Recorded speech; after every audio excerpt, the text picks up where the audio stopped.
and studios secured by DFWsecurity.com. This is Sean and RJ on 105.3 The Fan. Leclerc set at 1-2. A long hold, he kicks and fires. He struck him out swinging on a high fastball, and the Rangers take game 3 by the score of 3-1. Eric Nadel with the call last night. In case you did not know, this is your home for Texas Rangers baseball. 105.3 The Fan. Good morning, Metroplex. It's a Tolo Tuesday edition with Sean Sharif, Art J. Choppy. We got Peyton running things as always behind the glass, and we're live on the Fan Cam, Twitch, and YouTube. Man, this just feels good to get back control of the series, and tonight's going to be the bullpen game. Yes, it is. And you got a little bit of breathing room after you win your 9th straight road game in the playoffs, a postseason record, 3-1. Good guys. Yeah, until last year, you could never even have 9 postseason road games. Now you can. So there you go. That was the game of survival. Survival, not necessarily from like the playing game, even though they did have to survive because they got an early lead. The injuries. I mean, you had to survive injury after injury after injury. Man. And it's like you win the battle. What happens to the war now? What happens to the war? Do you have Max Scherzer again? Do you have Adolis Garcia again? Those are like questions that they literally will sleep on. They literally will sleep on them and see how they feel in the morning. And Spores had to get checked. And then Spores had to get checked too. That's right. They came out for Spores as well. So that was as much about survival as anything else, because you had all those within-game injuries that you had to deal with and you had to play with. If you would have lost that with the injuries on top, crippling. That would have been crippling. That would have been devastating. Although resolve has basically been the motto for both of these teams. It has. Arizona bouncing back from game 1 for game 2, and let's see what happens in terms of the bounce back factor. Rangers from the injuries, Arizona from the loss. But you had Max, Adolis, Spores, and John Gray ends up being the hero. 97, Was he ever, man? 97, 98, blowing guys away in relief of Max Scherzer, as we were all in the group text saying, is it too early to pull Gray? What's going on? Yeah, right. Why not just let him go back out there?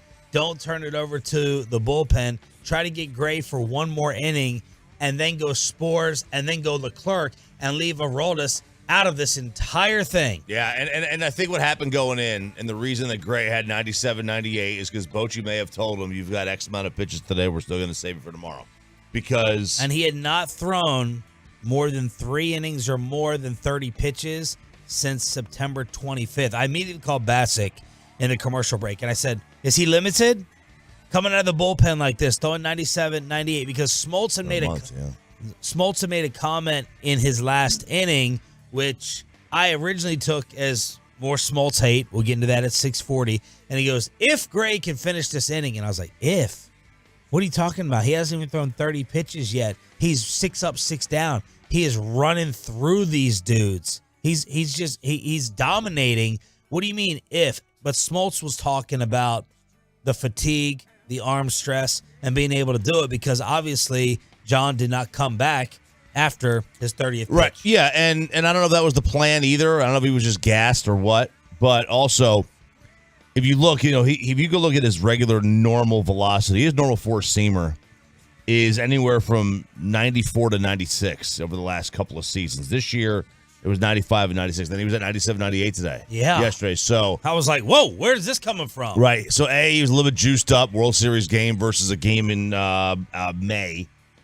But also, maybe he knew he was going to go 2 innings and let it hang. Let it go. John Gray on the mentality coming into the game, 4th inning on Fox. Well, today it felt like just really slowed down. Things got really fast right there. I knew that coming out of the bullpen, things do get faster. So it was really just slow down, take things one pitch at a time. Take your time out there. I mean, even this pitch clock, you still take your time and use it as your friend. And, we'll find a groove. So that was John when they're saying, hey, how do you feel coming out of the bullpen? And then Max Scherzer. What happened with Max? He got drilled in the good eye from the Tolo saying, was that his pitching arm? Was that in the elbow? And I was like, no, it had to be in the back. No, it was in the pitching arm. but Max Scherzer, and he was saying it after the game, back spasms got him. I was like, man, do like in football, take him in the back with that, get that needle out. The Toradol in there and let it go. I don't know what to do for back spasms. I have no idea. Like, it sucks. It's one thing after another with that dude.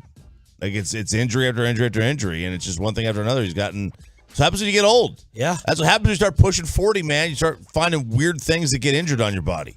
It's amazing how that works. And he was able to get himself out of some trouble in the short time that he was out there. This was shaping up to be his best start without question. Yes, really. I mean, it already even as is, it was his best start the way it was. So it was a killer loss because now. You assume if it's just back spasms that he'll be able to come back for Game 7. Yeah, I don't know if it's a killer loss. Best case scenario, Game 7, we're all going to feel like 4 innings. I feel like... Oh, that's a bullpen game. It would be 4 innings. Yeah. And it was just going to be a bullpen game, and I'm totally fine and cool with John Gray now in Game 7. How could you not be based upon this? If you gave me the preference of the two, I'd pick John Gray over Max right now. Now, again, that could just be a victim of last night, but John Gray is the hero. Pepe, the expert Ranger predictor. What do you think of Game 3? Well, we talk about the pitching and the defense, but this is what happens when Marcus Semien gets hits, gets on base. Because if he gets out there with 2 outs in the, I believe, 3rd or 4th inning there, I mean, they don't score a run. They lose this game 1-0 most likely. So, I mean, it was nice to see Marcus Semien. Now we just need Jonah Heim and Josh Young and the rest of the lineup outside of Seager and Adolis to get on base, get hits. But, no, it was great. I mean, you win another game that you very well could have lost, and you're up 2-1. You're 2 wins away. Well, they were in control last night. Yeah. They were definitely in control. There have been much scarier the blood pressure moment, obviously, for the Metroplex. I asked everyone what their heart rate was, and my social media went bonkers with Aroldis Chapman. But there are much scarier moments hanging on to leads. Last night, it just felt like you could have been tied. I never felt like, okay, they're about to trail. Whereas I did throughout many other instances in this playoff run. Bruce Bochy, biggest difference last night versus Game 2, where Arizona dominated. Well, it wasn't so much in strategy. Yeah, the guys just threw the ball well. Now, those 9 runs, they got away from us late. That was a tight ball game, 2-1, and just got away late in that game. But that's what it comes down to. And defense. I mean, you look at what those guys did tonight. Dolly, I mean, what a throw he made at home. Of course, Corey, getting that big double play. Josh Young, the ball that deflected off of Max. It's just a great game defensively and shows you what defense can do. It can win a ball game for you, and it helped us win tonight. Preach, baby. Preach. Josh Young got a hose over there at third base. He was fantastic defensively. And then what Smoltz and A-Rod thought was the turning point of the game is what happened 2nd inning. Apparently the Diamondbacks don't have tape, televisions, or film to learn not to run on this dude. Walker at second. Nobody out. This next pitch is lined into right center, a base hit. Adolis over to cut it off. Walker running through a stop sign. Here's the throw, home play at the plate. He is out at home plate. Perfect throw by Adolis Garcia to nail Christian Walker trying to score. Going to second on the play is Tommy Pham. It is the first out of the bottom of the 2nd. Great call from Hicks, noticing the third base coach, telling him stop. He didn't look back up, it appeared. And as soon as Aroldis had picked that up, I said, uh-oh, night-night, see you later, baby. Yeah, that was 100% the turning point in that game. No doubt about it. It was 1,000% the turning point. If he looks up, I mean, he took the put your head down and run cliche literally. You don't literally put your head down necessarily and run. You want to have your head, you got to look. You got to peek, though. You don't just sit there and put it down and never look. When you're stealing second base, you always peek. They teach you to peek, man. You always peek. Back in the 40s, they taught you not to peek. Now they teach you to peek. Well, he didn't look up. He didn't look up at the third base coach, and he ran right through the stop sign. And there are weird to get a turning point in the 2nd inning, though. Oh no, it's 100% a turning point. No doubt. Because if he stops there, you've got at worst 1st to 3rd, likely 2nd and 3rd. And you're going to score a run there. And it took the air out of the building. It took the momentum it put on the Rangers side. And in the very next inning, you get 3 runs. It is without question. The game was not decided, but the momentum and the style of play completely changed on that play and the subsequent top of the next inning. Pat Doney with the 1-1 split numbers after someone goes up 2-1. You go on to win the series, what percentage of the time would be your guess? 70%. On the dot. 70% of the time, the winner of Game 3 goes on to win the championship. That's the situation we're in. What happens for Game 4 tonight? What happens with the possible Game 7? It's taking place all right here on this station, but what a magical night for the Metroplex. Mavs win. Stars win. And did you miss James Harden finally getting traded? It's NFL trade line day as well. We got Jerry Jones live at 8:30. We got a Blink 182 ticket giveaway. Why go anywhere else than Sean and RJ? Just getting started on The Fan. Coming up in the next...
the Defensive Player of the Year 2 seasons ago.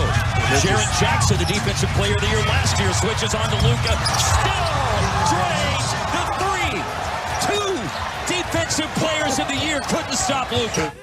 Your Dallas Mavericks are 3-0 to start off the NBA season. No. Good morning, Metroplex. Sean Sharif, RJ Choppy with you on the home of the Rangers. We'll get back to them at 6 o'clock here on DFW Sports Station. I said that they had to take advantage of a start. They have an easy start to the season. I can see them getting out of the gates. And last night they took on the Memphis Grizzlies. No Kyrie on the Mavs side. And no Ja Morant, of course. Again, the schedule to start.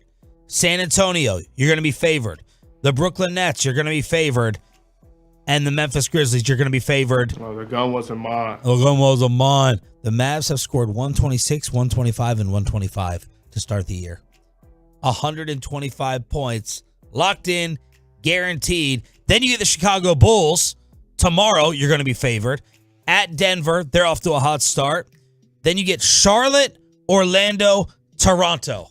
So right there, 6 out of your first 7 games, I said you got a chance for a 6-1 start.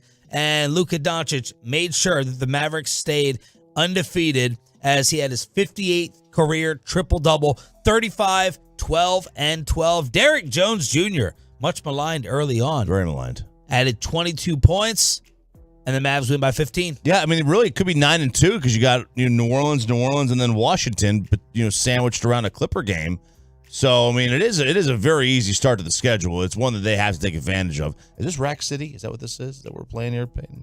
No, I don't think so. It's just some hip hop beat. Okay, sounds like type. Anyway, this is the start you want. You want to see points, you want to see tempo, and you want to see the kind of shape Luka's in. And then look, Kyrie's already taking nights off, so whatever. That's what happens. Every 3 nights. If he plays every 3 games, you get 60 games out of 55 games out of him. I think we're good to go. No one's dying. No one's dying. I'm looking at the Phoenix Suns, and they already got Bradley Beal and Dabo. The NBA is a mess with this. It is a freaking ridiculous mess. Whatever they did is not going to scare these guys. Trying everything, man. They're trying to say you can't win the MVP. You can't make all. Now, the All-NBA thing matters because you can't get the Supermax, right? But some guy, this is Rack City, Pete. Some guys can't, they've already got so many years into it where it's like, what are you going to do? Luka is making the All-NBA every year. And he makes it every year. You got to have a certain amount of years to be able to qualify for it. He'll be fine. And then does he really care about, getting the MVP? I mean, you got to ask him that, whether he cares about that or not. Left foot sprain for Kyrie Irving.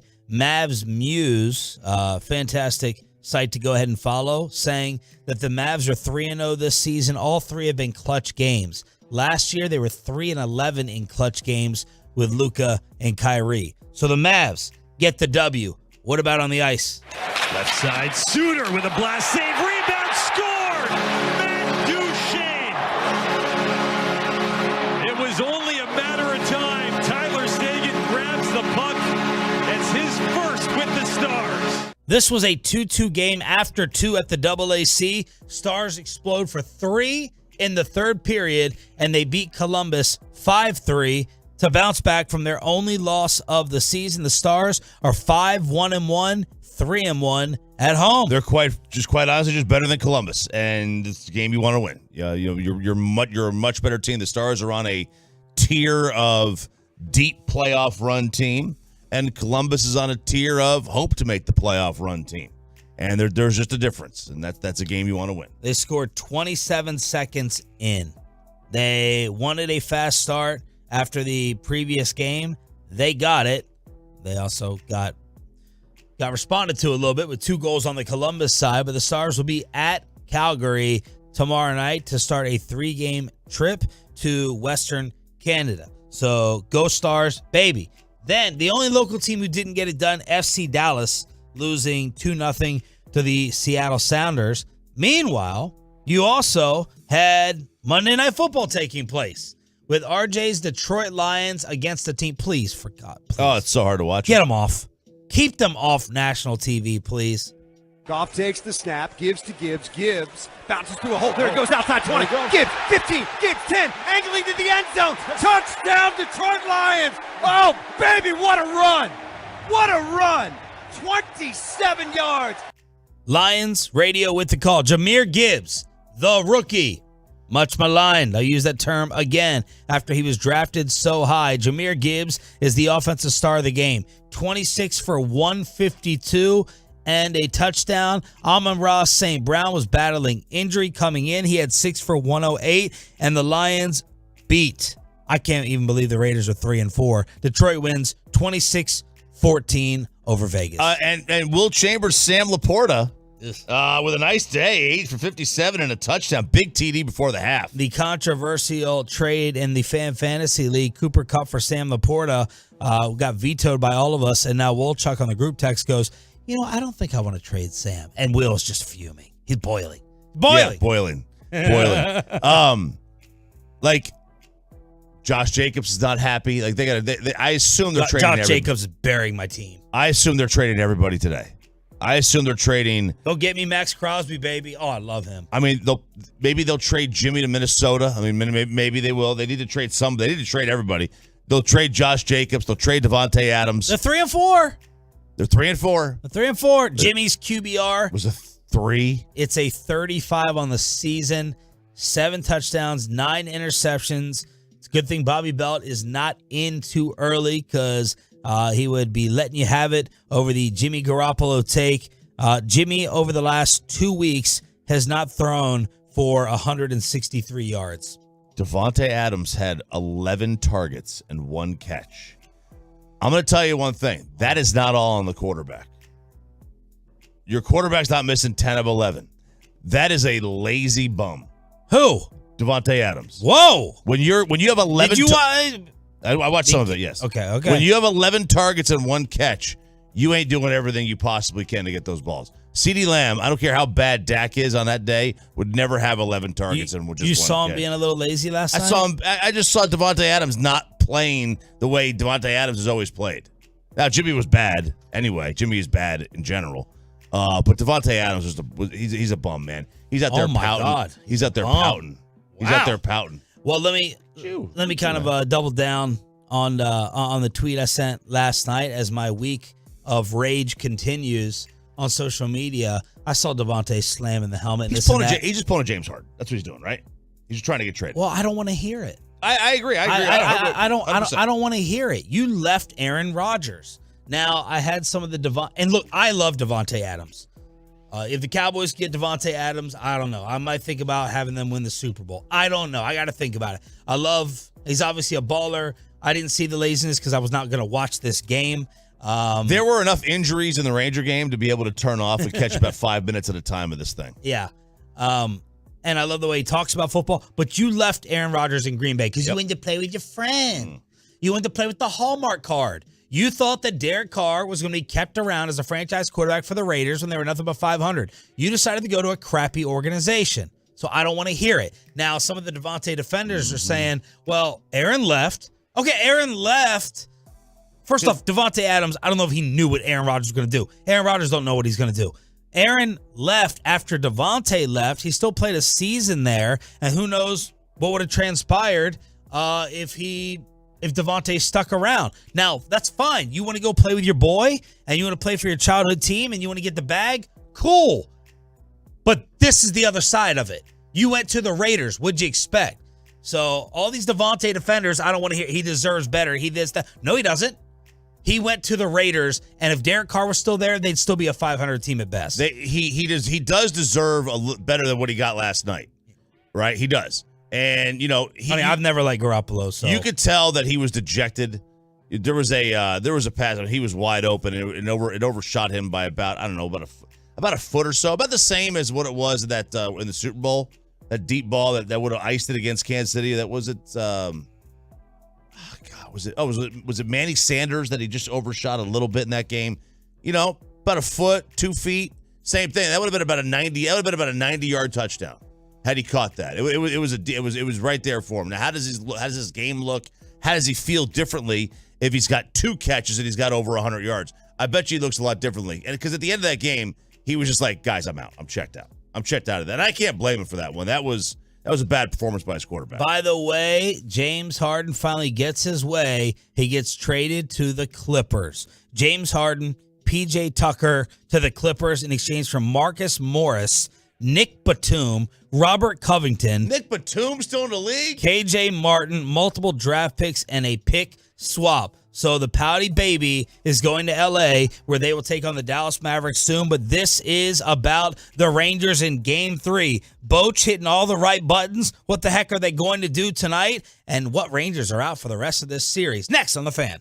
Always a welcome sign for this clubhouse.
and studios secured by DFWsecurity.com.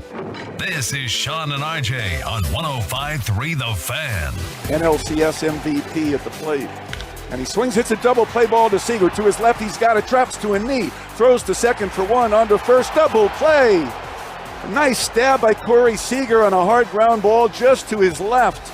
It's a 114-mile-an-hour double play ball. The eighth inning is over. My Lord. I don't think Nadell really captured the anxiety of that moment right here on your home of the Rangers, because that was stressful. Good morning, Metroplex. The Rangers are up 2-1 after the 3-1 win in Arizona. 9th straight road win to start a postseason. That is a playoff record. We got the full squad with you. Sean Sharif, RJ Choppy, and our Cowboys insider, Bobby Belt. What was the heart rate? We need to go back and recap the get out of inning moments after the 5th inning for this team's run. And again, these are the things that happen during championship runs. You get magical moments. You have to have luck on your side to a great degree, but that's what makes a championship look back so special. Of, do you remember this? And then this moment, and then that, and then how you almost freaked out, and how you almost had a heart attack. And that's what happened last night with Aroldis Chapman coming in. Corey Seager with the backhanded. I thought he was going to drop it. I thought he was bobbing the ball. I thought he was going to drop it. He backhands it to Semien. 6-4-3, double play to get out and end the inning. And Bochy, he cracked that smile. Joe Davis said it. Joe Davis is good, by the way, I think. Yeah. He's like, man, and Bochy can't help but crack a smile after we all fasten the seatbelts, Choppy. Yeah, he kind of knew at that point. You know, once you get a 2-run cushion going into the 9th, you feel a lot better about that. Especially, also, he didn't have to bring in Leclerc in that inning. You know, he could just stick with Chapman, because the last thing you wanted to do, game 3 in a best of 7, you've got 3 in a row. There's no chance of a rain out here. It's not like you're playing in Philadelphia or wherever where you could get 2 days in a row of rain and you could get some time off. There's no chance of that here. So they were going to play 3 games in a row. And the bullpen being saved by A, John Gray, and B, by Aroldis Chapman saving Leclerc there in that 8th inning, getting that double play, that's huge. It's really, really big. If you had to bring in Leclerc for 5 outs versus 3 outs, I mean, it could have added enough to his pitch count where he would not be available today. And today is the big day. Could have argued John Gray should have never left. Yep. That was Bobby's big fear. Now, does Spore still get hurt? Maybe he does. He still stayed in the game. But bottom 8, you got the 2-run lead.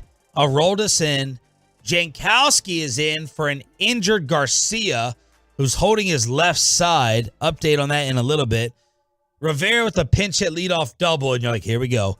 Then Perdomo with the RBI single, and then he buckles Corbin Carroll with the slider. That was nasty. That was equally as big of an out as the double play. It's your leadoff hitter. It's your best hitter. It's the guy who finished first. You see the ranking in every rookie category this year for Carroll? No. They showed on the broadcast last night. He was first in every statistical category among National League rookies. Just stupid. And you struck him out. He's a contact hitter. He's a contact hitter who... He reminds me of Altuve, a faster Altuve. I'm just like, this guy's going to get on base. He's a gnat. He's going to do something to beat you. Yeah, I mean, and you know, he'll drop a bunt down on you every once in a while. That wasn't a place to do that there. But for him to strike him out, that allowed the double play. That allowed the double play to end the inning without a run. That was massive. Massive. There were so many... He had 54 steals this year. Yeah, it's incredible. And all he had to do was literally put the ball in play. Just put the ball in play, and they score a run. I had so many anxious moments just with. I'll tell you what. I knew people had talked about it. Chop, I know, had mentioned it before. You hear Yankees fans talk about it and stuff like that. I didn't realize just how genuine the fear of every single time Aroldis Chapman throws a pitch in the playoffs. Like it's one of those things where.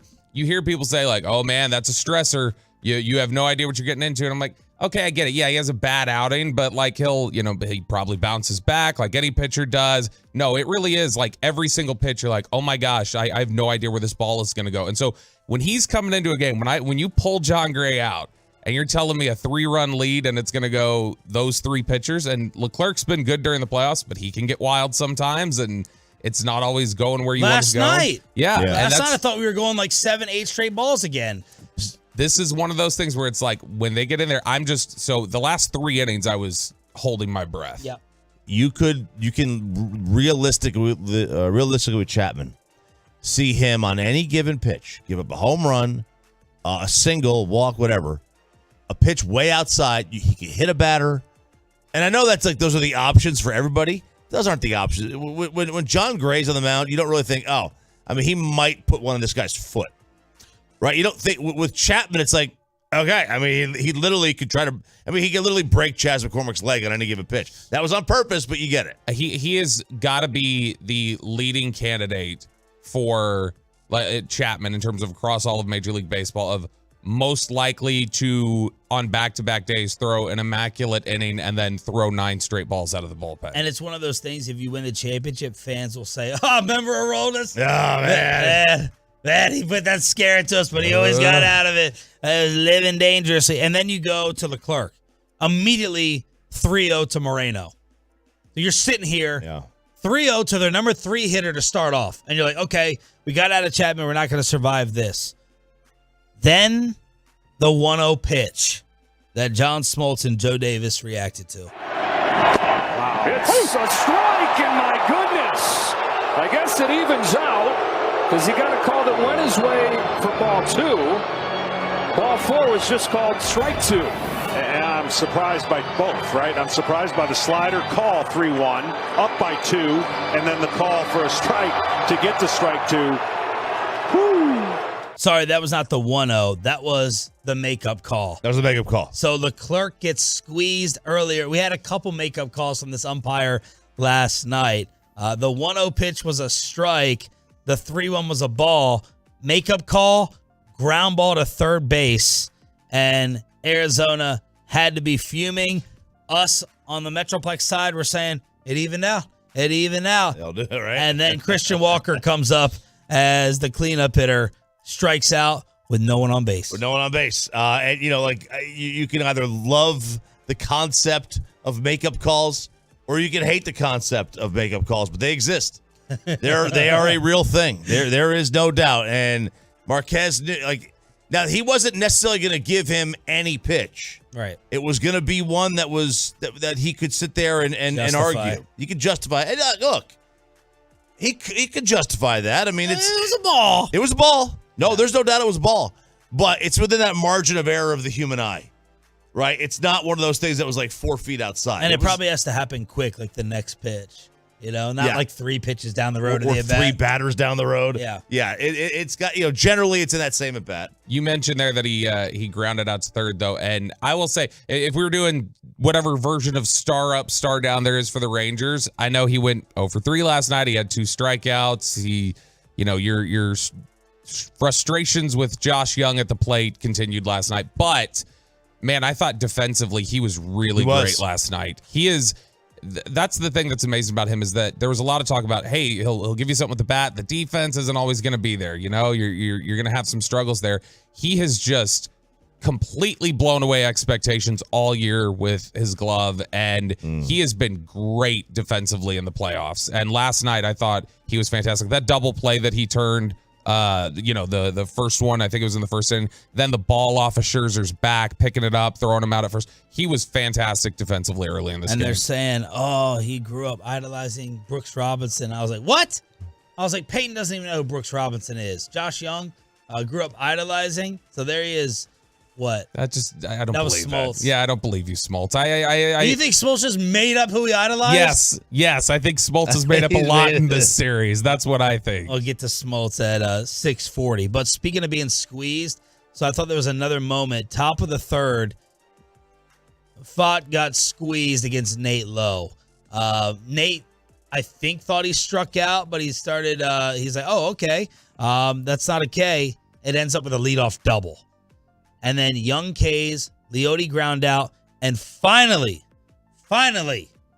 one of the guys that we all knew had to step up gets a hit. First base side of the rubber as Marcus sends one deep out into left center, and it falls for the base hit. Thomas comes up with it, spins, throws it back into second, holding Simeon to a long single. But that gets Nathaniel Lowe home with the game's first run. And the Rangers draw first blood here in Game 3. They lead at 1-0. Marcus was 2 for 17 with runners in scoring position prior to the RBI single. 2 for 17 gets the Rangers on the board. And then, of course, Corey follows with the 2-run shot. Yeah, next pitch, right? It was the next pitch. It's that you have to get Simeon and Seager for that matter going. Like Seager's hit a couple of big bombs, but that's for the most part it his hits that he's gotten in this series. Oh yeah, like he's hit 2 home runs, and I think he's got 1 other hit, and that's it in 12, 13 at bats, 14 at bats. Going into this game, he was like 2 for 10 coming into this game. So getting him going and getting Marcus going is massive because they've hit it. Now you got to figure out what's going to happen with Adolis. What's going to happen with him because he's coming with the big hits a lot this postseason. Adolis Garcia undergoing imaging on his left torso after grabbing it. So there's a lot of people saying, not expected to see Scherzer or Adolis for the rest of the series. Yeah, as soon as he swung, like, oh, crap, that's an oblique. And now the hope is that it's either a cramp or his rib slipped. Like that's the hope. And you could, you go to a chiropractor and get that back in there and rub it out a little bit and you'll be okay. But if it's an oblique, we'll see him in April. Yeah, that's got to be the meme reply for anything bad that happens with the Rangers moving forward is the Chris Young slow motion F-bomb when they showed Scherzer getting taken out. That's got to be one. I will say that third inning there where Simeon hits the ball, you get the home run from Seager. It's interesting that when you look at the way they hit the ball in that third inning, they got 3 hits in that inning. That was more than half their hits for the entire game came in that third inning. And their 3 hardest hit balls of the entire game were in the third inning. It was the Leote ground out, it was the Nathaniel Lowe double, and then the Seager home run. So they were mashing the ball in that third inning, and it's a good thing that they were able to come up with runs there because if they don't, I mean, they were really not getting anything going outside of that. Fought gone in the 6th after the walk to Garcia. So it was a 3-0 game right there, and that was all the scoring that the Rangers would need. And now you turn the attention to the injury report. Spore's going to have something lingering today. We've talked about Adolis. Max Scherzer, describe what you were feeling when you had to leave last night. I just had my back tighten up, and then it went into full spasm. In the third inning, we were trying everything to kind of stretch out, try to get going. And then went out there to warm up in the 4th, and I tried, and I was going to hurt it even more, and I wasn't going to be myself. And so at that point, that's when I came out of the game. I was feeling good, and I was finally feeling like I was going to finally get deep into a game and finally get some rhythm and finally get going here. And then, having a little spasm, so it's frustrating. Now what? Now what tonight? 6:30 pregame, first pitch 7 o'clock, right here on the Fan. Now what? I would say my recommendation would be to have a C4 energy before the game. There you go. Because this is going to be about a 5-hour contest. There's going to be I would put the over under on 13 and a half pitchers in this game.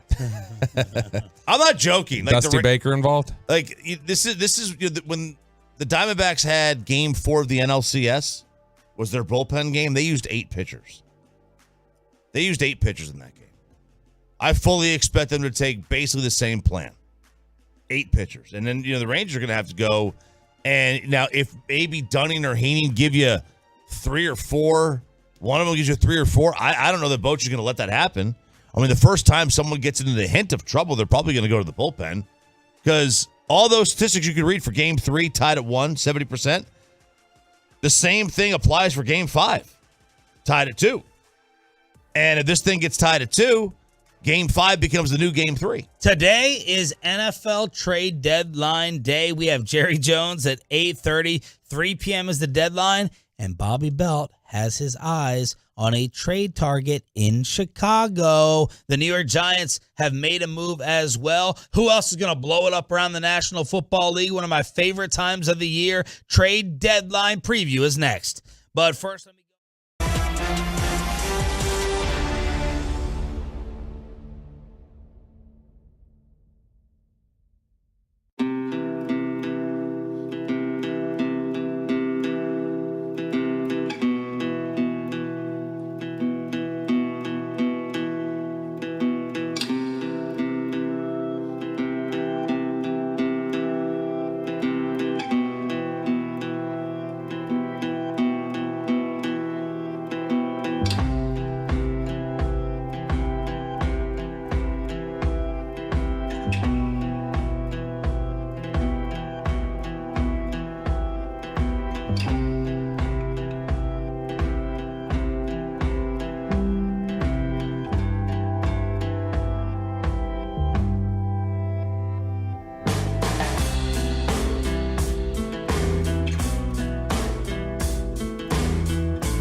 have been in an accident, contact the Frankels free at 214 or 817-333-3333 or go to truckwreck.com. Goff takes the snap, gives to Gibbs. Gibbs bounces through a hole. There it goes outside 20.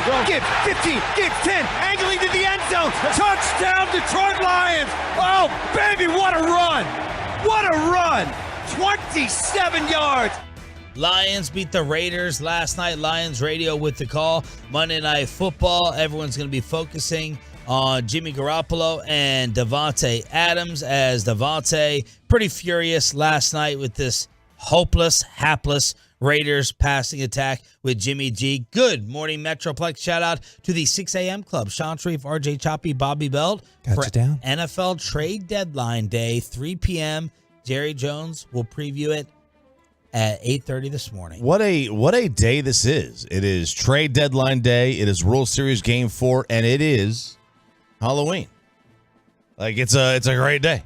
It's a great day. What are you going as? I'm going as the guy holding the candy bucket at the answer the door 48 times because Sarah will be at work. So that's what I am. Okay. Very good.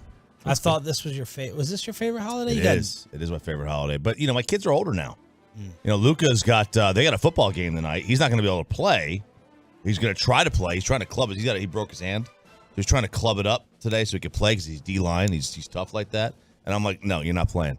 But Julian's going with some friends. Like, this is like basically his last time. Damn, like, so you actually let him meet DeMarcus Ware, get inspired, and then you're trying to tell him, like, no, you're not playing through pain. Yeah, what would DeMarcus say about that? We'll see what Jerry thinks of RJ's kids at 8:30 this morning. Let's go inside the Star and get to some of these fun trade rumors. Little cleanup action. Mike McCarthy said he does not think Tyron Smith will practice tomorrow. So Tyron wanted to play. Cowboys held him back last second. It appears they made the right move since they're like, nah, you're not going to even practice on Wednesday. Wait a second. He wants to play, and then he's not able to practice 3 days later?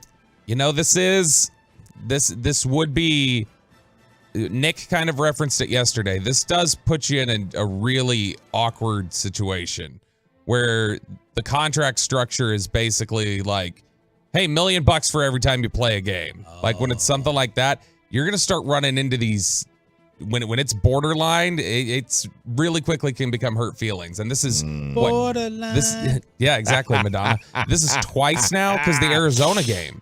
You remember Arizona was a late scratch too, where we were like, we thought he was going to go, and now he's not. And so feelings about to get involved. I mean, if you're Tyron, are you starting to go like, this is 2 times now where I thought I was going to play, and you guys have shut it down, and I've got money on the line with that. But the Wednesday practice, it's not unusual for them to give Wednesdays off to veterans in general. So I wouldn't read too much into that, but Thursday will be the big day for him. I'm sure he'll be ready to go because I think he felt like he was ready to play on Sunday. The Joneses said the initial news on Udoga with the ankle is not as bad as they originally thought. There's a chance he could be available as early as this Sunday against Filthy. CeeDee Lamb became just the 4th receiver to finish with multiple receptions on 5 different routes over the last 2 years. Tyreek Hill has done it twice.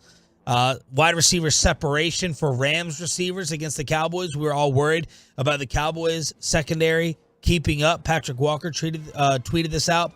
Cooper Kupp, separation rate, 2.7 yards. Puka, 2.7. Tutu, 2.7. Kupp plus Nakua, 54 yards, no touchdowns. Their leading receiver, Darrell Henderson, a running back. Fantastic job by the Cowboys secondary. And then, of course, you got all that pressure. First half, they had 13 pressures. And I had that as a leftover star up. 13 first half pressure for the Cowboys. Marquise Bell is currently Pro Football Focus's highest graded linebacker with a minimum of 100 snaps. He's only missed 1 tackle, 17 total stops. PFF's #1 linebacker. Look, Marquise Bell has played really well overall. I would say that if you were to tell somebody, hey, did you guys know the Cowboys have the best linebacker in football right now? It's that number 14. Yeah. I think that would be enough of a statement right there to let you know how much you should trust Pro Football Focus. If he didn't play for the Cowboys, it would be a who he play for. Yeah. That's what it would be. No doubt. I mean, it still is a who he play for a lot of people. Babe Laufenberg said, look, before we start the yeah, but conversation, it's just the Rams. Rams came into the game having only allowed 4 touchdown passes, fewest in the NFL. Dak had 4. They also had allowed a passer rating of just 79. Dak was at 133.7. He was exceptional. PFF's best grades for quarterbacks. Let's see how much you wanted to spare the website now, Roberto. Dak came in number 1. Best PFF grade from week 5 with a 92. Then Cousins before getting knocked out for the season. Then Burrow, Lawrence, and Heineke. So that's some cleanup. Brandon Aubrey, by the way, said his family has a group chat about him he's not included in. He likes to stay focused without the distraction of milestones and records. A perfect 18 for 18 to start his career, tying an NFL record. So what if your family had the group chat without you on it? Well, 2 things here. The group chat without me on, I'd be grateful. You probably are already off of it because you don't have an iPhone. Right, or a mom. So there's Or a like mom. there's That's true. generally that's a mom thing to coordinate those sort of things.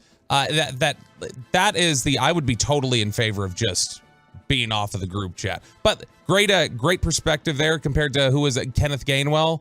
Kenneth Gainwell can't stop texting people at halftime of games. Brandon Aubrey doesn't even want to see any of it leading up to. And did you guys happen to see the little handshake he has with Will McClay? Somebody's got to ask McClay about that. With the foot thing? Yeah, where they shake hands and then they swipe their legs next to each other. I was like, oh, look at that. Very nice. Will McClay tapping in with the kicker. And then circling back really quickly, you mentioned Taylor Heineke was the 5th highest rated quarterback to PFF.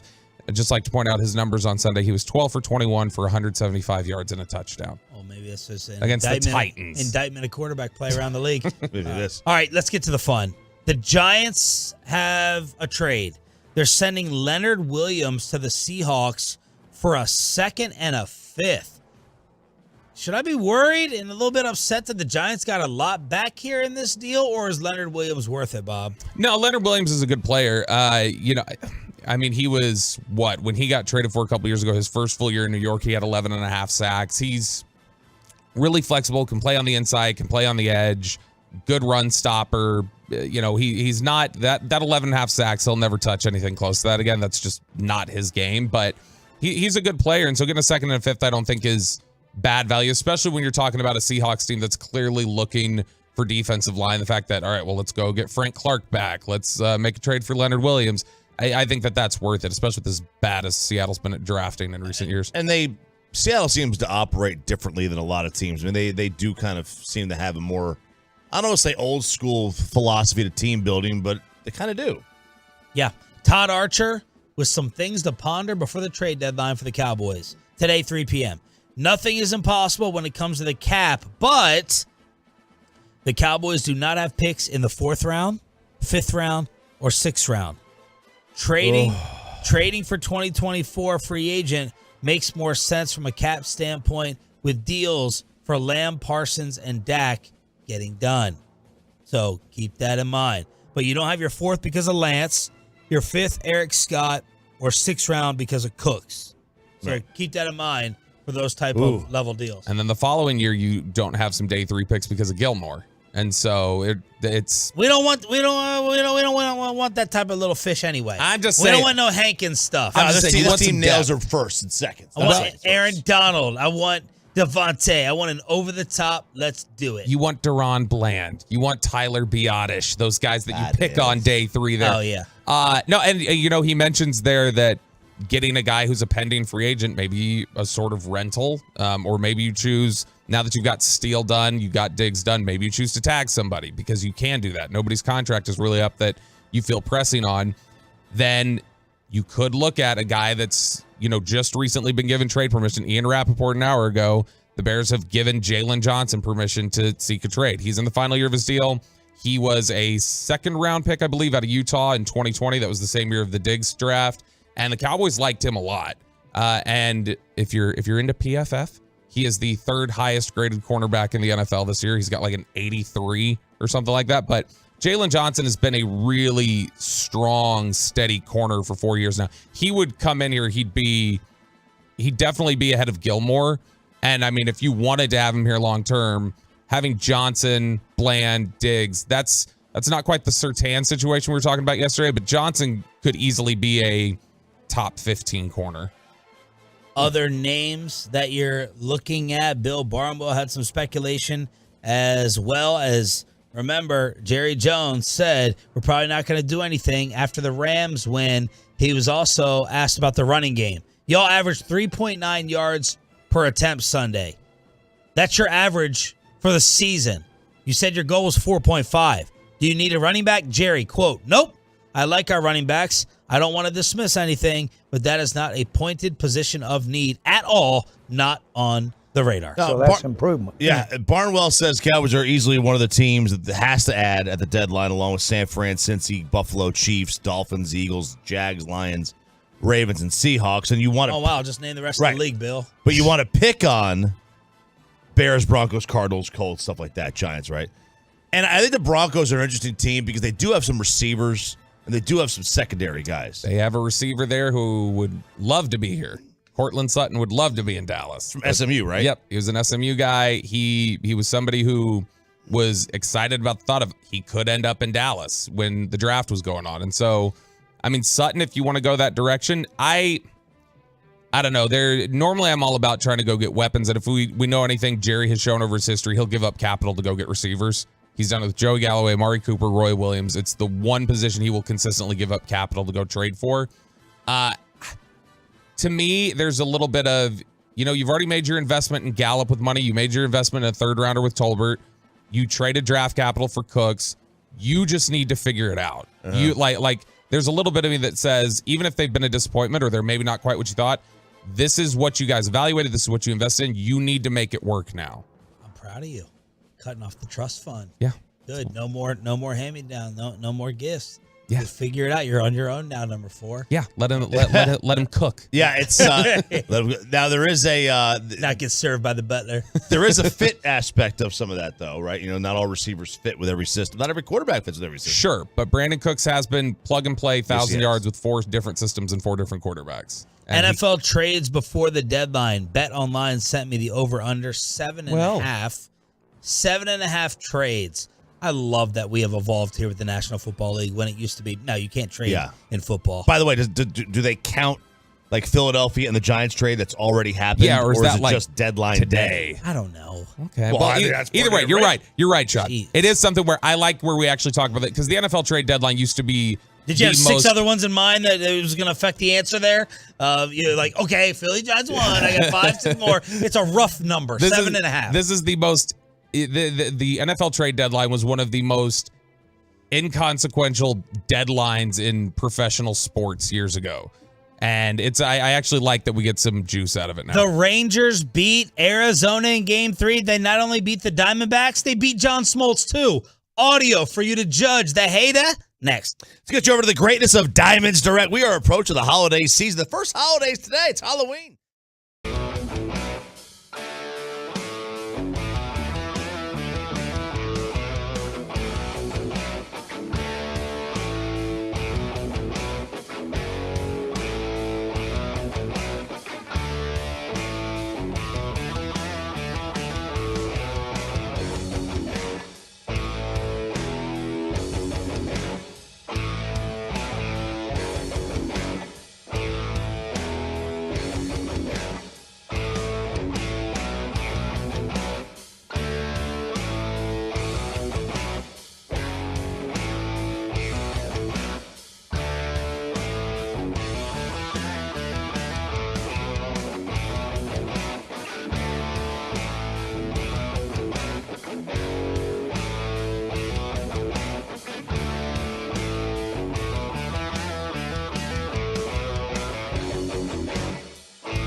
Corey Seager with a line drive home run, a good dozen rows into the seats in right. He's given Texas a 3-0 lead.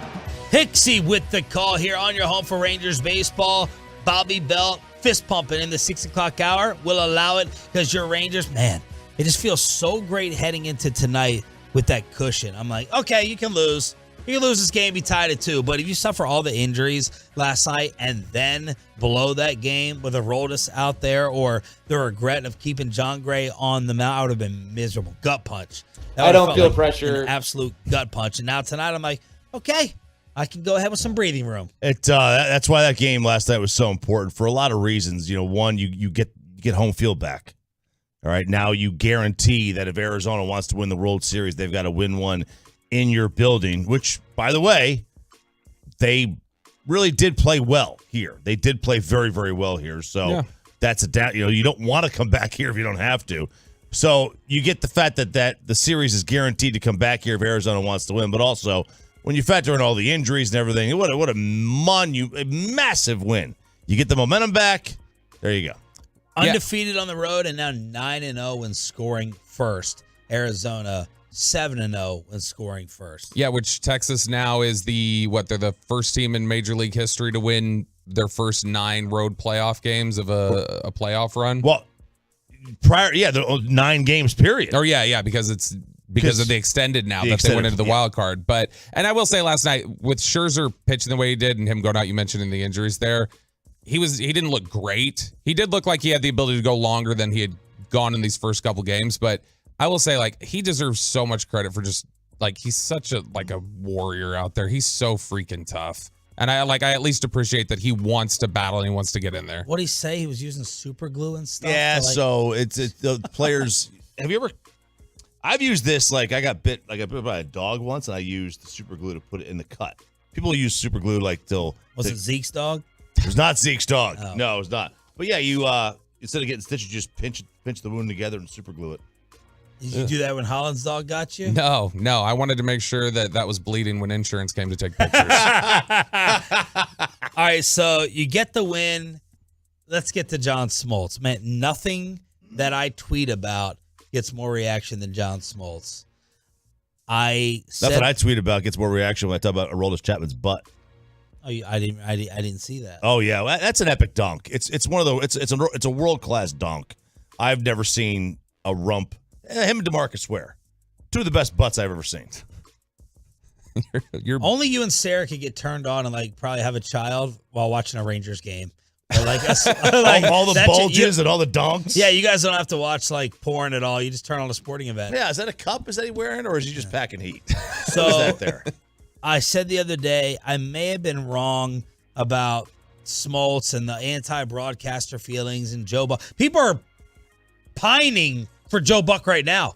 I'll take Joe Buck over John Smoltz because it does seem like he has an anti-Ranger tone. I may have been incorrect about that. So I asked Peyton, while Bobby actually did the work, to monitor Smoltz. Let's monitor him from here on out. We're going to play the audio. We're going to judge it for ourselves and see if we're being overreactive by a sports fan. So Bobby went and got the audio from last night on Fox. And let's start with Smoltz saying that. Now, I'm going to tell you what is in my brain. This is kind of like an analytical test that we do. My eyes, my ears versus what he actually said. And let's see how you judge it on the truckwreck.com text line. Here's Smoltz saying the Diamondbacks are only losing because of that base running error with Adolis gunning things down at the plate. This stadium and this crowd, they have been waiting for this. This was a picture-perfect night. The flyover, everything about this event just screams what this town has fallen in love with their team. One mistake running the bases has flipped this game, and you hope that's not the game-changing moment that doesn't allow them to win. But that is so big. In a 3-0 game when the Rangers came back, Walker wants to do something at the plate for sure. So the comment there was, 2 things. They're losing because of the base running mistake. It was in the second inning. It would have been 1-0. And then, the hype of Arizona as the city. You've built this up, and you hope, that's the trigger. You hope that this doesn't go ahead and cost you Game 3 of the World Series. I take it to the court. I take it to the jury. I know where RJ is going to be on a lot of these, and I know where Bobby's going to be. That will cause the fun. You just pray to Jesus that doesn't cause them to lose. Just pray to God that the poor Diamondbacks can rally. And by God, they will rally because they're the best team in the history of baseball. Number 2, evidence submitted to the jury. Number 2, to the court. The Rangers are one-dimensional. They basically only have one way to win. What Texas does is looks for the moment to explode, add on, and crush you. What Arizona does when they've got the lead, they just get more chaotic and put more pressure on the base pass. They don't have just one way to beat you. They have multiple ways. Texas really relies on the extra base hits and the big innings with home runs to win their game. Well, that's fairly factual. I think he's minimizing it a little bit too much. Not minimizing the wrong, simplifying maybe. Sure. But I mean, most teams generally look for extra base hits. They can, especially in today's game. Arizona doesn't play the game the way today's game is generally played. Yeah. They play at a much different way. They play at a much different pace. They play at a faster pace than a lot of teams do. They hit more singles. They don't generally hit home runs. How many home runs do they have in the series? 1? Yep. Tommy Pham. Yep. 1. The Rangers hit 1 every turn through the order, it seems like, during the playoffs. I mean, last night that was true. The third inning, they scored all their runs in the third inning. They got more than half their hits in the third inning. But overall, I think you're minimizing. What did we talk about throughout the Rays series and the Orioles series? Though, was like, wow, the pitching has come to play. The pitching carried them through the first few series here. So to say they just win one way, I think is stupid. Number 3, this one set me off a little bit, but am I overreacting? John Gray's cruising 6 up, 6 down. And he's already forecasted that John Gray won't make it out of the 6th inning while starting it. He's starting the inning. Here's what Smoltz had to say. Well, Gray has been really good, and I don't know if he'll make it through this inning, but he's already provided the relief they needed to get to the 6th. Why? Why wouldn't he get through the inning? He had been completely dominant. I think he had 18 pitches going into that inning. He's a starter. Yeah. He ended up throwing 30, by the way, 25 of them for strikes as the hero of the game.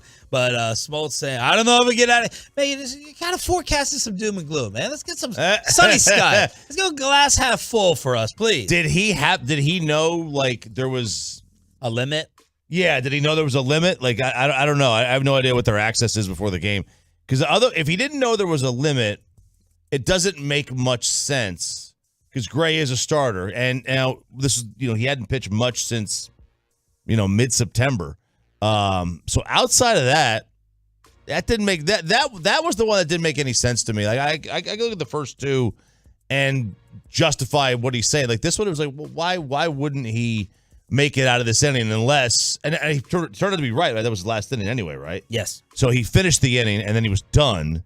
So maybe he knew something. I don't know. I mean, you can't make it out of the inning when you're going up against the, murderer's row of Logan Thomas Pham and Ketel Marte.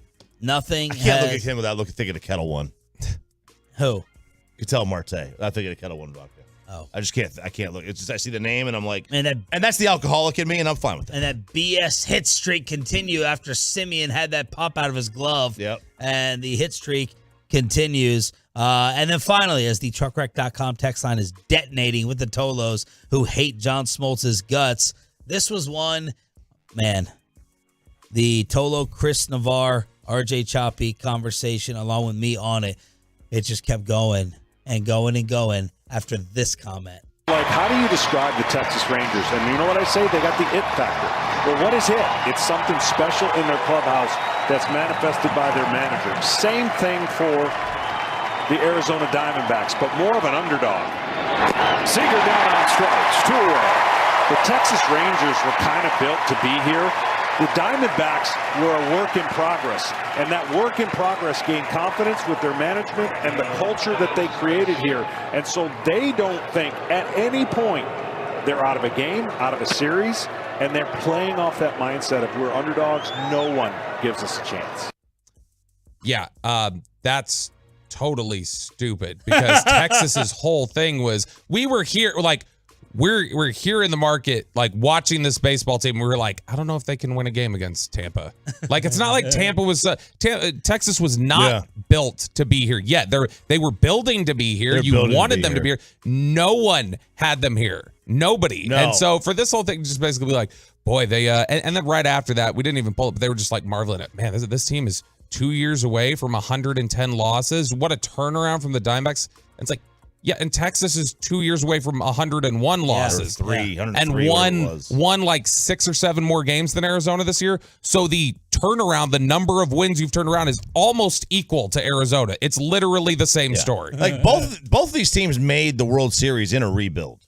Yeah, this is a rebuild. For this the is a Raiders. miracle run For both teams. Certainly for Arizona, Arizona, it's a miracle. Ask John Smoltz. without DeGrom. Yeah, without DeGrom. And Max basically hurt. What the Rangers did is what like the Eagles did. Like the Eagles made the playoffs in a rebuild. Then with the Super Bowl the next year, the Rangers just skipped the playoff run in a rebuild. They went right to the World Series. Tolos thought that he was slobbering all over Fott as well last night. Let's look at this kid. Oh my gosh, he built for the moment. The rookie, he's on fire. He's got his stuff. We need to, and this is a Bobby Belt specialty. We need to follow the bread. We need to find the breadcrumbs first. So I looked to then see. Follow. Why? What's the motivation here? I was like, all right, was he a teammate of Torey Lovullo's? And the only thing I found is that or Chris Young. Something happened behind the scenes. Did we get some type Does he not like him? Zion drama right against Chris Young? Bochy. Something happened. I don't know. So him and Lovullo played in the Tigers organization, but never on the same team. And they were only together for about 3 months. I think we got to look the other way. So that's not it. No, you got to look the other way because this started before the Diamondbacks. It's not a love connection. It's a hate connection because the Smoltz, this feeling that he's anti-Rangers started before the World Series. So that's not a love for Arizona. It's a hate for the Rangers that preceded this. So I've got one little conspiracy theory that I'll need to, it might be reckless. So I'll have to bring it up to you during the break. We'll have to figure out if I'm allowed to say it on the air. But what I will say is the petty one in me likes to think this is his mentality.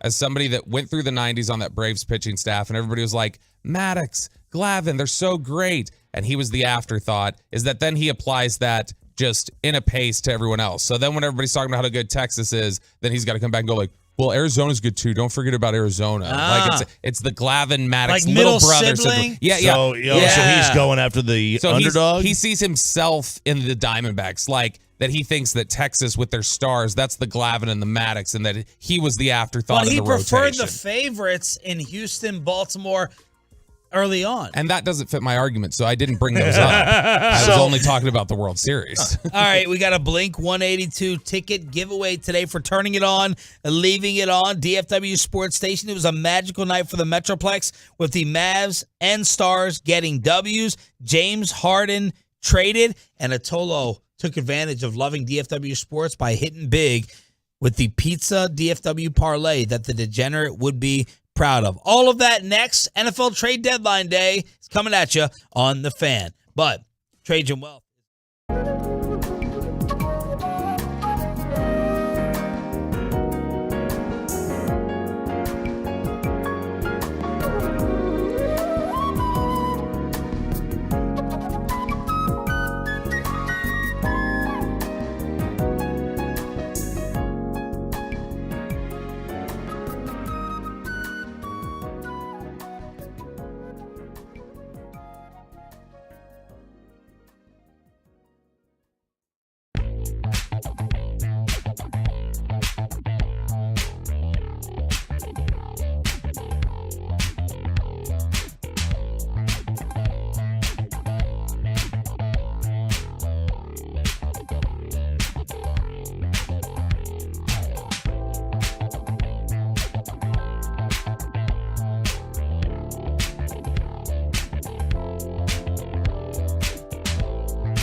fan studios secured by DFWsecurity.com.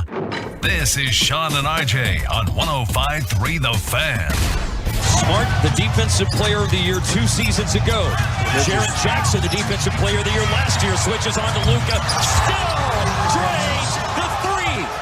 2 defensive players of the year couldn't stop Luka. A monster night from 77, and your Dallas Mavericks, y'all, are 3-0, and they did it without Kyrie Irving. Good morning, Metroplex. What a night in DFW for sports. The only thing that prevented a perfect sweep across the board is FC Dallas losing to Seattle, but the Mavericks get the win over the Ja Morant-less Memphis Grizzlies as Luka has 35, 12, and 12. Of course, I'm looking to see where Derek Lively is. Sitting at the Rangers game the other night, and I'm like, look at this shot. I'm showing Amanda the shot that Luka hit off the glass, and the guy in front of me is like, did Lively start? Oh, give me Lively's stat line. And he keeps asking me about Derek Lively. Stat line has not been that impressive after the opener. It was a much more Duke stat line last night. 2 points, 5 fouls. Well, yeah. That's much more Duke, 6 rebounds. He played well in the second game. He didn't get any minutes. Like I cannot figure out Jason Kidd's just seeming disdain for any young player. Disdain. That's what it feels like. Never heard the second D pronounced like that. Disdain. Right? It's usually it's almost a T sound. It seems like he absolutely loathes these young players for some reason. And I don't get it because he is one of the shining examples in, over the last 30 years of the way a rookie can step in and play at a high level and impact the game right away. That was Kidd when he was coming out. Now, maybe that's the thing. Maybe Kidd is such I'm such a high IQ basketball guy that these guys are nowhere near how prepared I was, and you got to be ready to step in there. But Derek Lively, last night, that was less about workload, and it was getting 5 fouls in 13 minutes. Quick, put your computer down. Name me 3 players on Memphis not named Ja Morant at this point. Well, Desmond Bane had a great night. Jaren Jackson, Defensive Player of the Year. Marcus Smart. I asked Sean. He knew it. I was ripping off names. You had him. You had him. I don't know if I didn't have Marcus Smart on deck. I probably would have been thinking for the third one. But I know Desmond Bane had a great night. Jaren Jackson had a great night. Look, Memphis has to worry about getting knocked out of let me pump the brakes. How much, I'll ask you, does Memphis have to worry about getting knocked out of this before Ja comes back? They're 0-4. I know. They've got to worry about it. The West is a monster as always. As always. They've got to worry about it. And look, I mean, the Wizards aren't great by any stretch. They're bad. And they lost to them. Yeah. They lost to New Orleans. You lose, obviously, you lose to Denver, whatever, and the Mavericks, whatever. Those are playoff teams. Or at least should be a playoff team. Yeah, it's a bad start, and they've got to figure this thing out real quick because, otherwise they're going to be just hoping to win the in-season tournament. Yeah, I mean, this is the curse of Dylan Brooks. Once you committed to just walking away from Dylan Brooks, it was Ja can't play. You're never going to win another game again. Did you see what Steph did to him the other night? No. Oh, my God. He humiliated him on a 3-point shot. By the way, Dylan Brooks and the Rockets are also 0-3, so it doesn't totally hold up the theory of acquiring Dylan Brooks fixes your problems, but we're working on it. Way to go, Houston. Way to go ahead and spend that money. Former Rocket James Harden traded to the LA Clippers. Barkley said the other night on TNT he cannot go back to filthy. They will not accept him back there. It's too cancerous. James Harden wins again, apparently. Yes, he does. Him and P.J. Tucker and one other guy go to Clippers, and Marcus Morris and Covington and Batum and K.J. Martin. And Philly gets a first-round pick and another first-round pick later on. So the first-round pick's in 2028 after Harden's career is basically over. Does anyone think about the Clippers leaping up the West after this move? That's my question to you. No. What does this do? It gives them now 3 guys who never play. I mean, yeah, it doesn't move the needle for me at all. Look, I mean, like the Clippers have been that experiment over these several years here with Kawhi and Paul George. It's just not come to fruition the way that even without the injuries. When they've played, it's still not come together the way they wanted. And I don't know how you look at that and go, you know what would fix this? Let's put James Harden in the mix. All right. He is the cure-all for all chemistry issues. So, no, I don't think it moves the needle at all. And James Harden has gotten to I don't even know the analogy. I hate him. He is God, I hate him. He is a more sports hate. He is a mentally healthier version of Antonio Brown, it feels like. In terms of just, he goes there and just can't, whatever team he goes to, he just can't.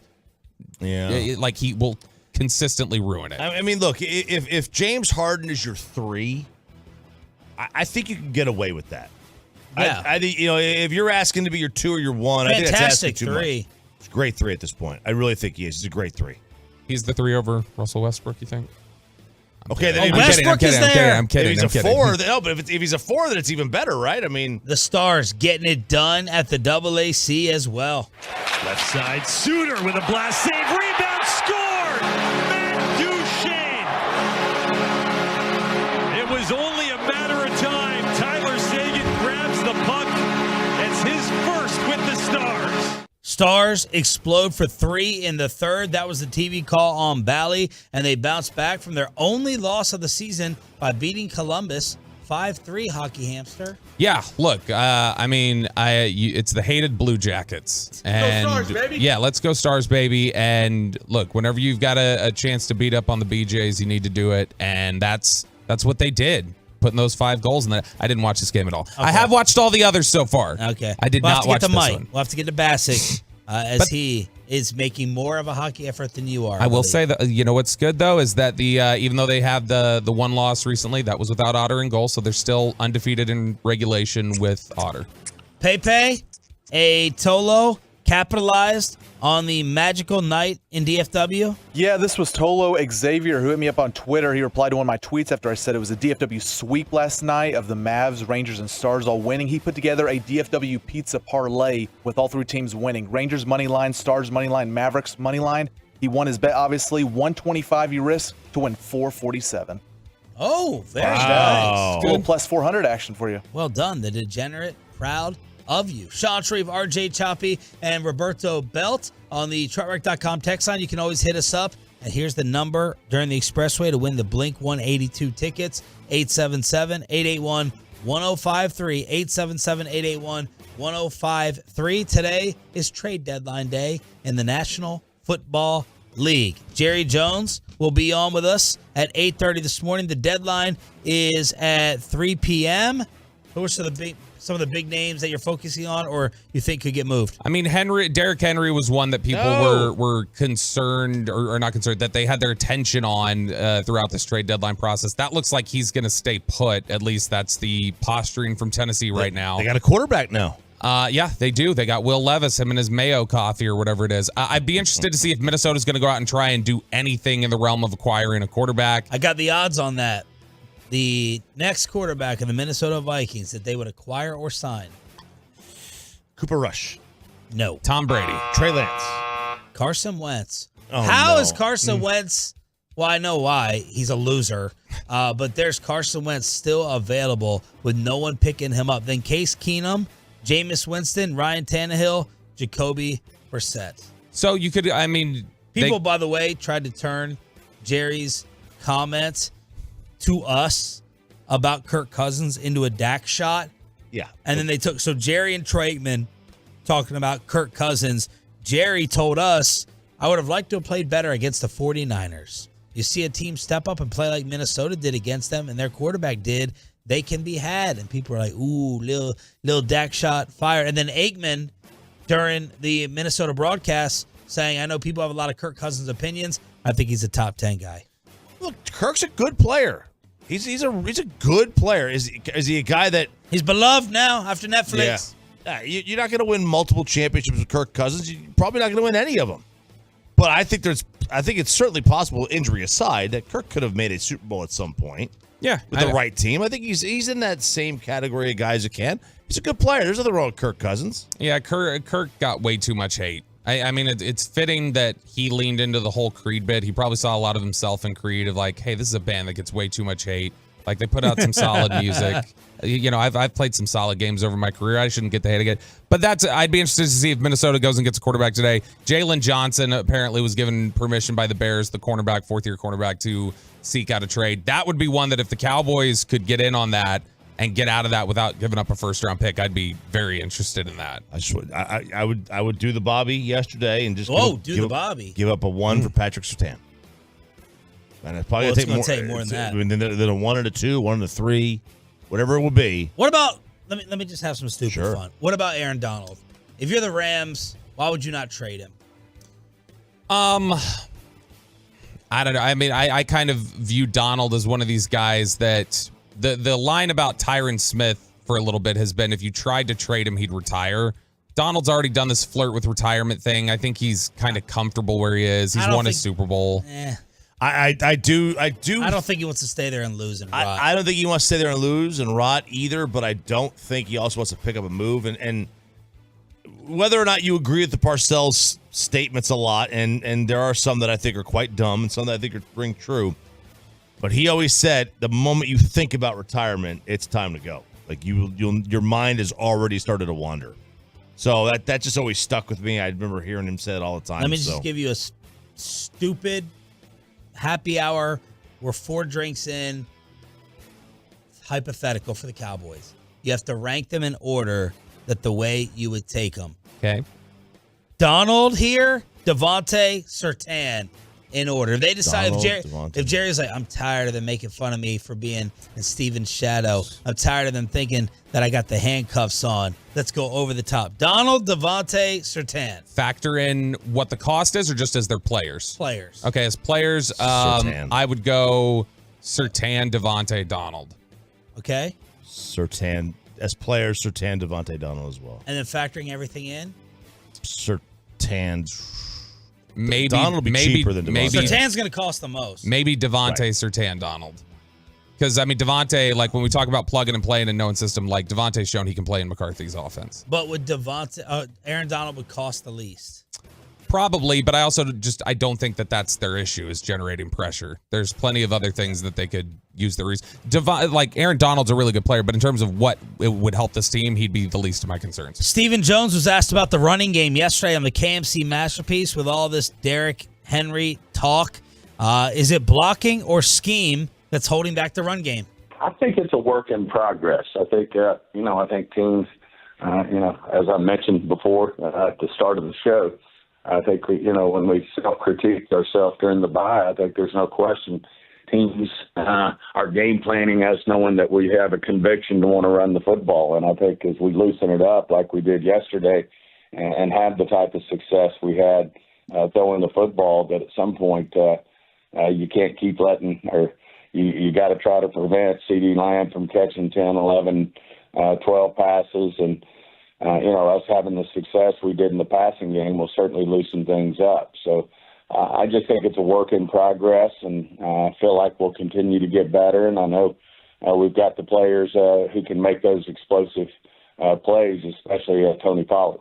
Steven also saying that the initial news on Udoga with the ankle, not as bad as they thought, could be available Sunday against Philly, and they'll see about Tyron after Thursday's practice. Yeah, look, the line about the running game is well and good, but you're talking about they fired an offensive line coach about this deep into the season because things weren't coming together in 2018 with Paul Alexander. So they absolutely expect things to be together at this point. That's one point. And two, when you say, look, as long as CD's catching 10, 11, 12 balls, it's like, okay, well, then let's make sure you're targeting him 10, 11, 12 times because that has not been happening this season. It happened this past Sunday, but you've got to make sure that that's an actual focal point. And when we've asked Jerry about it, and I know he pulled off the brakes a little post-game, but when we asked Jerry about it a couple weeks ago, he's like, I don't know that I want to see more targets. I'd like to see it evenly dispersed. So the offense looks pretty good with more targets. Ron Washington is interested in the enemy. Does Arizona have worse baseball fans than we do? And get this guy off TV. Please, please get this guy off TV. All that next during the Expressway, commercial free for the next 40 minutes, and a Blink 182 ticket giveaway for you turning it on, leaving it on. Your home of the Rangers with Sean and RJ next. Let's get you over to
Through the Fan. It is the Expressway right now on the Fan, and it's brought to you by QC Kinetics. Leclerc set at 1-2. A long hold, he kicks and fires. He struck him out swinging on a high fastball, and the Rangers take game 3 by the score of 3-1. That was Nadell with the final call last night. Rangers get the W. This is the Expressway on Sean, RJ, and Bobby. We are commercial free for the next 40 minutes right here on DFW Sports Station, and your home of the American League champs and your home of the Blink 182 ticket giveaway. Bobby, have you started working your ways in the building to get these seats? I've discovered who I need to talk to. And it's 182. Nope. Apparently I need to talk to Oscar Espinosa, so that's who I've got. You always said Oscar when you look for tickets. I've never met Oscar. I've been in the building too little, I guess. So, but that's who I've got to try and bribe, I think. All right.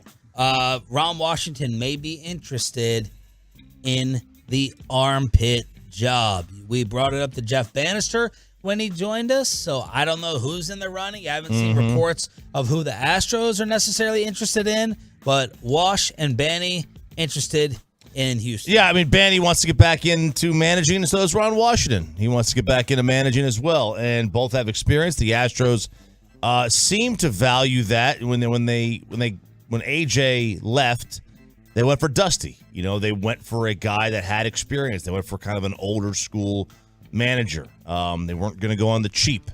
What would they do with the next hire? Would they go with Brad Auspis, who's got, some managerial experience, or Banny or Wash?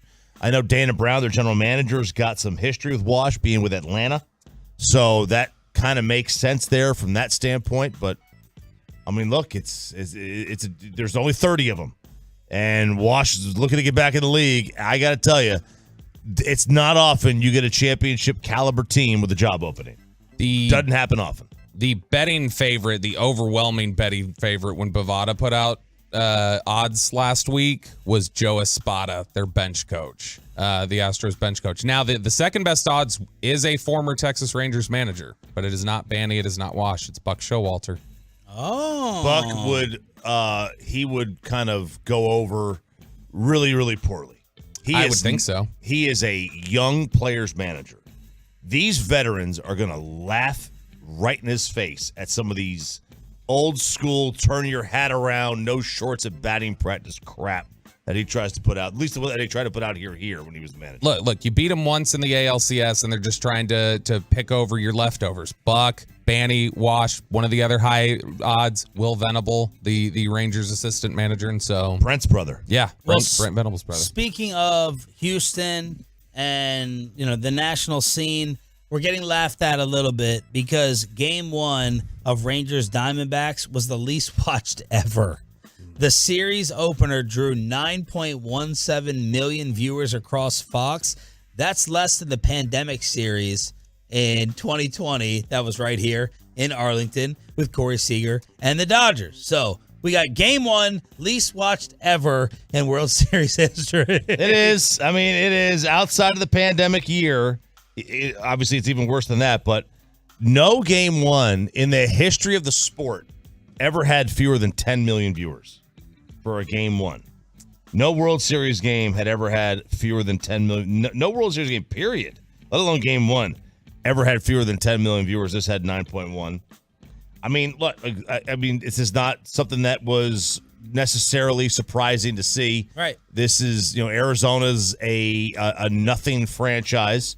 And for a large existence, the Rangers have been a franchise that is just a half step above that. Like, they don't have a national following. Neither team does. If you were to ask, I don't want to say baseball fans, but if you just ask sports fans, like people who are just, they'll casually tune into the NFL, name me 2 players on the Rangers, they couldn't do it. I mean, Troy Aikman, Joe Buck asked Troy Aikman himself to name 4 Ranger players. And he claimed to be a Ranger. He lives here. So this is not surprising. It is what it is. It's not going to be highly rated, and people here don't care, and they shouldn't care. And people in Arizona don't care, and they shouldn't care. The people who should care is Rob Manfred.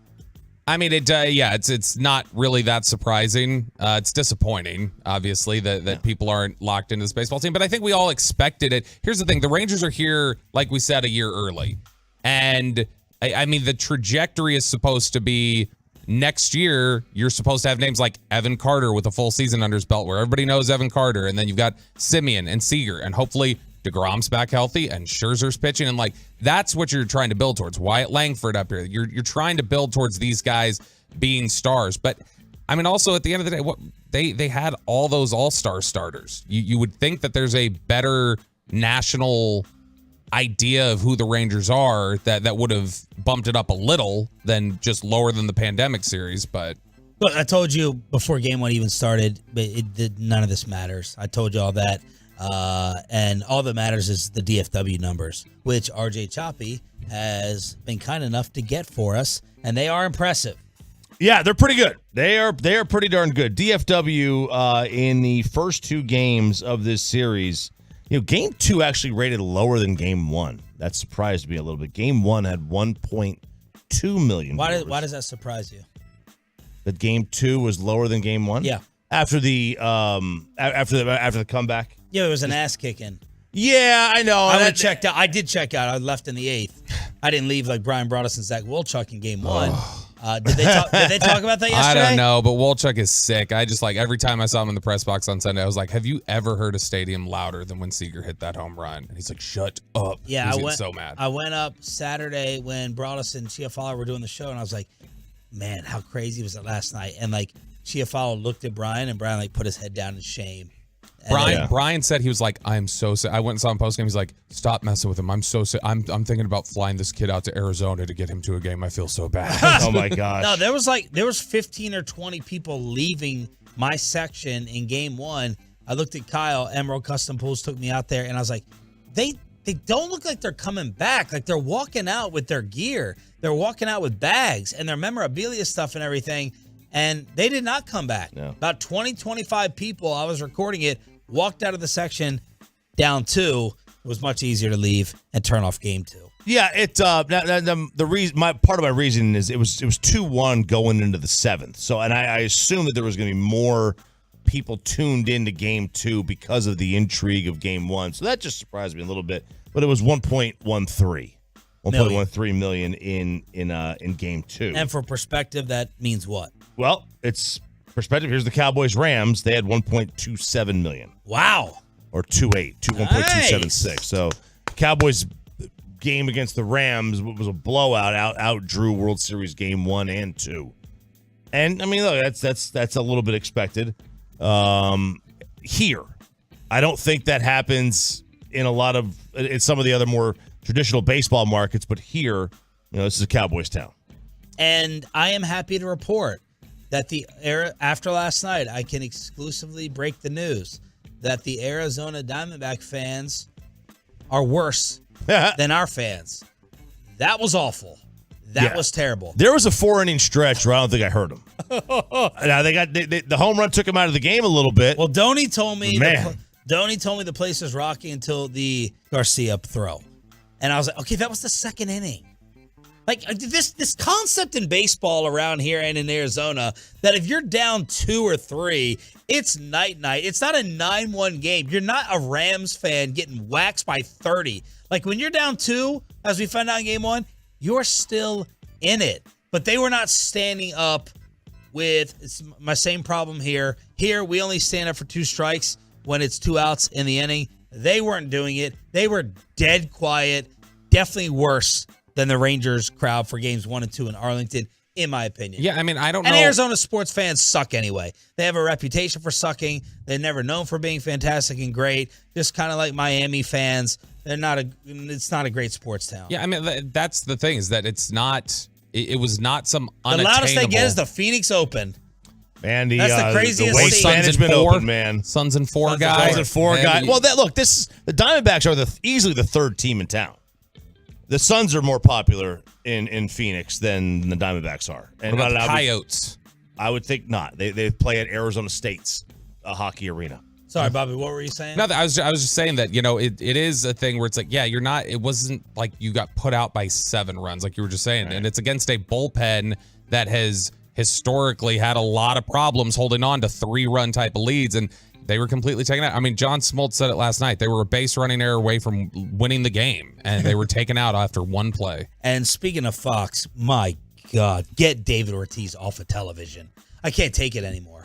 He's doing his Cookie Monster thing. Derek Jeter, he's making Jeter. Jeter's big misstep so far on television was not putting on the Texas hat, being too cool for that. Someone got to Derek and told him, you're getting destroyed. Maybe he's checking his mentions because he's on social, because then he went on Instagram and put on the cowboy hat and he goes, it was just a joke, or like, it was just a bit, guys. But Derek Jeter, by far, I'm most interested in hearing what he has to say on that set. Alex is just so generic, according to Cap over there, Cap and Poppy and Cap. And David Ortiz is so worthless and useless. And he just thinks that trying to be funny and he repeats the same question that Jeter and A-Rod asked the guest. What was the mentality? What was the mindset? And then last night with that stupid Cookie Monster, Derek Jeter is like feeling cringy. As cringy as it feels watching, Derek is not wanting to overlaugh or fake laugh or be a part of it. And I applaud Jeter for that. Ortiz is so bad on there. He has to be replaced. They have to get rid of him unless he's putting up monster numbers for the Boston market somehow, some way. Yeah, everyone tries. I switched over to MLB Network to see Harold Reynolds. I would. Boy, that's a jump. Yeah.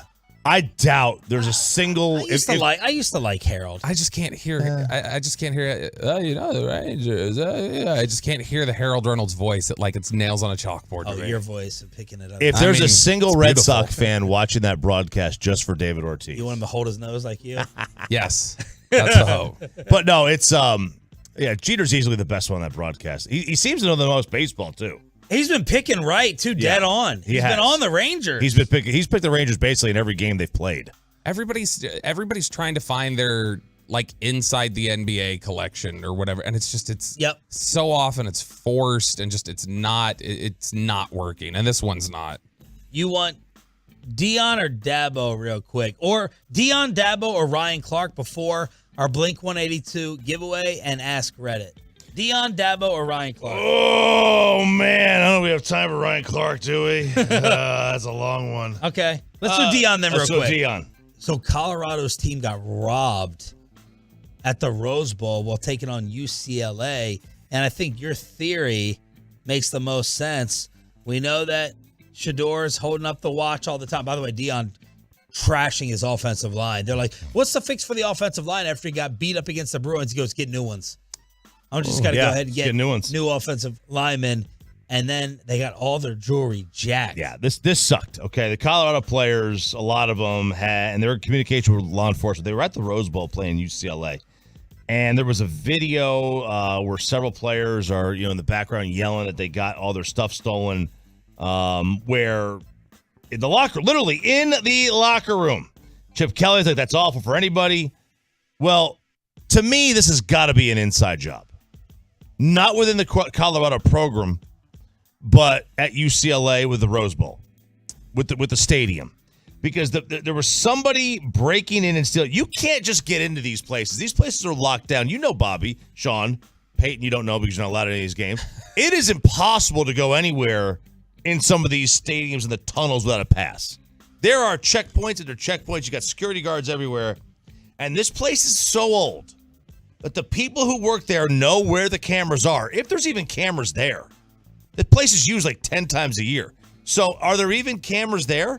If there's not, okay, that's a problem. If there is, these people know exactly where the cameras are for them to be able to steal these things. I don't want to be too conspiracy theorist. Well, I do. But could it be a true inside job? Come on, Alex Bell. It's a Colorado inside job. Oh, because as you recall, it was a big story that Dion's first game at Jackson State, he got his cell phone and everything stolen at halftime. Boombox, right? Everything got taken out of the locker, and he came out at his press conference. He's like, "Great game, but really disgusting behavior. Everything got stolen out of the locker earlier." So it's okay, is there somebody that was with you at Jackson State then, is with you now at Colorado that you need to start turning your attention to? You think they're just saying they're saying it's stolen just to get some sympathy? Is that honestly, what you're saying? if I was the offensive line, I'd be like, all right, you want to give us hell? I'm going to start stealing all these rollies from your quarterback and everything. We'll see how well he plays now. Maybe he was weighed down. He's not able to scramble out away from the pressure from the weight of his watch. Does that roll you have a Dabo Ranch? No. I don't know what that means. Let's hook you up for turning it on and leaving it on. It's the Expressway. And we want to thank you for being a Tolo every morning on Sean and RJ. Here's how. All right, Tolos, that's right. Caller number 10 right now at 877-881-1053 wins a pair of tickets to see Blink 182 at Dickies Arena in Fort Worth on June 25th. Tickets on sale right now at livenation.com. That's caller number 10 at 877-881-1053. Jerry Jones live at 8:30 this morning here on your home of the Cowboys and Rangers. 105.3 The Fan. Game 4 tonight, 6:30 pregame. First pitch at 7 o'clock. By the way, what are we getting here for Game 4? Andrew Heaney versus what? Multiply? Mantiply. You're probably going to get Joe Mantiply. So if you go by what the Diamondbacks did in Game 4 of the NLCS, they went with Mantiply for an inning, and then they went to 7 other guys. They had an eight reliever day, and they won the game. This team has the most unique names and deliveries of any team in baseball. They got 2 guys who have back-to-back A's in their last name, Thought and Saul Frank, or however you say his name. Yeah. You got Zach with no K, Gallen. Okay, and then who was their Game 2 guy? Oh yeah, Merrill. You got a Merrill out there. That's a touchdown. That's a hot wall. You got a Seawald. You got a weird delivery, funky Thompson. They very much are like Ginkle. They do have names and appearances of like generate a player on MLB Yeah. The Show. Like, oh, let's create a player. It's like the default setting. Like, what is who would look like this or have this name? Well, the Diamondbacks, their entire roster. It's a huge miss though for them not to have somebody in their team that changed their name to Einhorn. Cattell. You got a Cattell in there. Cattell. You got Cattell Marte as well. You got a Corbin. Yeah. Oh, it's anyway. Interesting. Like, I'll tell you, last night's uniforms, though, I liked those unis last night. That seafoam green number, I thought that was pretty sharp. I hope they wear them again. But the pitching matchup. Well, the pitching matchup is going to leave a lot to be desired. Like, this is not one of those games where you tune. Like, there are games where you tune in. All right, I'm going to tune in here, and I'm going to see Scherzer and Verlander. And, in Game 6 I'm going to tune in for that one. No, that's not this. This is, you're tuning in for the offenses to see who can strike first. You're tuning in to see which bullpen is going to have that one blow-up inning because it's really, really hard to have 6, 7, 8 guys all be on their day. If one guy is off on either team, it completely changes the entire game. And then what you got to worry about, and this could be advantage Rangers if they can get Heaney or Dunning to go 3-4 innings, is that you're going to have another game tomorrow. So you're going to have 3 straight games in a row. Can you use Chapman today? If you use Chapman today, you can't use him tomorrow. If you don't, right? You're not going to use him 3 days in a row. Leclerc, the same thing. Leclerc, you go back-to-back with Leclerc and Chapman, you're really testing it. And then if you do go back-to-back, you know what happens in Game 5. If the Rangers use both of those guys tonight, and the worst thing that could happen, if the Rangers are going to lose tonight, lose like 9-1. Because the worst thing that can happen is you use Chapman and use Leclerc and you lose. Because then you go tomorrow and they've got their ace who's pretty good at home, pretty darn good at home, and then you're probably not going to be able to use Chapman and Leclerc. That will be tough. See, that's and that's a big part of the reason why I just was in favor of letting Gray go. Yeah. And I know everybody, there were all the tweets, and I know, okay, you're just great. You're repeating what you just heard, and that's wonderful. But the whole little, he hasn't thrown more than 30 pitches in however long. But, that's why you let Gray go to me until he shows signs of trouble. I understand he hasn't thrown 30 pitches in however long, but just let him go until he shows he can't throw strikes or he gets into trouble. There's no reason, again, unless they just don't want to do we don't want Gray to get into trouble and then have to bring Aroldis in with runners on base. John or whatever Gray, else. the hero from last night as the Rangers take Game 3. The Game 3 winner in this situation wins 70% of the time moving forward. It's Tuesday. It's Expressway. So let's ask Reddit. Do you have a question, Kelly? Yeah, I have a lot of questions. Number one, how dare you? That's right. It's time for Ask Reddit. We want your thoughts, your answers on the truckwreck.com fan text 877-881-1053, 877-881-1053. Also, if you were watching us on the Twitch or the YouTube, get some of your answers in there. This is where we tackle the most viral and pressing questions off of Reddit this week. And we'll start off with you, Sean Sharif, because I feel like this would apply to your own home, potentially. What's the most bizarre house rule you've encountered at someone else's home? Do you have any house rules that are I don't. I guess I'm out of style with this. I don't want people putting their shoes like on my couch.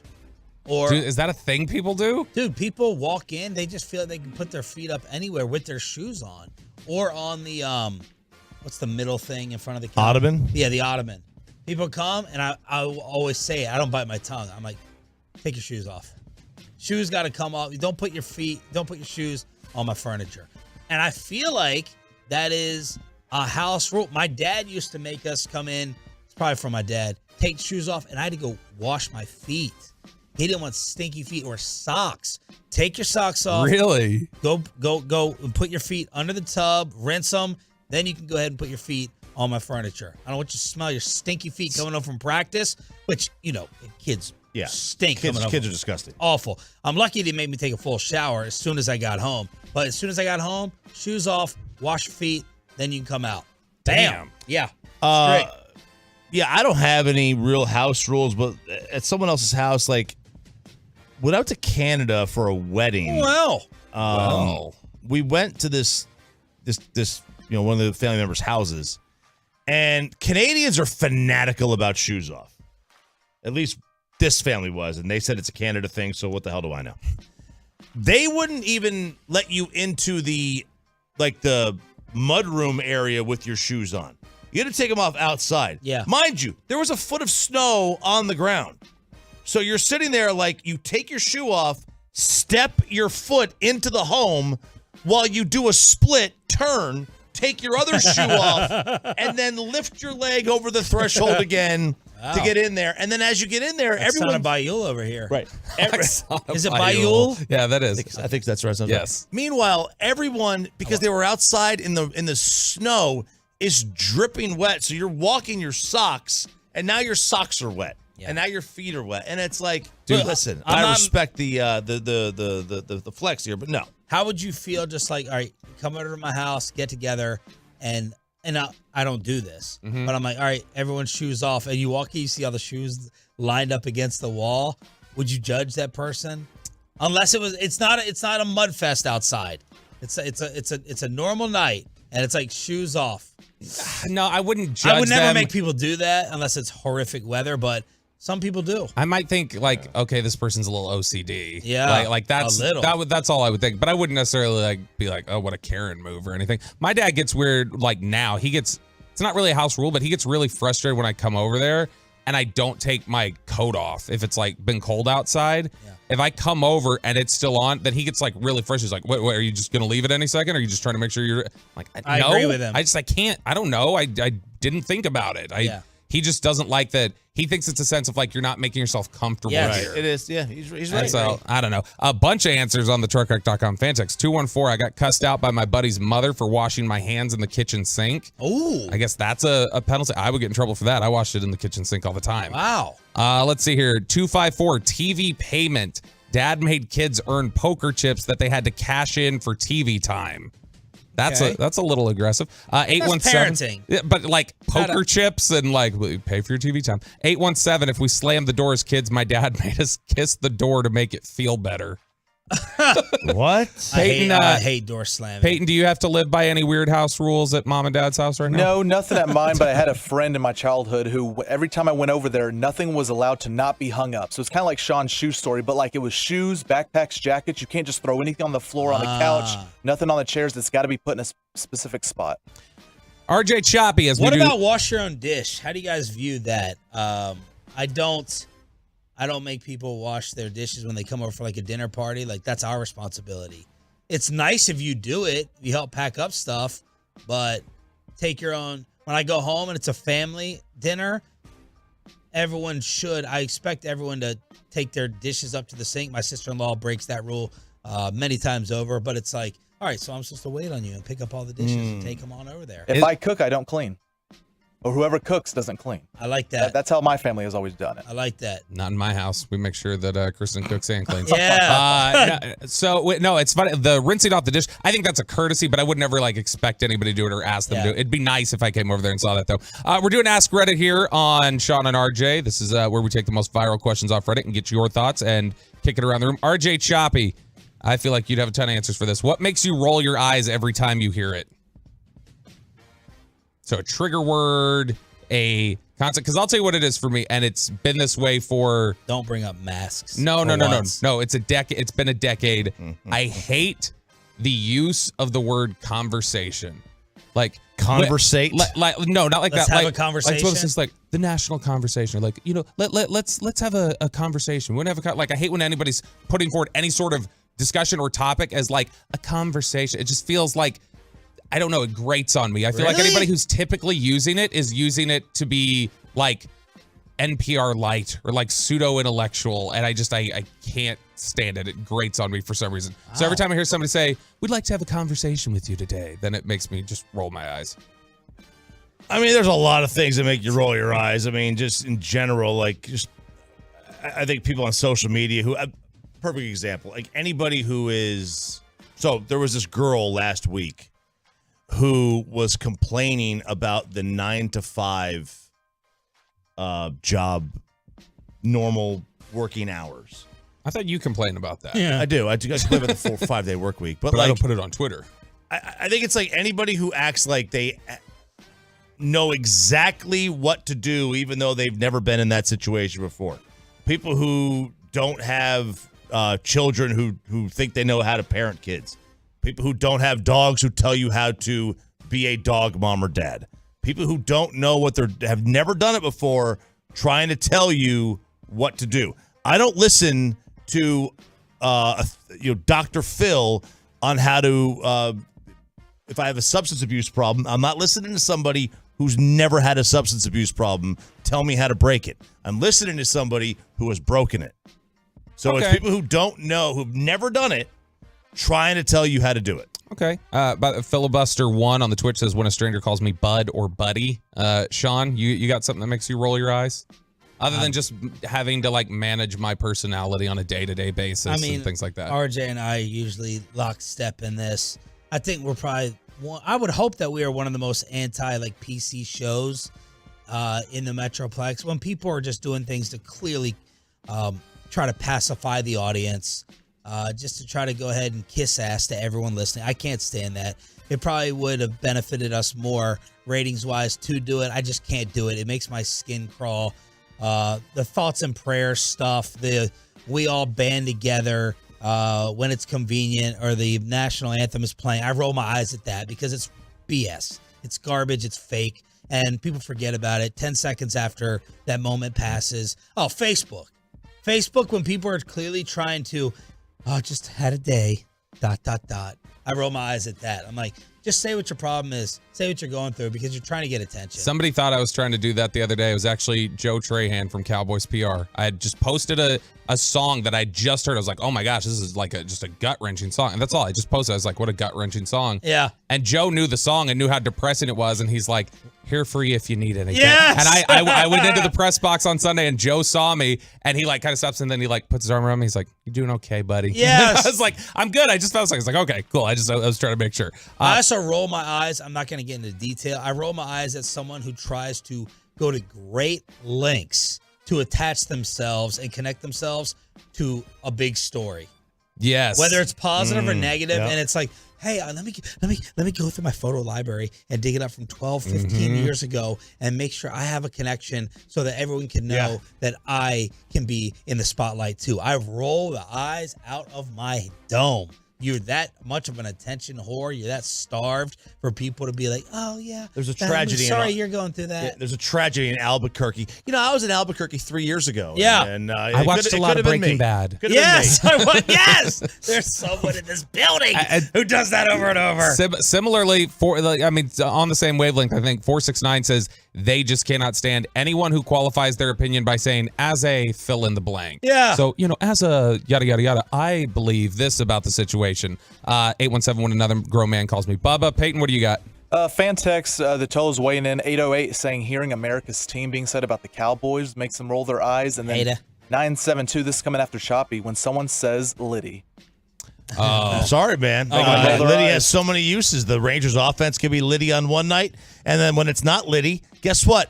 I become Liddy myself. Sales expert Cody, marketing consultant. He was trying to get me to say a term last night He was asking me for this restaurant recommendation, what to order there for his anniversary. I gave him the whole list. He wrote back, thanks, ILY, and then he said, say it back. And I said, I hope you get food poisoning. Whatever you say, I don't know what it is. Thanks, Illy? I love you. ILY. I love you. Say it back. Once Ollie gets its phone, you'll learn all these. Yeah, you're gonna get a phone. You'll catch up years later. Shout out Jordan and Cody, by the way, on their anniversary. Derek King Sr. on the YouTube is my puzzle night was fun, Cody. Derek King Sr. on the YouTube is my spirit animal, I guess, because he's also just triggered by words that probably shouldn't trigger him. Communication and vehicle.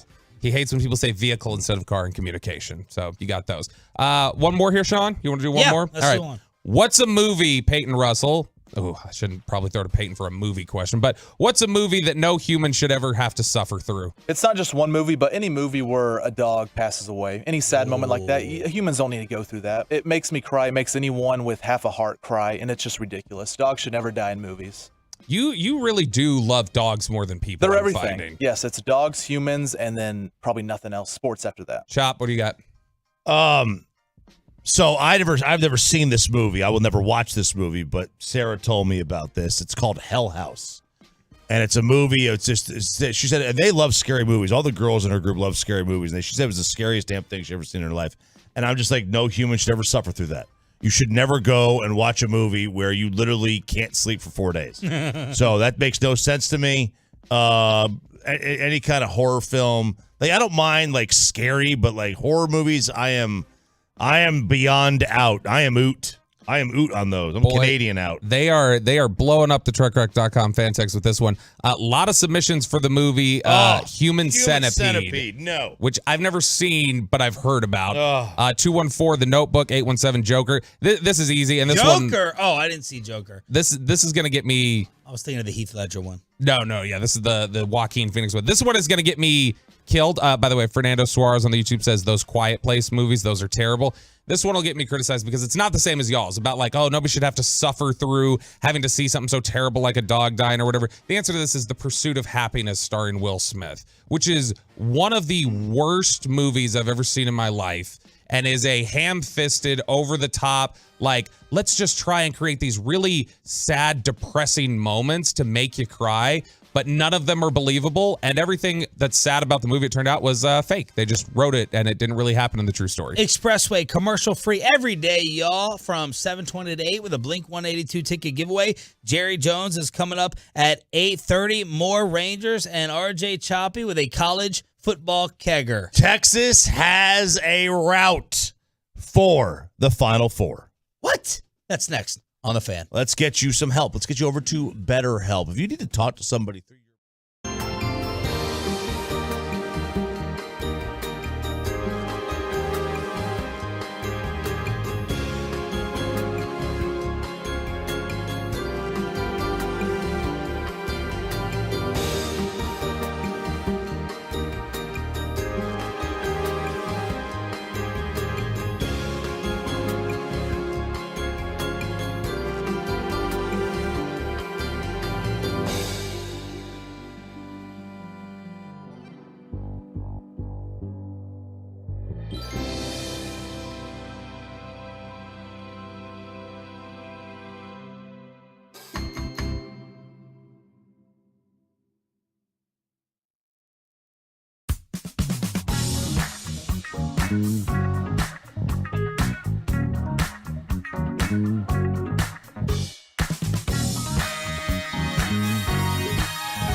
From our fan studios, secured by DFWSecurity.com, this is Sean and RJ on 105.3 The Fan.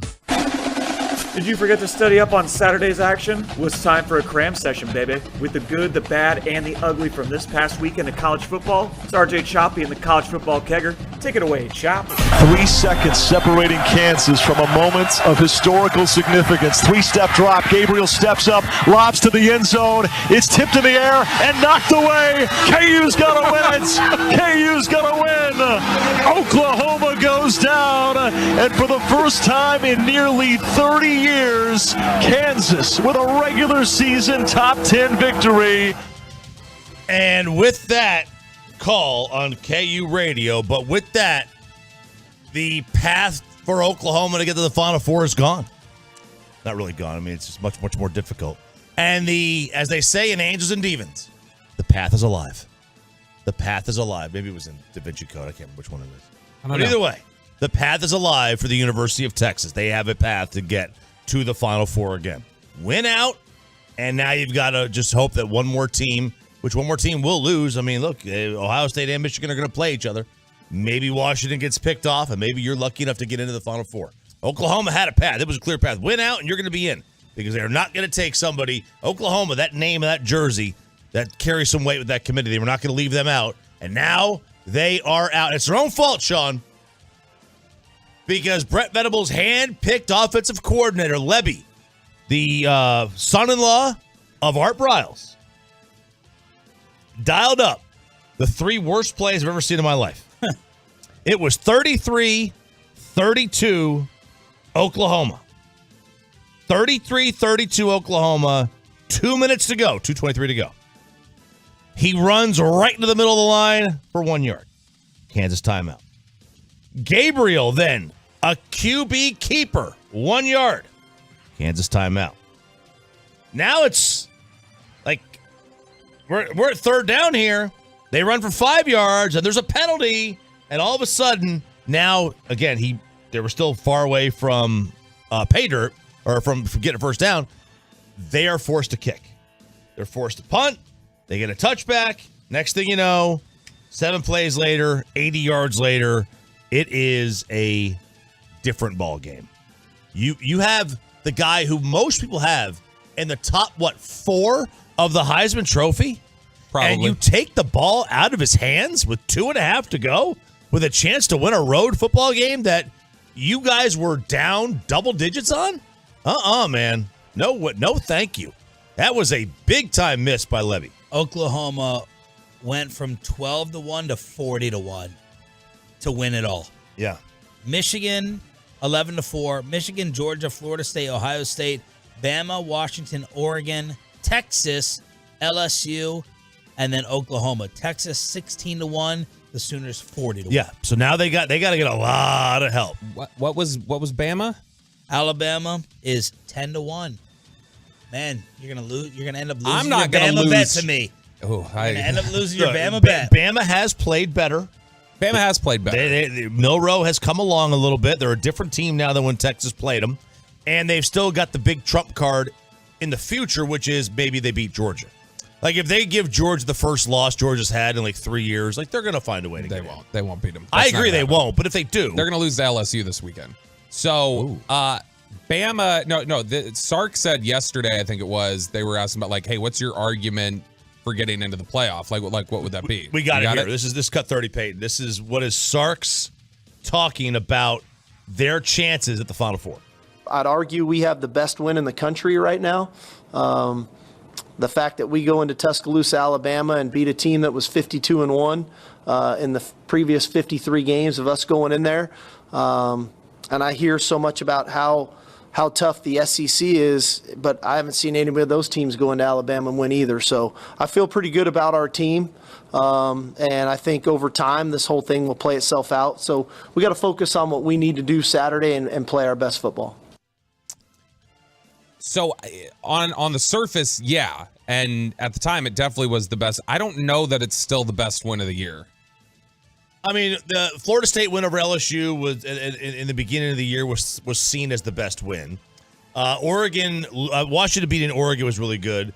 Let's not forget, Ohio State has 2 top 10 wins. I was about to say, the one to me is Ohio State and Marvin Harrison Jr. doing what he did against that Penn State defense. I think that was incredibly impressive. That to me is, and even though that was in Columbus, I think that's the best one of the years, Ohio State beating Penn State. You want your 3 Heisman front runners in order? Do we guess them? Yeah. Or do you want to guess? Yes. Michael Penix. Is Penix back at number 1? How fickle is that? Yeah, I mean, that's just the way they do it. Michael Penix is 1. Is Gabriel still up there? No. JJ? JJ McCarthy's 2, and Marvin Harrison is 3. That's why I brought it up. Okay, all right. That'd be pretty nice to see someone like a non-quarterback get into the Heisman Trophy category. Texas wins 35-6 over BYU. Georgia wins the cocktail party 43-20. That was a scoregami in the NFL. Yeah. It was. That was a scoregami in the NFL. Ohio State all over Wisconsin 24-10. I needed an extra point. I needed an extra half point there.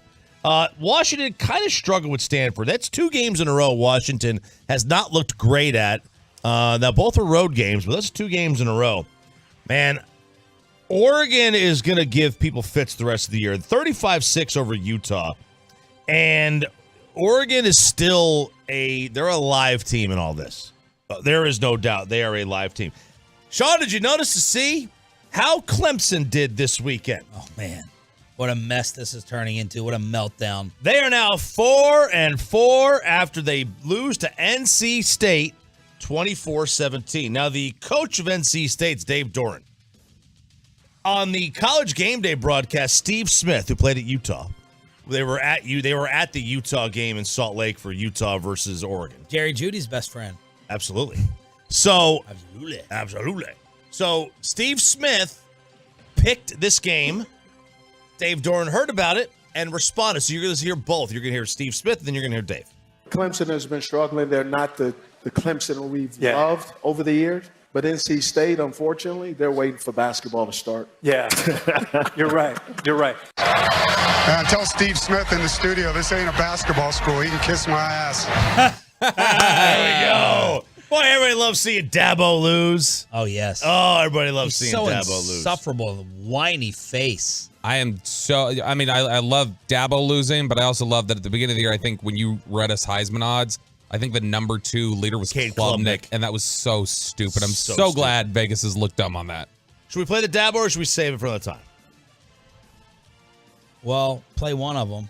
All right. Now, Bobby, you said this, right? Did you say this or did Bobby or Peyton say this? Yeah. This was going viral last night. All right. This was during his press conference, and somebody asked him about his salary combined with the fact that he is 4-4. This is like his coach's show. No, this is like his local coach's radio show. And this was a caller. This was Tyler from Spartanburg had called in and asked him about his salary relative to a 4-4 season. You can have all your opinions that you want. All right. I don't know how old you are. Don't really care. All right. But let me tell you something. We won 11 games last year, and you're part of the problem, to be honest with you, because that is part of the problem. It's people like you that all you do is the appreciation.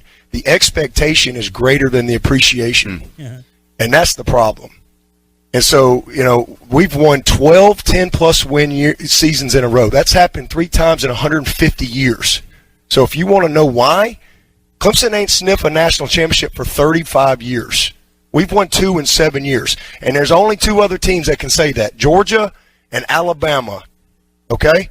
Is this a bad year? Yeah. And it's my responsibility. Take 100% responsibility for it. But all this bull crap you're thinking, all these narratives you read, listen, man, you can have your opinion all you want. And you can apply for the job. And good luck to you. All right? But to answer your question, all right, we're second in draft picks. We've graduated 98% of our guys. We're second in wins. All right? If you want to know why, again, I'm telling you, we're not perfect. There's a lot of teams that, Frank Howard never had a bad year. Coach Ford never had a bad year. Coach K has never had a bad year in basketball. People have a bad year. Dabo in the era of NIL is a lesser Mike Gundy. That's who he is. Oh, wow.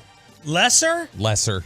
Mike Gundy's teams are more competitive than Clemson is right now. No, he's not a lesser. Dabo doesn't coach a position, right? He's just a kind of a walk-around guy. Yeah. Technically he does, but He's more of a walk-around coach. Coaches the Bible. He coaches the culture. He coaches the culture, right? And that's part of your job. Yep. That's part of your job as a head coach of college football, is to coach the culture. How does Bruce Bochy keep hitting all the right buttons? That and Jerry Jones live at 8:30 next on Sean and RJ. But obviously...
or a loved one have been in an accident, contact the Frankels for free at 214-817-333-3333 or go to truckwreck.com. Walker at second. Nobody out. This next pitch is lined into right center, a base hit. Adolis over to cut it off. Walker running through his top side. Here's the throw. Home plate at the plate. He is out at home plate. Perfect throw by Adolis Garcia to nail Christian Walker trying to score. Going to second on the play is Tommy Pham. It is the first out of the bottom of the second. And a lot of people think that was the turning point of last night's game. Good morning, Metroplex. The Rangers take Game 3 up 2-1 in the World Series. Heard right here on this radio station. Game 4 tonight, 6:30 pregame. First pitch at 7 o'clock. Jerry Jones is coming up at 8:30 here on Sean, RJ, and Roberto as they get their 9th straight road win. That is a postseason record. And the defense coming through. As Spittle texted us, they have not made an error, knock on wood, in 5 games. No errors in 5 games. No errors in the series thus far. You saw it last night with Josh Young and the hose over there at third. And, of course, man, I knew that Adolis was gunning down Walker as he did not look back up at the third base coach. Yeah, no, he did not. Everyone in the state of Texas knew that was happening. Yeah, there was no way that Walker saw the sign because his head was down. If he saw the sign, he didn't open up his eyes. He didn't open up his eyes at all. His head was down. He was just kind of around third and never looked. And that's what you get, man. You want to test Dolis' arm. That's what you're going to get. Now, obviously, we wonder, we wait for injury news on Adolis Garcia, but these two teams are really defensively very, very sound. They don't make a ton of mistakes. They're not going to beat themselves. Arizona doesn't have great arms. The Rangers do have great arms. Arizona covers a lot of ground, though. Bruce Bochy on the difference last night versus Game 2. Well, it wasn't so much a strategy. Yeah, the guys just threw the ball well. Now, those 9 runs, they got away from us late. That was a tight ball game, 2-1, and just got away late in that game. But that's what it comes down to. And defense. I mean, you look at what those guys did tonight. Dolly, what a throw he made at home. Of course, Corey, getting that big double play. Josh Young, the ball that deflected off of Max. It's just a great game defensively, and shows you what defense can do. It can win a ball game for you, and it helped us win tonight. I'm trying to think of the last Metroplex coach that pressed all seemingly pressed manager, whatever, shove it, pressed all the right buttons during a run like this. I can't speak enough to hockey. Spittle is listening, so maybe he can help us out with that. But just making these moves, Carlisle, JJ Barea, 2011. Miami Heat adjustments. Like, everything this guy, it's fascinating. As you sit there listening on the radio or you're watching on your couch and you're saying that I disagree with this. Even yesterday, I know why he did it, breaking up the lefties, but Evan Carter was going to be one of those guys. I wish I had said yesterday on the show, well, it wouldn't have made me look smart, made me look dumber than I already am. But I was thinking about talking about, let's get Evan Carter out of the 3 spot. Let's move him out of there. He's not ready. Let's go ahead and get him a little bit farther down in the order. He listened to you. Well, yeah. Yeah. I wasn't thinking maybe he got a promotion because he put him in the cleanup spot. And I was like, I don't think Evan is ready for this right now. Goes and gets on base 3 times, 2 hits, and a walk. Now, again, I know he was breaking things up with the lefties, but that was just me doubting Boch. It worked. John Gray, you go to him after Scherzer, and John Gray is the hero of the game, and I'm voting for John Gray to start Game 7 over Max if it even gets there. We all were freaking out that John Gray left, and it eventually led to Aroldis Chapman. We're like, okay, he's thrown 30 pitches. Why are you taking him out? Bassick, I know, called Sandler, and Jared said that's his plan. That's just the plan. Yeah. So they're going to go ahead and follow it. So they may want to use him today. Taking Gray out, maybe saving him for Game 7. Aroldis, why? What are you doing, Boch? And then you end up getting the double play ball. He cracks the smirk afterwards. Whatever he touches turns to postseason gold. I mean, you have to use some of these guys. I mean, you can't just avoid them. It's really tough to avoid Aroldis Chapman. You're getting down. You've got how many guys do you really want Will Smith there? You want Will Smith in that spot instead? I mean, who like? Well, if you let Gray, the alternative for me was let Gray go one more. Spores takes up the Chapman inning, then you get to Leclerc. I mean, we're at the point where we trust Spores more. I mean, that's the other thing, you know. I mean, I trust Spores blindly. I'm 9 out of 10 trust factor with Spores. Okay, I mean, I have BSS, battered Spores syndrome, from this season. Okay, I don't trust him at all. I mean, we could have said the same thing about Leclerc. I mean, yes, I again, you're right. I mean, and does would it surprise anybody if Leclerc, gives up a run? I mean, wouldn't surprise. I don't, and I have more faith in Spores than Leclerc. Okay, that's fair. I mean, and that's the fickle thing about this time of year is that perception of players can change on literally one inning. Yeah, I will literally never trust anybody in that bullpen.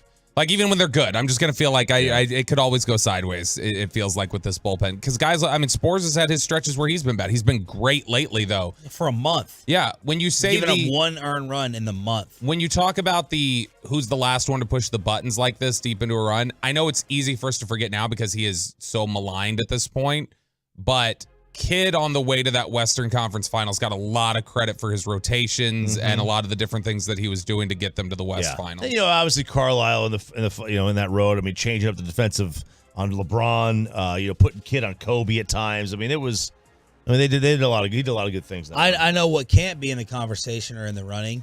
A Cowboys coach. Never one time after a playoff game have I been like, man, I felt like we outcoached them. I felt like this adjustment was made. They're not even in the discussion, but this is the special feeling of having Bruce Bochy pushing the buttons for your team, and we'll see what happens today because there's going to be a lot of button pushing with the way these both these teams have to pitch. I am setting the over-under now at, I will say, 13.5 pitchers used in this game. I don't think that's being kind of hyperbolic. The Diamondbacks in Game 4 of the NLCS this year, where they had basically the same procedure, they used 8. Which means we need to use 6 to hit that over. I don't think it's... Do you think it's crazy to use 6? That the Rangers are going to use 6 guys tonight? No. I know they're going to use 2 by the 5th. Back to the Rangers after Jerry Jones joins us. Are we going to get any action with the trade deadline today at 3 p.m.? And what was the bigger highlight, beating the Rams or meeting RJ Choppy and his family? Jerry Jones joins us live on Sean and RJ next. Let's get you.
This is your home of the AL champs and America's team with Sean, RJ, and Bobby, and it is now time for the Jerry Jones Show, brought to you by Ford, built for Texas, built for you.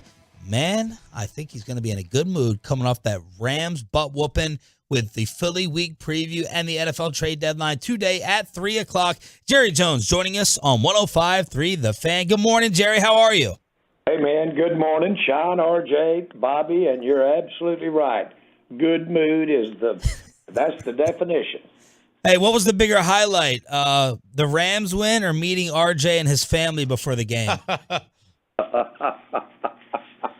it's good he's got a great-looking family, boy. I'll tell you what, I know he's proud of that. But certainly it was great to see him, but it was just unbelievable to have that kind of start and to watch that team execute in all three phases. So let's just put them both on equal footing. I'll do both. Now, RJ, I'm pretty superstitious, so we got to do that every ball game, every home game. I want them out there. Well, I for sure will be at the Detroit game. I know that, so I'll see you on that one.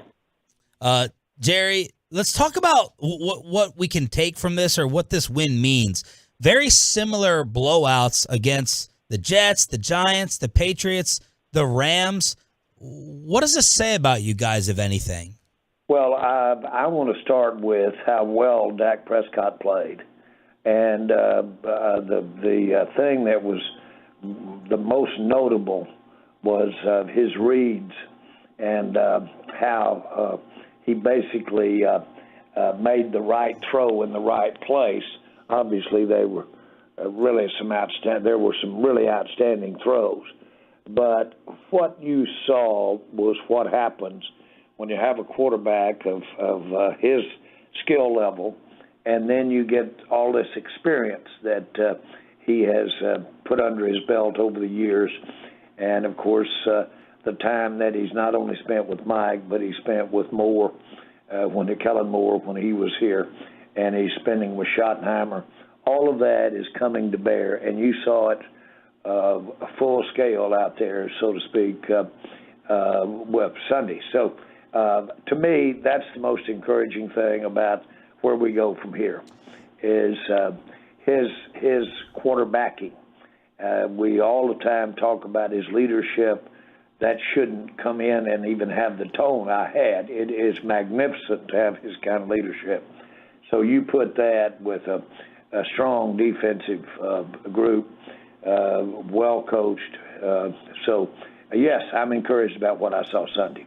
Are you getting more comfortable with the idea of Dak running a lot again? Because it did seem like in the last couple of weeks he's used his legs quite a bit more.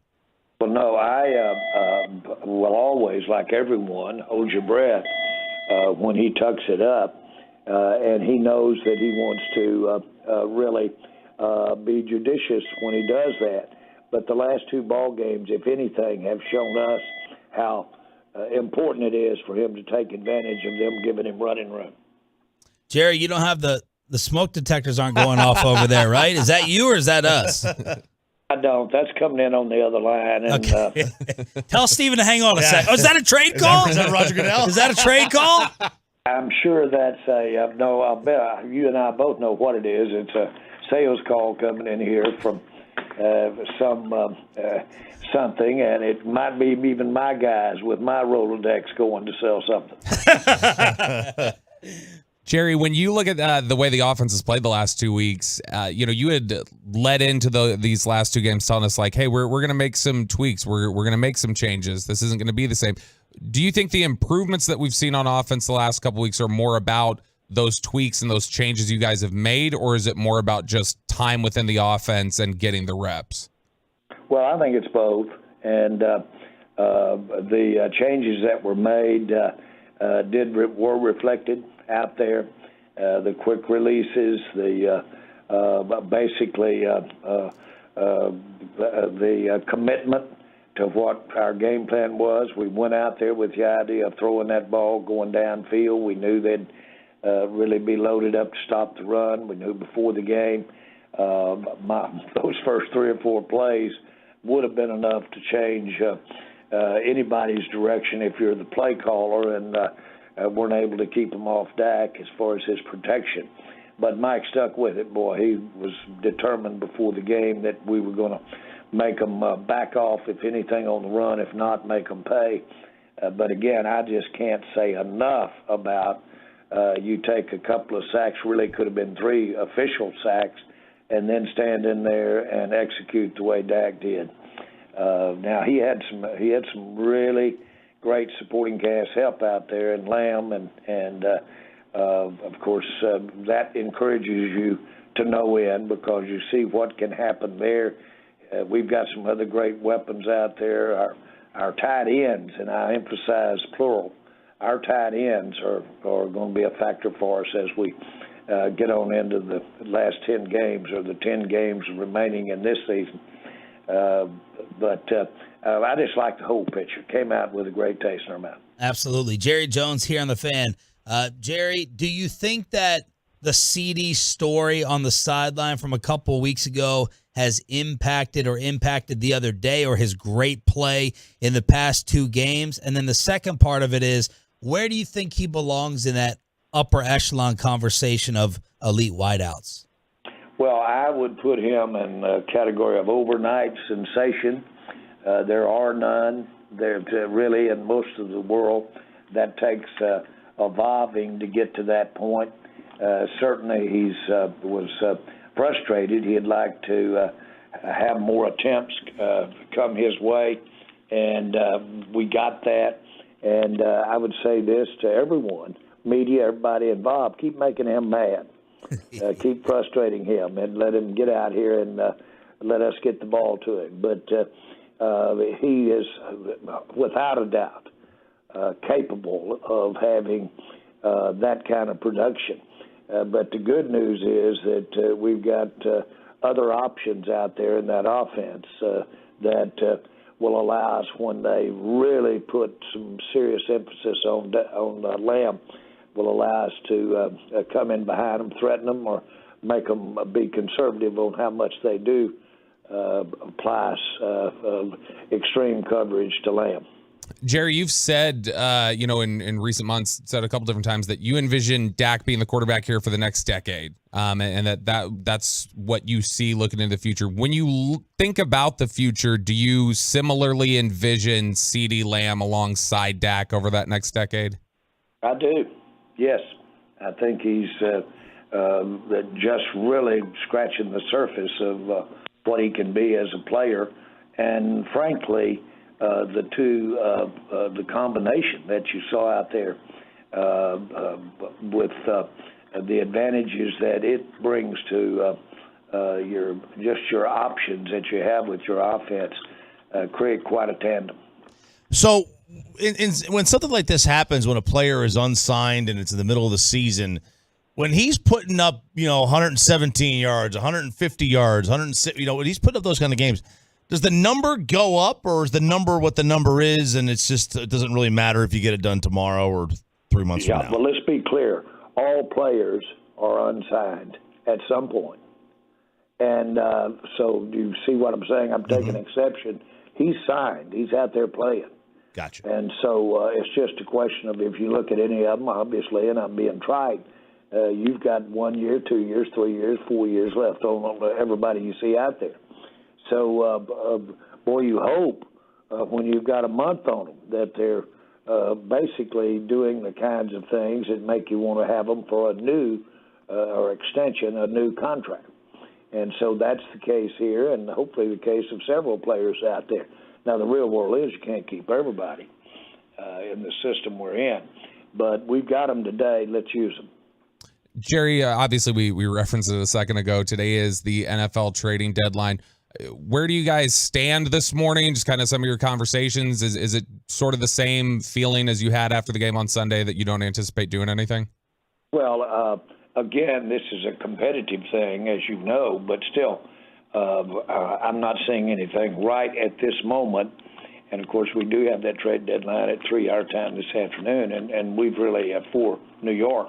And you'd have to really ball and jacket to get a trade done, especially one that would require any adjustments in the existing contracts of the player you traded for or the player you're trading. But I see us right now having a pat hand. Jerry Jones here on the Fan. So, Jerry, one of the things that the listeners got on us about last week was not following up after you said, well, I'm not going to put us on San Fran's level yet, maybe not even Philadelphia, when we asked you about contenders. And the follow-up that they wanted us to ask was, well, if you're not on that level, then why not make a trade to get there or surpass them? It's execution. It's the players we've got, just as Lamb last week when we were talking, we were coming off the game that, for instance, Lamb had or Dak had the week before against the Chargers, or the 2 weeks before, which were really outstanding games. But the reason that you aren't on someone's level 1 week and become on their level 2 weeks or 3 weeks later is because you have gelled, you have evolved, you have, for lack of a better example, you may have lost players or you may have gained players. And so all of that comes to bear when you say, where are you relative to a team at any given point during the season, relative to another team? Jerry, let me ask a stupid question. Mike McCarthy's used to this with us every Friday. When a trade gets done, this is just in general, not specific, do you always know that that was a possibility or option for you? Like, does news spread to everyone, or sometimes a blockbuster comes down and you're like, oh, I didn't even know that person was available? What's the reality of that? No. We have a keen sense of where there's possibilities out here. But of course, like anything, you may create one that might be available. I imagine that on situations right now that I could call somebody up and make a suggestion as to what the interest that we might have and give some indication of consideration. And somebody may not even be trading a player, but if I called and told him I was going to trade him CD Lamb, I'm using that as an illustration, tongue-in-cheek, then they might get interested in the trade. Jerry, so all of that is out there. That's why you don't have an answer when someone says, are trades a possibility? Yes, they are. But the price you would have to do to make the trade is not acceptable. It takes away more from your team than you're willing to give. Jerry, you guys have obviously had some injuries along the offensive line this season, some continuity issues just with guys available. But in years past, when there have been injuries on the offensive line, it hasn't slowed the running game to the extent that we're seeing right now. Why do you think the run game has had so many problems getting going?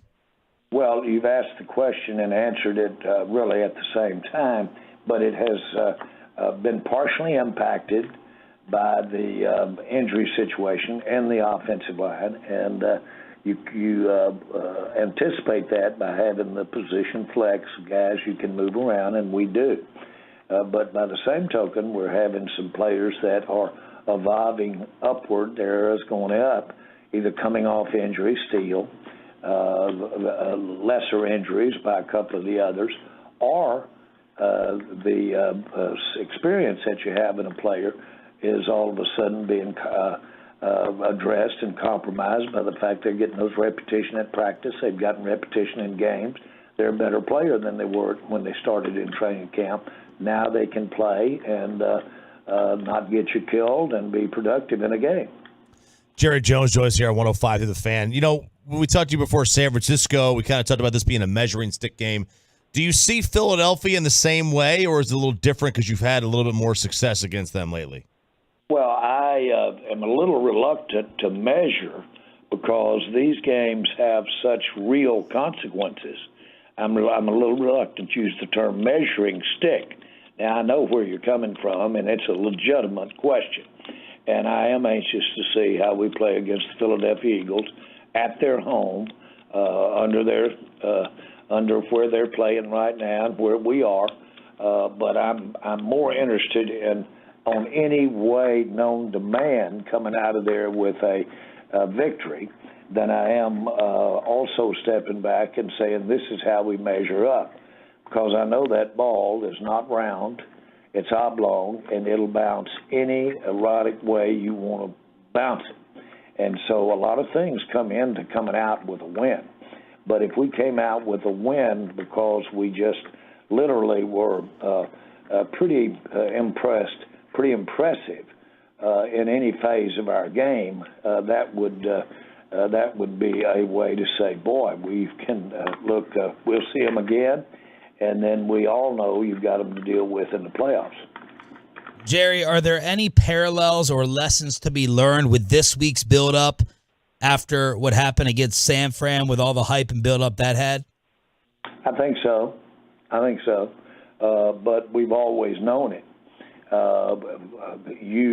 No matter what, if you get it reeling and get back on your heels, you can really have that score be pretty lopsided against you. And good teams can have that happen. And we won a Super Bowl and opened up against the Washington Redskins, and they annihilated us in Washington. Yet we won the Super Bowl. So you have a lot of different consequences. This one has serious consequences relative to standing and relative to where how we get to and where we get to in the playoff. But more importantly, just as we're playing the number one team ranked right now in the NFL, and is in my view. And so, and we played San Francisco when they were number one, and got it handed to us. So we need to have a better accounting, hopefully, than we did against San Francisco when we went out there. Jerry, has the leap, it has made me sound and look stupid, but has the leap that Jalen Hurts has taken surprised you at all? And what are your overall thoughts on his game? Oh, I think what we asked Jalen Hurts to do is really unique, and for him to have be able to play in there that close to where that type of action is, like a linebacker, and at the same time cover those tight ends. And so, no, I think he's playing very, very well. We have 3 or 4 players that have those unique skills that are capable of coming up, making the stop, yet at the same time staying with tight ends or receivers. That's one of the fundamental attributes or a fundamental requirement of the way Dan Quinn plays defense. My bad, Jerry. I think I misspoke. I meant to ask about Jalen Hurts, your impressions of him, and has the leap that he's taken surprised you? Yeah, Hurts. I thought you said Jalen Hurts. Yeah, my bad. Okay, no, mine. Well, I just right now he's got that team leadership-wise playing at a level that has him ranked number one. He has the talent. We respect his strength, and he has just evolved and gotten better and better and better in every phase. And so, and what they do at quarterback, the style offense they play maximizes his abilities. I know this is all arm waving in general, but it's a fact. And so, obviously, we've got to slow him down. Jerry, obviously you guys have some injuries at the left tackle spot right now. Tyron Smith not able to go on Sunday. Chuma Edoga then getting hurt in the game. If either of those guys are unavailable for you on Sunday, would the plan be to go with Richards, or would you consider moving Tyler Smith outside to left tackle? Well, let's don't go that far, because when you look at both their situations, I actually think it's more than likely both will be available Sunday. Now, and so I wouldn't want to speculate anything beyond that, but certainly one of the two should be available Sunday, and both may be. Jerry, one of the years of Halloween, you had a very interesting outfit that caught a lot of attention with the NFL official shirt. What Halloween costume do you have planned for today? Well, you mentioned the shirt, but I also had real thick, dark sunglasses as though I weren't trying to see anything as well. I was trying to leave that out. I was trying to do you a favor and leave that out. Captain Kane, I know you want to leave that out, and I want to have all the sensitivity in the world, but we were taking a shot at the officiating. But I don't feel sorry for the little darlings. I think a lot of them, and I know there are challenges, but I sometimes don't think a lot of the little darlings, so I don't want to be too sweet. That's amazing. Oh, my God. And what about this year's costume? Well, I think I'm going to go with something kind of away from anything that might stir things up. And I'm trying to decide whether I'm going to go in there suave like Dan Quinn or go in there with a little a robust coach's outfit like Mike McCarthy's going on. I may try to be them all. I practice that around the house before I get out in public. So we won't be seeing you at a Spirit Halloween store today. That's, Not gonna be out there. That's right, Jay. Well, I'll tell you one thing. I've had some of my most fun as a kid during Halloween. And by the way, the kid was when Stephen was about 16 or 17, and this kid was about 42. And we like them all gotten in jail. And we were tricking them more than getting treated. Well, look, best of luck this weekend. We cannot wait. It's another Philly matchup, and stay safe with those fans out there. Yeah, this is easy for me to say, but this is serious that we're dealing with up here, Sunday, man. We've got to really have our game face on, and Philadelphia is a tough place to get your momentum going, but it's all there. And to me, this is all about just what the NFL can be. I had a priest, Father Tribu, that both my sons went to Catholic school there when we lived in Little Rock. And but Father Tribu really became their master.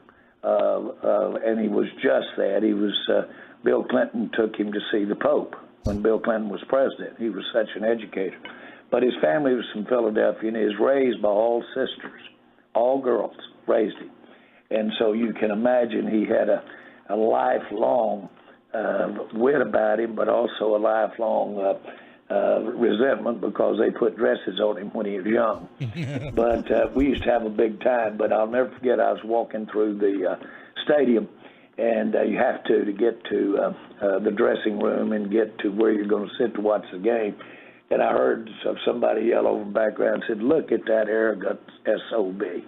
Said, even got his own priest going along with him. Said, doesn't that take a lot of audacity? And, of course, I winked at him and blew him a kiss and said, you bet. Oh, my God. Radio It's gold, amazing. as always, sir. Congrats on the win. Best of luck in Philly, and happy Halloween. Thank you, as always, Jerry. You guys. All right, bye-bye. Man, Jerry Jones on one today, brought to you by Ford, built for Texas, built for you. Little darlings. Little darlings. The NFL referee shots. Little darlings. That story right there. Yeah, there's a lot. J-Ron Kerr scouting report. All of it. All of it. He was absolute gold as always. Do we have any injury reports on the Rangers after last night? We could kick off the final hour of the Tolo Tuesday edition with Sean and RJ next.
rows and rows into the seats in right. He's given Texas a 3-0 lead. Hicksy with the God's final hour. Do whatever you want after the Rangers win a World Series game on this radio station. Sean, RJ, Bobby, and special baseball brilliant guest Mike Bassick in studio before the KMC Masterpiece to break down the Game 3 win. Corey Seager, 2-run shot, second homer of the World Series, 5th of the postseason, 13 runs batted in 16 career World Series games. So most home runs for 16 career World Series games all time.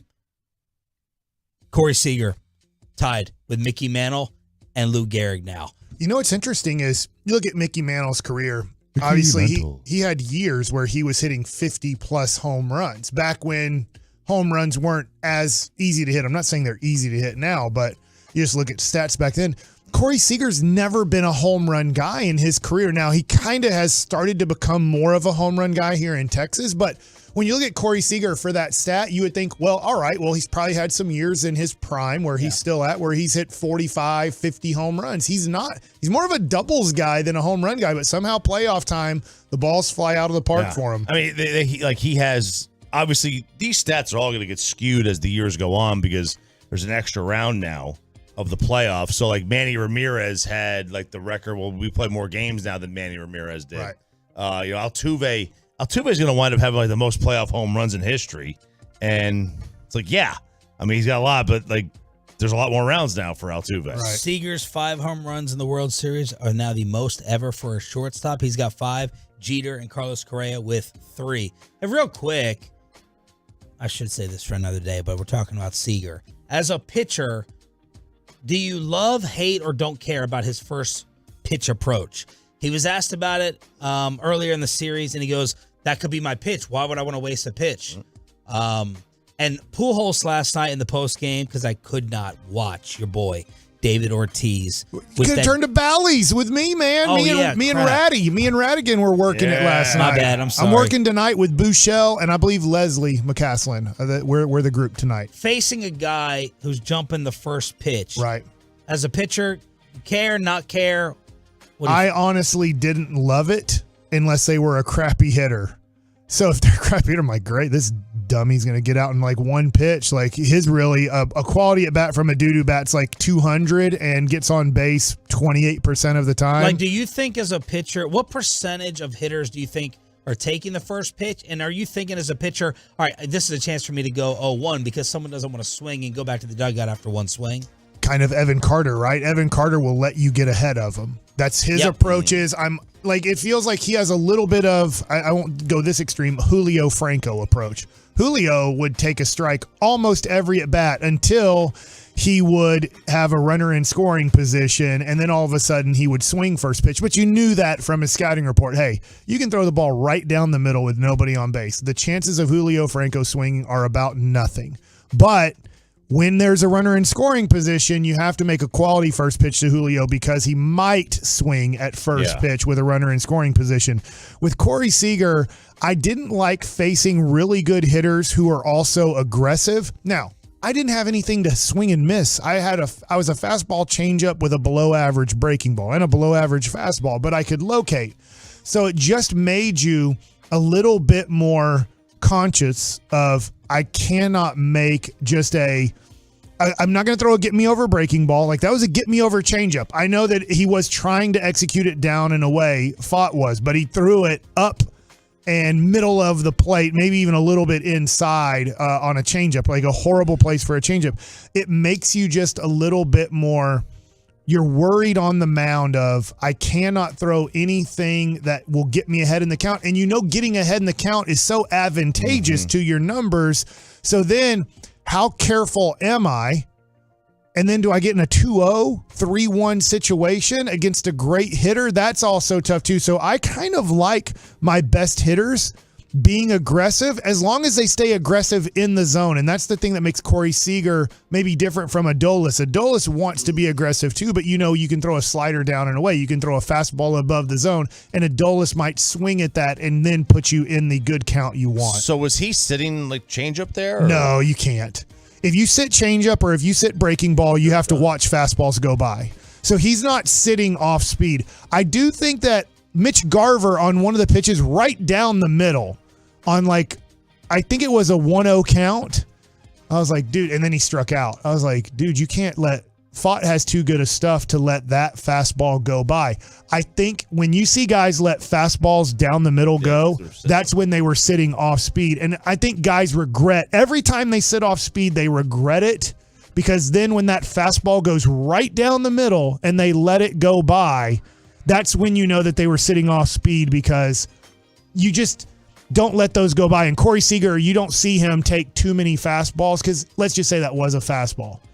We know that Corey Seager wouldn't have taken that pitch. And if you're sitting off speed, that means you're taking fastball because you can't react that quick to it. Talk to us about John Gray's performance and how surprised were you? What would you have done after 30 pitches, leaving him in, taking him out? I called you immediately. I know you were on the phone with someone. I called you back. I was with Sandler. And I was like, can he not go longer than this? I thought he could. Maybe they want him available for game 5 after that. And I'm going to assume the plan was, if we're winning after 6 in a close game, we're bringing in Spores. I don't care what's happened. Because John Gray, I remember doing this. I don't have it right in front of me. We got to close to mid-September, and I said, this is amazing. I remember bringing this to you guys in Crosstalk too, is John Gray had only had 1 start all year, out of his 22 starts or something at that point, maybe even more starts, where he'd gone 6 innings and given up 2 or 3 runs.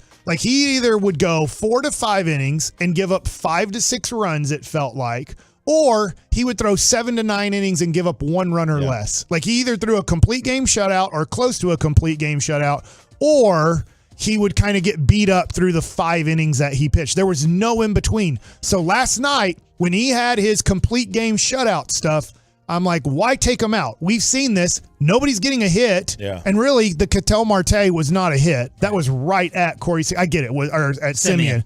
It was hit 105. I don't care. You're 120 feet away from that ball. 105-mile-an-hour line drive at a second baseman is a pretty easy play for a major leaguer. Simeon would even probably tell you, I screwed up on that one. He just misjudged where to put his glove. So he threw 3 perfect innings of baseball there.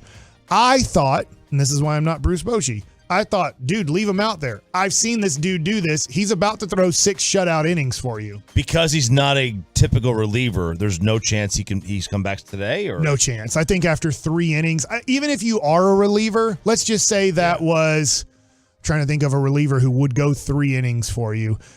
But if you had a reliever that would go Bradford. 3 innings for you, right, you wouldn't put him out there the next day. The only time you do that is you do that to 10 to 15-year-olds, and they're the ones that can really handle throwing 3 innings on Saturday and then 6 innings on Sunday. So you don't worry about pitches in that situation. It's up, down, up, down. I feel like, there's both you can worry about. If a guy does throw 40 pitches in 2 innings, you're probably down the next day. But when you go up, down, and you do that for 3 innings, you also look, after 3 innings, you move on to, we're not using you today, but I think you could use him for an inning or 2 if you needed him on Game 5.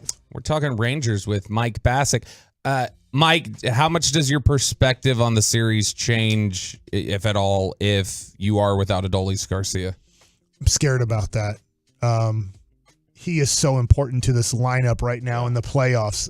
And so now Barry that Bonds. Most likely, I'm messing with your opening segment from yesterday. It's amazing. When you looked back at the World Series, which I didn't get to those numbers till later in our show, he had a 1.994 OPS in the World Series against the Angels that year. But when you look at this lineup, and now most likely that I'm going to assume this, and I hope I'm wrong, I'm assuming he's done for the World Series. When you do that on a swing and you grab like that and you can't walk down the stairs, that's a 2 to 4 week injury. And so I'm assuming Adolis is done for the World Series. I'm going to assume you go Garver 3, Carter stays 4, and then you're going to go Josh Young at 5, Jonah Heim at 6, Nate Lowe at 7, Robbie Grossman at 8, and Leody Taveras at 9. That changes a lot. That changes a lot of the threat. You just lost you have 2 major threats in your lineup to change the game in a heartbeat, and that's Seager and that's Adolis. Simeon's probably not going to hit a home run in the World Series. Huge hit in the third inning to get the RBI, to then be on base for it to be a 2-run homer. Simeon, as much as we've kind of dogged him lately, and he deserves it, but that was a big at-bat that he had in the third inning. But Simeon's not going to hit a home run. I don't trust that Simeon's going to hit a home run in the playoffs anymore. I'm just hoping he gets on base and gets a base hit. So now you only have, not that other guys can't hit a home run, but if I'm Brett Strom, if I'm the Diamondbacks, scout putting together game plans, now I go, there's one guy in the lineup who can change it with one swing on a consistent basis, and that is Seager. Just like on the other side, they don't really have a guy that can change the game on one swing. They can change the game on having 3, 4, 5 quality at-bats in an inning. A couple steals. But they don't have a Yordan Alvarez or a Adolis Garcia, or they don't have that over with the Diamondbacks, and that's why John Smoltz loves them so much. What about the Did you hear our John Smoltz segment earlier? He hates us. I think he hates because did you hear him mention, oh yeah, I'm up in the boondocks when I'm calling games for Rangers, and you are. Yeah. It's way. Is it higher than most? Yes. They catch the foul balls. Yeah, but he was like, man, look, I'm in a great area to call a game here in Arizona. So I do think he hates where he has to call a game in Texas. But I don't know. There's something else he hates about this organization. I went and looked because we'll play the clips at 9:40. We'll get into it. Let's talk about the rest of the game. All right. Max's injury. Yeah. And is any of it caused by the ricochet? I don't think so. I can't be certain because he came off the mound okay. There's a little bit of a wince, but I thought that was a wince because there's obviously no meat or fat on your elbow. That's a bone bruise that's happening right there. But I've had my back lock up on me like that. That's not a well. And there's nothing you can do. But you get on muscle relaxers, a lot of ice and stim. I got a few of those. And so I do think Max Scherzer has a good chance of recovering and being ready for Game 7.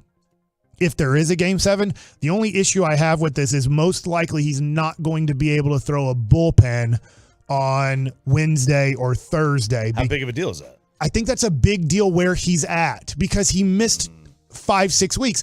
If we're talking about Evaldi, I'm worried about his back, but I know that he's recovered and he's built up and he's fine. Or if we're talking about Montgomery, hell, they're probably only throwing like 30-pitch bullpens right now instead of like 45, 50-pitch bullpens. But for Max, he kind of needs to keep refining and practicing his stuff, and I don't think he's going to be able to practice throwing the baseball at a high energy level to get ready for a possible Game 7. I'm not even worried about losing Max.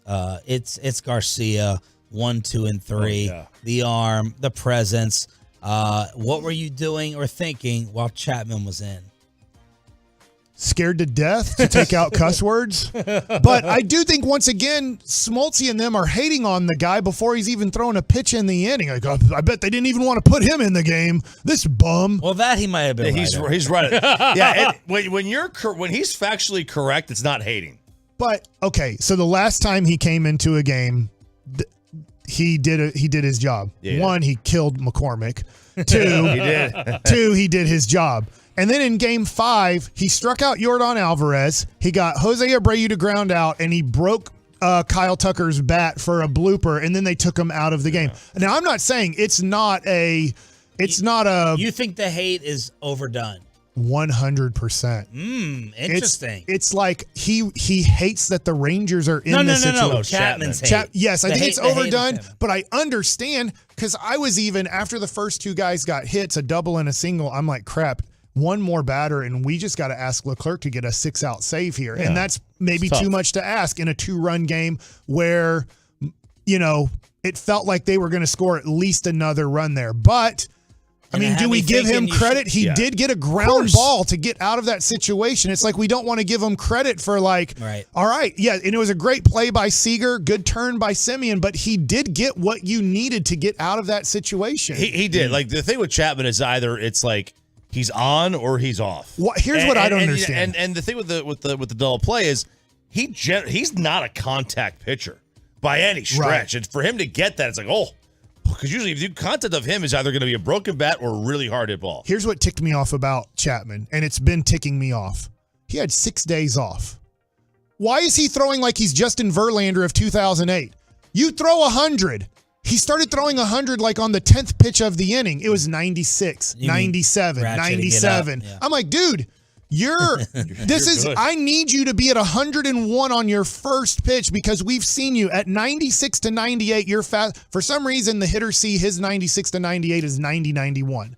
They see his 101 as 101. And I'm like, we don't have time for you to figure out how to throw the ball hard. Throw it hard. And did you notice after he started throwing the ball hard, he got 3 outs. The first 2 guys, he's throwing 97. And the breaking ball to Carroll was nasty. Yes, and he had set that up because he threw 100 to 101 every fastball. Buckled him. All right, we'll play all the Smoltz clips at 9:40. Thank you, Michael Bassick, the baseball weapon in the building and part of the KMC masterpiece. All right, let's see if anyone at the Ford Center of the Star in Frisco is dressing up for Halloween. And what did Patrick Walker think about Jerry Jones with us during Filthy Week? Patrick Walker, DallasCowboys.com is next.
our weight loss? That's soda. And by the personal injury lawyers Frankel and Frankel. Life is unpredictable. Accidents happen.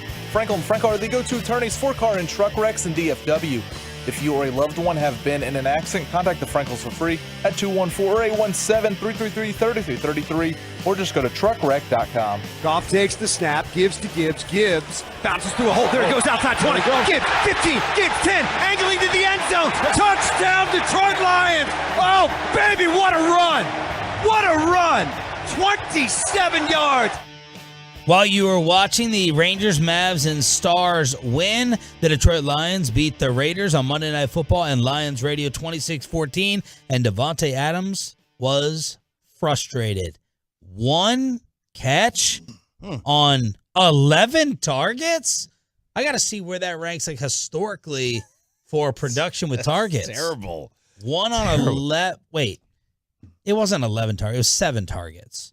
You said 11 earlier. Right? The one box catch score says 11 targets when I saw this morning. Well, I changed it already. My ESPN.com one says 1 catch, 11 yards on 7 targets.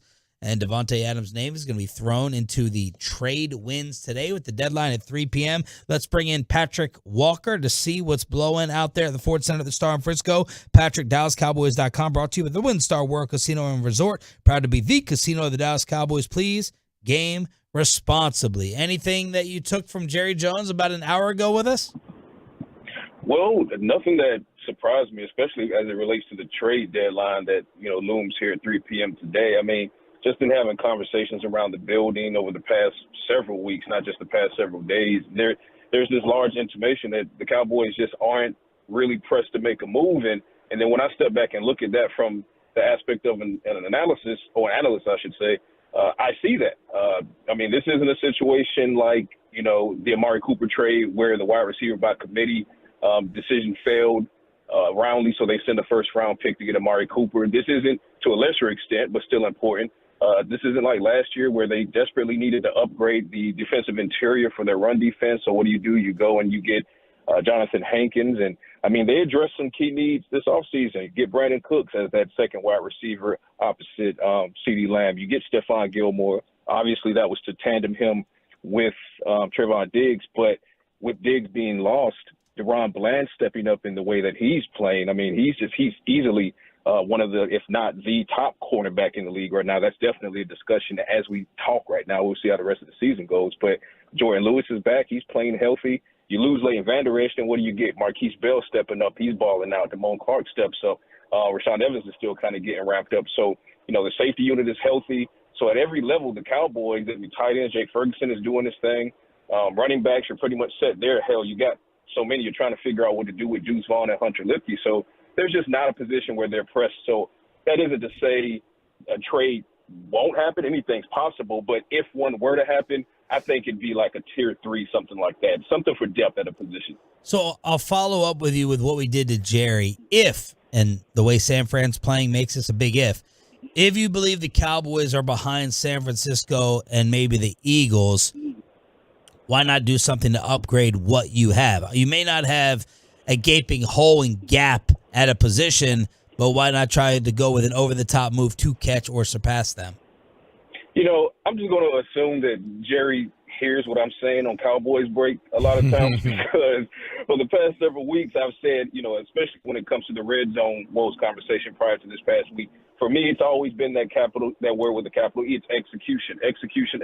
That's, for me, the big reason why the Cowboys offense could not get going for the most part over the first 6 games. In LA, you saw Dak use his legs more, which helped it kind of jumpstart. But it was execution or lack thereof in the red zone. The throw to Jake Ferguson in the back of the end zone that sailed, the throw that to Schoonmaker in the back of the end zone that is a drop, so forth and so on. Now look at what happened against the Los Angeles Rams. That same throw, Jake Ferguson, it's a dot, but guess what? He fully extends, he brings it in. Those types of plays are now being made. So as long as these guys can continue to execute, you'll see those complete games or nearly complete games like you saw against the Los Angeles Rams. And, I mean, that could have easily been a 50-burger if not for the holding penalty on Deshaun Wright that was unnecessary and would have, given Kevontae Turpin a return touchdown. So, I mean, they're playing right now coming out of that game. That's what the Cowboys look like when they execute in all 3 phases of the game. And when that happens, they are, in fact, right there with the Eagles and the 49ers unequivocally without making a trade. So for me and the Cowboys, it's execution. Can you get these guys to continue to execute on a consistent basis? And if so, I mean, who's going to be able to stop them who aren't in red and gold uniforms? Patrick Walker joined us here, 105 through the Fan. Earlier we asked, the three guys, Davante Adams, Patrick Surtain, and Aaron Donald. Put those in order of like want/need, and then your willingness to pay the price that it would take to get them.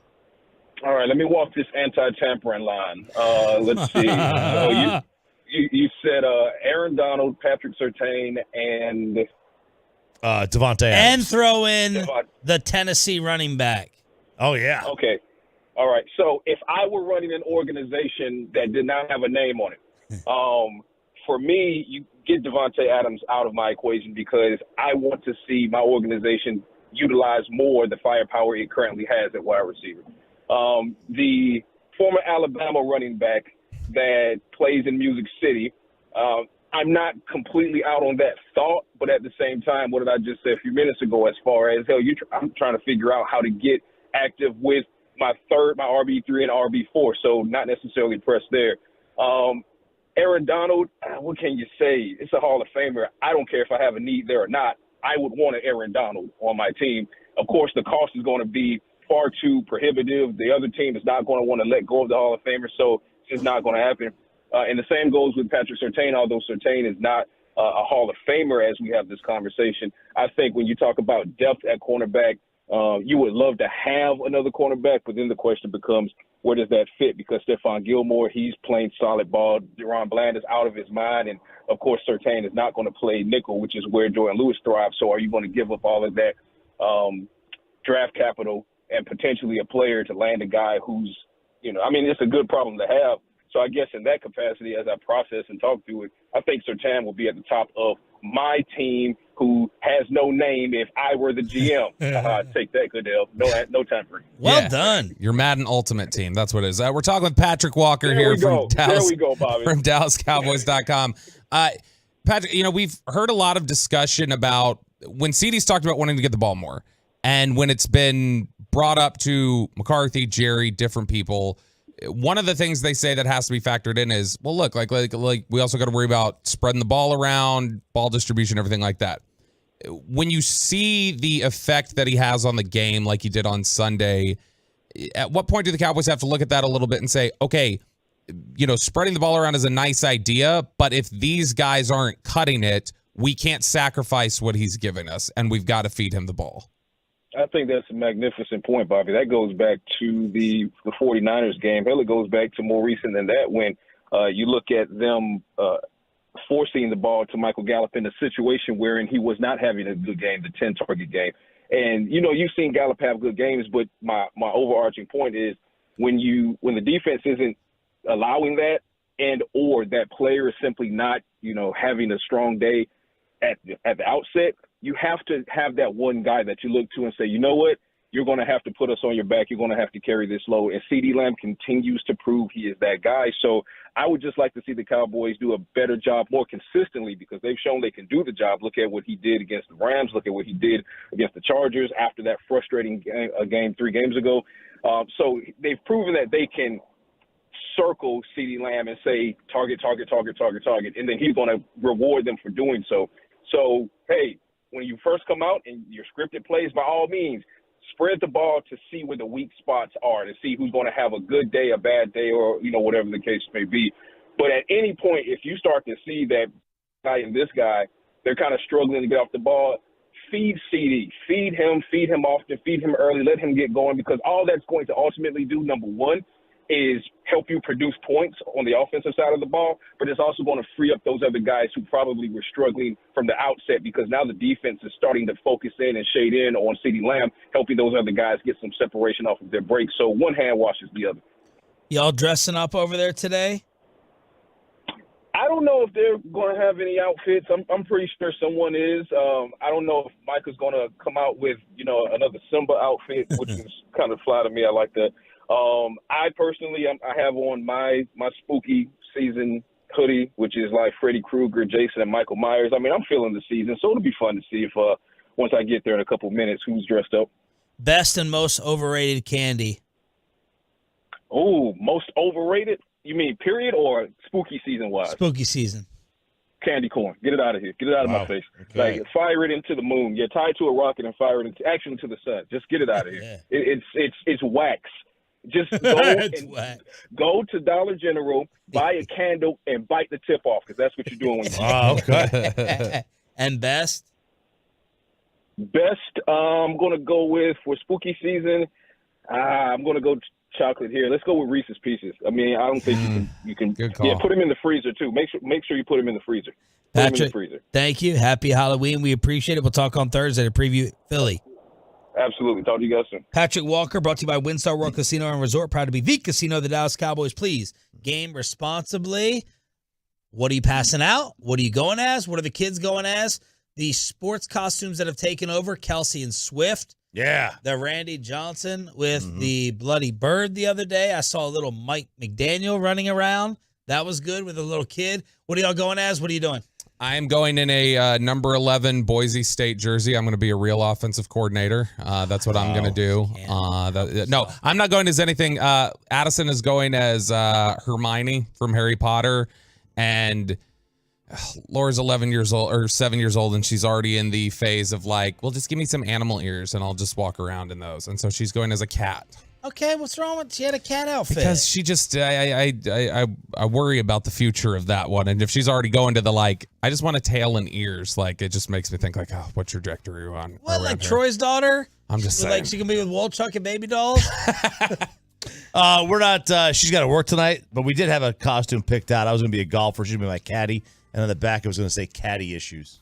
Okay, so nothing. Instead of daddy issues. Pay. I got it.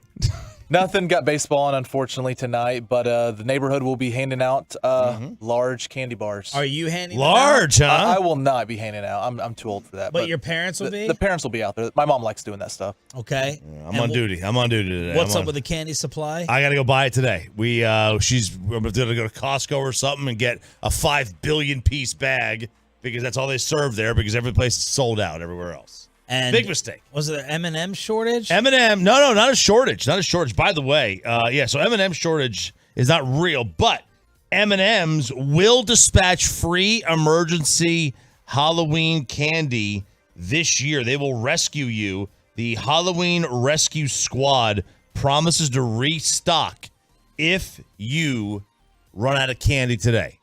That's kind of cool. They'll restock it for you. If you run out of candy, you don't have to leave the house. You don't have to turn the light off. You don't have to be the bad neighbor because if you turn that light off, you know what's happening. You're getting TP'd. Normally, I keep the lights off. I put one bucket at the end of the driveway, pick it up. When it's done, it's done. But I will open the door this year because Ollie will enjoy it. He's going to go as a little excavator, like a truck. So I'll let him open the door. And I have to go to his Halloween school party after this today. Nice. Yeah, you're going to hate It's not that. nice. I'm gonna. No, those are great when you get to like third grade maybe, but. I actually just changed my mind. I'm not going as Kellen Moore. I'm going to slick back my hair. I'm going to go as Jeff Passan. I know that that website is listening to me right now, so I'm not going to go on my rant, but screw that guy. I'm not going to give any more details as to why, but I will at one point in time. Does John Smoltz really hate the Texas Rangers? We have the audio for you and KMC to judge. Next. Let's get you over to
Hey, everybody, come out to Old 75 in Richardson with 105.3 The Fans Watch Party. Come out and party with me and all the Tolos as we watch Dallas take down Philly on Sunday. Old 75 Beer Garden. Good cheer, good friends, good times. See you there. NLCS MVP at the plate. And he swings, hits a double play ball to Seager. To his left, he's got it, traps to a knee. Throws to second for one, on to first, double play. Nice stab by Corey Seager on a hard ground ball just to his left. It's a 114-mile-an-hour double play ball. The 8th inning is over. It is now time for Crosstalk with the KMC Masterpiece with Kevin Hagley, Mikey Bassick, and Corey Majors. Sean, I know you just slammed your bottle down. I know usually Corey's got a lot of great information to tell you about the show. Really not I'm that just great tell ever. you what?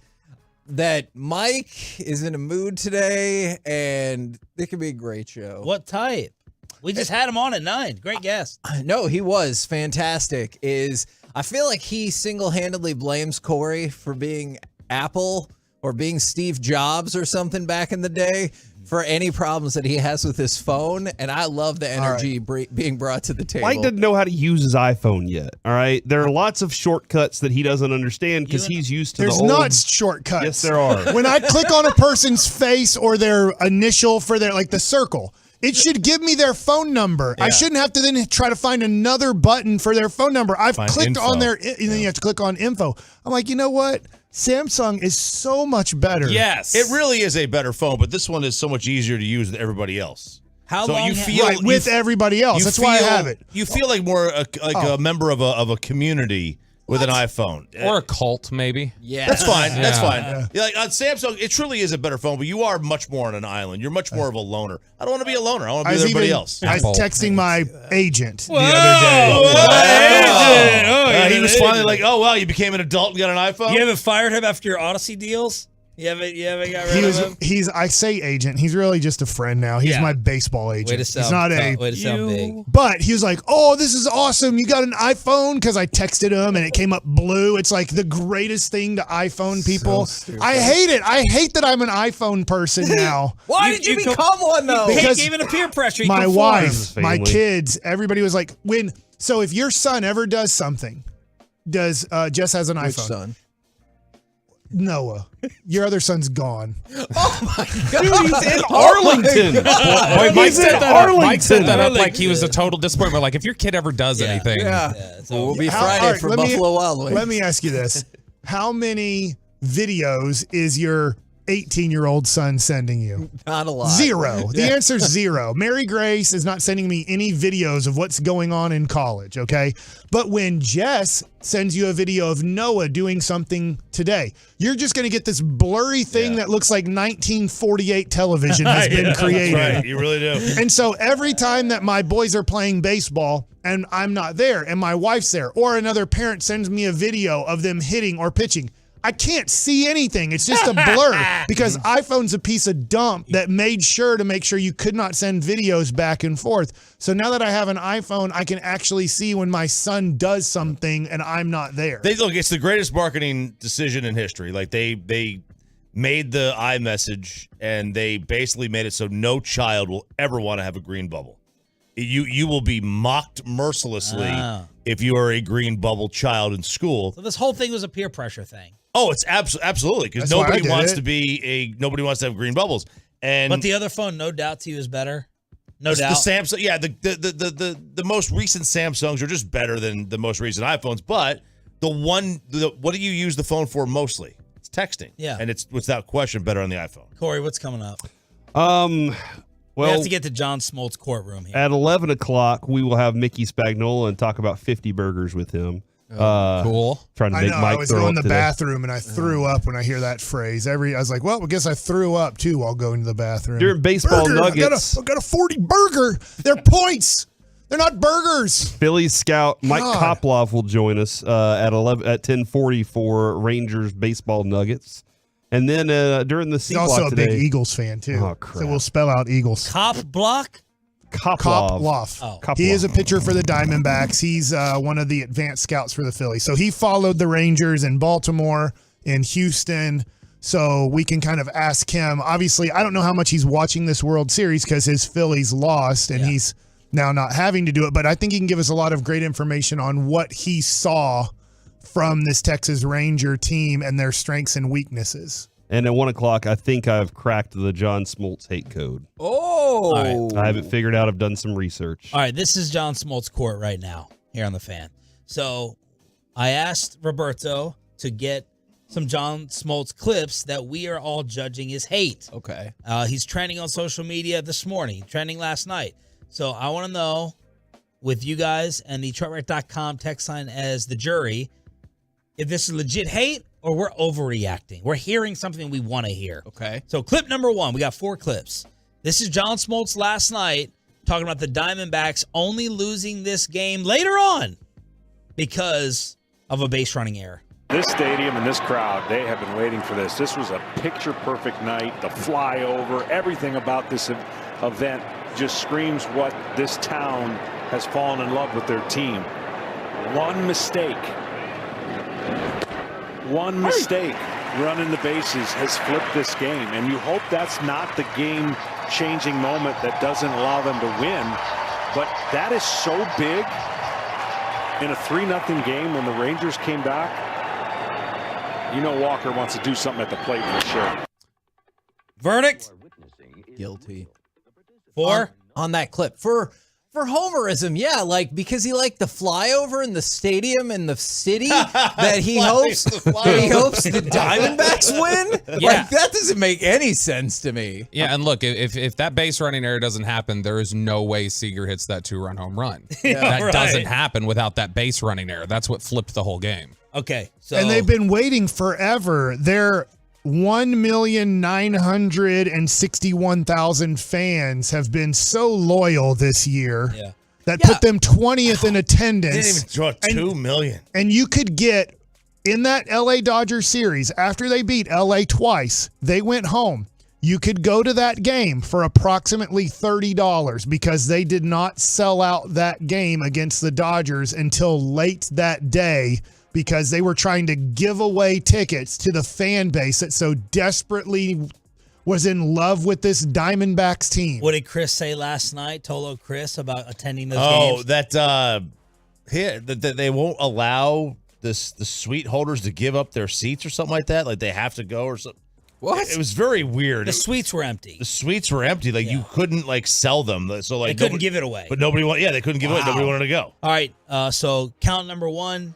Guilty. Crosstalk is voting guilty. Number 2, the Texas Rangers are one-dimensional with basically only one way to win. What Texas does is looks for the moment to explode, add on, and crush you. What Arizona does when they've got the lead, they just get more chaotic and put more pressure on the base pass. They don't have just one way to beat you. They have multiple ways. Texas really relies on the extra base hits and the big innings with home runs to win their game. First of all, extra base hits and home runs do not necessarily have to be the same thing. Secondly, I feel like that completely ignores the stellar starting pitchers that you've had for most of the year that I feel like he should gravitate to.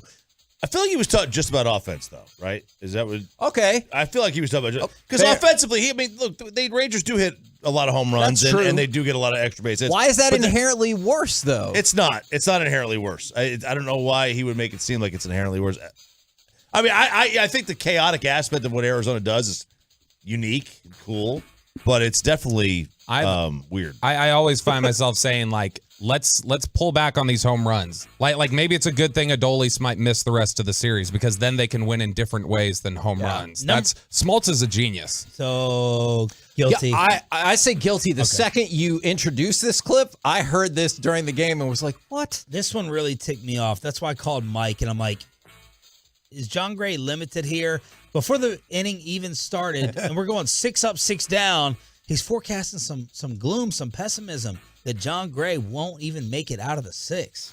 Well, Gray has been really good, and I don't know if he'll make it through this inning, but he's already provided the relief they needed to get to the 6th. Legit. He did give up a runner. Excuse me. Runner. He did. He had a runner, so get him out of there. Yeah. Okay. And then finally, he hates us. He would have to, unless he knew that there was a pitch count limit, which I don't know that he would know. Right. Bochy wouldn't have said that to him. And didn't John Gray only throw 30 pitches? Yes. Yeah, unless he knew there was an innings limit or a pitch count limit. There was no sign that he wasn't going to get out of an inning. Like, there was no sign that Arizona was going to do any damage. And then finally, y'all figured this one out. Who's more ready for the moment? Like, how do you describe the Texas Rangers? And you know what I say? They got the it factor.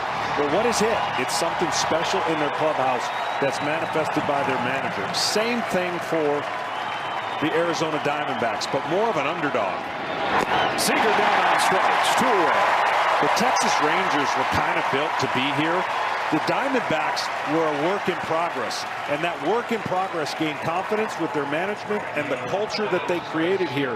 And so they don't think at any point they're out of a game, out of a series, and they're playing off that mindset of we're underdogs. No one gives us a chance. Corey's agreeing with Smoltzy. No, I'm not. I'm agreeing that this actually this helps my theory on why I think John Smoltz isn't pulling for the Rangers. All right, here's my theory, because I don't want to blow up your segment. And Romo gets killed for this, and all the analysts that get tied to like the dynasty teams, like Phil Simms was a Patriot lover, and Romo's a Chiefs lover. I think that going into these series, John Smoltz was playing up the bigger story of Tampa, Baltimore, Houston. All those 3 teams were more successful, better than the Rangers, right? Yes. Houston is the bigger dynasty story. You kind of play to just like when the Cowboys play someone, the story is never about the other team. It's about the Cowboys. So I'm just wondering from a broadcasting standpoint, it's like, all right, the big story here is Tampa with their start, Baltimore, number 1 seed, Houston dynasty. That's my theory. But I so would what's have thought, this then? Yeah, I would This have is thought, underdog. The this better is story underdog, is the like better story. the I don't have a great 4-year win Diamondbacks out of nowhere. Yeah. I mean, they probably, let's be fair, they probably are the better story. Just because they would be one of the second worst team They're to ever making win a World everyone forget Series. that the Rangers are a miracle run. But it's a miracle turnaround. If the Rangers are playing the Dodgers, the Rangers are this We're upstart Cinderella. underdog Cinderella They're talking story. about the Dodgers. Let's well, face it. that's a bad example. That doesn't make sense to me, though, because Adolis has become the biggest story of this postseason. And while the Arizona Diamondbacks have been waiting, 22 years, this is the 52nd season of the Rangers. They've never won the World Series, ever. They came closer than any team in the history of baseball without actually winning it. Ever. Yes, twice. So we have to find the negative breadcrumbs, the trail. I've literally been Googling trying to find if like in 1998 Smoltz got ejected from a game that Bochy complained about. So like I'm really looking. I looked to see if him and Lovello were teammates on Detroit. I don't We're think really that's- investigating it. because he 1 loved PM, Baltimore. he's got it. Why did he love Baltimore over us? Remember when Grayson Rodriguez was Baltimore's pitching and the we're 1 crushing seed. him? He's like, I just can't believe this. This is going to be the next greatest pitcher in the history of baseball. This is like, let's talk about the Orioles because Grayson fought last night. He was loving Rodriguez, fought. where was he from? Did they buy him? No, they drafted him. Okay. Oh, you think it's a Oh, he draft hates- develop versus so buying? it may- title? it may- I Maybe mean, it is. his Braves team did sign Greg Maddux. I don't know if like, and I'm not blaming this. I wonder like John Blake might have done something to tick him off early on, like in a media situation where he's like, all right, you're going to treat me like that? Then I'm going to treat you guys like this on the air. And I'm not You're getting blaming colder. him. You're getting colder. But I What time's that? 1 o'clock. We'll Corey heat this has- 1 thing o'clock. up. Corey I has- figured it out. somebody has really ticked off John Smoltz in the Rangers organization, and he ain't letting it go. The KMC masterpiece is next on 105 through the Fan.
Secured by DFWsecurity.com. It's the KNC Masterpiece on 105.3 The Fan. KNC Masterpiece right here on 105.3 The Fan, where there's all kinds of sports awesomeness happening in the Metroplex. Yes, I do realize that FC Dallas lost game one of their playoffs yesterday, but Cowboys won on Sunday, and last night the Mavericks, they're not getting relegated. Stars, no, they're not getting relegated, and the Texas Rangers were all victorious. And both of my fantasy football teams won this weekend. Nobody cares. Yeah, I don't. Especially compared to Both this, your fantasy though. football teams won. Oh, I'm really in a debacle here. I got a Detroit Lion, but I'm going against a Detroit Lion on my other team. I was going against Devontae Adams and Jahmyr Gibbs, and I still was able to pull it out. Congratulations, man. You did it. Thank you. Good coaching yesterday. I know. Or did you block, or did you throw the passes? I don't know. Don't you play fantasy sports? More GMing. I quit. I wasn't. Okay. I lost my guy giving me the lineups that was good at it. Oh, okay. I feel like we really uncovered something right there. Sometimes you just got to get past the surface layer to see where people's hatred really is. Yep. Let's go ahead and fire off cut number 3 if we can, because of course we're going to start by talking about the Texas Rangers. Here's Corey Seager, who swings and drives one deep to right. It sails way out of here. Corey Seager with a line drive home run, a good dozen rows into the seats in right. He's given Texas a 3-0 lead. And I realized yesterday I saw so many people were like, John Gray is the MVP of this game. John Gray. And I definitely understand that. I do think that kind of undersells the contributions of Adolis Garcia, Corey Seager. Like, I thought there was a lot of worthy candidates. I'm certainly not taking away from John Gray, who 100% makes sense to me as the MVP, but that Corey Seager home run was huge. That Adolis Garcia outfield putout was huge. Corey, I think you texted it out last night in the majors, or tweeted it out last night, there's a lot of heroes coming out of this game. Yeah, man. I think you're dead on when you're talking about all the different ones. The John Gray stands out because for sure you lose Max Scherzer in what he was looking good. He was looking pretty good until that ball hit off of his elbow. And then his back, right? Yeah, so I understand that, Kevin. When you got to understand, us guys like me and Mike who've dealt with back stiffness for our entire lives or whatever, it's one of those situations where you could do it tying your shoes, or sneezing. Something just happens, and so like he had that moment last night. The defense's efforts last night were spectacular. That the Adolis throw was something that you're just when he got the ball, you're like, he's throwing.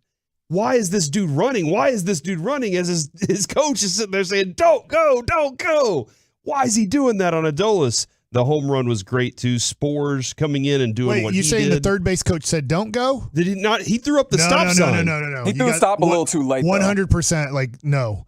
His body language was I don't know why he was doing this. Christian Walker is he freezes because he's not 100% sure that ball's going to fall. And he's already waving him. So then Walker turns, okay, it's falling. And then he sees his third base coach going absolutely insane that you have to score. You got to go. This is the 9th inning. And if we don't score, the game's over. And then he touches third base, puts his head down because his third base coach is insane, waving him way before you needed to make that decision. And then he puts up the stop sign after he touches third and his head hits the base and he puts his head down. It was a pathetic job by their third base coach, and I'm glad he did it. He probably didn't sleep last night because with nobody out and Adolis Garcia's arm, horrible decision by the third base coach. And he put up the stop sign way too late because he's like, I've effed this one up pretty bad. And he was hoping that there was one last second that Walker would look up and see that he stopped him. But his body language is, if you don't score, our life is going to come to an end right now. His body language and waving him home way too soon was a major mistake in that game, and I'm glad he did it. I understand that too. I thought that he put his head down before he touched third base, before he started rounding, and that he never looked back up to see if his coach was saying anything different. But you don't do that. So I'm going to educate everybody here. You do not, as as a third base coach, you do not wave like that when the dude is halfway to third base. You're giving him the indication that you got to go faster because I'm sending you.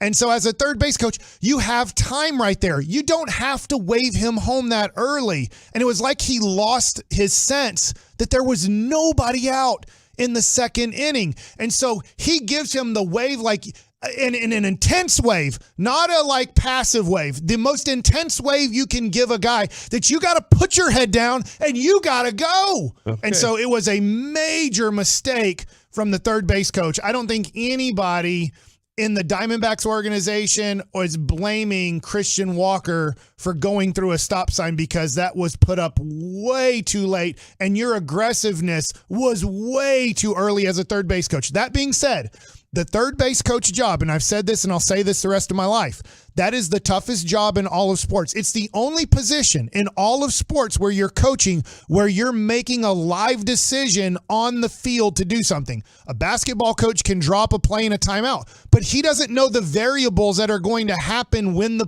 ball gets put in, right? He can't change it up. It is what it is, and now there has to be an ad-lib situation from the player. Same thing in hockey. You can call a timeout, pull the goalie out, stuff like that, but he can't do anything once the puck is dropped. Football, you can call a play in. You can even try to audible, before the mic goes out. But then once the ball snapped, you just have to sit and watch. The third base coach is the only person in all of sports that is a coach that is making a decision in live action while the ball is in play. And he made a major mistake, and I'm glad he did. It was a great throw from Adolis. I also thought that Simeon had a huge moment too and I thought Lowe did great working the count to get on base. Yeah, 9 pitches. He goes through that. He could have been out pretty early in that, and he worked that really well and got a bunch of pitches off of Fott in that inning. Up until that inning, I think he had 14, 15 pitches, and they end up getting almost 30 out of him in that inning. 18 pitches through 2 innings, 12 strikes. He throws 29 pitches in the third inning. And you've said multiple times, if you get a pitcher to go 30 pitches in an inning, he's worn out. And so what happens is Lowe works him, Taveras works him,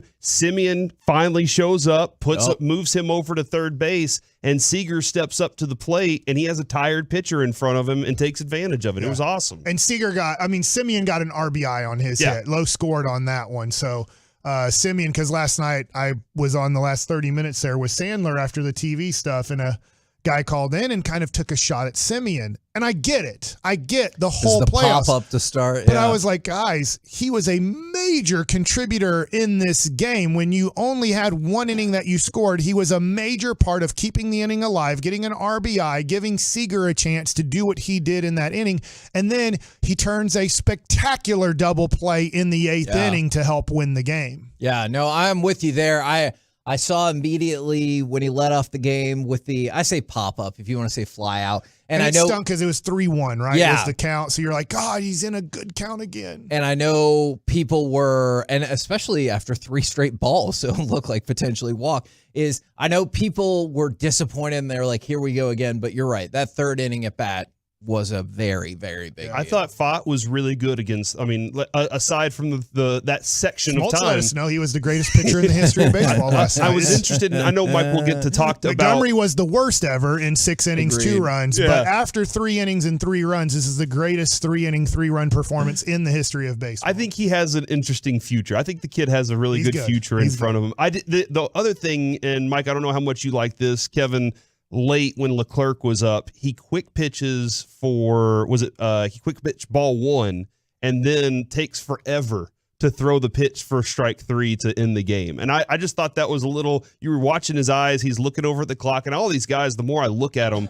they're watching this clock and they're paying attention to when they want to throw, and he's holding after he just quick pitched this guy. And I just thought that was a little, hey, this is some sportsmanship involved in this. I'm liking it. I thought the umpire did a great job on the 3-1 pitch to Moreno when it was about 6 inches outside. With the makeup call? But I do think we had the right count. I know. Yeah. I do think that we got jobbed on the 1-0 count. Yeah. And so I understand the Diamondback fans are angry. I would be too, but I was like, I still think this is the right count, even though we got there in the weirdest way. The Nate Lowe walk was was. Yeah, he was walking to the dugout, and he's like, "Oh."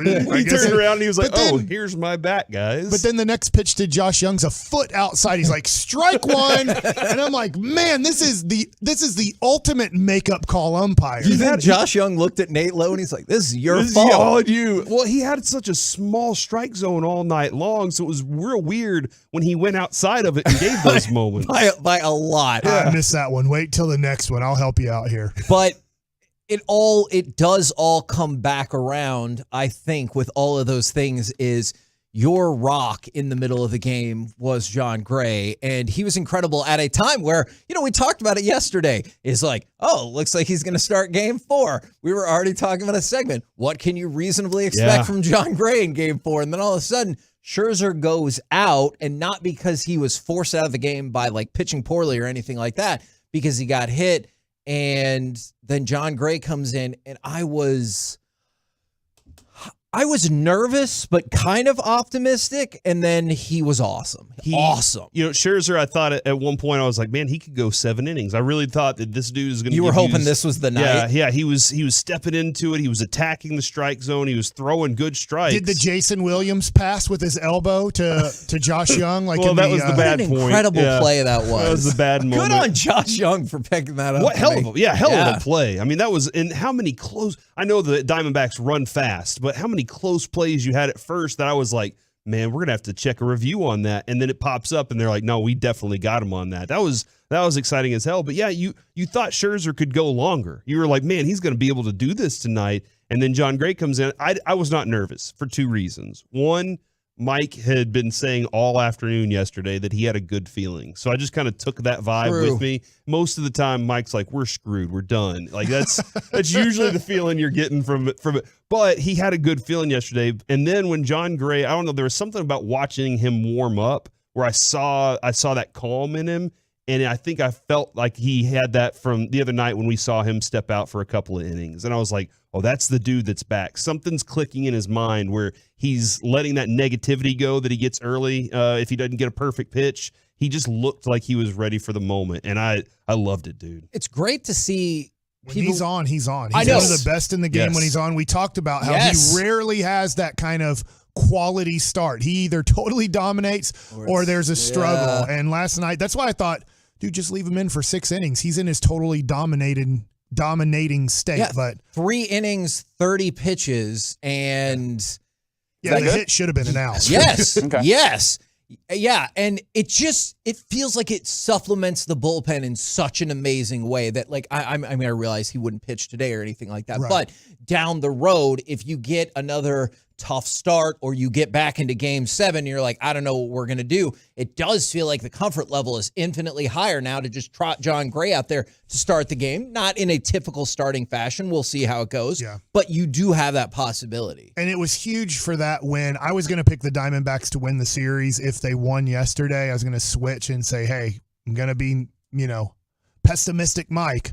But because today's a bullpen day, I feel like what a big advantage Rangers that it's somewhat bullpen versus bullpen, but you have the 2-1 series advantage. So if your bullpen can be better than their bullpen or your offense can be better than their offense today, all of a sudden you take a commanding 3-1 lead and you'd still have Evaldi and Montgomery healthy and ready to go for 2 starts. So I want to make this very clear. High spirits today, super pumped that the Rangers are in the lead, but I do want to ask this question. More Mavs and Stars talk? No. Oh, okay. Now that the Rangers have that 2-1 lead, how much did it cost them?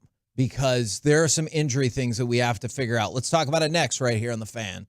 Always a welcome sign for this clubhouse. Featuring breaking sports news, inside info, opinion with laughs.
This segment of the KNC Masterpiece on 105 Through the Fan is brought to you by Frankel and Frankel. Life is unpredictable. Accidents happen, and Frankel and Frankel are the go-to attorneys for car and truck wrecks in DFW.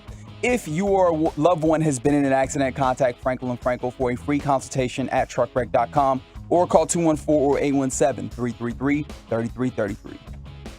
Leclerc set at 1-2. A long hold, he kicks and fires. He struck him out swinging on a high fastball, and the Rangers take game 3 by the score of 3-1. KNC Masterpiece right here on 105 Through the Fan, where all those Metroplex teams are winning. Sorry, FC Dallas.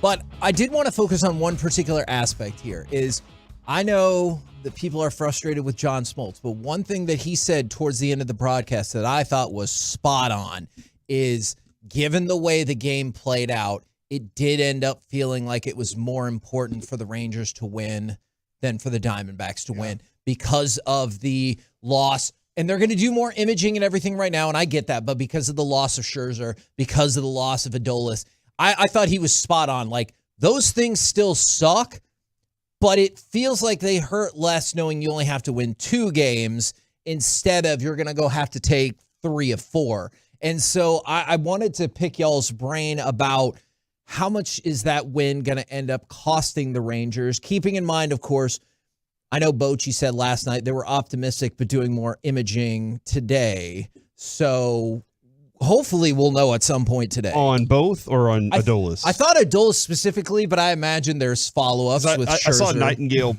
tweet out last night he saw Adolis leaving in street clothes to go get his MRI done. Yes. So I think he's going to have another follow-up today, all right. too. And it's weird, too, Mike, because like with the Cowboys, we have the Star, and it has 2 MRI machines right there. When you're on the road, Do you just have to go to doctors you trust? Does your team doctor go with you? How does that work? Usually they have X-ray machines. Okay. Do they have MRI machines for the Cowboys inside the stadium? Yes, that is something not in the stadium. It's I know they have X-ray machines. It's at the I don't know when Star. it's because this is a muscle thing. I guess he could have cracked a rib. Yeah. So you could X-ray and see if he cracked any ribs on that swing, but it looks like one of those muscle pulls or muscle strains. So help me out here. Maybe this is me being stupid. MRIs, they're not seeing muscle stuff, are they? They're seeing ligaments and tendons. Yeah, I think you can see muscle tears on it. Okay. Yeah, I think so. Because obviously X-ray, I understand that. That's bones. Yes. So hey, if you're a doctor and you're in the middle of Oh, surgery dear. listening to the show, pause for the surgery for a moment and let us know. I'm pretty sure he's out. Just okay. I know you're saying what makes you say that? When you swing like that and you can't move anymore, that's not a spasm. Yeah. Spasm is what Max Scherzer had. When you jog off the field and everything seems okay, but you're tightening up a little bit, that's the muscles now spasming and tightening up. That wasn't a spasm. That was probably a strain or a pull, and those take weeks, if not a month or so, to recover from. So I'm afraid, I hope I'm wrong, I'm afraid that Adolis is probably done for the World Series. Maybe they hold out hope that they don't want to take him off the roster and he doesn't play in Arizona and you give it 3 days and you're hoping, but this is where the imaging is going to tell you, because the imaging will tell you, look, there's there's not a human that can recover from this tear or this strain. And he'll argue for it till the end of the world, right? Like no matter what it says, he'll be like, I can go. And they're like, yeah. Like you saw Chris Young do the no more, cut it off sign for Max Scherzer. Right. All right, so let's go off of the assumption then. Yeah. Because I did see somebody, and if that's your opinion, totally fine. Right. The win didn't cost them anything. I'm going off the idea that it could have potentially cost you Scherzer and Adolis Garcia, especially on Adolis Garcia I know you can get hurt at any point, on a swing that did not positively impact the game whatsoever. That's what's so disappointing. Go with me for just a second off of the idea that Scherzer can't start again and neither can Adolis. All right. What do you want to do in terms of shuffling things up? Let's focus on one first. Okay, let's go with Adolis because actually, and this might sound crazy, because Scherzer, you might not have a game 7. Yes, so you exactly. might not have to worry about it. Exactly. All right, so let's focus then on Adolis. So your options to replace from this World Series roster are Jankowski and Grossman. You're not putting Josh Smith out there, right?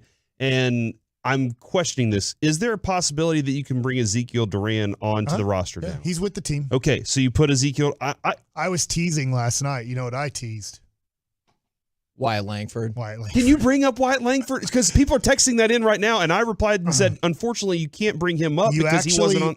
Talking to Sandler last night on the postgame show when I brought up the joke, he said you actually could. Oh, my gosh. Because he was in your organization before September 1st. But there's a lot that goes on. He's not even on your 40-man. Yeah, exactly. So you have to put somebody on the 60-day injured list or release somebody to get him on your 40-man. And then I'm assuming he's back home and hasn't played baseball in a month. All right. I don't think it will be a person who's been sitting at home for a month not playing baseball to come up to the World Series and play games 4 through 7 possibly for you. But that would be funny and an unbelievable story. Maybe John Smoltz would like that story. So, yeah. Maybe he'd be like, I don't know. True underdog story. I don't know anything about him. Screw this kid. It's another thing that I don't like about this organization. So for the Tolo that I replied to, my apologies. We just found that information out. In your face. Mike But was just also joking. very Jared was like, "No, unlikely. there's facts." But I would presume that Duran is the person they might go to in pinch hit, run situations, activate him.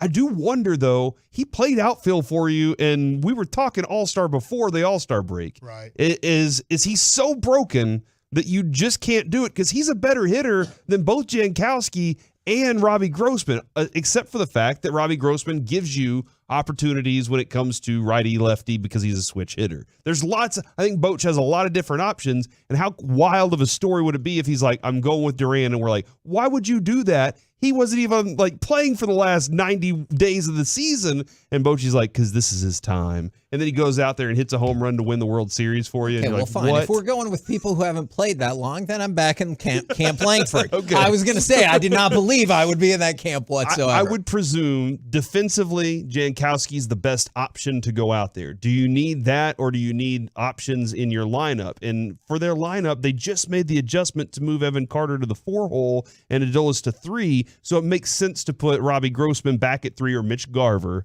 and then having the switch hitter Robbie Grossman in that option. But I don't know, man. Not to say that defense isn't of the utmost importance, because obviously it is, but you've also only scored 4 runs total in the last 2 games. So yeah. I see the need for offensive component. If you're replacing the most electric player of the postseason, with all due respect to Corey Seager, who's obviously been awesome as well. And every time Corey Seager steps up to bat, I'm super excited to see what's going to happen. But I feel like I'd be more offensively inclined. So I'm just looking at, because I was thinking Ezekiel Duran because of what he did overall in the season. But just to give you his splits here, first half, second half, and just show what a different player, unfortunately, what happened to him. In the first half, he had a 308 batting average with an 870 OPS. He had 12 home runs and 35 RBIs in 262 plate appearances. He had 177 plate appearances in the second half. He batted .226 with a 610 OPS, 2 home runs, and 11 RBIs. So, I mean, he dropped off the face of the earth offensively, unfortunately, because we saw how good he can be in the first half. 308, 12 home runs, 35 RBIs. But unfortunately, he just fell so far, not only with maybe expanding his zone, but then confidence. And so I don't know. It would be awesome to see him come back and be the guy we saw in May and June.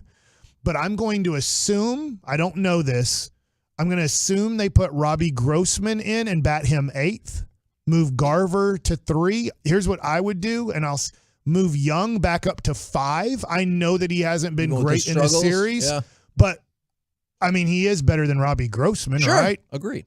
And so today's a bullpen day. Mantiply, most likely, if it hasn't been announced, I'm pretty sure he's going to start because they're going to want Seager to have a really tough matchup in the first inning because guys are only going to go 1 to 2 innings apiece for Arizona. So you go righty-lefty, righty-lefty. And I also show Mantiply, And then you go Garver 5, so now another righty. Heim at 6, a switch hitter. Nate Lowe at 7, a lefty. Grossman, who's switch hitter, correct? Mm-hmm. And then you go Leote, switch hitter. So you make it a little bit tougher on Torey Lovello. He's going to go lefty every time that Seager comes up. He has 3 lefties that he can use tonight, and I'm going to assume he's going to try to save them every time for Seager and possibly Carter's at bats. But I'm assuming Garver's a better hitter right now than Grossman because he's playing. If Grossman was better, Grossman would be playing. But I do like Jankowski too. This is a team that puts the ball in play a lot, and when Robbie Grossman's on defense, I don't have a lot of trust. I trust Jankowski defensively. Well, at what inning? This is another great question off of this, because most likely Adolis isn't playing today. I mean, hopefully he does play later in the series. What point do you switch out and put Jankowski in for Grossman defensively? If you're up 3-1 after 5 innings, do you go screw it? Yes. Yes, I do. Okay. What if you score 3 runs in the 3rd inning? And Grossman wasn't part of it. Grossman was 0 for 2 in his at-bats or 0 for 1 with a strikeout. Do you go, you know what, 4th inning, I'm going to now go with Jankowski because offensively I'm not getting anything from Grossman. I'm going to go with my best defense the rest of this game. If it's a 2-run, I'm waiting until the end of the 5th. Okay. And, I mean, that's a tough place that you put us there, but at the same time, okay, Grossman's not doing anything. Jankowski might not do anything at the plate either, but I already know Grossman's not. At least I have the better defender in the field. And somebody just texted in and said from the 806, I've learned my lesson from 2011. Give me defense for real. In right field. That makes sense. God, and they even took it. Remember in the 9th inning in this World Series when Adolis makes the great play and Joe Davis, I get it. It's a joke. Yeah, come on, but guys. Man, takes a shot like, oh, man, I bet the Rangers would have wanted that play in 2011. I'm like. Didn't he make a joke about Cuba, too, at one point? He did that mention was Cuba. Burkhart. Oh, okay. Yeah. But So the entirety of Fox really not covering themselves in glory here. This is really tough for the Rangers. Obviously, now if you're the third base coach, you feel more confident if a ball is hit to right field, sending a guy home. A lot. more confident, So yeah. it hurts you in multiple ways here, and there's part of me. I was eating breakfast with one of my buddies this morning, and I said, you have buddies. I said, man, wow, I eat breakfast. Let me ask you guys this. 'Cause, yeah, two big brags there. I eat breakfast and have a friend. I want that to be in our next promo. The KNC masterpiece. I eat breakfast and have a friend. As I said, I don't even want to think still about winning the World Series, because I just feel like, being a fan of Texas sports, we're going to screw it up somehow. Something's going to happen. And last night, Adolis getting hurt and Max Scherzer having back spasms. You still won. I should feel great about this morning, and I do. But there's part of me just going, how is this going to end up in some sort of heartbreaking situation? I think you're right. I do. But I also feel like it would be the ultimate test for this Ranger season if they're like, yeah, we'll let you win the World Series. We're going to screw with your emotions every step of the way. Hey, that guy you paid all the money for, he's out for this season and probably the rest of next season. Hey, you know how you're doing so well? You're going to go 4-16. Hey, you know how now you have the most electric player in the postseason? He's hurt. I feel like they're like, we're going to drop you down every time. When you get a ticket to go on one of those rides at Six Flags, are you expecting that you're going to be like, oh, man, that was a nice casual ride?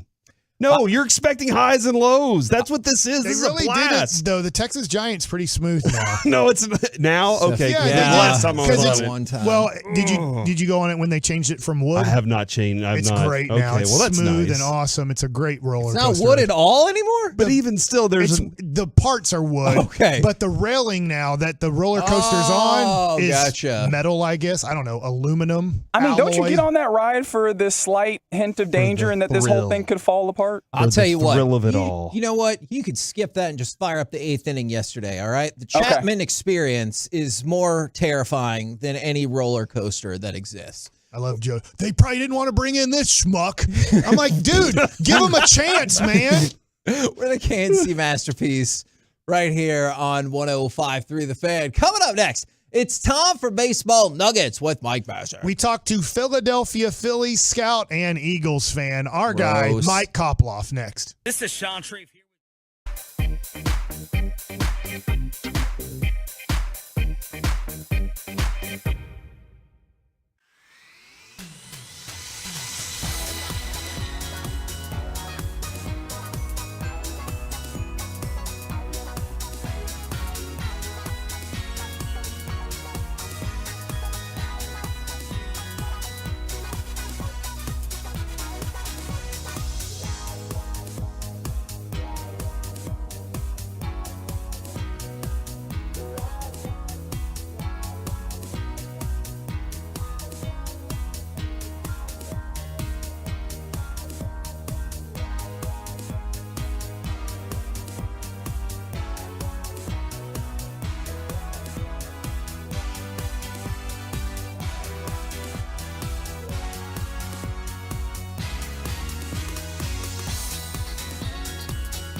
Right now, it's time for Baseball Nuggets with Mike Bassick and a special guest. Yes, first of all, Baseball Nuggets brought to you by The Diamond Factory, and I have on one of my best friends from the 2006 AAA champion Tucson Sidewinders. Now he is a scout for the Philadelphia Phillies, and he was following the Texas Rangers throughout this, just in case the Phillies played the Rangers in the World Series. It is my buddy, Mike Koploff. Koppy, how you doing, my man? I'm awesome, Mike. How are you? I'm doing good. Real quick, how is kind of a little bit of vacation? Obviously, you followed the Rangers for the 7-game series against Houston, and now you're back home in Philadelphia. I am. It's disappointing the way that things worked out kind of on our end. It was a fun month following around Texas, and I didn't have a lot of familiarity with that team heading into it, and just watching them basically for, well, their entire playoff run starting in Tampa, hoping we'd get to match up with them, and it actually really looked like that for a little, and the kind of things fell apart on our end in Philly, and it was a really disappointing end to our season, but I am enjoying Halloween at home, so I guess there's that silver lining to it. With no Phillies in the World Series, then, do you find yourself inherently rooting for the Rangers because you've been on the road essentially following them for the last month or so? Well, yes, sort of. Here's the thing. I played my entire career with the Diamondbacks for the most part, so I have some allegiance to them, but at the same time, watching them knock out the Phillies was really tough for me. So it's obviously it's a different regime and a whole different era in Diamondbacks baseball, so I don't have a ton of connection there. That being said, like watching the Rangers, I got to like a lot of those players and appreciate the way they play the games and the game and the things that they do well. But if I'm being honest, I'm disgusted with the state of the way the Philly season ended, so I'm not watching a ton of the World Series at all. So you become a big DFW sports fan. You must be a huge Cowboys guy then, huh? Yeah, I think we've discussed this in the past a little bit. I think last year, and this is one of the biggest weeks in the calendar year is Eagles Cowboys week. You guys coming here this time, and then we'll do it again in a few weeks. But no, to answer your question, I despise everything about the Dallas Cowboys. Well, with that in mind, then, it's only fair that I get this shot off. When you guys won the Super Bowl, were any of your friends the one who punched the police horse, or was that somebody else? That police horse was getting pretty mouthy. All right? So he had it coming, just like Santa, just like Scott Rowland and J.D. Drew with the batteries. They all had it coming, and it was a righteous punch to the face for that mouthy horse. What a weird sentence. I like it. I like it. When I saw a copy at, I believe it was Game 4 of the ALCS, he was wearing a green shirt. And I was thinking to myself, without saying it to you, Koppy, I was like, he's definitely wearing Eagles colors here in Arlington. No. I wouldn't do it. I wouldn't walk around your stadium puffing my chest out with the Eagles stuff. I don't like when fans do it here, and I wouldn't do it there. If I were ever to go to a Cowboys game there, I would just wear normal clothes, obviously cheer for the Eagles, but I'm not trying to instigate any issues. So when it came to watching the Rangers for approximately a month in these big games, what was one of your major takeaways from this Rangers team that you were going to have to kind of give to the Phillies and say, hey, this is something that is pretty dangerous here? Yeah, well, I mean, it's no secret. The team hits they play for the long ball. That's how they score a lot of their runs. In the course of the month, I didn't see a ton of them just stringing together hit after hit after hit, but up and down that lineup, like you can't really exhale if you're the pitcher because there's not a single guy there that can't hurt you if you make a mistake. Obviously, there's two guys with Seager and Garcia that are in a different league than a lot of the other players, especially the way they played in the American League Series and Seager again, and both Garcia also right now, but. Every one of them from Heim to Young to Garber, like they can all hit the ball out of the park, and you have to be careful. That being said, they do have weaknesses. Like everyone knows it. It's no secret. Their bullpen isn't the way you would draw up a World Series winning bullpen. But the manager's doing a great job with it. He knows how to pull the strings. He's done it over and over and over and over in his eventual Hall of Fame career, and he's doing it again. And it's a testament to everybody on that team knowing their roles and getting in there and doing it when the time comes. And also, they play great defense. They don't make mistakes. They don't hurt themselves defensively all around the infield. The outfielders go get the ball, and it's you play defense and you hit the ball out of the yard, and your pitchers do their jobs well enough, and you're going to have some success. How much does being able to move a starter like John Gray into the bullpen help cover up some of those weaknesses? It definitely does. Although, if we're being honest, I don't know that anyone thought they'd necessarily get this from John Gray, what they got yesterday. He hadn't pitched in a little bit and hadn't done this in a little while, so it was going to be risky, but he's gone out and done well, and they've got Spores and Chapman who will occasionally waver but haven't completely melted down, and then the closer's been terrific all playoffs, minus one pitch to Jose Altuve, really. And if you can just score enough runs and those guys keep it in line without falling apart, they're going to win games. But yeah, John Gray, they activated him late, and he's done really well for them. It was a big addition, but they needed somebody else down there to help them out for sure.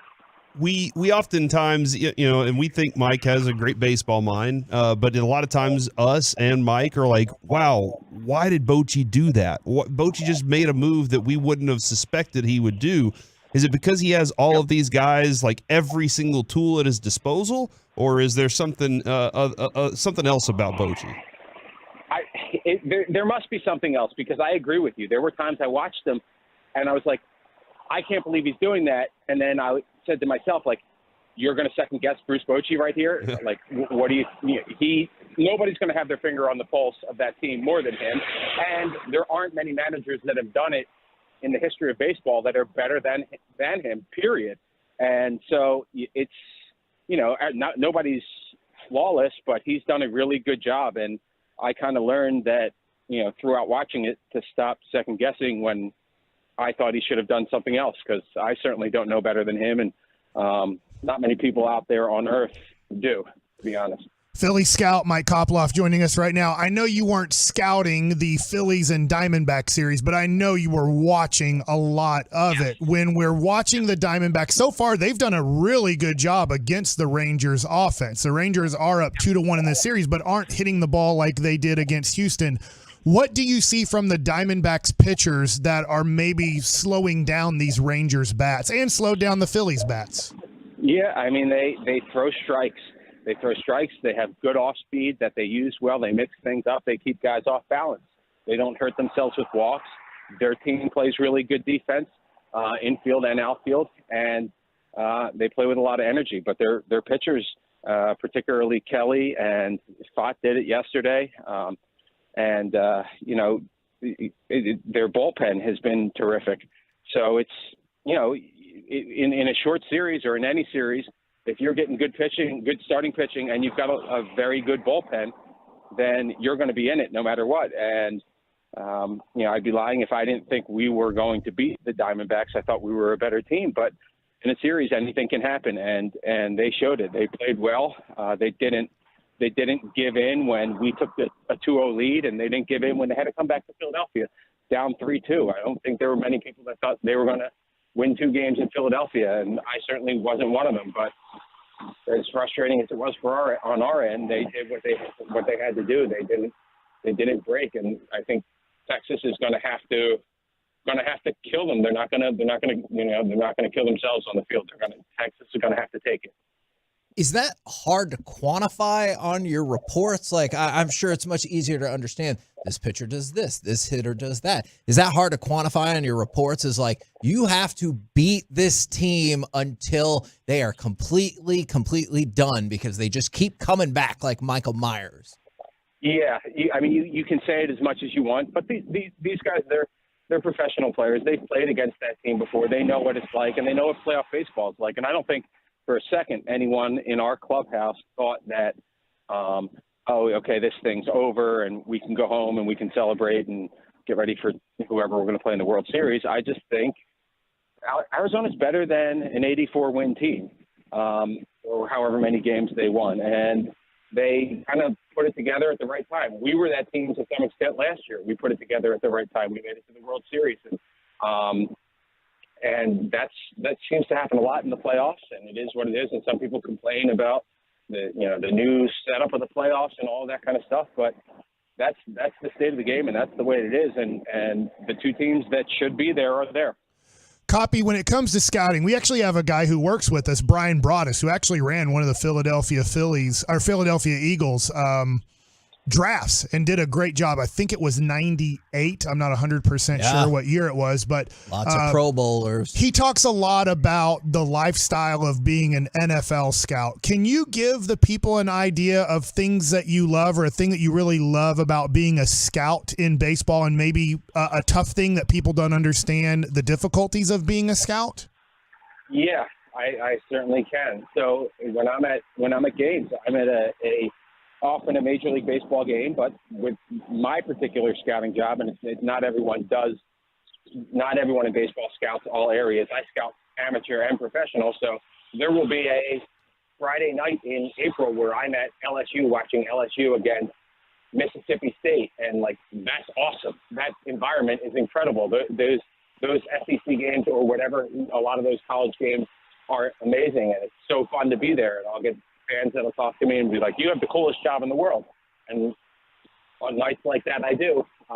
They also, on the other hand, don't see that I go back to a courtyard in Baton Rouge that night by myself and write reports and wake up at 6 o'clock the next morning to fly to Tuscaloosa to watch another game, and then the next day fly to Dallas to watch TCU or whatever it is. That part is hard. It's a lot of time on the road. If anyone saw that Adam Sandler basketball movie, it's a lot of that. It's actually not even as glamorous as he had it. Living in 5-star hotels, that's not really it. At least for baseball scouts. But that part's hard. But I'm also, my actual job is watching baseball games and evaluating players, and I love doing that. And the last thing I was curious about, are you okay? Are you stranded on the side of the road? Do you need us to send anybody to get you help or anything like that? No. Why do you ask that question? It really sounds like you might be stranded on the side of the road, your car. No. When I take phone calls, I just go outside of my house and I wander the street. So I'm just wandering my neighborhood aimlessly right now. So people driving by think I'm talking to myself or whatever. There goes the crazy guy talking to himself again, wandering down the road. That's what I'm doing. So that's why you hear cars in the background. I apologize if that's making a lot of noise. It's top-notch stuff. Last thing, and I know we got to go. What's your prediction Sunday afternoon in Philadelphia? And I never know. I never know what Cowboys team's going to show up. The Eagles are 7-1, and I haven't felt good after a single one of their games.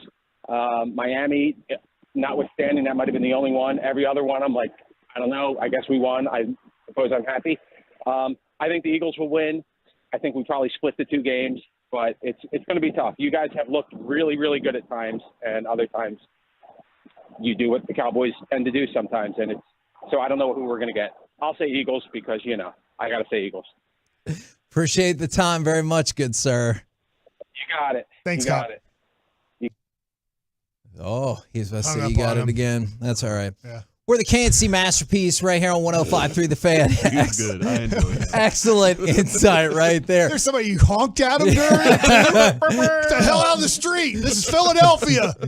Coming up next, we will try to take some time to talk a little Mavs and Stars. Plus, we will talk with our Dallas Cowboys insider, Mickey Spagnola, next right here on The Fan.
From our fan studio, secured by DFWsecurity.com, it's the KNC Masterpiece on 105.3 The Fan.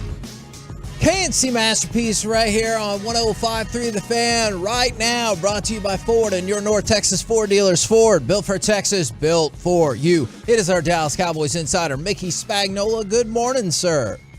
Good morning, fellas. How's it going? Well, it was going well until Mike made the shocking statement that he thinks Halloween is the most overrated holiday. I know we have stuff to get to, but what are your thoughts about that statement? I don't know about overrated. I think Valentine's Day is overrated. Good call. It's a good one. Yeah. I agree with you. Dang, that's a good one, Mick. You might be putting me in my place here. I just am kind of happy I'm missing Halloween, that I have to do the Ranger game tonight, and I'm like, good. I don't want to deal with that. Humans knocking on doors. And I think I'm turning the lights off, so I don't want to have the game interrupted by people coming for candy. Do you leave the candy bowl outside, or you just say the hell with those? That's a good idea. Maybe go that route. Yeah. Right? Fill it up. And then one person will come by and all the candy will be gone. You know what? That's on them. You tried your best, Mick. You fill it up with hot dog weenies or something. What? You know? Or like cigarettes. And they're like, what? Yeah, no, it's stuff that people don't want, and they won't take any of it. Don't take Corey's advice. I feel like I should just do this. I should just go to Target, buy 2 big sacks of candy, and give them to my kids and say, Happy Halloween, we're done. You got your candy. So you don't have to walk around the neighborhood. We did it. Oh, I like that. I like that. Now, as far as the game goes Sunday, I'm sure we all have different things that kind of stood out to us. One of the things, and I know this has been a work in progress for a few weeks, I was really excited to see more from Brandon Cooks. What about you? Yeah. Maybe not. I think. Well, here's the deal. I think the entire offense, right? I know he scored a touchdown, but what did he have? 3 catches? And that's good. But I like what he said after the game when I was talking to him about, what the offense did. And he said, we continue to grow that confidence in who we thought we could be. And I thought that was very perceptive of him, that if you remember coming out of training camp, we just thought this offense was going to be all world. Yeah. And sometimes it was, sometimes they cut back. And then when it really needed to be in that San Francisco game, it wasn't. And even, in the win on the road against the Chargers, it was 20 points. But in this game, I think this was more like what we thought we were going to see. Dak throwing for a season-high 304 yards and 4 touchdowns and a season-high quarterback rating of 133.7. CD Lamb with career highs of 12 catches for 158 yards.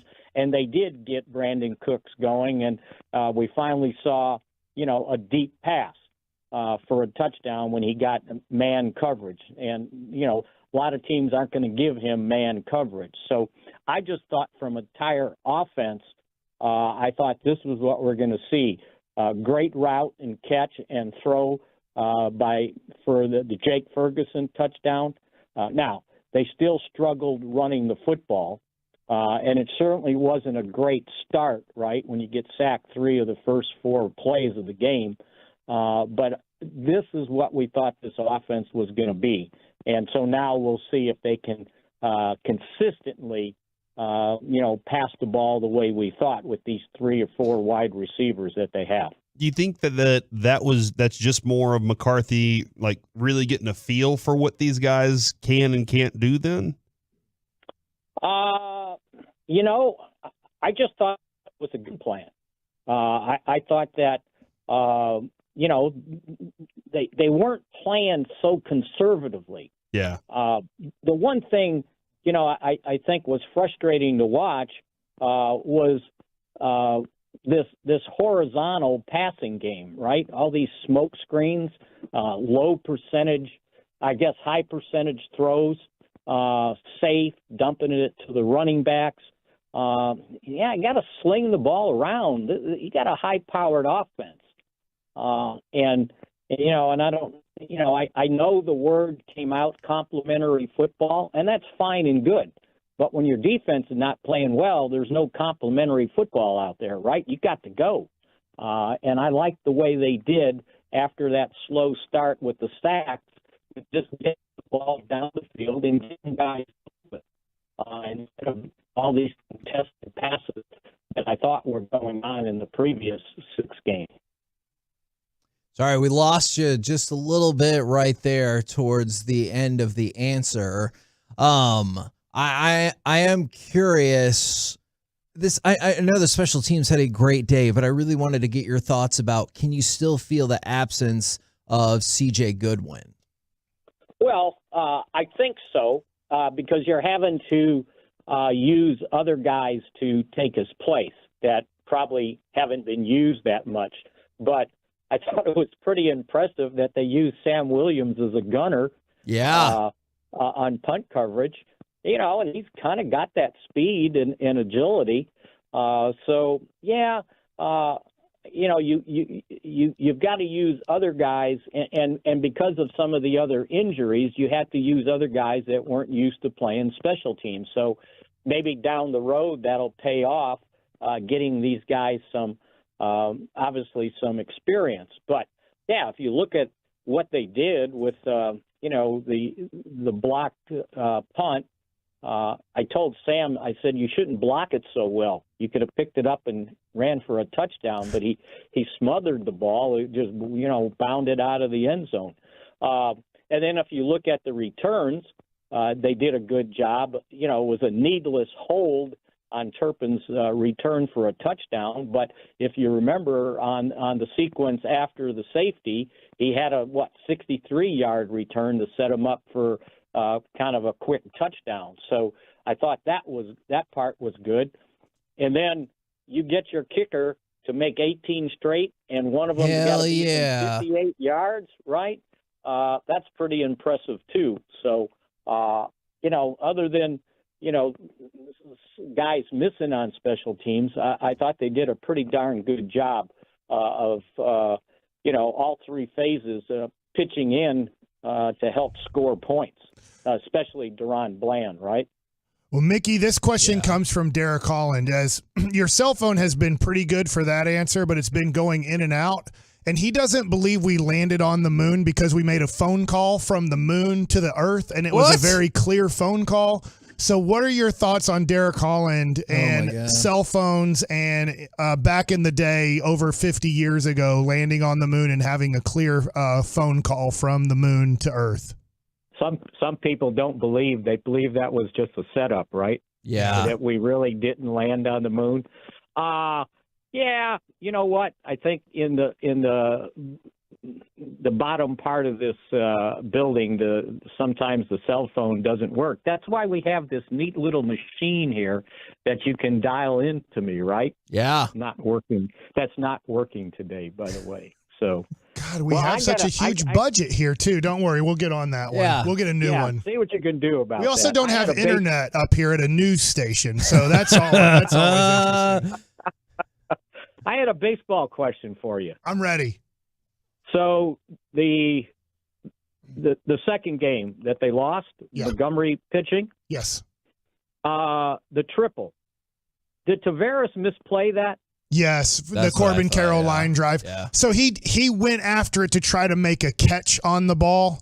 And so, look, he's an aggressive player. He's made plays like that. Now, he can't dive head first. That's the one thing. Could he have dove head first and maybe made that catch? Maybe. But if he dives, it's a home run. But he just took a route on it going, I'm going to make this play. And once it got by him, it was a triple. But if he would have been very conservative on it, then it could have been maybe a close play at second base if he cuts that ball off. See, that's what I thought. And I never saw anybody mention that or, point out the fact that, yeah, okay, the guy hit the ball well, but you're right. I mean, if you played it right, then it doesn't look like Montgomery gave up all those runs, right? And I was just curious that I didn't know if I was being overly critical or if he did, because I thought he misplayed it. And then that was huge, too, It by was. the way. It's just like one of those things, right? I'm sure there's football analogies of like, man, sometimes you're a little bit over-aggressive. I think of Deron Bland or earlier in his career, Trayvon Diggs. Sometimes those gambles pay off tremendously and you get 7 points on the board from that gamble. And then sometimes that gamble causes you to give up points. Yeah. Well, that was my baseball question after sitting on the edge of my seat those last few innings last night. Well, I appreciate your insight on both. What I don't love is now you've sparked interest in Corey about when we landed on the moon, when internet was invented, and when Wi-Fi was invented. So it's going to be a ride from here on out. Thank you very much, good sir. We'll catch you again tomorrow. Talk to you tomorrow. See ya. There you go. Mickey Spagnola from DallasCowboys.com. All I'm saying is there was a phone God. call in 1969 that sounded pretty clear. Nice. Right? Nice. Thank you. And then in 1983, the internet's invented. So, like, that's the first time you can dial up somebody. By Al Gore? Yeah. But, well, I don't know if it was by Al Gore. That and sounds then right. 99, it was the Wi-Fi was invented. So they didn't have that opportunity. So when was the first satellite signal transmission? Like, because that would then kind of. I want to know, are you The trying landline? to prove the moon landing or disprove the Is it moon a landing? landline that they called on? They just hardwired. Like, where did it go to? They called on this phone, and how did that happen? I got to find this out. I got to learn this information. I mean, it's an Wasn't it interesting like radio? Because how do you talk You to got the a radio astronauts signal to via space, radio? They ran a really long wire. No, okay? I don't think. Can you imagine when the shuttle takes off and you just see a wire going with it? Spooling away. This is a 1 million mile wire. Oh, my goodness. We're hoping it doesn't burn out as the flames are smoking it right now. The fascinating feedback we're getting from the Twolos and the Tolos right now. Here's a sampling. These are 3 things we've got from one from YouTube, one from the Twitch, and one from the text. Put out an empty bowl that says take 1, please. So that's for Halloween.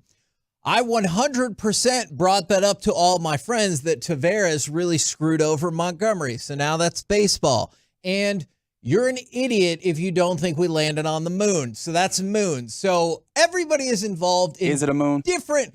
Okay, we don't have time for that right now. We do. CA Podcast. So everybody has different conversations that they want to get involved in right now. The capsule communicator is how that they were communicating back here. So we got to figure out how the capsule was able to send a signal from space. Figure out for who? For Derek? For the our world. loyal listeners that clearly Yeah. want information from this program. That's why they tune in. Just think about this. They're like, hey, once we get past Waco, your signal starts getting a little bit thin and going out.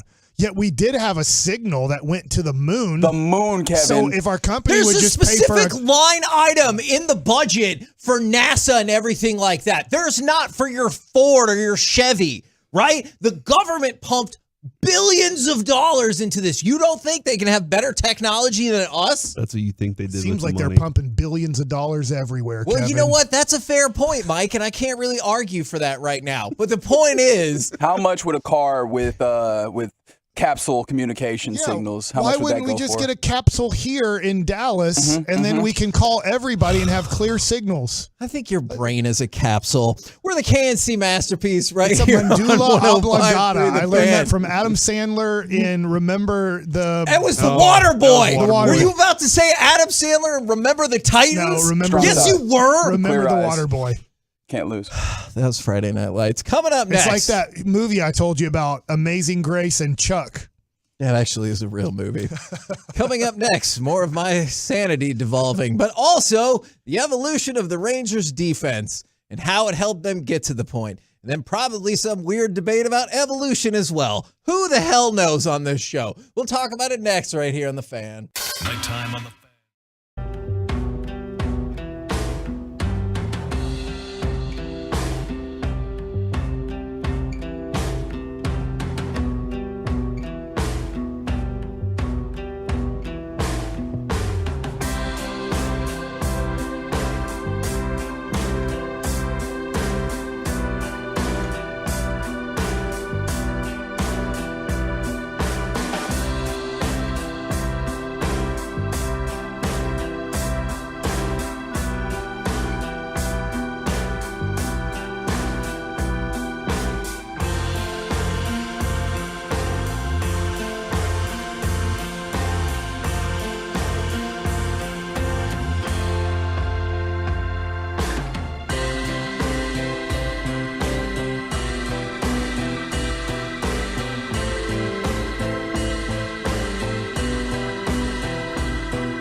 This segment of the KNC Masterpiece is also brought to you by State of the Art Weight Loss, that's soda, and it's brought to you by Frankel and Frankel. Life is unpredictable. Accidents happen, and Frankel and Frankel are the go-to attorneys for car and truck wrecks in DFW.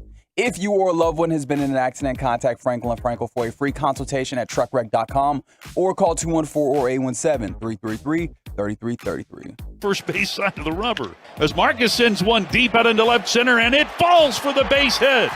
Thomas comes up with it, spins, throws it back into second, holding Simeon to a long single, but that gets Nathaniel Lowe home with the game's first run, and the Rangers draw first blood here in Game 3. They lead at 1-0. KNC Masterpiece right here on 105.3 The Fan. I want to talk about the evolution of the Rangers defense and how it has helped them get to this point. Can I mention something on that highlight? Because Nate Lowe got interviewed last night by Emily Jones, and Emily Jones asked the question, wasn't it great, Nate, that Marcus knocked you in? And I thought Nate gave a great, honest answer. He goes, I don't care who knocked me in. Yeah. I just wanted to score. Yeah.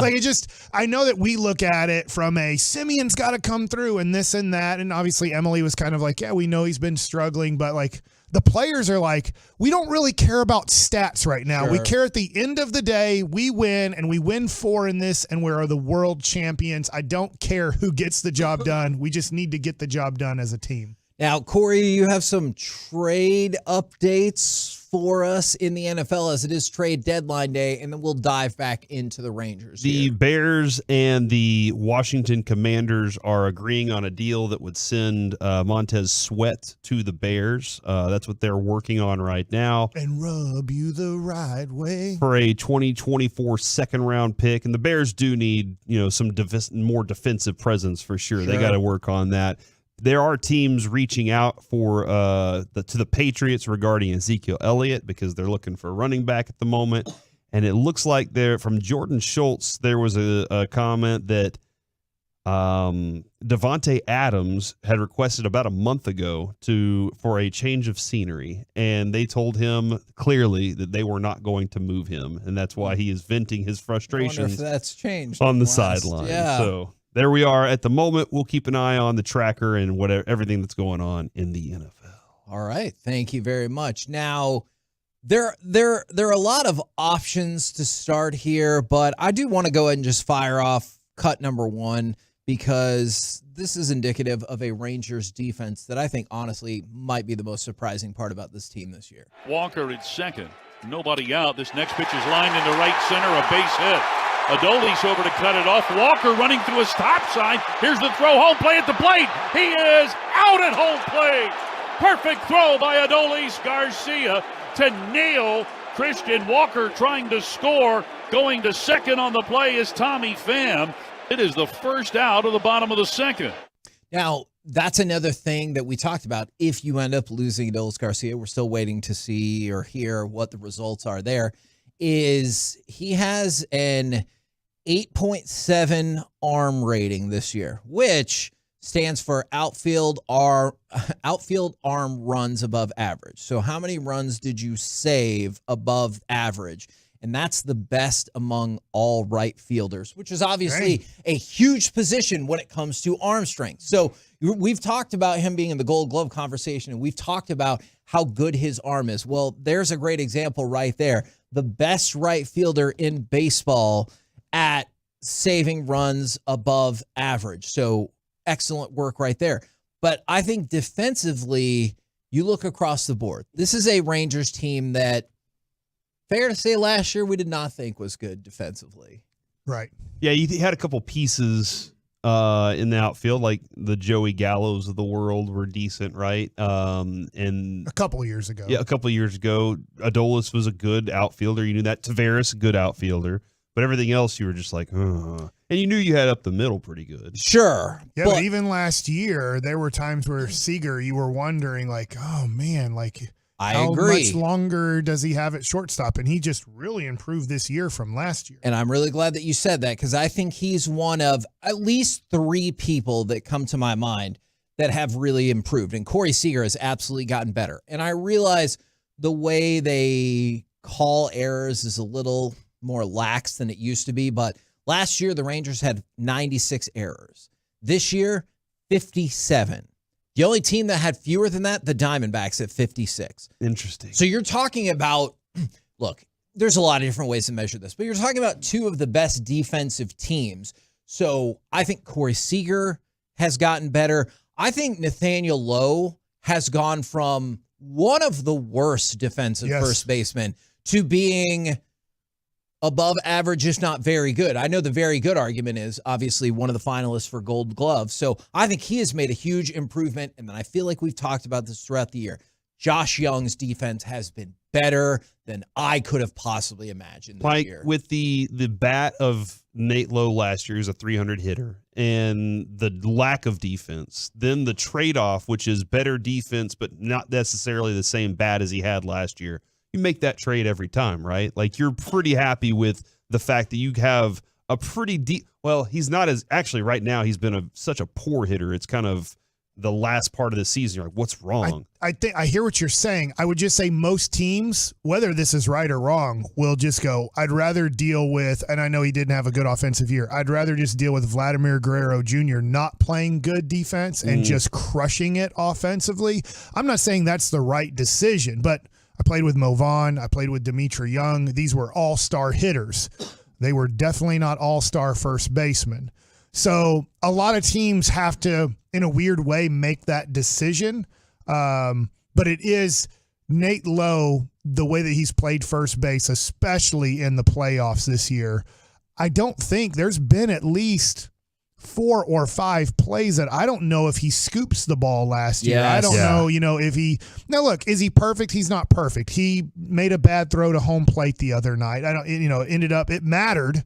It wasn't the worst throw in the world, but it also wasn't an accurate, good throw. But it's rare that your first baseman has to make throws to kind of have a good defensive game. It's more about his glove work at first base, and he's done a tremendous job here in the playoffs with his glove work. Yeah, and some of those, I have to admit, that Seager double play, just watching it in real time, when he helped turn the double play. The 8th inning one? Yes. Okay. I did not think there was any chance in hell they had gotten the runner at first. Like, I thought... there were a bunch of those plays last night. And when then they showed the replay, and I was like, stupid review. And then they showed the replay, and that might have been the closest play I've seen throughout this World Series in terms of how did you step on the bag? Because that's going to make a difference about whether you were safe or not. There was at least 2 Rangers plays last night, the other one being the ricochet to Josh Young, that I was incredibly impressed that they were able to get the out, or in that other case, get both of the outs. I'll tell you what Josh Young has done differently this year, and it's something very basic that you're taught,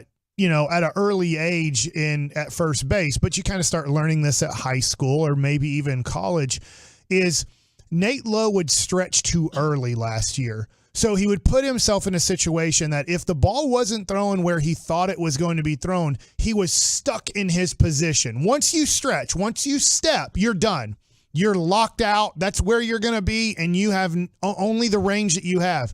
This year, he's stepping late to the ball, and you want to step late to the ball. So you want to see the ball out of the hand, and then you see where it's going, right, left, up, down, across, and then you step to the ball to give you the range that you need. And I feel like this year, he's done a good job of getting to the base, getting ready for the throw, seeing the throw, and then stepping to where the ball is thrown to, where I felt like early in his Rangers career at times, he would see the ball hit, get to the base, and then start striding towards the shortstop without the shortstop really dictating where the ball is going yet. And so it's like, if this is offline, it's going to be tough for him to make any type of adjustment. There was a time, too, when Ezekiel Duran was playing third base, Kevin, and we were just like, what is going on over there, dude? Nick Solak? Yes. It's Solak. I mean, look, go back to second base a couple of years. Odor made routine plays look like they were the most difficult thing, and our infield right now is making difficult plays look routine, like they do it all the time. Or like we would watch Nomar Mazara, Rugi would have to run into the outfield to go catch shallow fly balls.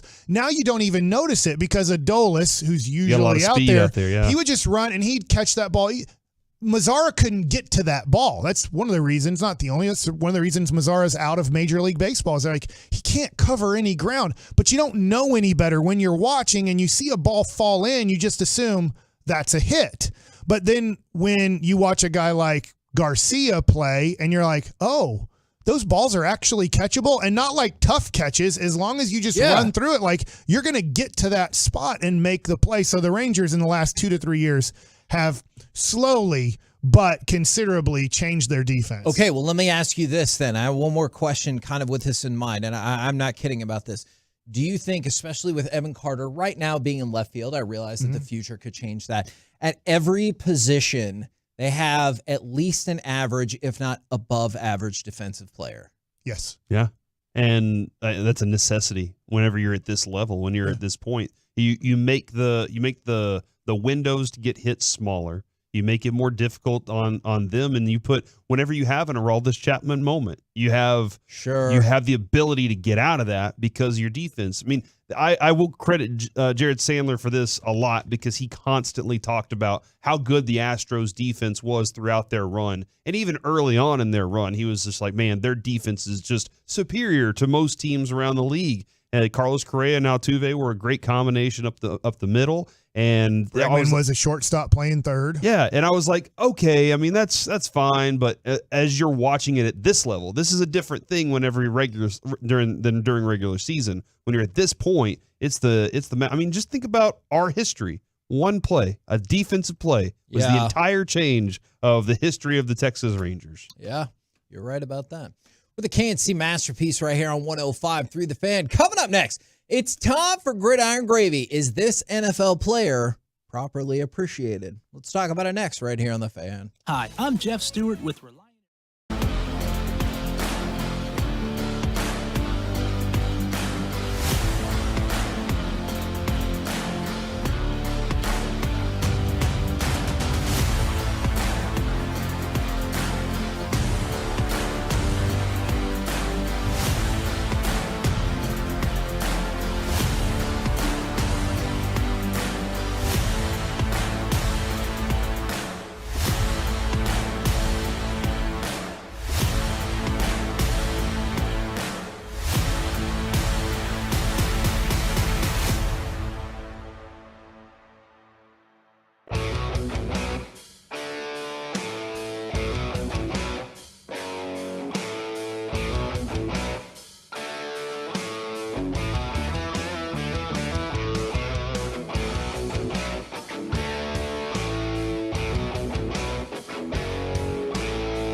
Goff takes the snap, gives to Gibbs. Gibbs bounces through a hole. There it goes outside 20. Gibbs, 15. Gibbs, 10. Angling to the end zone. Touchdown, Detroit Lions. Oh, baby, what a run. What a run. 27 yards. KNC Masterpiece back here on 105.3 The Fan, where Jahmyr Gibbs single-handedly outgained the entirety of the Raiders yesterday in the Lions' victory. Right now, it's time to go around the entire NFL and dip into some gridiron gravy. Are you just flying so high right now, Corey? Oh, for my double fantasy victories last night? No! Oh. Because you love the Detroit Lions. You got the eye of the lion. That's not the song, Mike. It works out a lot better if my freaking mic is on when I'm trying to tell the joke. I shouldn't joke during this segment. It doesn't go well. That is very true. I feel like the Lions are positioned very well. I felt like they had a lot of talent. Would you say they're ready to pounce? Ooh. You ain't lying. I'm doing it too! I'll be back for the C block, guys. Man, skip that whole middle hour. This is the main part of the show. Because Lions have mains. Like the male Lions. I can see why I'll do this. This is fun when I'm not at the wrong end of it. Yeah, I mean, it gives me a lot of pride. Oh, no! We're so Simba. You know what? I know what can help you. Just say Hakuna Matata. No. It means no worries. Will not say that. Why are we doing lion puns right now? They're going all the way to the playoffs. Do you know they are now the biggest favorite to win their division in the entire NFL? I mean, it makes sense. Every other team in their division stinks. Yeah, they're the king of the division. That's true. The Vikings are terrible. They just lost everything. The Packers haven't figured it out, and they couldn't even beat the Vikings. Hey, the Bears got mauled on Sunday Night Football. But if you think the Bears are going to come back, you can bet $100 on them to win the division. That'll net you $11,000. So, if you think the Bears are going to figure this out, probably. Maybe they're literal bears, but they don't have the heart to come back like Wizard of Oz. That's right. Oh, I got I it. bet everybody courage. listening right Dang it, now. that was courage. Everybody listening they don't right have the now courage to come back. The heart was the 10 man. is just Kinda roaring feels like with maybe laughter. you need to work on that brain part right there, right, Mike? The brain is Scarecrow. Mm-hmm. I dressed up one time as the 10 man in Halloween for Halloween. It was great because people don't think you have a heart. Mary Grace was Dorothy. Mm-hmm. Sue was the Wicked Witch, I think. Yeah. We all dressed up as we Wizard of Oz themed it. That's back in the good old days when the kids really thought mom and dad were cool and did things that we said were cool. No, that took a sad turn. Yeah, it really did. All right, let's go from that. You and Brandon ever dress up as Yes. like? And are you guys going to do that tonight? No, we're not. I am. I'm dressing up. You're with dressing Noah, up with though. Brandon? No, with Lucy. Yeah, that would be odd. Lucy is dressing up as Taylor Swift, and I'm dressing up as Scooter Braun, the former manager that stole all of her money. Oh no! Travis Why Kelce's wouldn't you right dress there. up as Travis Kelce? It's right there. Yeah. But You don't like the got a implications beard, there? and I don't want to shave in a mustache. I don't want to just have a mustache. Dawson's doing that bit already. That's true. You think people appreciate Austin Eckler? No. So Austin, but Who you is think he? they should, right? Yes. Okay, good. Just the way you said that, I was like, oh no. So He Austin didn't do doodly squat against the Cowboys. Austin Eckler became the fourth player in the Super Bowl era to compile 30 rushing touchdowns and 30 receiving touchdowns. All time, there's only 7, and he's the only one to go undrafted. So do you think, because Reggie says no, do you think people properly appreciate how good Austin Eckler is? No. And even the Chargers proved that when they had a chance to pay him Yeah, that was a handsomely. good and they were like, point. no. Because 2 years ago, he had 20 touchdowns. Then last year, he had 18, and they're like, what else can you do? And Yeah. obviously, it hasn't worked out as well for him this year, and that sucks. And I think even in the fantasy world, people were just like, oh, I'll take this guy over him. Like that he became like third, fourth running back chosen which was kind of interesting to see. Let's go from that to Christian McCaffrey. Now, this is going to be interesting how this all ties in together. Christian McCaffrey scored a touchdown in his 17th straight game. That ties Pro Football Hall of Famer Lenny Moore for the longest touchdown streak in NFL history. Lenny Moore is also one of the 7 names on the list that have caught 30 touchdown passes and run for 30 touchdowns. What do you remember about Lenny Moore?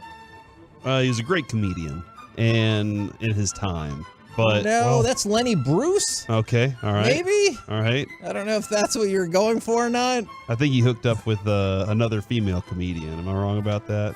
This is the guy that squeezed the animal too tight and killed it, right? No, that's Lenny from Of Mice and Men. I feel like He's the lead writer on the Cowboys beat. David Moore? Okay. So you could just say you don't know. All right, Lenny Moore. Wide receiver. Married to Bruce Willis? I would That's say Demi Moore. They got divorced a lot. I'd say he might have he grew up in like the Pennsylvania area and went to Reading Senior High School. He did? And then his education is from Penn State University. Where are you reading this off of Wikipedia? Important works: Homicide, Life on the Street, The Opponent, The Michael Douglas Show. Are you on NFL IMDb CBS. then? I don't know. I'm just reading what that has right here. He was the reading rocket in high school. This is not Reading? Reading. That's not how it's spelled. Which is Are you talking ironic. about the show I used to watch as a kid? That is Reading Rainbow, and I hate. Rocket. But no, you know for a fact that's not how that goes, Reggie. Come on. He's the Take reading a look. rambler. Lenny has a book.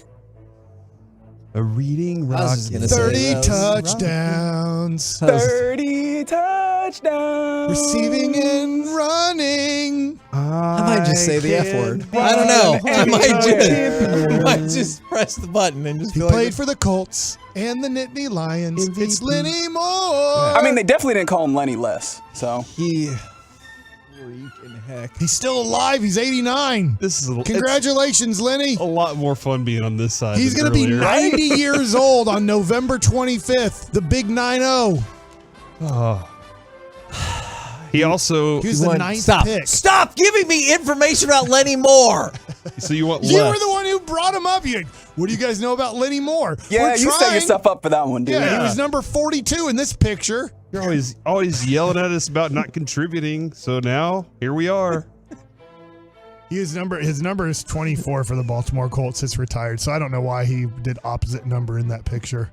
It's a great question, Mike. No, did you it's not. enjoy No, Mice and Men? it's not. Because you bring it up a lot. You do. How many books have you read, Mike?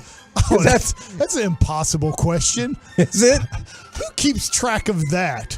Book number 1. It done. just feels like you go to a Mice and Men a lot. I didn't read that book. I watched the movie Oh, so I fair could enough. have an idea on how to answer the questions on the test in high school That's a or good whatever. point. Yeah. I remember my buddy was like, he was holding his project. He was like, All Quiet on the Western Front was a great book. Book. And he actually read the book. I felt bad for him. He got Moore a failing injured grade his on knee it. in 1962 and lost his starting job in 63. Back to you, Kevin. He has a road in Baltimore County named after him. Reading Rocket. Hey, what was the point of Lenny Moore, by the way? The point of that Yeah, was it was- that's whose record Christian McCaffrey tied, and Lenny Moore is also one of the 7 people that's part of the 30 for 30 club. I didn't know it was going to go down this. Let's go from that to Devontae So's Adams. Ian Kinsler. That's different. That's on me. You're right. The And 30 Jose for 30 Canseco, right? football club.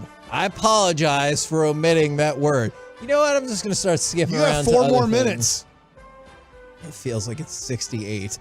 Is You Clayton watched 60 Minutes after the football game? Clayton Tune is Politics. expected to start. I'm not going to be broken. Clayton Tune is going to start That sounds at like a quarterback challenge. Sounds like a challenge. for the Arizona Cardinals. And That's the Houston quarterback, right? Jonathan Gannon said that Joshua Dobbs was not going to get another start. So it looks like Clayton Tune or Kyler Murray will get the start. Still not sure if Kyler Murray is ready to go, even though obviously I know he's been out at practice. So looks like Clayton Tune is going to be the guy to get the start for them. If you had a last name of Tune, how do you not name one of your kids Carr? Or Looney. Carr and Looney. Yeah, that's fair. I get that. And Show. What's your... Never mind. No. Show tunes? No. Your curiosity keeps killing you in this I know. And I need more things to fidget with up here so I can make it through. All right. Devontae Adams. We go back to the Monday Night Football game. He's horrible. Well, I don't know if that is my takeaway from that. I think Jimmy Garoppolo is horrible. Did Richard Sherman talk about that on his show? He's not a number one. He goes, I honestly, I don't know what to say this moment. I truly don't. I feel you on that. He chose them. I wish I had words to say something that's not going to get blown up in the media or taken out of context, which obviously is somewhat got blown up. Now, granted, he did choose to go, the money, but he also chose to go play with Derek Carr. Derek Carr gets traded. Now he's stuck with Jimmy Garoppolo, which no receiver wants. Hand it off to him. That's what they did with Debo. Would Derek Carr be like infinitely better though? No. And that was why I was always like, this is laughable that he's doing this. The Packers they're not going to sign him to that huge contract. He's trying to get paid somewhere else. So this is all on him, man. He got paid. Now he wants out. This is what these guys do. The NBA Typical does it all the A-Rod time. Story. The NBA does this all the time, right? Where we see guys, they're like, all right, fine, I'll sign this max deal. Now trade me. James Harden. This team stinks. Yeah, not enough strippers in Philly. From the 832, it's definitely feeling like a broken headphones kind of show. Yes. Do you have anything on Henry Ruggs in this segment? Oh my gosh. I'll always remember that was the topic that broke you. It might have been about more than that, Mike, but you're right about that.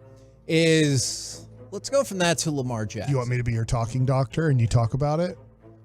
I don't, Mike. I need to talk about you sometimes. Lamar Jackson, real life alert, right here, has improved his record against NFC teams to 17-1.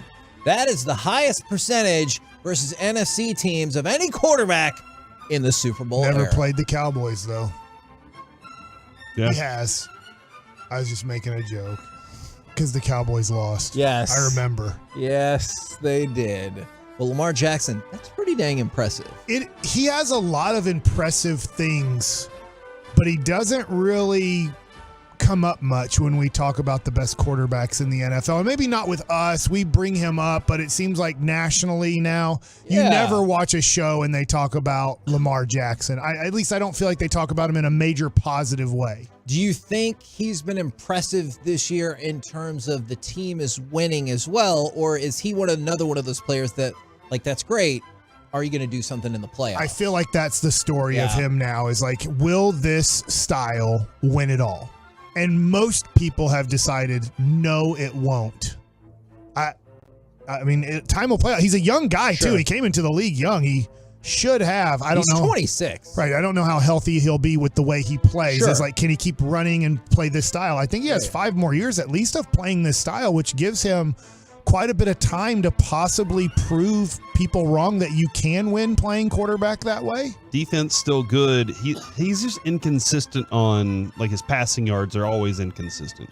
You know the running game is there, and he doesn't want to say that's my key thing, but his passing game, you're just like, this week was amazing. And then the next week you're like, well, what happened here, dude? And so it's just, there's a lot of inconsistencies. But they play in a sloppy division. That is a great descriptor of that division. It's a sloppy division. Passing percentage right now, completion percentage rather, is on pace to be the highest of his career. We're the KNC Masterpiece right here on 105.3 The Fan. Proud of you. Thank you very much. Coming up next, what to expect from Andrew Heaney and all other things headed into Game 4 tonight. We'll get into it next right here on The Fan. You can hear Kevin.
in studio, secured by DFWsecurity.com. It's the KNC Masterpiece on 105.3 The Fan. KNC Masterpiece right here on 105.3 The Fan. Keys to the game, expectations for Andrew Heaney. There is a lot that goes into this, and Corey, I don't want you to freak out or anything because there's a long way to go, but just think about this. In less than 36 hours, the Texas Rangers could be the champions of the world. In your face, Mike. You said it at the beginning of the season. You were like, look. 84 wins, not making the playoffs. Yeah. That's what I said. 84 wins got the Diamondbacks in the World Series. Yeah, so that's where we stand here. That's very exciting. I will say I'm with Mike on the aspect of I can't let myself think about having already won the World Series. But Mike, instead of being nervous like you have been, and with the I can't remember where your energy is distributed. My energy is more built on like, okay, let's focus on this project today, and then once this one's done, all right, now let's focus on the next one. And that's kind of where my mind is let's get this one done, reassess it, come back for the next one. You have little kids. I know that Kevin has a little kid that, look, he has no clue what Halloween is. Noah, not He yet. did dress up as a dog. Dude, today. these pictures he are didn't dress adorable. up. Jess did. Yeah. That is true. Was that a Jess dog dressed or a him cow? It was a dog. But what I'm saying is how many dads or moms that are Ranger fans, how are they doing Halloween tonight? Are they making sure Halloween ends at 7:00? I bet so, right? Or are you like, screw it, we're up 2-1.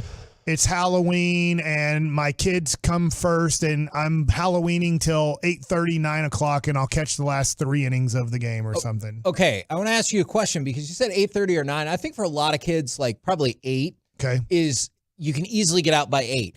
Is there a time that you would feel comfortable starting the game on the DVR knowing you would catch up quickly? Like, do you have a built-in buffer to 7:15, 7:30? Well, here's my problem with You used that. to be able to hit the button and you knew you wouldn't miss a pitch. Now it's tough to hit that 15-second forward button because you're going to miss a pitch. The other thing, too, is like there's no way I can be away from my phone tonight. All right. And when I say that, I mean I need to be able to make sure I can get text from Avery because he's going to be out. No, I have no clue what he's doing. Like, I have zero clue what his plans are. I know what he's dressing up as. Pretty awesome costume. I'm pretty proud of him for but putting he's that not together. necessarily trick-or-treating, But he right? goes with his friends and they go run around the neighborhood and I don't know. But I'm actually pretty proud of him. He's not one of those troublemakers. So at least that I know of yet. Anyway. Not till. Yeah, the exactly. other one. I know. But then with Carter, but I can't. So I need text from him.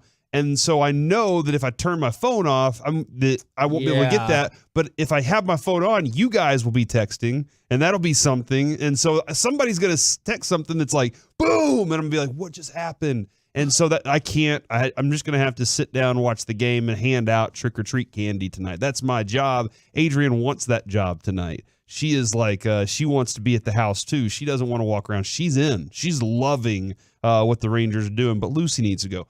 Carter's going with a friend. Avery's going with his buddies. So we're just taking Lucy around our street area and then bringing her home by the time first pitch happens. That's how we're rocking tonight. Okay. But I've seen a lot of people texting in saying they're moving the TV to the front yard, putting a campfire out, and doing everything from the front yard, watching the game in the front yard with everybody. See, that's not a bad idea. Let me change that. That is a good idea, especially when you're in that group with people like your neighbors or from your street or whatever. It just feels so much more socially acceptable. Plus, you still get to hang out with people who hopefully are likewise invested in the Rangers. I think I can't remember if it was 2010 or 11, Kevin, but I had a Rangers shirt and a hat, helmet or something. And we walked around Adrian's parents' neighborhood, and they were like, "What are you?" And I was like, "I'm a Rangers fan. What's the score?" So that was back in the day whenever they had a game during Halloween, and I was literally like peeking into people's houses, asking if I could. I'm good at that. I've gotten into people's houses before. We've talked about that. Yeah, I don't know if that is totally a brag. You're right about that. If you're a thief, it's a great brag. Yeah. If you need me to get into your house, I know how.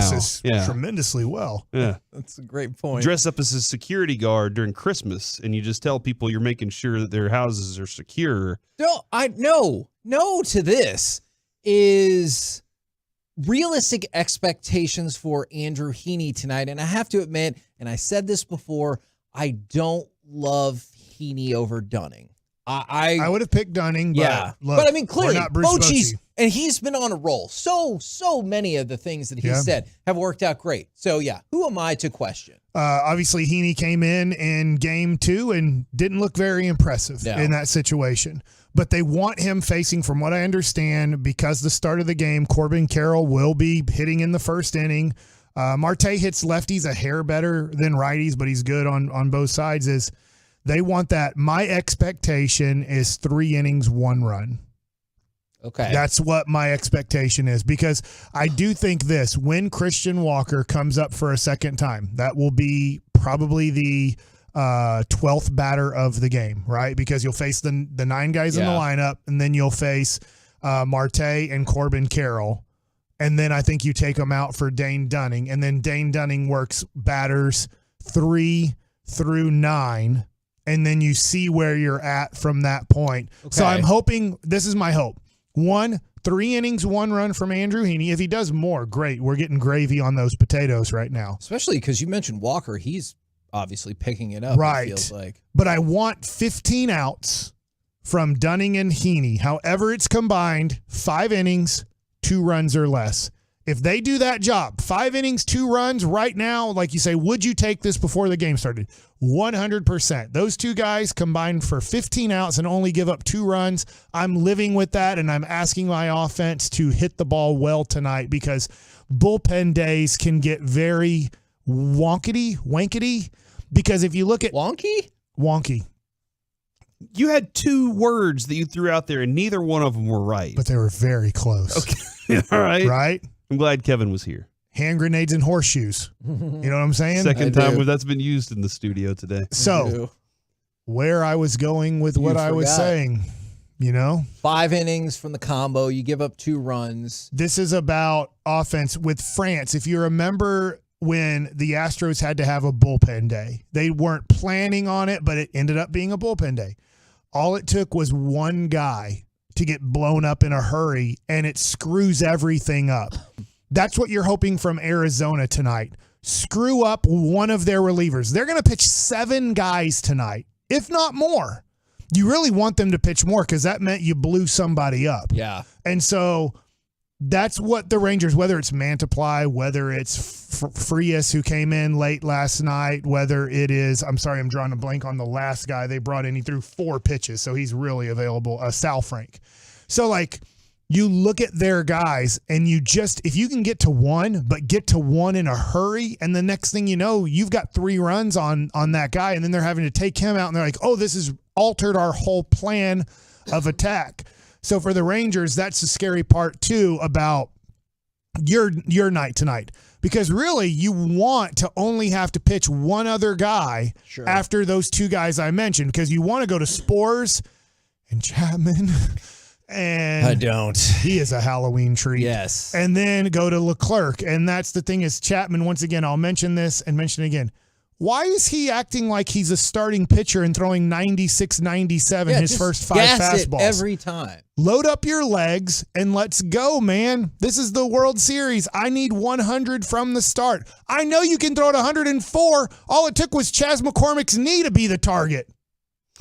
Maybe right? Mike, what he's doing is, you're always talking about, speed them up, slow them down, change eye levels. Like those are the things. When you throw like me somewhat, or a starting pitcher, yes, but when you're a reliever, like John Gray came in last night throwing 97, 98. Like he wasn't like, let me build up. It's like, let's go. But I wonder if he's like, they're expecting fastball, 100 miles an hour. So I'm going to set them up with something off. And maybe that's what I'm expecting. And did it work?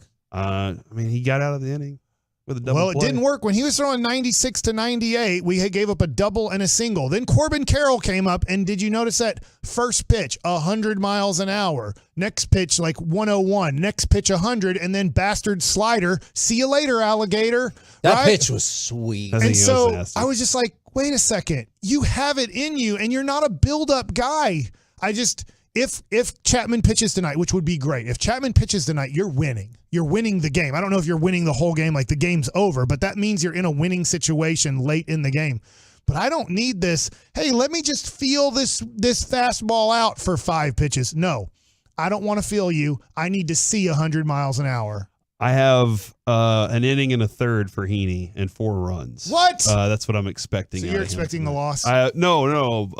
But That's a loss. I am expecting, a very tough ride tonight. Very similar to the last time that we had to deal with this and ride this one out. And it's not going to be easy. And the Rangers are going to have to scrap together some runs at some point. They don't have the big bat in Adolis Garcia, so people are going to try and pitch around things that they feel they can. I think that this is going to be one of those where small ball might be the essential for the Rangers tonight. I appreciate what John Smoltz was saying because he was trying to hype up the Rangers, but one of the things he was talking about is he liked advantage Rangers when it came to the bullpen because on a bullpen day. Because of Heaney, Dunning, and then he brought up Martin Perez, and that made me nervous because I was like, I know it was not for very long, but when I saw Martin Perez out there, it looked like they were like, you're not fooling us on any pitch. I hate to say this. I said about Chapman, you got to feel great if he comes into the game tonight in that you're winning. It doesn't mean you feel great about Chapman having an easy inning, but you are think winning. Perez goes out there because they just need somebody? If Perez pitches, we're losing.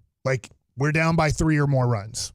That's when Martin Perez will pitch in this game because, he didn't name is you have Cody Bradford. They'll go to Cody Bradford in a tie situation or a 1-run game tonight. Dude, he's gained so much trust from Boch. Yeah, dude. so I think, let's say after 4 innings, you're losing 2-1. You might, or it's 4-3, you're losing. Yeah. I think at that point, he'll go to Bradford to pick up an inning or 2 rather than Martin Perez. The other thing, too, is I was worried about this, and you didn't need him. When they were warming up Will Smith at one point, I don't know how you guys feel about that because Will Smith was Not so great. nails for a while, and then Not Will great. Smith, I was like, come on, Spurs, get out of this situation. Like, there's part of me that feels like he was gassed from being used so much throughout the early part of the season. That's what my dad thinks, and he too. just needed some rest to kind of get back into his place. So I don't know. I haven't seen him enough to know that's a Will fact. Smith. Yeah, Yeah. when it comes to Will Smith. But that's kind of what I'm hoping is that some of these guys just needed some rest, and now they're kind of back up on that upswing. I wonder how much the Diamondbacks will sell out this game being down 2-1 in the series. Is that, let's just say they're down by a run. A lot of times you don't want to use your guys. I'm sorry, I'm drawing a blank. I know Seawald's their closer. Who's the guy that has the great slider from the right side? Grinkle? Grinkle.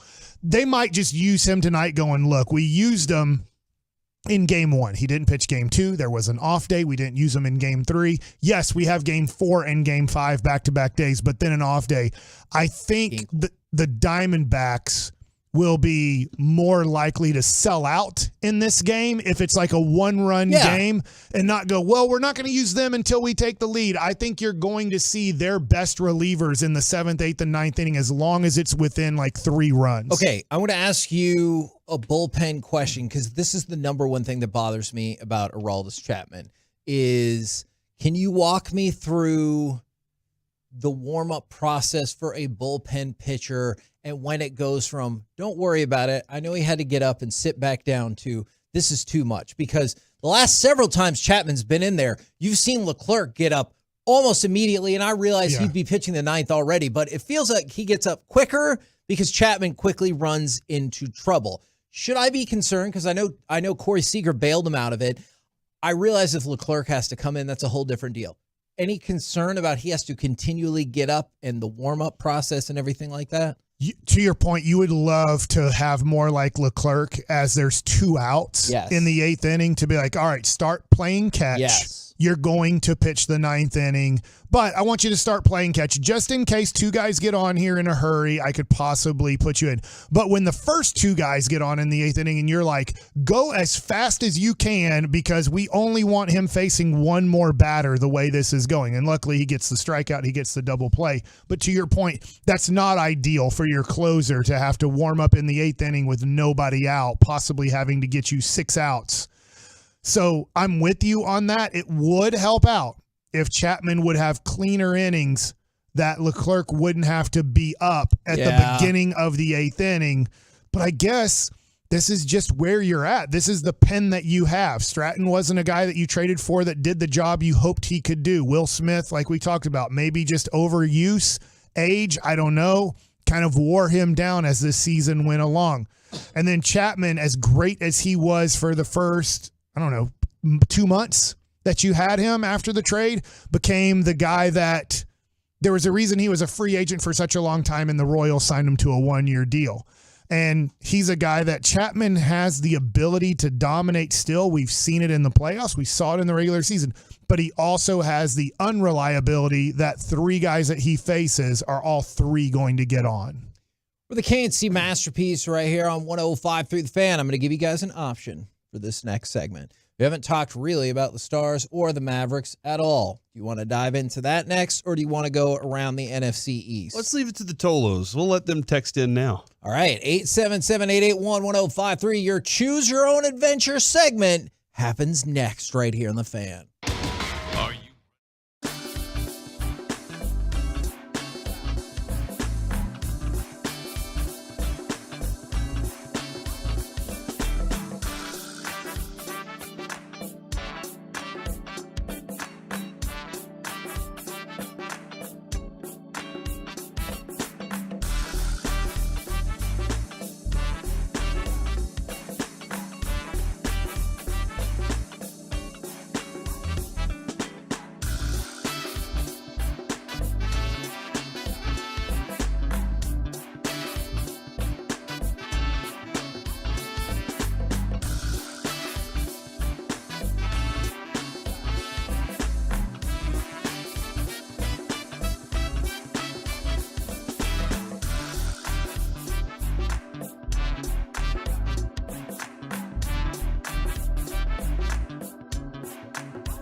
This segment of the K&C Masterpiece is also brought to you by QC Kinetics. It is the Expressway, sponsored by QCkinetics.com, non-surgical regeneration treatment care.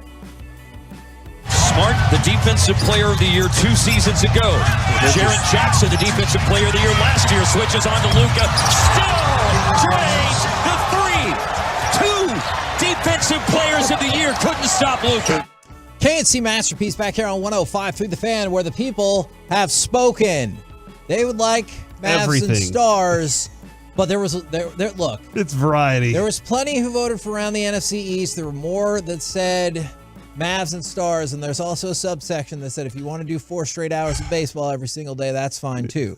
So we're going to try to balance it all out and throw in some Mavs and Stars right here. I'm going to be honest. For the first time this season, I didn't watch a second of the Stars and Blue Jackets. And they put up a lot of goals for you, too. Yeah, including your guy. Yeah, they did, man. Matt Duchene. Number 95. Thank you very much. He's made some great assists, though, this year. No, you're right, Mike. I loved last night. And he's a good, what do we call it in extra time? Penalty shooter. Penalty shooter. Thank you. I really did like his. He's done this twice now. He has really good patience in delivering his pass to Marchment. Marchment, I was talking with Spittle about this last night, needs time to make a shot. You know, he needs. Sure. He's one of those guys, a big guy, you know, and he needs a little bit of time to put one in.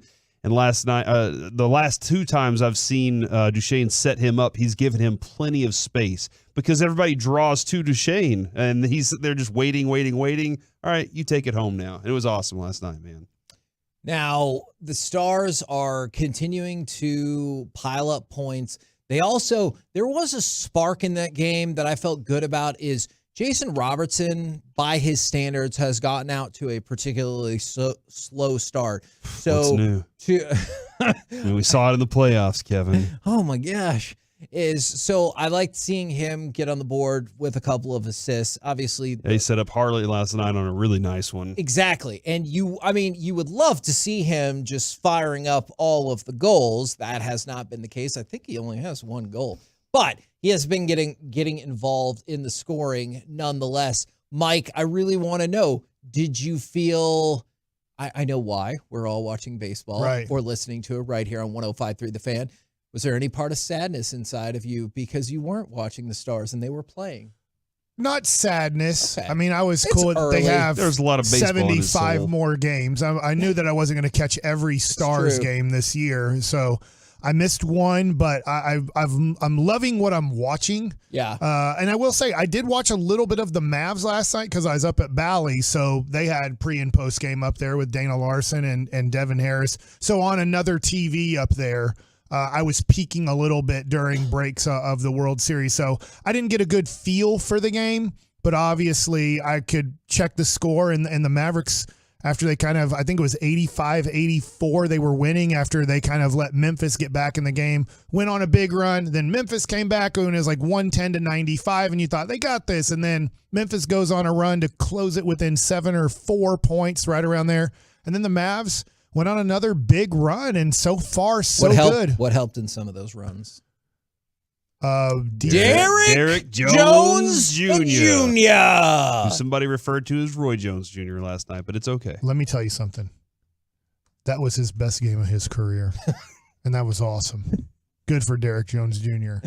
So, hold on. Now, this is the thing. That's what I don't know. Is that going to happen more consistently, or was this one of those nights where it was just right for him because there were some breakaway points, but he also hit a couple threes that I was like, whoa. I'll ask Reggie. Reggie, did you watch the Mavs game? I definitely had it on, so I tried to give it some attention, but of course, primary attention was on World Series game number 3. I was shocked when I heard at one point the producer for the Mavs go, hey, do you guys know who the leading scorer is right now? And I believe it was like early in the third or something. And he's like, it's Derek Jones Jr. right now for the Mavs. Now, he ended up, Luke has gotten off to a tremendous start this year. We'll talk about that in a second because you're right. But Derek Jones Jr., I'll give him all the credit in the world. Maybe this is one of those you pull off the heap. My buddy Norm Hitchkiss used to say, a bottom feeder. Like you're looking at the bottom and you're like, look, nobody really wants these guys. Let's try. There's athleticism there. There's things that we could possibly use. Teams have tried it. They haven't figured him out and how to use him, whether it's use him correctly or that he can play in this league. But last night with Kyrie Irving being out, like he really stepped up and had a good game. Yeah, and I know that this was something that they hoped from him, because obviously you mentioned the athleticism and those types of things that he brings.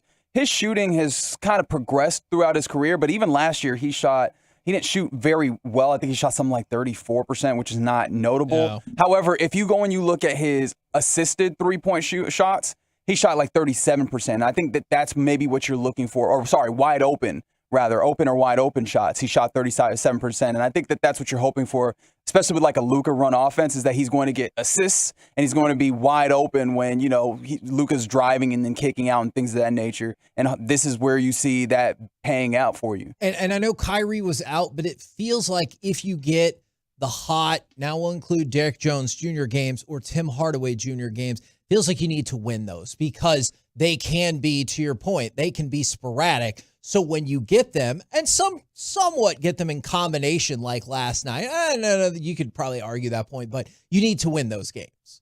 Yes, and we're seeing I think in 3 games, we're seeing what you can get from Derek Lively as a 19-year-old. Like, man, that first game was awesome. Yeah. Last night, a lot of fouls. Five fouls in 14 yeah. minutes, so he's not really able to contribute, and that'll happen to young guys. I mean, it'll just happen. And then you had a decent game the other day where he did 17 minutes, 9 points, 4 of 4 from the field, 2 rebounds and a block shot. So I think with young guys, you deal with sometimes they're going to show all their potential in a game and be like, this is awesome. And then other times you're like, dang, I want you to be consistent. But usually that happens over a few years of experience. I tell you, he finishes the season averaging 18 minutes a game with 9 points a game and 6 rebounds a game.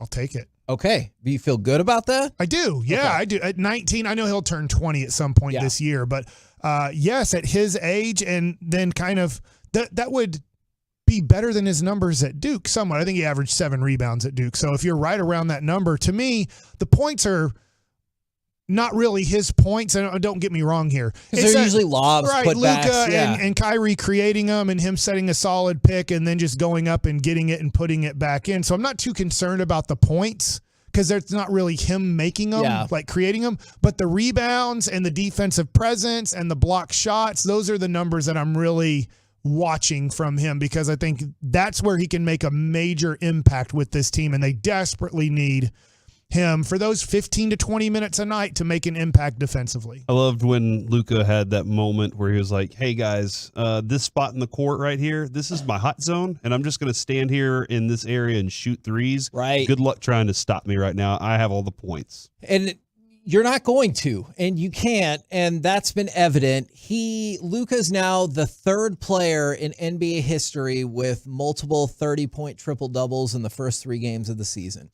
Russell Westbrook did it, and Oscar Robertson did it. I like the Oscar Robertson part. Do you know the other stat to go along with that I just saw, Kevin? Ooh. His 117 points through 3 games are the most a player has had since Steph did it in 2015.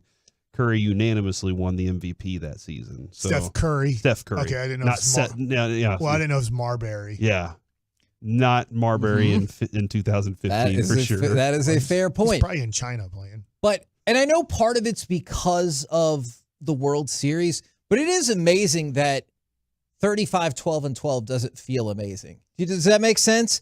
It's because he does it too often. Yeah, it is. It is unequivocally amazing. Yeah. 35 points, 12 rebounds, and 12 assists. And my initial thought when that happens is, nice, good job. Which that is like that's who he is. Yeah, right? That's too low of praise for a crazy stat line like that because that's what he does. Offensively, I think you can argue. There's other people to argue with, but he's the best offensive player in the game of basketball. Like, I'm not saying best player. Yeah. Don't get me wrong here. Yeah. I obviously think Jokic and Giannis are better overall players, but if we're just talking about the game of offense in the NBA, he's phenomenal. I mean, right now he's averaging 39, 10, and 12 pretty much. I'm rounding up a hair because it's 9.7 assists and 11.7 rebounds on 39 points a game. And he's shooting right now. I know this won't keep up.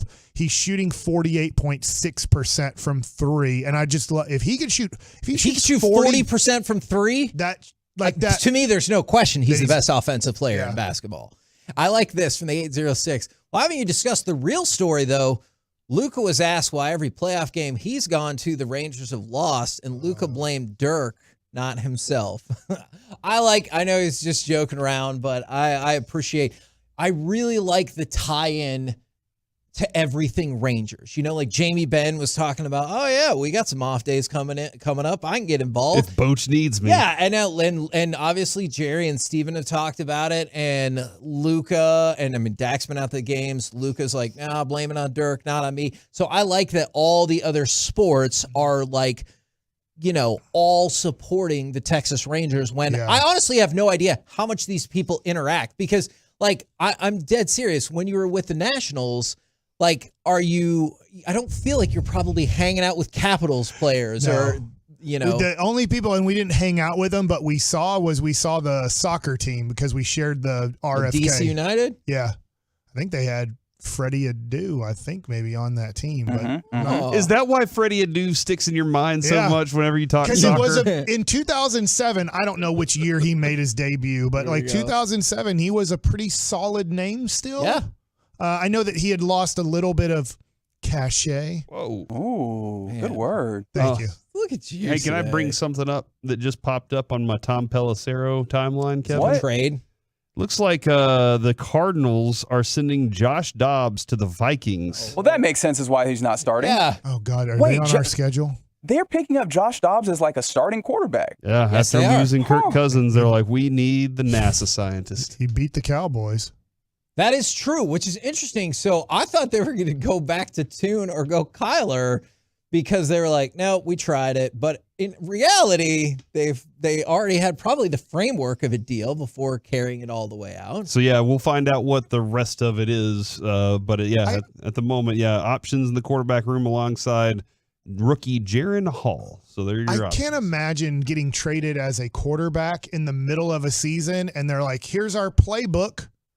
Learn it tomorrow. You're right. But if you're Dobbs, he's done that twice already, hasn't he? Exactly. And now you got to go to a new shop that might not have your jersey. But also, if you're Dobbs, you at least see a better chance to finish out the season, right? Because, like, eventually, if Kyler Murray was already back in practice, eventually he was going to bounce back in there. Whereas with the Vikings, there's nobody who's stopping you this year. What if you were one of the 15 people that bought a Joshua Dobbs Cardinals jersey after the Cowboys win because they're like, where's my jersey? I can't believe it. Well, Josh Dobbs is one of those, so there's only 14 other ones.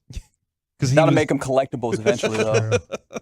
I mean, one of my favorite Maverick jerseys that I still have is Wang Zhu, number 16, and it just says Wang on the back. Mm-hmm. Give it up for the Wang. God, what a simple person you are. All right, do you want to immediately get back into the Rangers, or do you want to hear about the Florida Man games? What? I feel like Did you say I Florida feel like Man we've games? carved out enough time to get into this. What are the Florida Man games? He wants this. Give it to him. We've screwed him over during football nuggets. That is a great point. The Florida Man games, as SB Nation described it, is the dirtbag Olympics we've all been waiting for. Now, this is going to be a Florida sporting event in St. Augustine in February. Here are some of the categories. Weaponized pool noodle mud duel. What does he mean weaponized? Like they're putting spikes through these things? No, but you stand on a platform, kind of like American Gladiator style, above a massive above-ground pool, of course, and try to knock your opponent into a giant vat of mud. Oh, so they're just doing the joust. Okay. Yeah, pretty much. Okay, when it says weaponized, I'm thinking like you're shooting something through that pool noodle. You know, like y'all ever take the water, fill it up with water, and then pop it, and then all the water shoots across the pool? You can do that kind of with a potato gun. This is Florida, so your option is the evading arrest obstacle course, where you will run from actual police officers in a course designed to determine if you could actually steal 3 pounds of ground beef from a grocery store. Why that number? Yeah, why ground beef? And why ground beef specifically? I Is don't that know. the most stolen I have item not in Florida? gotten a chance to look at the stealing patterns of Florida in grocery stores as opposed to other states. But you'll get back to us when you do, though, right? I definitely will. And I not thought just I've hope you seen forget like that. videos where you can just walk out and just go to your car and leave. Is that how the thing's set up? Florida, we're cracking down on crime. Man, CVS. yeah. It's just like CVS and Walgreens. All right. And Blockbuster. Oh, yeah. That is true. They don't have ground beef at Walgreens, though. This is my favorite one. They might. A catalytic converter, 2 bikes, and a handful of copper pipes. Yeah? A race against time. All right, look. My wife got her catalytic converter stolen. Really? So not years cool. ago. Okay. Not cool, people. I guess they get underneath the car, cut it out real quick, and then leave. God. So don't do that. But if you're competing in the Florida Man games, how fast can you steal a catalytic converter and get away with a bunch of copper pipes on 2 bikes? That is something I don't have an answer for, I'll be honest. This really sounds like the crackhead section of the games, man. Yeah, like, all right, like you're low on drug money and it's time. Okay. Hey, yeah, what's the prize on this? What is the prize for this? You know what? That is a great question. I don't know if I know the answer to that. Oh my gosh. Nitro and Ice from American Gladiators will also be there to help decide. I thought that was the who some of prize. the That winners you're getting Nitro and All right, Ice. fine. Those were the guys Not that were the buddies. Yeah. I thought you were getting drugs. as No, the prize. the people from American Gladiators. And you might think, hold on, we need to appeal to more of Florida. Don't worry. There's also Beer Belly Florida Sumo, where it's sumo wrestling and you can use your beer bellies as a weapon. All right. I don't know if this is So that kind of incorporates everybody there. You know, it's just Yeah. not just fast people. It also incorporates people that can use their weight to distribute things. I don't necessarily know if I've seen a spot where this gets televised. Tell me you wouldn't be interested in watching it. Oh yeah, man. And, not for long. Like I'm like, okay, tell me when each event starts because I want to see how it goes. But here's how they hook you though. You know, something like that's the thing that you're like, whoa, hold on. That was actually pretty cool. It's like what's the show on Channel 8 where they got the big red balls and Wipeout. Wipeout. Yes. It's like Wipeout. There's nothing special about it, but watching people fall is hilarious. That is a given. Like you see somebody fall and you always want to laugh first, and then you go, "Oh, are you okay?" But that's exactly what this show is. I just want to see people fall down or get run over or trip and you know not injure themselves. There are many other options, including a mullet contest, a Florida Man pinup. So it's pinup and chicken coop bingo. What about like shoot a gator? I've seen that show. Ooh, I don't see that on the initial list. And also, tickets are $45 to go to this thing. Feels too high. That feels like we might have priced people out of that. Somebody said I'll watch that on Twitter. That's for sure. Okay, yeah, no, I'm with you on Like that. small clips of it. Yeah. The highlights. Yes, I definitely want to see that. Yeah, $45 is way too much. Yeah. I can't be spending that. I mean, I'm trying to take my family to this. This is a family event, obviously. Is it? Is that what you took from You this? think that my kids don't want to watch some people fall down too? Come Okay, on, man. well, We got to do I that as a just- family. That's a great opportunity to share with each other. Just want to remind you, the Florida Man Pinup Contest is described like this: a contest of wild and wonderful women of Florida, judged by some of Florida's quote most notable women. Phew. So I don't know. Who's the most notable woman from Florida? And then where do you think they acquired these notable women from? I don't like, is this know. one of those things where they're like, let's go to the clubs, let's go to the beach. Let's go to the beach and find some women who are willing to take part in the pinup contest. I have no idea who the most notable woman from Florida is. We'll look into that. I don't know if we will. From the 903, $45 isn't too high if you sell a couple catalytic converters. I guess that is true. I'm not really trying to encourage people From the if they're going to be doing 561, that. do people need to be tweaked out to compete in this competition? Okay, well, clearly I'm going to have to go back to the drawing board and find out some more stuff about this.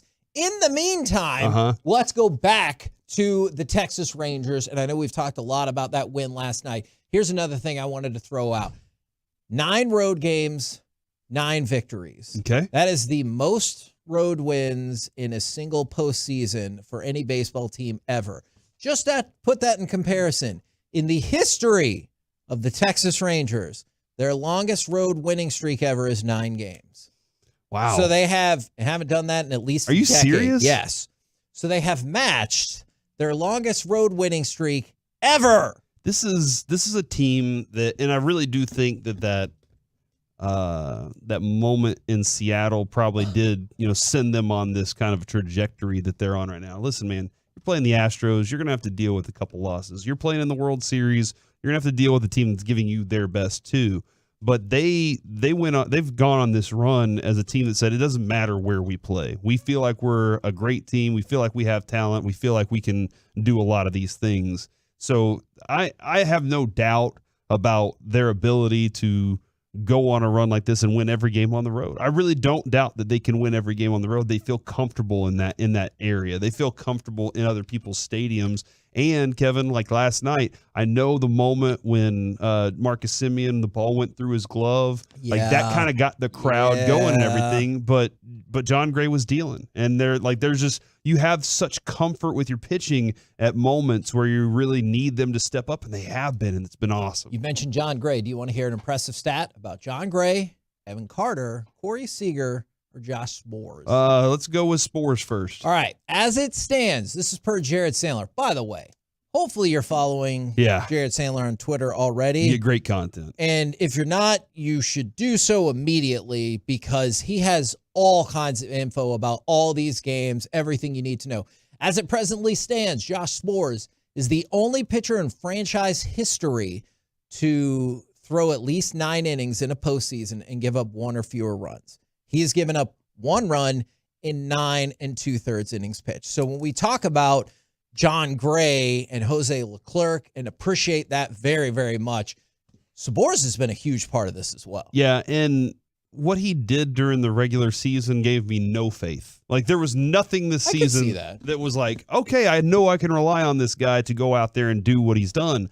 And even there are moments when he starts an inning, Kevin, where I'm like, what is going, like, is this guy, does he know where the strike zone is? Is he throwing at the glove? What's happening here?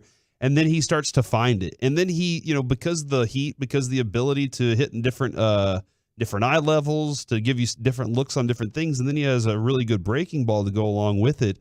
Like, Spores is just, he's found it. Whatever that groove is, he's found it. It really scared me last night whenever he went up for that, or he was watching that pop up, and then you kind of see his legs kind of tremble a little bit. And I was like, oh no, what's wrong with him? Is he going to be hurt? Because that's another very important piece to this whole thing. And just so we don't leave John Gray out, 4 2/3 innings pitched in the World Series. He's faced 16 batters, retired 14, 2 singles, no walks, 7 strikeouts. Okay, wow. That's so that's I don't really want to leave good, him out if we're hyping up Spores. John Gray may well have been your MVP last night. He probably was. There's something about the calm presence he had, Kevin. I take this back to us talking to him for the first time, or for the second time at spring training this year.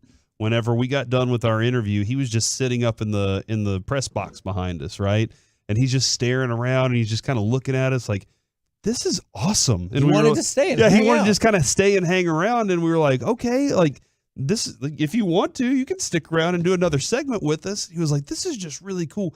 His presence last night made me feel very comfortable because he didn't look shaken by anything. He didn't look nervous. He had his stuff. And once you found out he had his fastball, like, even if he didn't have the command of his slider as much, he had really good command of his fastball, and then he was able to whip that thing in there anytime he wanted to. It looked really nice last night. Now, I get the sense that an Evan Carter stat is needed potentially to cheer up Mike Bassick. Our phones suck at this station. Evan Carter is the 15th player aged 21 or younger with multiple multi-hit World Series games. That, first of all, is incredible in and of itself. Here are some of the other names on that list. Jimmy Fox, Mickey Mantle, Juan Soto, Ty Cobb. Ignore that other stuff about Ty Cobb. I can't help On the field, he was a good baseball player. Willie Mays and Joe DiMaggio. Okay. That's not the entire list, but those are the people that you're talking about. So right now, Evan Carter is on the list at the World Series level with Jimmy Fox, Mickey Mantle, Ty Cobb, Willie Mays, Joe DiMaggio. We're talking about some of the greatest players in the history of this sport. I just wish somebody would have told us about Evan Carter, that we would have known. Because at the beginning of the season, there were people out there that were talking on radio that had no clue who this guy was. I feel like Mike told us quite a bit. Like multiple Thank years God ago. I did it on this microphone instead of calling in about it, and we would have never heard about it. And Mike was Mike was excited about him this season. He was like, man, is there an opportunity? And I think we were kind of predicting July would be a time that he would be able to be called up. And when we talked with Chris Young, Mike stopped him in the clubhouse right outside of the Rangers logo where Eric stepped all over it, obviously. And he was like, had the conversation with him. I think, was on the couch chilling. Just hanging out with The a pitcher pitching somewhere. couch, yeah. And so like he had this idea of like, I could start this guy and bat him ninth, but here we are. He's just in the middle of the lineup, in the sweet spot of the lineup, and he's playing. I do have a question, Mike, about does he have a great arm? Because I see his arm and I'm like, that's fine. But is if I'm it's looking like the Diamondbacks outfield, so here's the deal. This is interesting what you're talking about, because Jared and I were talking about this last night. Somebody called in and said, we need to play like the Diamondbacks if Adolis is out and try to steal bases and try to do certain things like they did. And Moreno is a great catcher behind the plate. He's very tough to run on. The other thing, too, is the Diamondbacks are pretty quick to the plate. They do a good job of holding on runners. So you might not be able to take extra bases by stealing off of the Diamondbacks. But Nate Lowe last night hit a single, which could have been a double, but he knew out of the box, I got to get a double here because they don't have great arms. Your extra bases to take on the Diamondbacks might be by taking them on the outfielders. That means you have to get hits. You can't just walk to first base and then steal second, steal third, which the Diamondbacks can do to you. So I felt like what you're bringing up is a valid point that a listener last night was just talking about, kind of, hey, how do we do what they're doing? And it might not be off of their pitcher and catcher. It might be when you do hit the ball in the outfield, be ready to get to second base on that base hit. Yeah, no, that's just something I've been watching him. He's had a couple of balls in his area, and I'm like, oh, he's about to gun this guy down at home, and it doesn't necessarily happen. I think Taveras still has the stronger arm out in center field, which, we've been talking about next year's team, and I kind of want to avoid that a little bit, but I do think about the future of Evan Carter, and while he has this amazing patience at the plate, he has all these tools, that's the one thing that I'm like, all right, we'll grow that. Let's try to grow that a little more. Mike likes it is over. We're supposed to have Brandon Webb. But it's not, our phones don't work. Can I tell you? He said he feels bad. Webby, there's nothing he could do. Our phones are broken now. Is that he's going to maybe try to do it tomorrow. So, I mean, obviously, there'll still be more of a World Series. If you don't know who he is, he's a 2006 Cy Young winner for the Diamondbacks. He covers them. He does television for them like I do on pre and post. So, hopefully tomorrow he can call in and talk about what's happening after Game 4 of the World Series. Yes, indeed, indeed. Can I throw? Was he runner-up twice too? He was second and third. So in a 3-year period, he was first, second, and third. Holy moly! Can I throw out Corey Seager stat then? As long as no, runner-up both times. I thought he finished third. Woo, yeah. So baby. Cy Young in 06, second in 07, second in 08. Corey Seager has 5 home runs in his first 16 World Series games, which is tied for third all time. Interestingly enough, former Dallas Morning News writer Goose Goslin is number 1 on the list, so that's fun. He's tied with I don't know if that's the same person, guy. Kevin. He's tied with Lou Gehrig, Duke Snider, and Mickey Mantle. So you just think about it. We talked about Evan Carter a minute ago, and now Corey Seager. They're both in World Series categories where they're tied up with Mickey Mantle, which feels like an amazing place to be. Yeah, no, it is pretty amazing. He's decent.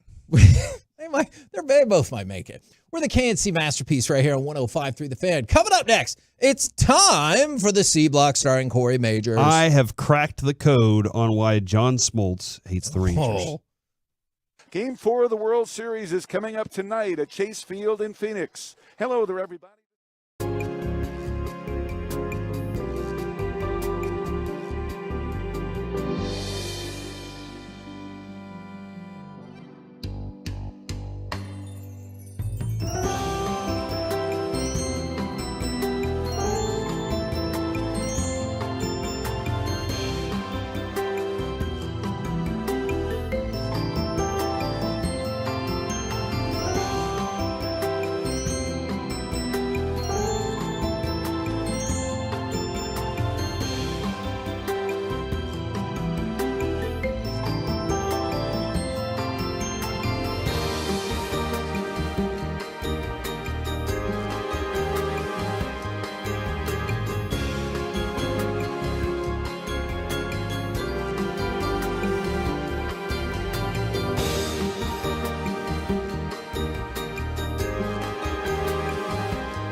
From our fan studio, secured by DFWsecurity.com, it's the KNC Masterpiece on 105.3 The Fan. KNC Masterpiece right here on 105.3 The Fan, and it's time for the C Block starring Corey Majors. All right, so I wanted to dive in on this a little bit, and I had a theory thanks to a Tolo yesterday that texted in, and I was like, okay, and they said, I think that John Smoltz thinks the Rangers bought this team and that he doesn't like those types of teams. And I was like, why wouldn't he? Like, let me try and figure this out. So because there's some legitimacy. There's more than some legitimacy to the Rangers buying this team. They definitely did. That might be a cruel reality that we have to face, and we could discuss that at the end of this conversation here. Let's go ahead and hit cut number 33 real quick. On the Rangers only have one way to win. What Texas does is looks for the moment to explode, add on, and crush you.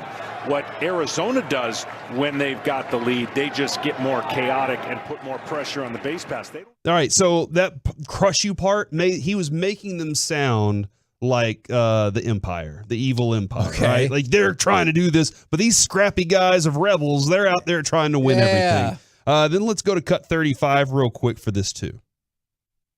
Like, how do you describe the Texas Rangers? And you know what I say? They got the it factor. Well, what is it? It's something special in their clubhouse that's manifested by their manager. Same thing for the Arizona Diamondbacks, but more of an underdog. Seager down on strikes, 2 away. The Texas Rangers were kind of built to be here. The Diamondbacks were a work in progress. All right. And that work. Perfect. So that line right there of the Rangers were kind of built to be here. Although starting this season, nobody anticipated they would be here. Nobody in this city. I mean, there might be one Tolo who really knew it. Hey, congratulations. But nobody really thought that. Around the league, around the rest of the league, everybody thought, hey, this is what it is. So I wanted to look into why would he be this way towards this team. Everything we hear from John Smoltz during the World Series is about all these great stories regarding Arizona and the Rangers. It's like, they were kind of built for this. They're kind of pieced together as to be a champion, even though they were underdogs in every single series coming up so far. So I went to look at John Smoltz's career. And Mike, you might need to help me out with the early 90s stuff. Kevin and I went through the mid 90s area. John Smoltz starts in 1988. That's when he starts playing.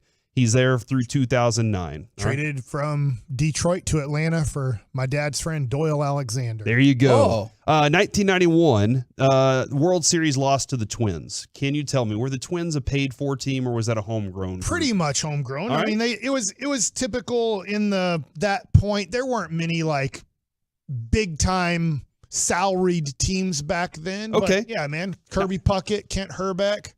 Frank Sweet Music Viola leading the way. Al Newman. 1992 World Series loss to the Blue Jays. Blue Jays a built-for team, or were they kind of a... Both. They did have some big-time guys that they had brought over, but they also had some homegrown guys like Kelly Gruber. All right. That were there. John Olerud. 93, they lose the NL Championship to the Phillies. I don't have any thoughts on that team. I don't really... Did that team go on and win the World Series too? The Phillies, that was Joe Carter hit the home run against them. But yeah, I mean, the Phillies were a scrappy team. That's Pete Incaviglia when we talked to him. He loves those guys because it was a bunch of kind of not big time names, but they came together and won a lot of games and probably drank a lot and scrapped a lot. You know what I'm saying? Here's where it gets kind of juicy. All right, so they finally win in 1995 against the Cleveland, at the time Indians, now Guardians. So they finally win their World Series. In 1996, the team with the number 1 payroll is the New York Yankees. The team with the number 3 payroll is the Atlanta Braves. They lose to the Yankees in 1996 in the World Series. In 1997, the Marlins go out and essentially buy a baseball team to win the championship. And Mike, you talk about how nobody's doing that. Nobody can buy it. That one time they did it. We talk about that a lot. That was the one weird outlier where they did it. But the Yankees, every year that they beat the Braves, 96, they beat them also in 1999, they always had the number 1 payroll. So in 96, the Yankees beat them in the World Series with the number 1 payroll. the Florida Marlins had the number 7 payroll that year, and they lose in the NL Championship. The Marlins go on to win the World Series. Right around this time, they had just won in 95. This was their chance to be a dynasty. Yeah. They could have been a dynasty, and for the long time, correct me if I'm wrong, the Atlanta Braves were pretty much a homegrown team too. A lot of their team Except for was Maddox, that way. there's a lot of That was a trade piece that came along with it, and he was the highest paid player on that roster. Their pitching was mostly like the Steve Avery, Tom Glavine. Those guys all came up together. The next year, 1998, they lose to the Padres, coached by Bruce Bochy, with a team of Ken Caminiti, Tony Gwynn. Hoffman, I think, was a homegrown guy, too. Yeah. Kevin Brown. Kevin Brown was on that team. He was paid for it. There was a lot of money invested in that team. Now, they don't end up winning the World Series, but they do beat the Atlanta Braves and move on to the World Series. And then again in 1999, they they lose to the Yankees, who had the number 1 payroll at the time. And then in 2001, they lose to the NL Championship to the Diamondbacks. The Diamondbacks were 8th in payroll that year. The Braves 6th. The Yankees won. But guess why he doesn't hate the Diamondbacks? Because they beat the Yankees, Because they beat the Yankees in the World Series that year. So the more I look into this just seems to feel like this is a guy who at that time was like, this is our time. This is our chance to be a dynasty team. And they're out there buying teams. The Yankees were always out there in payroll because they were making big trades. They were adding big pieces. Somebody did point out, Greg Vaughn was on that Padres team back then too. He was a bought piece. So I wonder if when he's looking at this team, if he's saying, look, the Arizona Diamondbacks, and I know you can point to little pieces that you're like, oh, Evan Longoria, he's not some drafted piece by them. He's making peanuts. Like he's making, I think, $5 million on a 1-year contract. He's a piece that they threw in. Corbin Carroll, drafted. You go look at their pitching staff, drafted, created. They built this thing. And so I think he just, as he was going through, he always looked at the Rangers as a team that was trying to buy something. They bought A-Rod. They spent a lot of money. They were always high up there in payroll. Maybe also they didn't help him during contract negotiations with the Braves. Like they weren't out there trying to throw money at him. But I think he decided my team was a team that was trying to win the right way, building a championship team. We talk about this with the Mavericks, with the NBA a lot too.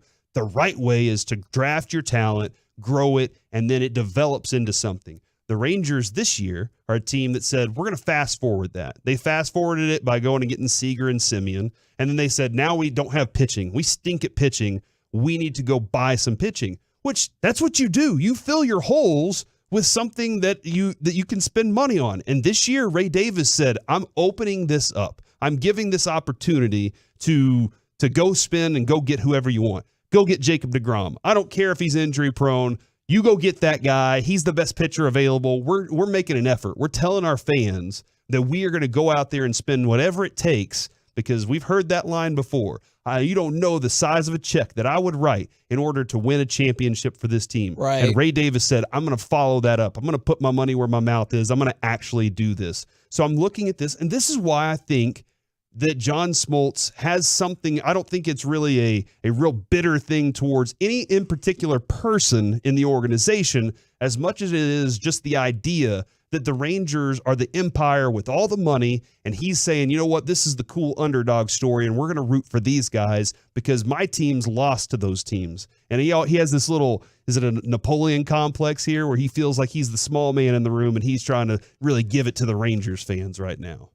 This is fascinating and maybe somewhat polarizing for people, but I think back to when we had John Smoltz on. Was it during the Orioles series? Yeah, early on, right? Yeah. Before it started or a game into it, pretty much. And he said that every team thinks he's against their team. So I would be fascinated to get like the pulse of what the Arizona people are thinking right now. They're like, God, he won't stop talking about Texas. Or Baltimore Shut up. or Houston, yeah, right? exactly. Like, because it just doesn't feel like I was a big John Smoltz fan coming into these playoffs. I love listening to him. I still think he gives you great insight. He's just definitely doing it from the Diamondbacks, Astros, and Baltimore's perspective.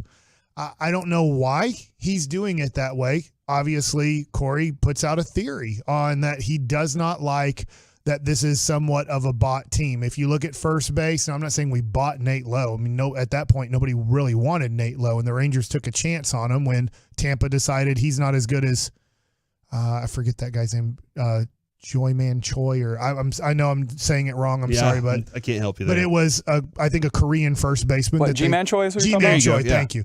Obviously, Simeon bought, Seager bought, Young developed, Leote developed, Garcia. I mean, not really bought, but from another organization. I honestly think with people like that, and you mentioned Lowe, if nobody else wants that person or very few do, they're a minor leaguer. You're picking up a minor leaguer. I think that should count just fine. I do want to point out also, with Evan Carter. 96, the losses to John Smoltz won 4 straight games in the playoffs, lost to the Yankees in Game 5 in the World Series.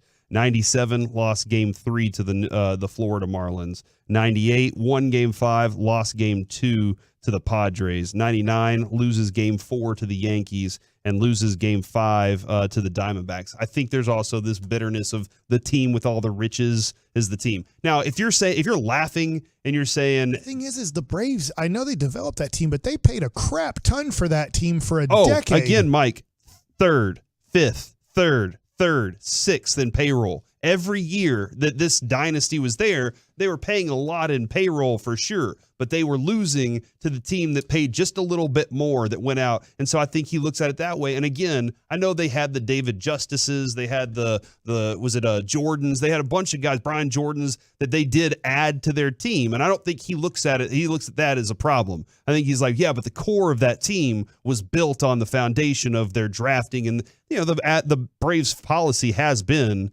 to draft very well, even over these last few years, too. We talk about that. But when you're looking at this Rangers team, we see the core of Evan Carter. We see the core of Josh Young. We see those pieces that were like, no, that's the future of this franchise.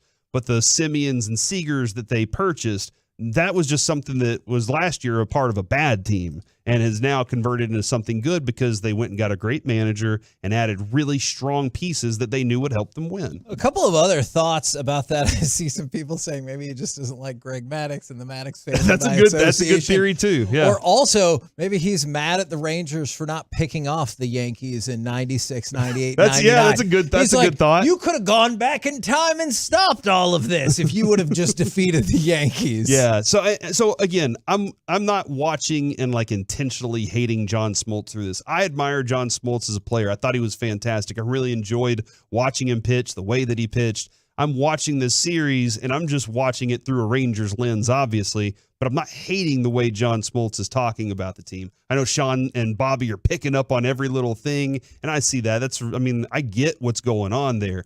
But I was just trying to make sense out of it in some way, and that's kind of the only thing I could come up with. Maybe there's something else out there. Now, tonight is Halloween.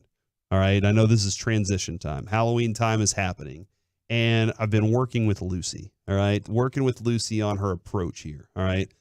I regret awfully not getting audio of this for you guys. Oh. My apologies. Okay. I know Reggie loves Lucy audio. He always uses it. It's true. Especially if a trade came down, you'd have to hit the breaking news. Yeah, exactly. But we can't hit it unless there actually is some breaking news. Good so we point. can't throw people off true. there. Very true. But does that button work or is it broke? Oh my God. I said, okay, so she is going as Taylor Swift. Which this has been her plan.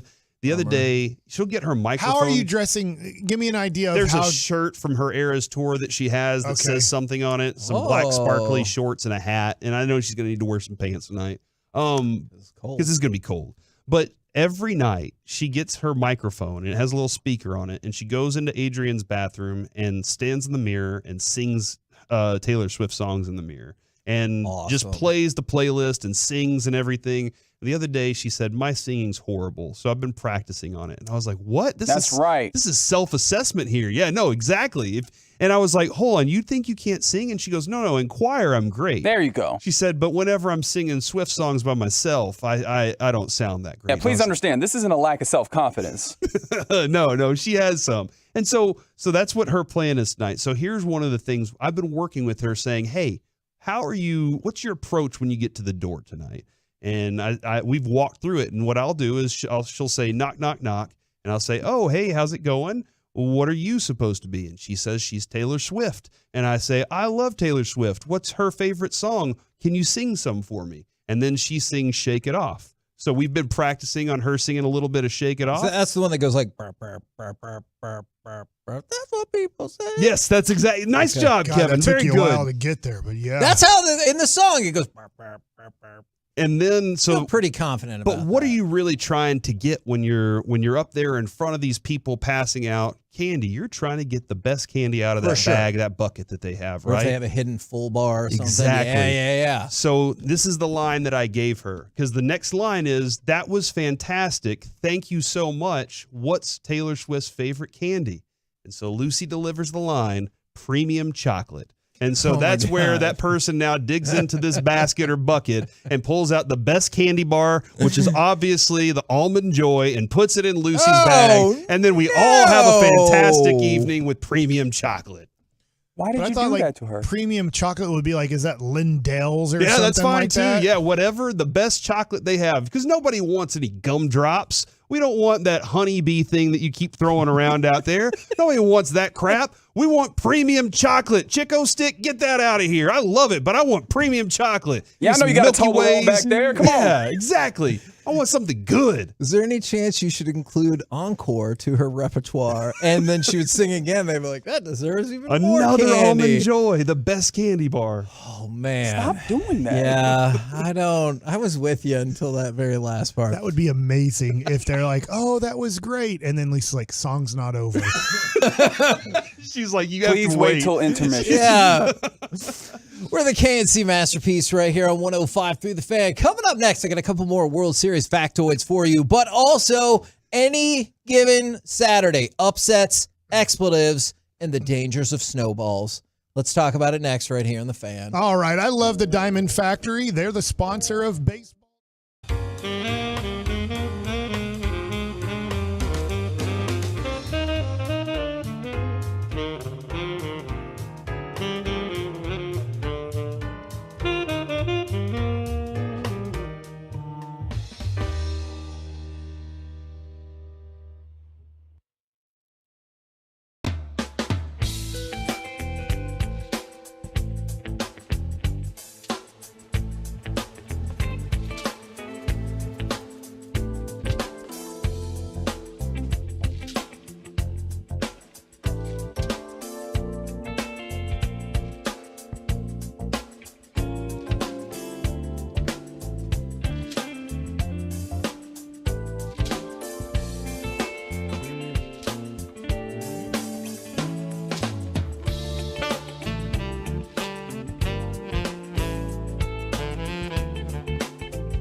105 Through the Fan is also brought to you by Frankel & Frankel. Life is unpredictable, accidents happen, and Frankel & Frankel are the go-to attorneys for car and truck wrecks in DFW. If you or a loved one has been in an accident, contact Frankel & Frankel for a free consultation at truckwreck.com or call 214 or 817-333-3333.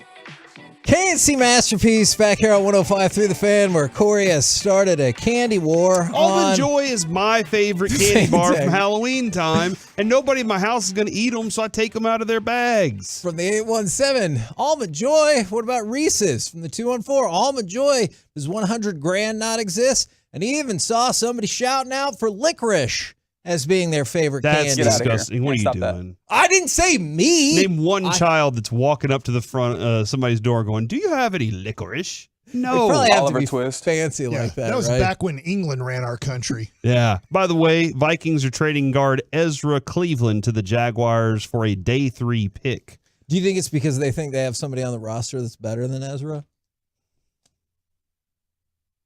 Is that a Detroit Lions joke? That's a music joke.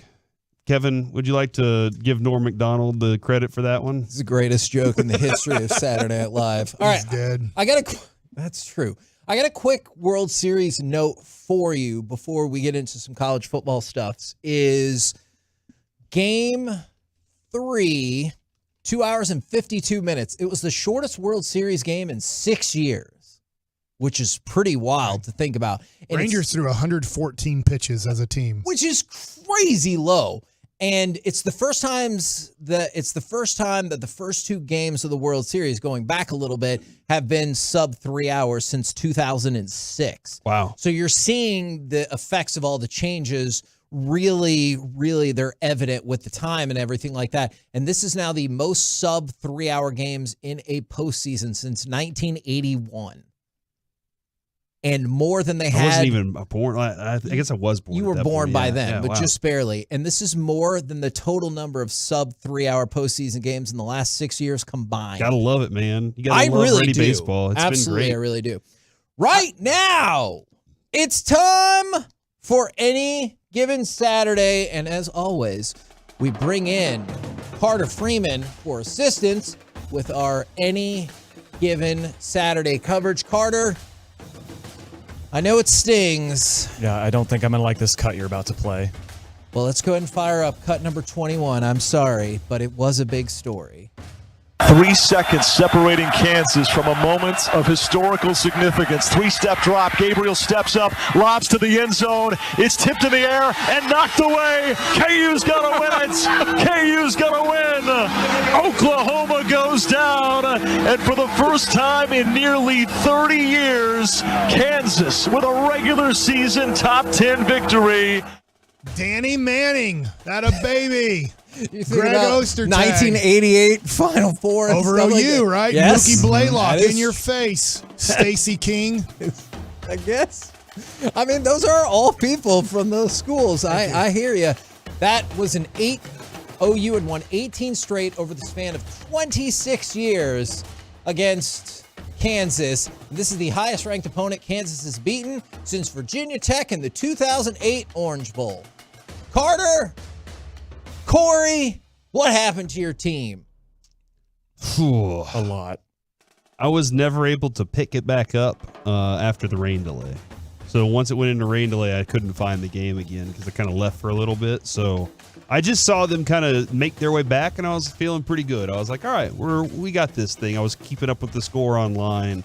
And then at the end of the game, I thought, all right, a couple minutes left. They got this thing taken care of. The defense didn't do its job. No, and right around the 2-minute mark, Jason Bean, the backup quarterback for Kansas, threw a pick right to one of our defensive ends, which I feel like if you throw a pick to a defensive end, like you're going to lose that game. Yeah, probably. But Kansas had all 3 timeouts. They stuffed OU, got the ball back, and were able to convert a couple 4th downs on that final drive to score. And our OU's best linebacker, Danny Stutzman, got hurt in the first half.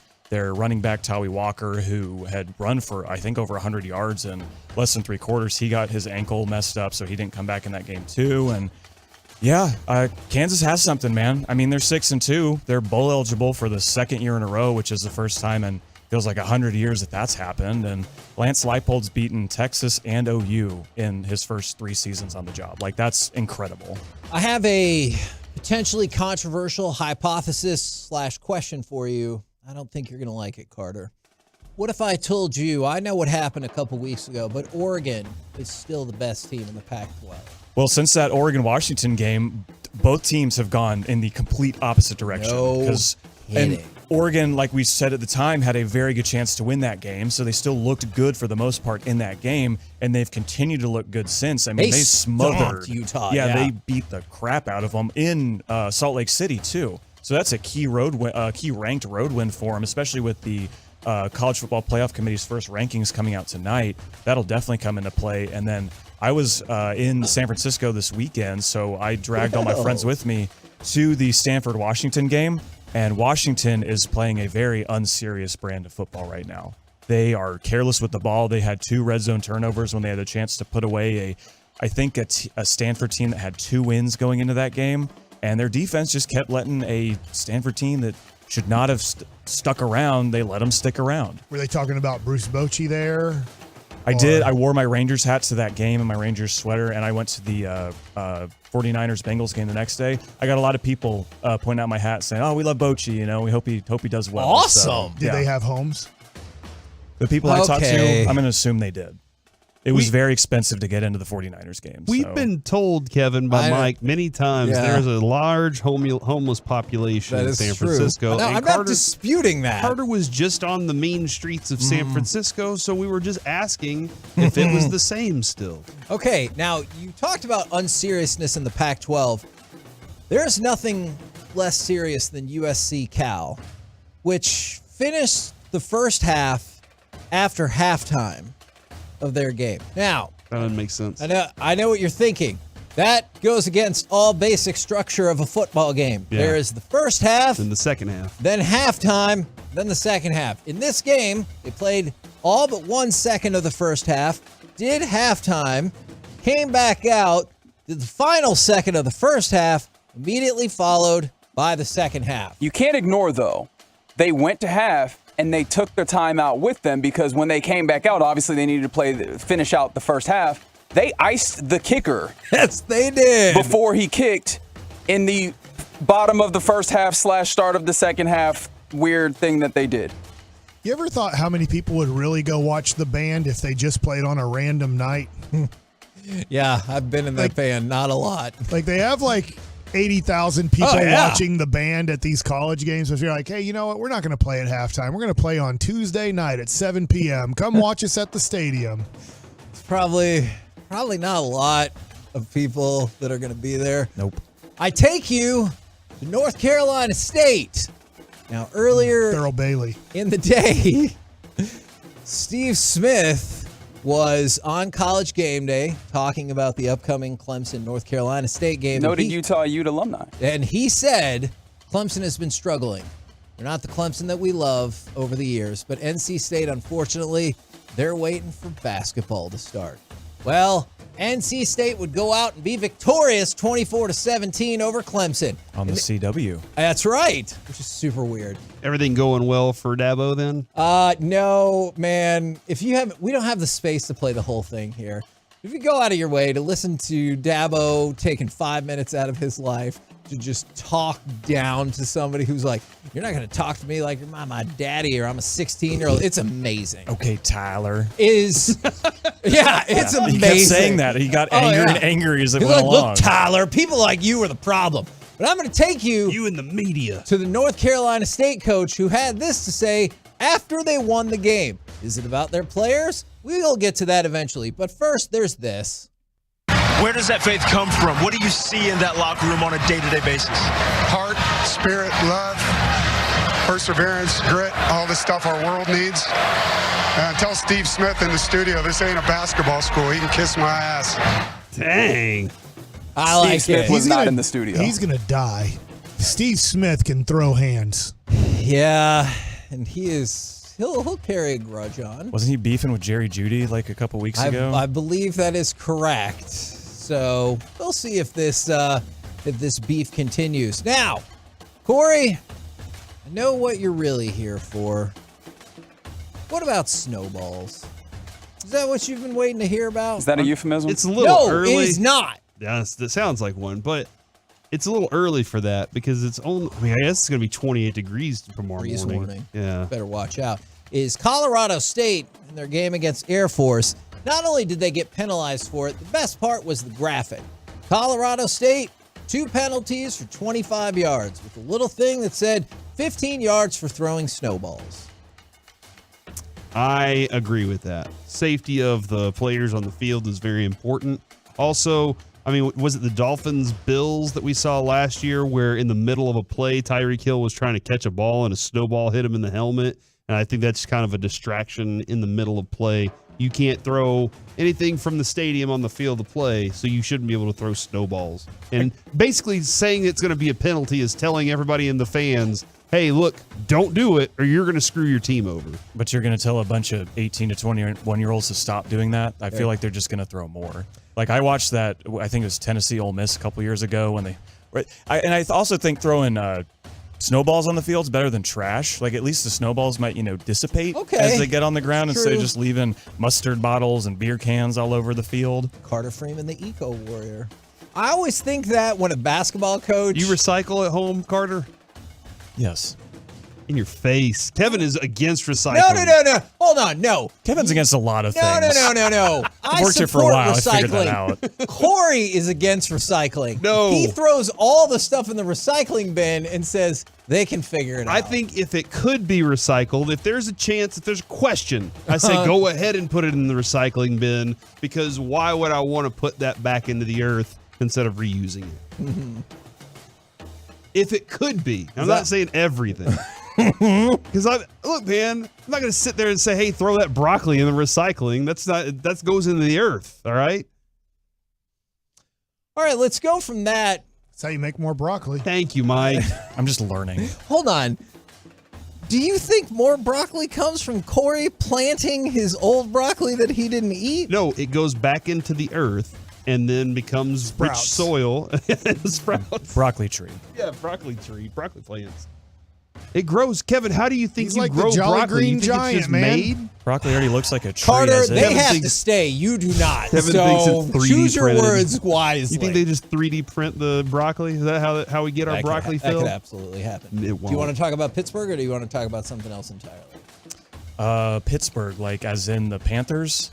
Yes. No, the Steelers. This is college football, man. I just don't know anything about this year's Pitt team that I actually want to talk about. So Oh, yes, I'm a curious. huge Steelers fan. Oh, Well, yeah, let's- there is that. Tony Dorsett, Dan Marino, Dwan Blair. Aaron Donald. Aaron Donald.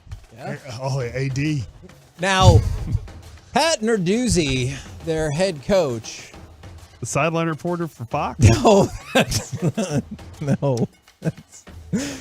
that is not who I'm talking Verducci. about. Thank you Gotcha. very I much. think that's Pat Sajak.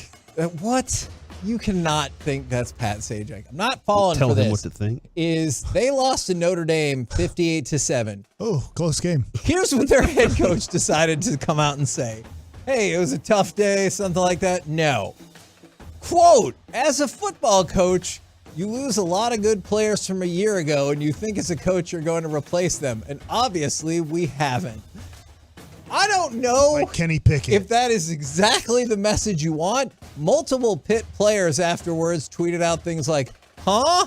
And it's a crazy world we live in.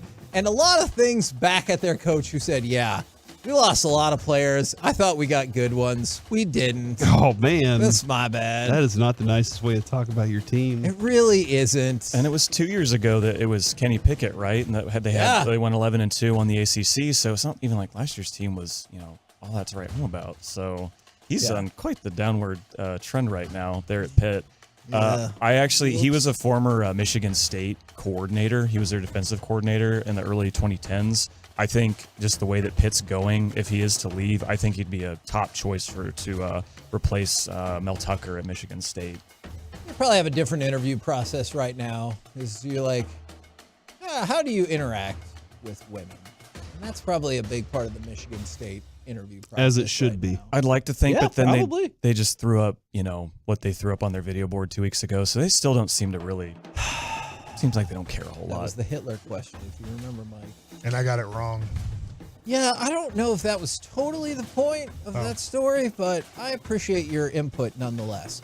We're the KNC Masterpiece. Thank you, as always. Austria? That's half the battle. Whoa. Yes, Austria. Jay Glazer is saying the 49ers have agreed to a deal for Chase Young. Oh, that sounds good. He stunk at football ever since his rookie year. So we talked about Montez Sweat being traded earlier. So the 49ers picking up Chase Young. Let's investigate that a little bit more. We'll chit-chat with those fellas from the G-Bag Nation. Thank you very much, Carter Freeman. Always appreciate you in these segments. Coming up next, Crosstalk.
All the folks on the truckwreck.com text line who've been rocking with us all day long. Thank you much to the YouTubers, to the Twitchers. We got so much feedback today. And right now, courtesy of D&M Leasing, it is time for our chit-chat with those fellas from the G-Bag Nation.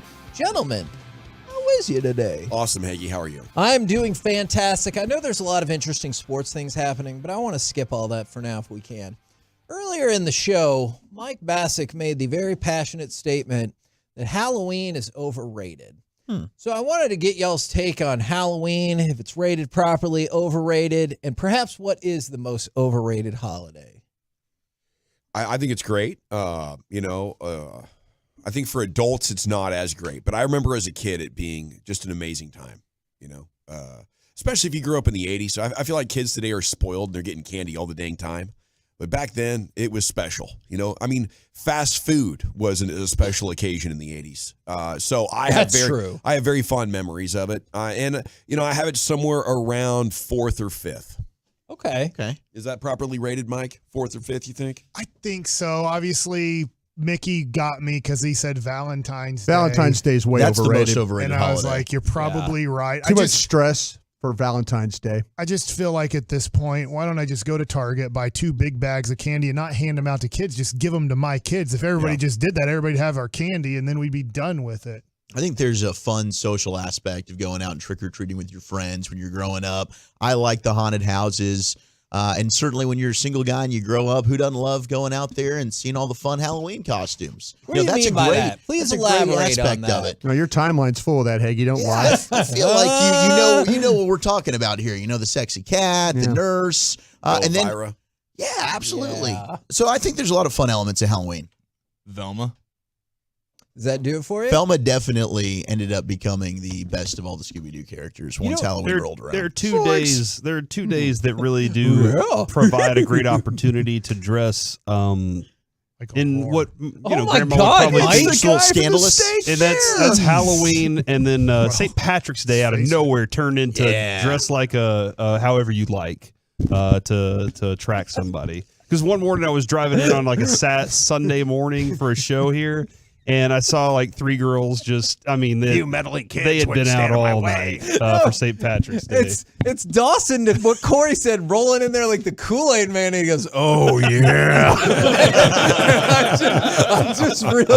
I just really enjoyed that contribution to the conversation. St. Patrick's Day did get amazing. Yeah. Hell yeah. Lots of stuff happens. The Guinness is flowing, eating baked potatoes, and there's beer wenches. Uh-huh. Sure. The other thing is, like, there's always a house that you are not going to send your kid to, right? Does everybody? There's the Scrooge house. There's a house in the neighborhood where everybody's like, but we don't go to that. How do you house. become that house? I think it's whenever like lights off. Lights Turn are the lights off. The lawn is unkept. Yeah, there's weedy flower beds. It's the kids one, might not be coming back. It's the one where the bushes and shrubs. The bushes and shrubs have grown so far out into the yard that they just cover the door up, and you're like, I don't know if I can even see my kid up there anymore. So there's that one, and then that one guy who's a little wired. You're like, you don't know what he's gonna do tonight. I've thought about doing this, and I think I'd get in trouble. I've gotten in trouble before. The people that have overgrown trees right next to the house, and they're not even like good trees. We call them trash trees. If you just had a chainsaw, not on Halloween night, that would be scary. But if you just during the day on a Saturday, like you just see this house and you just knock on the door and say, hey, I'm going to clean up your house so people can kind of see your house. I don't have any money to give you. Right, but you just be like, no, I'm just going to do this. I'm going to knock down these bushes and these trees and just get your house it all looking out for you. Decent. There's a guy that does that on TikTok. He just goes to random houses and cleans up their yard for them. Does a great job. Makes it look nice. Are your pants inside out? I'd probably go with an electric pole saw myself, Mike, for a job like that. Is there a reason that your pants are inside out? And a Black & Decker electric chainsaw. Yeah. Yeah. It's my favorite. So, there's houses in my neighborhood that you're just like, I don't think that's that bad of a looking house, but it does look bad by nothing. Like you're doing no maintenance at all. Then you find out they have no blinds, and that's why they were using their trees as blinds. And I just see them walking around naked in there. I don't think it's that. I just assume that they're like drug dealers. Yeah. And they're trying to have everything covered up in their house because they're either making drugs in there or dealing drugs in there. I can see that too. Mike, are you kind of the fake guy for Halloween handing out candy? Oh, look what we are today. Are you one of those guys? No way. So You don't even fake it. That's a stupid He turns the light off. Yeah, lights are off at our house. Oh, really? You don't even hand out candy? No, because usually we go to a house. In Oak Cliff, there's a street, Colorado, that is just jammed Yeah, packed. they got a lot of pretty homes. And so we go to one of our friends' house who has a house there, and my sister-in-law lives close to there. So we usually hang out there. Now, I'm working the Ranger game tonight, so I don't have to do Halloween at all. Oh, you volunteered, didn't you? So I'm out. So Yeah. I get to, watch the You Ranger did. You game. volunteered. You did. You said, I'll be happy to do that. Yeah, sure. You don't even have to pay me tonight. Yeah. Will you, and this is the deal, if you're a Ranger fan, how much are you getting out of your seat to then go greet and hand out candy while the game is on? There's some rock, paper, scissors going on there. I got wife on duty. Okay, so that's great. Or you've got to plan this to where you guys do it at like 6 o'clock. Done You go at out there 7? for like 30 to 45 minutes. Yeah, exactly. That's So what we're doing with the block party. that's what you got to do. Yeah, I think absolutely. I like what you were talking about with the outdoor fire pit and Yes. the TVs. I think Yes. that's sitting.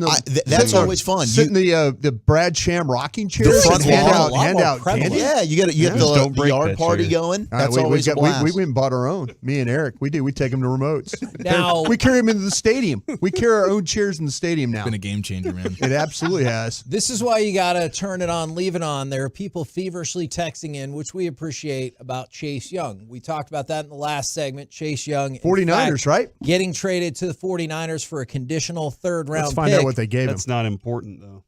Oh, no? Everybody wants to know why Eric's pants are inside out. Okay. Yes, I want to know that too. Somebody texted in. Somebody's twoloing. They're like, Eric, is his pants inside out? I'm like, When was yeah. the last time Chase Young was good at football, by the way? He's been better, a lot better this year. The health issues, man. He's been so banged up. But yeah, out of college, I thought he was going to be incredible. His And rookie year was great. Yeah. My mama says Chase Young's the devil. Because you're Bobby Boucher. Yeah. Mud dogs. So I had a coach in high school that would wear his sweatpants inside out frequently, unless it was extremely cold outside. Mhm. And he was like, because you have the fleece on the inside of your sweatpants that keep you warm when you really need to be warm, but when you get inside, oftentimes it's actually too hot at that point. So you go inside out with the sweatpants, and it's actually less hot. Like I feel great inside right now. If I had the fleece on me, I'd probably get in a little swamp ass. Why We don't don't want any of that. Why don't you just admit you didn't do it the right way today? No, I You woke up this morning. I admit when I don't do it the right way with my socks. I'm actually nailing it with the socks today. I got matching socks. You actually I'm like do. in my bag today. You Yeah. actually do. I think the streak is over. Like, You had a Cal killing Ripken streak running on them socks. I know. Yeah. Yesterday I had the bright yellow and the blue. They Yeah. didn't even somewhat get close there. Not even close. But yeah, that's an intentional thing. I recommend you try it because you get a little bit sweaty with your sweatpants inside. Inside is not as cold as outside. So Before you go back out, yeah. No, I don't switch it because it's like, hey, a 10-second walk to my car, not worth the whole to-do about the switcheroo. But if I'm going to be outside in the cold for an extended period, absolutely, man. Yeah. Switch it. Okay. What does your wife think about this? She's very anti everything about the way I wear clothes. Oh. Yeah, Well. Yeah. But what about when you don't wear clothes? What about when you shave Pretty- around in She only has, okay she only has That's- two issues with That's me whenever debatable I'm right naked. now. Yeah. Her only two issues are when you wear clothes and when you don't. Those are her only two issues with Otherwise, she digs me, man. What do you guys got coming up on the program today? Pure Gold as always, Hagee. Thanks for asking. And I believe we're going to talk with David Murphy at 4. That ain't happening. There's no phones working up here. Hey. All right, well, change that. you know what? Freaking kidding me? Through the phone, dude. What are you talking about? Hopefully, We got cans and strings, Mike. By We'll be 4 all right. We'll just mail it in then. we'll get that all taken care Our whole of. show was about Don't David plan Murphy. on any today. human being calling on the phones. That's way too high technology for our building. We're the KNC Masterpiece right here on 105 through the Phones are the fan. devil. It looks good in here. Make your way back with us tomorrow, 10 a.m. to 2 p.m. right here on 105 through the fan. Say, call me. Yeah, thanks a lot. I got a meeting with the bosses after Oh, this, yeah, you Mike. got Really lunch with the appreciate bosses. that. Reading Rocket. The Fan continues to grow.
From our fan studio, secured by DFWsecurity.com, you're rolling with the G-Bang Nation on 105.3 The Fan. Here we go. It's hour one of the G-Bag Nation on 105.3 The Fan. You sure about that? Yeah, I'm fighting something, but I thought I'd whooped it. Apparently, it's still taking an effect on me, but here we go. Chief disease. It is a Halloween, Tolo, and Toxic Tuesday as your Rangers are up 2-1, and we're going to broadcast about that and other stuff here with you over the next 4 hours and 30 minutes on your home of the American League champions. It's also an NFL trade deadline Tuesday, and we have things going on already, Brian. Yeah, we do. And I'll tell you what, the Commanders of new ownership, and I really wonder, probably the next move will be something with Ron Rivera. But, yeah, they're moving on from their guys with Sweat and then with Young, two of their better defensive linemen.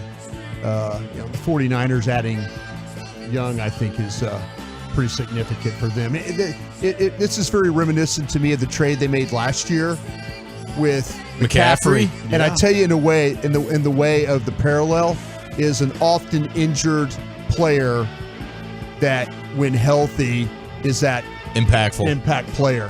And watch him go to San Francisco and not get hurt a day. Watch that happen. And all of a sudden it's like, oh, this is one of those moves that you make. But two players that were drafted where they were, highly and never healthy, and they go to another team, and then they turn into outstanding players. You could very well be right, and then you add in that they got Randy Gregory, who's been playing well for them, and this is just a great move from John Lynch and their front office, because they're projected, according to Adam Schefter, to get a comp third for Mike McGlinchey leaving, and then they get another comp third-round pick for the losses of Ron Carthon and D'Amico Ryans. Yeah, the coaching deal. So they use one of those to basically send it to Washington to get Chase Young as a rental that maybe they end up signing a long-term deal with for a free look at him. It's an incredible move for the 49ers. It really is, and so far, the Cowboys appear to be, holding true to what they've been talking about in the buildup, which is a nothing burger, Brian. Can you remain a contender to this level if, the 49ers are going to make a move like this and the Eagles are playing the kind of football they are? Yeah, that's I went on a rant last week actually on the DallasCowboys.com platform about, trading and going forward and seeing the landscape of what's ahead in the NFC. This this conference is for the taking right now.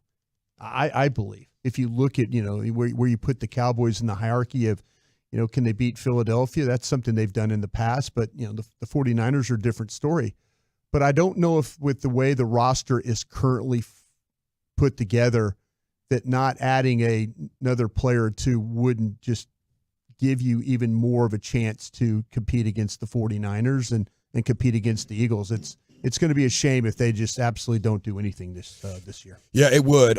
You just don't want to see the Eagles make a big move now. Okay, so that is kind of where we're at with that one. We're obviously tracking the Jalen Johnson story as well. What's the latest on that? Yeah, can I throw something in on that one? Yeah. That right the there. The Bears' young corner. Yeah, he's 23 years old. The Bears are committed to – now, everybody thinks that he wants $20 million when he gets that, when he gets the opportunity. No, that's not at all. He's more of a guy that probably will come down to probably somewhere between $12 and $15 million a year for a player of that type of quality. It's a no-brainer. It's a very fair deal. He's not looking for the 20. That's 12 to 15 is what I heard.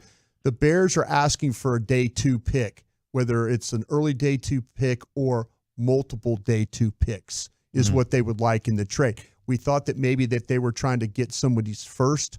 That's not the case at all. I just think, man, with the Cowboys and the way they love their draft picks and how they are without a handful, 4th, 5th, 6th or something like that they're going to be without because of some trades they've made. Yeah. And I wonder if they're just hesitant to want to give up any more draft capital, even though for a guy like that, knowing what you know about his contract desires, that's a no-brainer deal. And your future at the corner spot is Diggs, Bland, and Johnson. My dear God, I mean, that's a party right there. And to me, you're not finding a corner that's as talented as that at that point in the draft. That's the issue. I always believe this. Dallas had the opportunity last year to move back 3 spots, I believe, to Kansas City from their current spot to get an extra 3rd-round pick. You can recoup some of these picks with first round, second round. Draft night maneuvering, sort of. Yeah, absolutely. Sure. Don't feel like that you can't get picks back. Yeah, absolutely. Especially, if you're acquiring a corner, you're already paying Diggs. I would look at that as a rent-a-player situation. And when we get to March, there's a pretty good chance we got to let somebody go because the Cowboys love to draft players, develop them, and then pay them. And if you bring in another player right now, it might kick one of your own guys out of that club. They don't want to do that. They've built the brand. They've invested in him as a TV star. They're selling jerseys of him. So I hope the Joneses, and I would believe they at least have people working for them that are open to the idea of being more of a transitional place for a player to come in, make a run, and then go somewhere else once we get to the spring because they need more players than what they have. The worst thing that happened, or I can't say it's the worst thing because it was a great win, but you won and you looked so damn good. Now the Cowboys and their fans are deluding themselves into believing that's who they are. That's not who you are. You're also the team that got dominated by the 49ers, who hasn't won since they embarrassed you. And you're also the team that lost to Arizona. And you got to be honest about what all of these 7 games say about you, not just the most recent one, or you're in trouble. Yeah, the front office's job is to ask the coaches, and this is where we need to figure out when you start to look at how do they come to the process of maybe making a trade. I've been in organizations where you go up and you ask the head coach, like, hey, is there anything we can do for you? Is there anything you need right now? No, man, we're good. We're good. Don't do anything. And this is where you fall in love with your roster as a coaching staff. This is the questions that Will McClay asks Mike McCarthy every day. Is there anything I could do for you? Maybe there's a possibility where Will McClay is wanting to try and do, hey, I can help you this way. No, let's please, because what happens is, like you said, Gavin, you have a nice victory. You kind of in a 0.5-2. You're looking at the landscape of the conference, and you're saying, man, we're right there with these other teams. We're okay playing with Nashawn Wright out there. We're okay playing with Bell and McQuamu and those guys. And all of a sudden, then they bring somebody else in, and now you have to get rid of somebody. And coaches don't want to do that. Yeah, and to your point, McCarthy said that yesterday when he was asked about the trade deadline. He said, I'm probably not the best person to ask. I'm about developing the men that we have here. Yeah. So and then I guess if you're Will McClay and you're Stephen Jones, I think you just got to take it upon yourself. If there's a deal to be made. The other thing is you're in an arms race with the Eagles. Mm-hmm. And the reports are now that the Eagles are in serious talks to try and get Jalen Johnson out of Chicago. So, I mean, that's a move one. I think it fills a need. Roby's nicked up for them. Right. And Howie Roseman, that report's been out for 2 weeks. They've been looking for secondary help. They need it. So not only would you be adding a stud to your back end, you're also blocking your biggest division rival. Yeah, that's important right now. I love what David Hellman just said just a couple of minutes ago on Twitter X. Cowboys don't have a ton of money to spend. They don't want to part with big draft picks. They don't want to lose a negotiation. They're in luck. Just call Washington. True. And say, what would our 7th buy? Curtis Samuel, Jamin Davis. Fine by me. I think Jonathan Allen. That is interesting because they're apparently just saying we're doing the full rebuild. We want all the picks. I have a feeling this is going to turn into they're going to try and get as many picks as they can, and then Ron Rivera at the end of the year is going to be relieved of his opportunities for coaching. Then that's they'll go it's looking like. Move up to get the quarterback of their dreams. Mm-hmm. Yeah, very well could.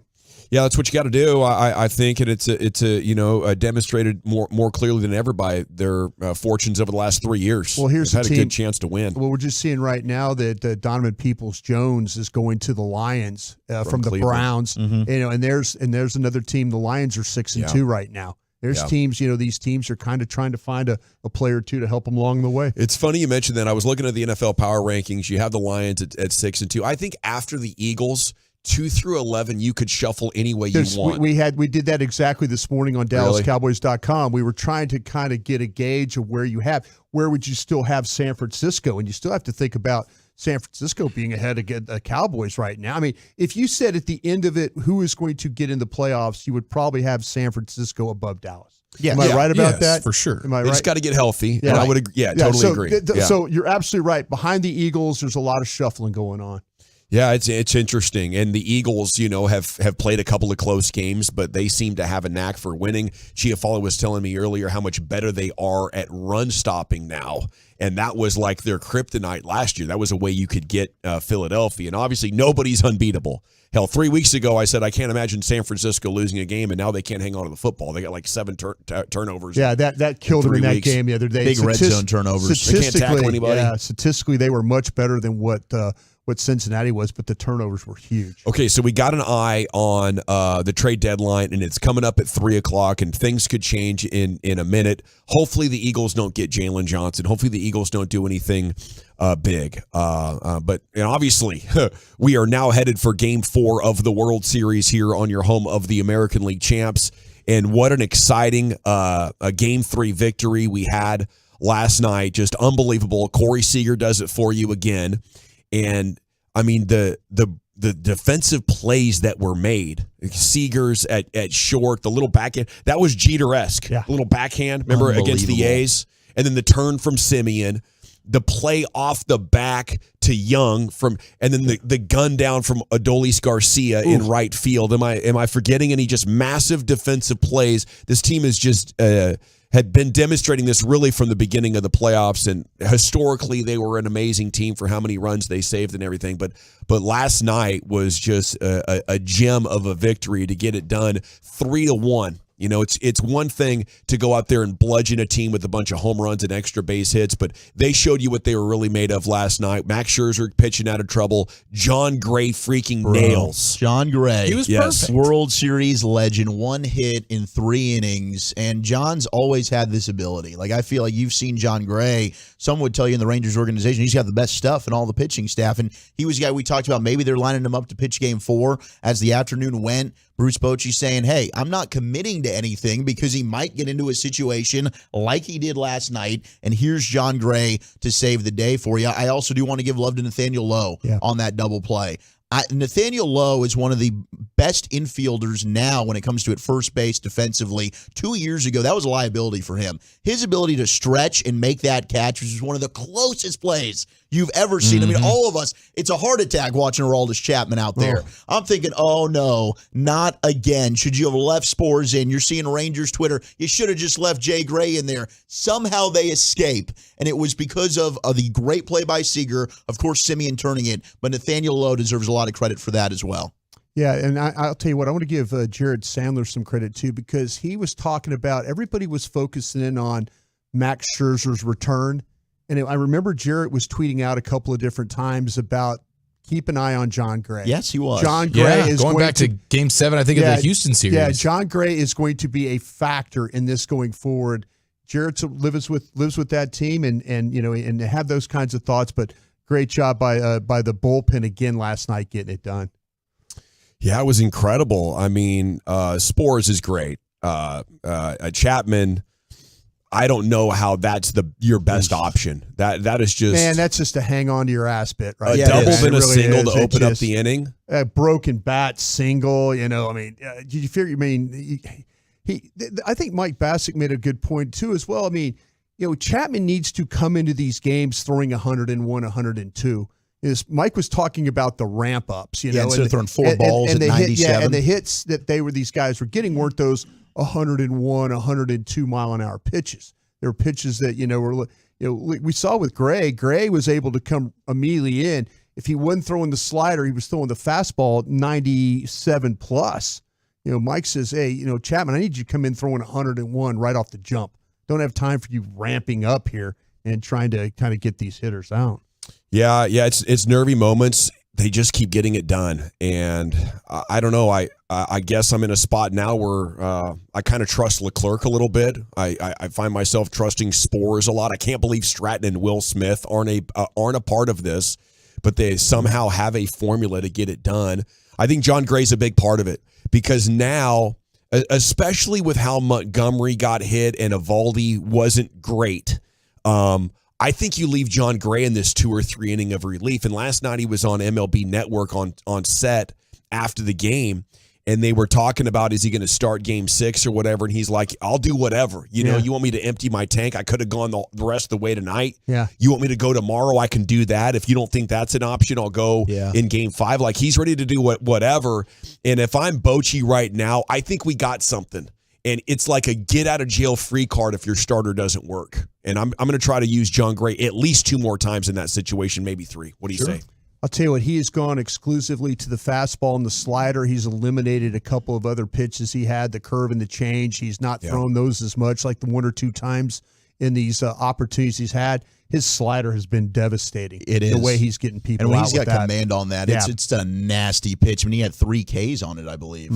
He looks very confident up there. It's like a different energy Well, off that's of John what Gray. Josh Spores was saying after the game. It's like, have you accepted him as a bullpen guy now? And he goes, man, that guy is just nothing bothers him. Yeah. So, yeah, absolutely. He's got the body language now. He is totally, we accept him for what he You're has done so for right us. about that. You could tell when he went out there for those warm-up pitches, like I tweeted out, John Gray's got this. He looked like he was locked in mentally. Well, how difficult was that to come in on an injury situation? Sure. He had no warm-up. It's basically, listen, bro, hey, our guy's back's tightened up. You got to go pitch. No warm-up, no preparation. Hand the bullpen jacket to the folks and then walk out there and pitch. And he's not a guy with relief history either. Not at all. No, starters not at all. It's just College World Series. And the rumors of, are you going to Cool. start the next day? So I'm not even sure if I'm pitching tonight. Yeah, we've all had that day, Bob Nightingale, by the way. We've all been Bob Nightingale.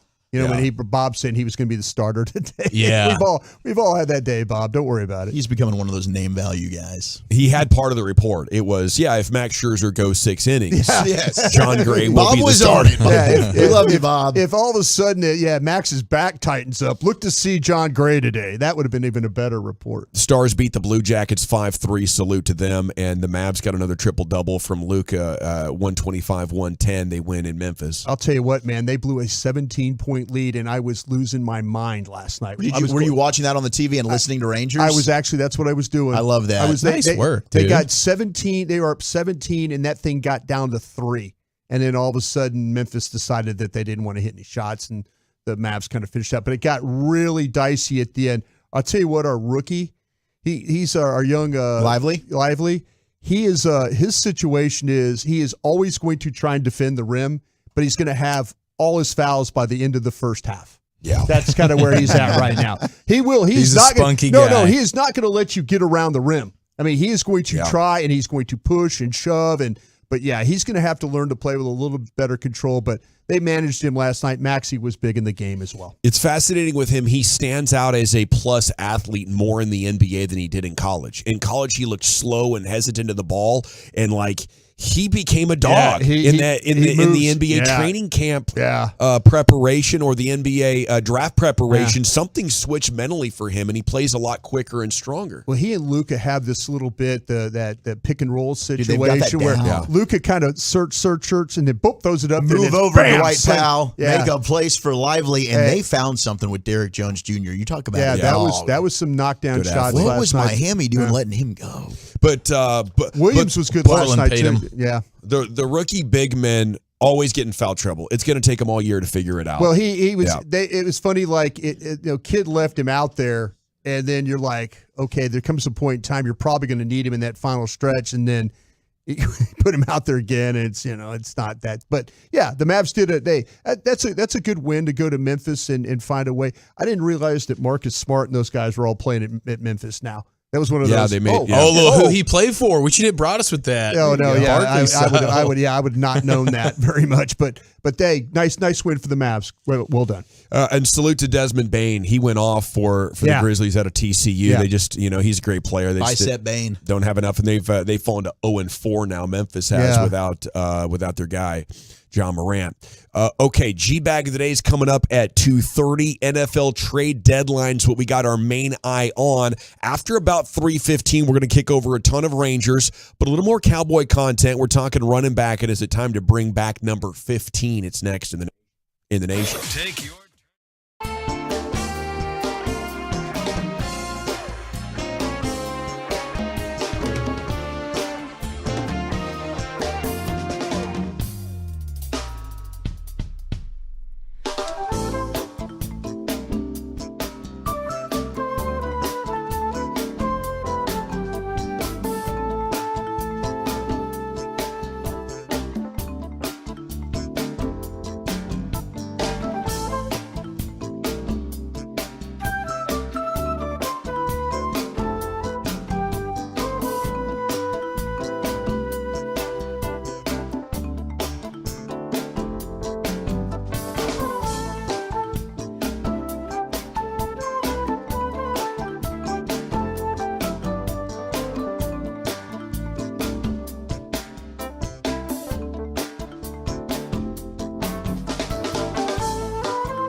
Here we go, nation. Tim Kawakami reporting Niners are closing in on another trade. I don't know who it is for, but it seems likely they've got one more. This is after they traded for Chase Young about 45 minutes ago. Sheesh.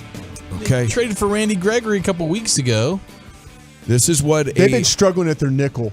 Their nickel I could see a corner here for sure. Yeah, their nickel's been struggling. They're also a team that's been linked with Jalen Johnson. Maybe they're interested there. Kenny Moore's a guy who's been available from Indy, was one of the best slot corners in football a year ago. There you go. There you go. It is the G-Bag Nation NFL trade deadline coming up in 35 minutes. G-Bag of the day in 5 minutes. Segments brought to you by the Frankels.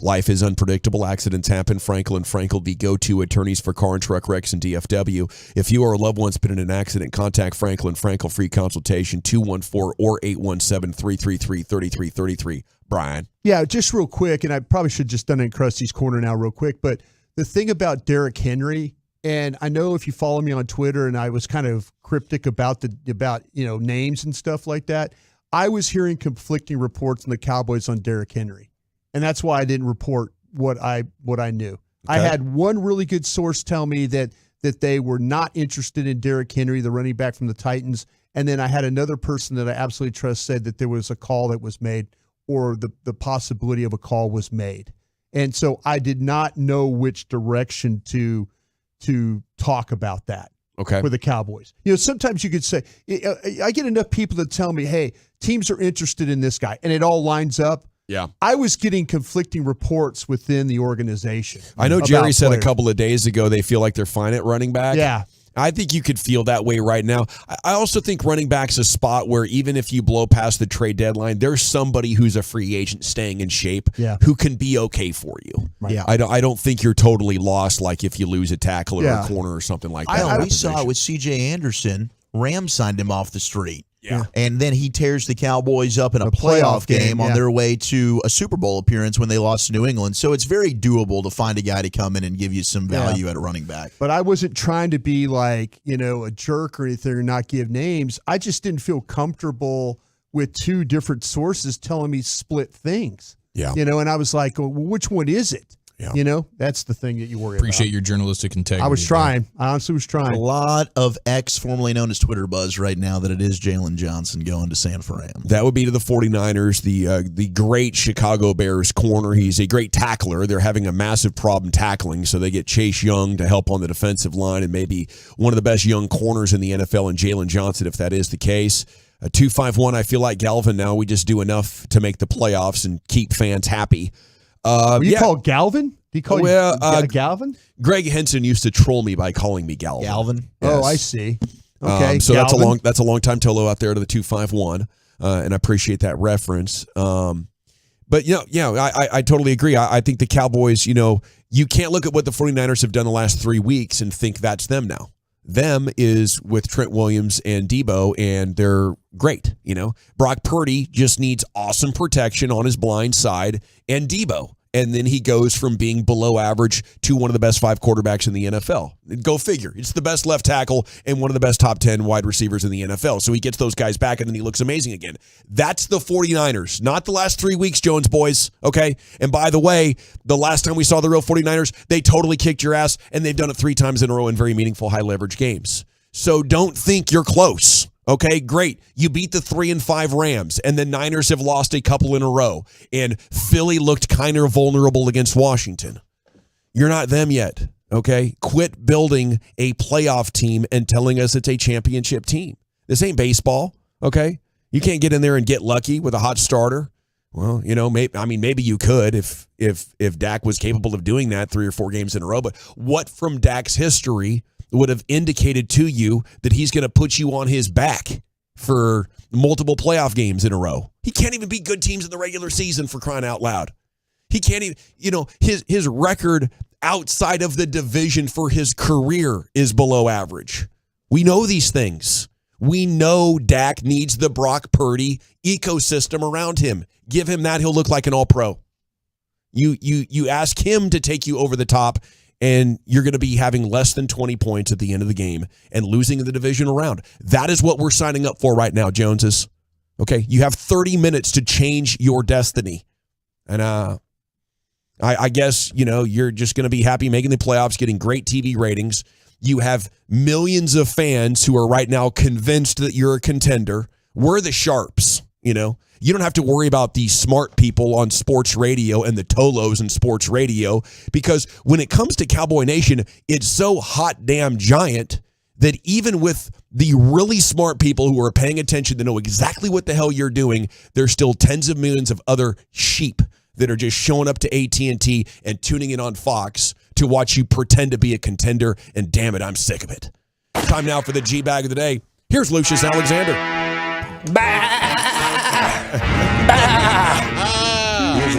I got octopus coming in my ears, man. I've had enough. All right, let's see. What does your hat say today? Cookies. Cookies. From cookies to the Cookie Monster. Cookies. Yeah. What's up with cookies today? Yeah, I'm riding with the brand today. All right. Hint. Yeah, I'm riding with the brand. Shout out to the boy out there. All right, here we go. Those kind of cookies. Did you just say I had to stand up, sit down again on that? Hey, his name is Burner. Yeah. I got Burner's hat on, if anybody knows who Burner is out there. Okay. You know what I'm saying? Representing out here. Let's see. All right. All right. G-Bag of the day, our winner so far here is the Spanish call of Adolis Garcia's walk-off the other night. We wish you a quick recovery there, buddy. En dirección hacia el territorio del jardín derecho, el Popi. A lo profundo.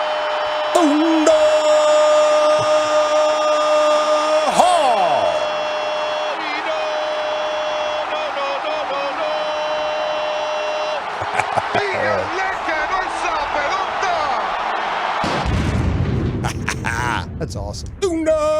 Yeah. Yeah, that's my boy. Got to be able to hold Strive it. to be number one. Yeah. Or Sweeney Hall right there. Shout out to everybody celebrating Halloween. Boo! Let's go to Dak, Cowboys quarterback right here. Says, you see me fighting a bear in the woods, pour honey on me. Shout out to Mystical. Gary did say he didn't want to talk about the Eagles because he's learned his lesson. So He didn't want to poke the bear. He didn't want to poke the bear, is what he said. Pour honey on me. I always say that, If you see me in a bear in a fight, pour honey on me. So Love that. If you see me in the woods fighting the bear, help the bear. Shout out to the Mystical right there. I seen a lot of retweets about Dak pouring honey on himself. A lot of female Cowboy fans were a big fan of Dak with that quote. Yeah, their imaginations ran wild. Hold up. I was wondering why she put honey on the shopping list last night. You supposed to be Dak? No. Okay. He's Mad Dog. Let's see. O.J. Simpson had a heart procedure. They had to go through his wrist. They with me. Same thing? Same thing. And open up a vein or something like that in his heart? Yeah, they did a path through my wrist all the way to my heart to see if there was any blockage. Boom. Yeah, and they do it while you're awake. Okay. I was watching him do it. Okay. Pretty crazy. That's wild that it is pretty crazy that you say that, because OJ woke up in the middle of his surgery. Oops. He wasn't supposed to, but he did, because he's OJ, and it takes a whole lot to put him down, apparently. Yeah. He thought he woke up in hell because he heard the Wu-Tang Clan. I'm sure a lot of people, as you get older, this happens. The blood veins get tight and everything, and they got to open them up, what they call a cap. It's amazing because they go through your wrist, in my case, all the way up into there. So I'm laying up there on this, I guess, medical bed with all the lights, and it's cold as heck. It is cold. And they put you to sleep. But I kind of woke up earlier. And I wake up in the middle of this, and they're like blasting the Wu-Tang crew. And I'm thinking, what is that I'm hearing?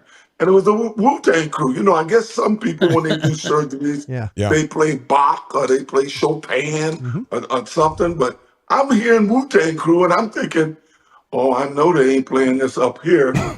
Am I down here?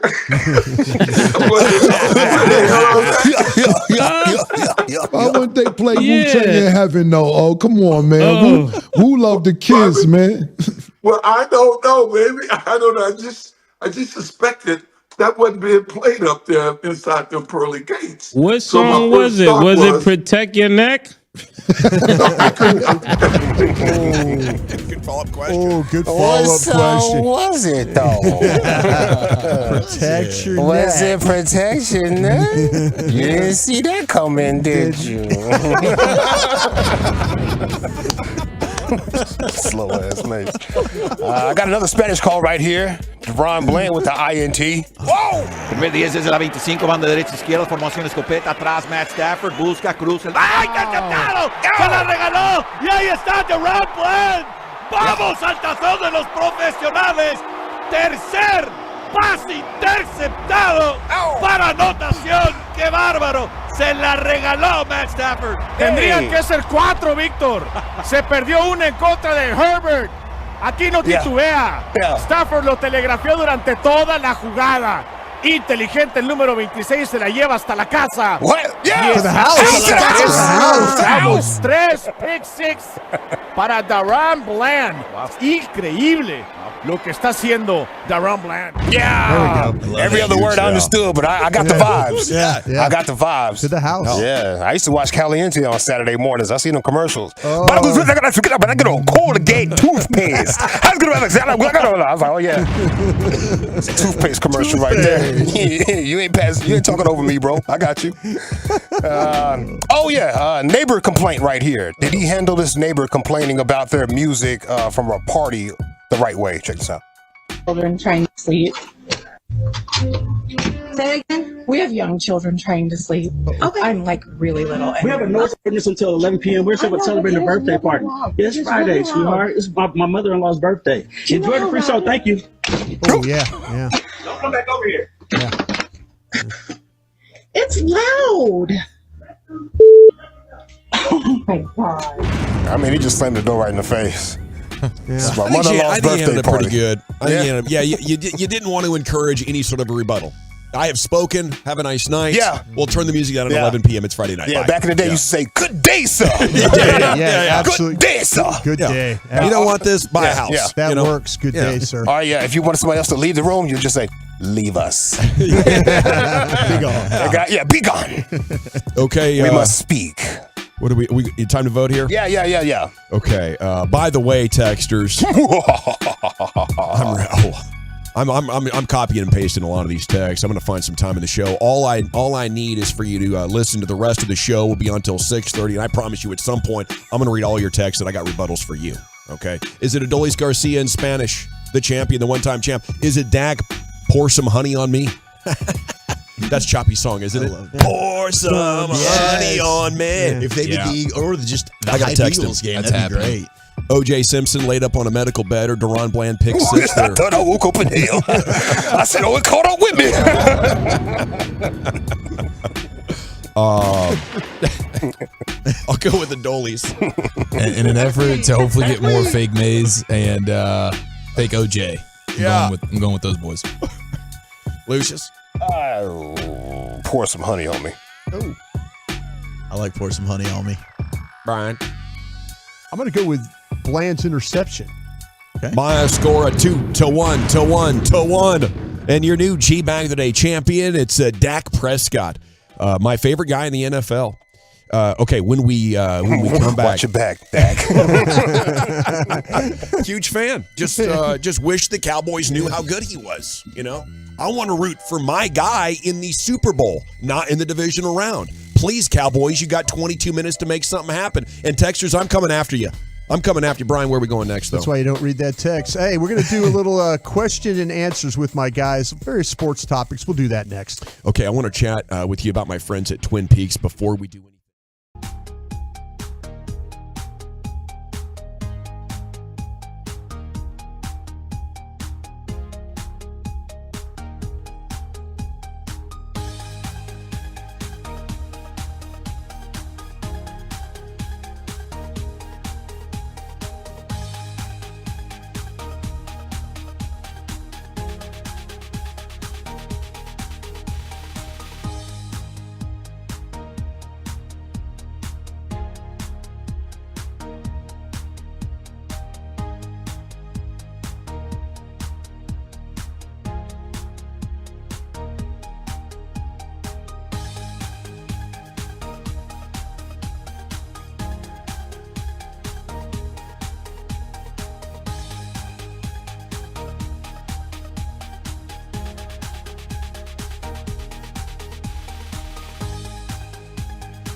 for the Rangers to post a lineup. We are waiting for an Adolis Garcia injury update, and we're going to be all over Game 4 coverage. Right now, we're in the countdown to the NFL trade deadline, which is coming up at 3 o'clock, so we have 15 minutes to go on that. It's time now, perfect timing for the former Cowboys scout, the Super Bowl champion, the former NFL executive, and Emmy Award-winning Brian Broaddus. Thank you very much, General. I appreciate that. Have had some deals already done today as we grow closer to this, the final like 15 minutes before the trade deadline's over. Ezra Cleveland goes from Minnesota to Jacksonville. I think that's a really good trade. Rasul Douglas, the cornerback, goes from Green Bay to Buffalo. Donovan Peoples goes to from Cleveland to Detroit. So you got some teams, Jacksonville, very competitive team. Detroit, very competitive team. Buffalo, very competitive team. These teams are all kind of thinking maybe we just need one more piece in order to make this work. So, yeah, there is still some time. Just kind of getting the feeling, though, that from everything that Jerry Jones has said and offered, that the Cowboys are probably going to let this one pass by and play with the players that they have. So, good luck to them on that. And hopefully that's the right decision for them. Focus a little bit on Adolis Garcia. And I know it's a different sport, but I've got all these trainers and doctors friends that do stuff in the NFL. Yeah. And I was asking them about, because we're hearing it's an oblique issue with Garcia. Yeah. And I was asking these guys, I'm like, how hard is it to play with an oblique? And several of them said, listen, I know it's different sports, but it's like being a quarterback. He says all the rotation that you have, whether it's the hitting and throwing, he says those are the problems that you're going to deal with. It's very, very difficult. We're kind of hearing that Garcia is trying his best to be able to play here, but we'll see. We'll see when that, you mentioned Gavin, when the starting lineups. Guys mentioned something about Tortorol. I thought Tortorol was kind of a shot that you could put in the area. Mm-hmm. I did too. It's not. It's not at all. It's Tortorol. Tortorol is a one that's given in the rear or a pill form. It's a bum shot. Suppository. So it's like a full body situation. It's not really isolating. Yeah, I thought it was. One. I thought that was just like, can you put it into the area? Teams. There's some teams in football that are really funny about doing that, and then there's others that are like, if we have to do this, we'll do it. But it's something from if you do it, it's something that he'll still feel a little bit of that, with the twisting and the turning and all that. They can help him and they can manage him. It's kind of a pain reliever, an anti-inflammatory thing that they're trying to give him.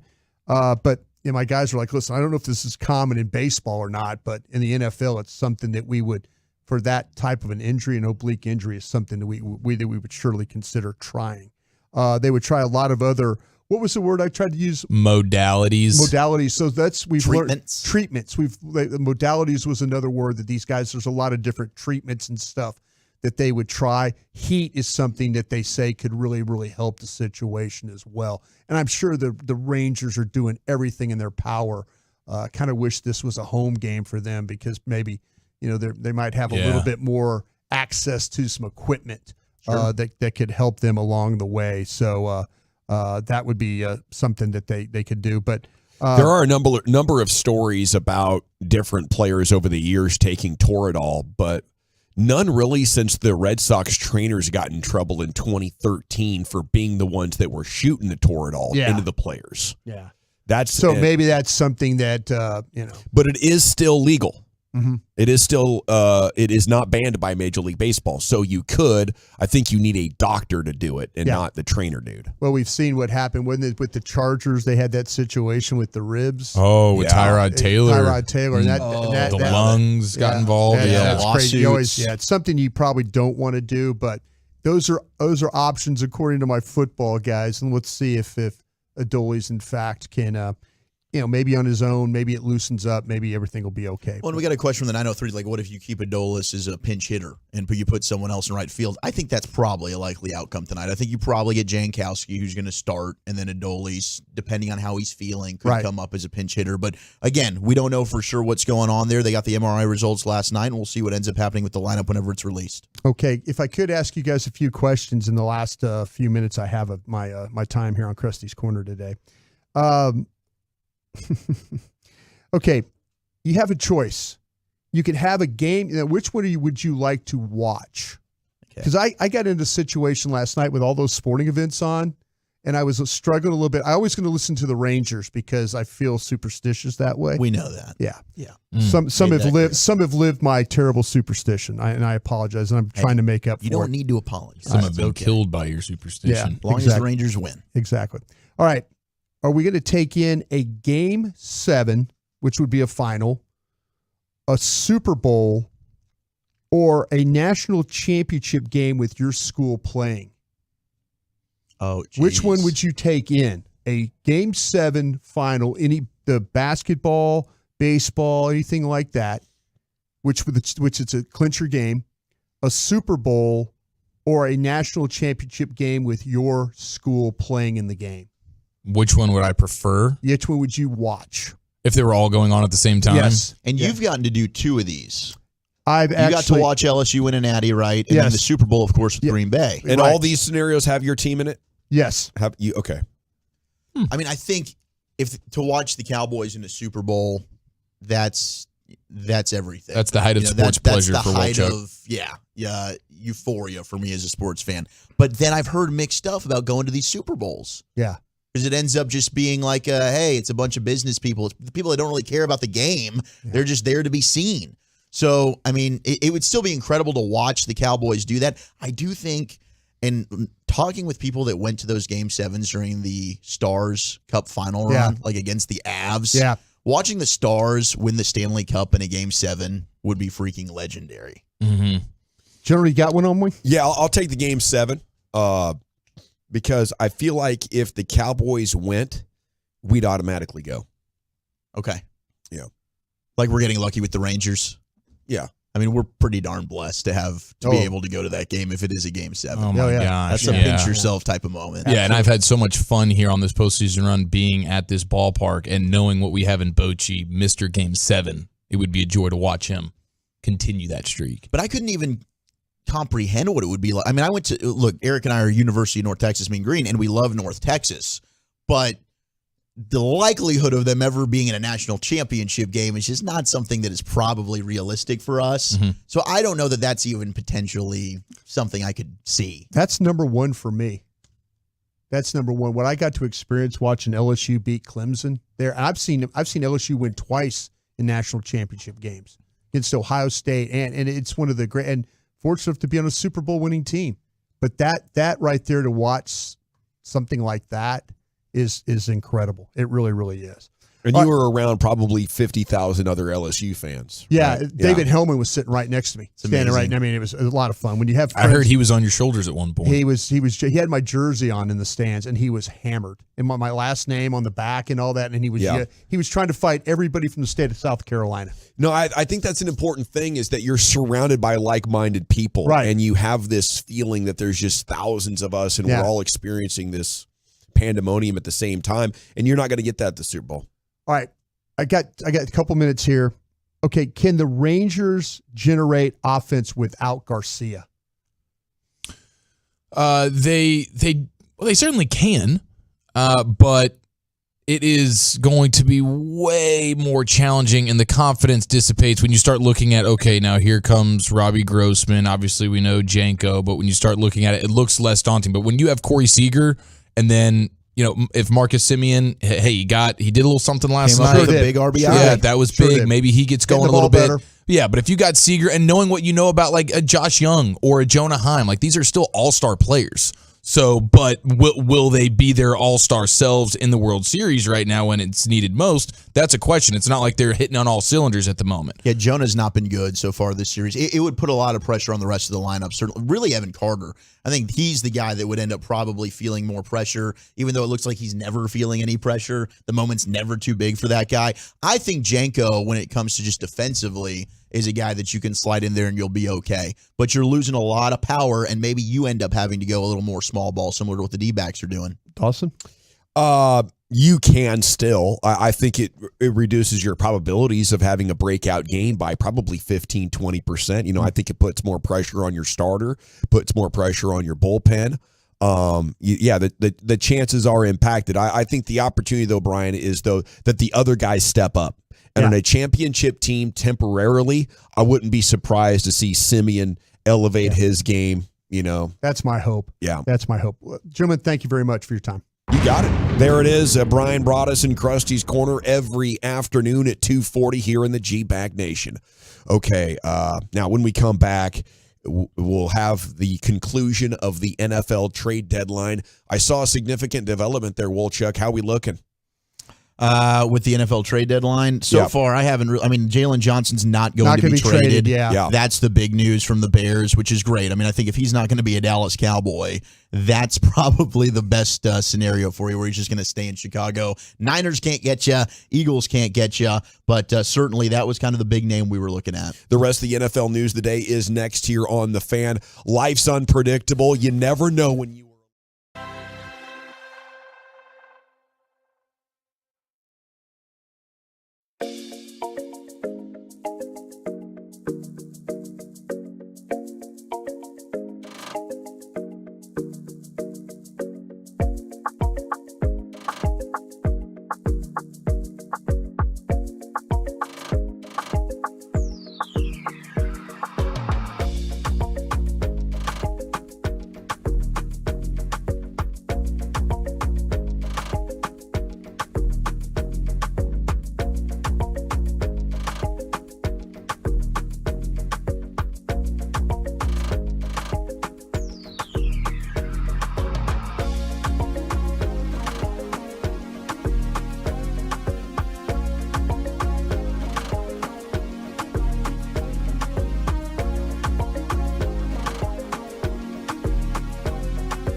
From our fan studio, secured by DFWsecurity.com, you're rolling with the G-Bang Nation on 105.3 The Fan. It's hour 2 of the G-Bag Nation on 105.3 The Fan. Hope you're having a fantastic Halloween afternoon. It's about 55 seconds following the NFL trade deadline. It just passed, and we'll see what trickles in. Zach Wolchuk has a full report. It's time now for the NFL news of the day, and here he is, Zachary. Yeah, it does not appear like our Dallas Cowboys will be making a move prior to the deadline, but the rest of the contenders certainly have been trying in the rest of the NFC. We had the big move made by the 49ers earlier, as they will be acquiring Chase Young from the Washington Commanders, as they have now added Randy Gregory and Chase Young over the course of the last month to help out a pass rush they desperately needed. To get Chase Young away from Washington, all they give up is a third-round pick, which they're expected to get back in compensatory compensation this spring as well for guys like Mike McGlinchey, losing D'Amico Ryans, and I'm sure I think that's a brilliant move for San Francisco. And now you pair Chase Young back with his old teammate, Nick Bosa, there at Ohio State. Those two were just an absolute menace to deal with for offensive tackles in college football. And I liked what you were saying earlier. They made the move last year. You get a guy that has had a lengthy injury history in Christian McCaffrey, but is one of the best, if not the best, at his position. He comes in, he completely changes their offense. He stays healthy. And now Chase Young, who has looked really good since he's been back in the lineup for Washington, but has had trouble staying on the field, maybe they get lucky with him as well. Number 1 in the NFL in QB pressures is Josh Allen. Number 2 is Micah Parsons. Micah has 46. Chase Young's number 5 with 40. Jeez. 40. And Son that's of a even gun. missing some time. And Nick Bosa's in that top 5 as well. Yeah. So you have a Bosa and a Young now. Bosa's got 41. 41? Jeez, dude. Yeah, it's a bummer. If he stays healthy, he's a legit dude. He's a legit dude. Yeah, and that defense, honestly, with this Niners slide that's going on right now, if I'm a Niners fan, I'm a little bit more concerned about the defense than I even am the offense. Joe Burrow was really good against them. Certainly was last week. That Bengals team looks like they're getting back to form. It'll once again be Bengals and Chiefs. When we look at the end of the year, that's who it's going to be in the AFC. Yeah, I think we did True and Fart one day, and you asked me about that, and I'm like, fart, and it's You're like tapping the brakes on it just a little bit. Yeah, but no, you should always just be absolute crotch first when you're talking Joe Burrow, man. I'll tell you never doubt that first. guy. Is that why you're rocking that orange number 9 jersey right now? No, it's more of a Bobby Boucher vibes today on Halloween. But you do know me and my love for Joe Shiesty. I love Joe Burrow. I'm telling you what, crotch first. That sugar cream pie that Dawson's mom sent over. She makes the best pies. You went crotch first into the sugar cream pie? It's hard. I'll tell you what, man. That's Touché, incredible. LA. That right there might become my new favorite dessert. And I'm a big fan of key lime pie. I'll tell you what, Dawson, just a little, if you froze it a little bit. Yeah. I think that, man, you could tell. See, I like it extra chilled too. Yes. They usually serve at room temperature. I think they're missing out. I think you're right on it. Put that thing, firm that thing up a little bit. I'll tell you what, Miss Dawson, if you're listening right now, thank you, ma'am, for sending that. You're the There's a best. lot of love putting that pie right there. Absolutely. Yeah, thank you. I had to just get that in. I'm sorry. Thank you, Brian. I appreciate that. I wouldn't trade that pie for now. You want to several first round picks? Yeah, maybe so, but I'm not. I don't know. I don't know about that.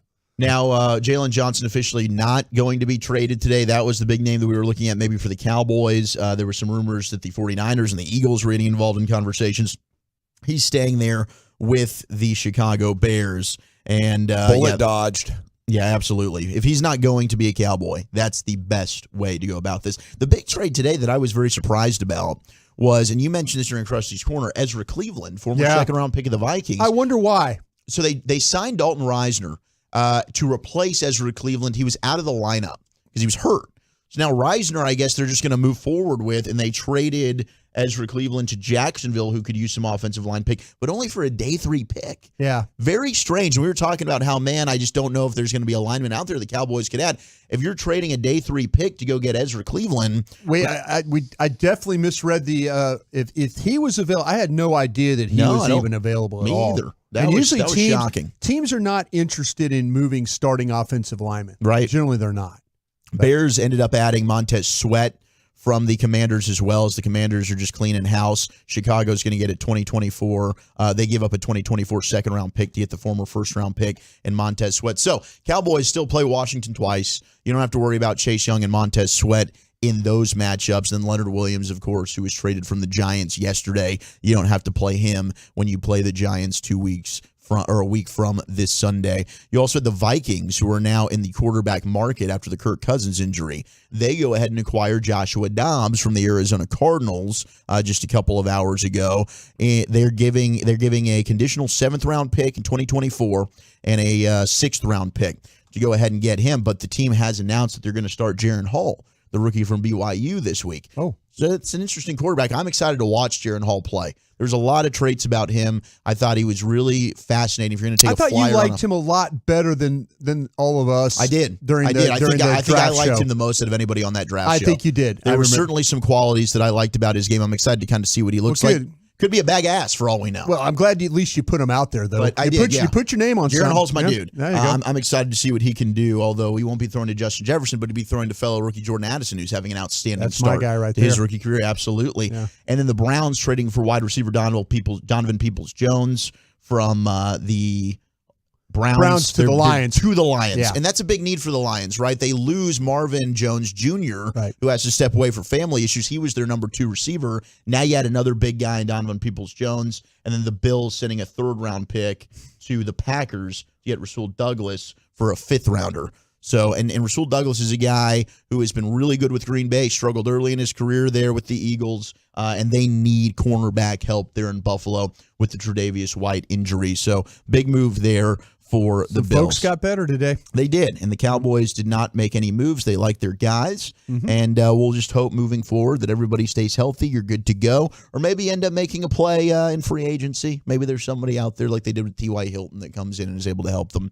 at the end of the season. Now, the Raiders did not trade Devontae Adams, and how frustrated did he look last night? My goodness gracious. I saw the clips. I flipped over just to check the score. I didn't watch any of the game, but it looked like in the highlights that there was a chance Garoppolo had him wide open, just completely overthrew him. Did that happen several times in that game? He could have had a 60-yard touchdown and then another 80-plus yard touchdown. Geez. Yeah, so Devontae Adams is ticked, and now Josh McDaniels is non-committal on Jimmy Garoppolo as the Raiders' starting quarterback moving forward. I think the Raiders are non-committal on Josh McDaniels as their head coach moving forward. Yeah, I think they did one of those air it out meetings before the game where everybody just gets to vent and bleep on their coach.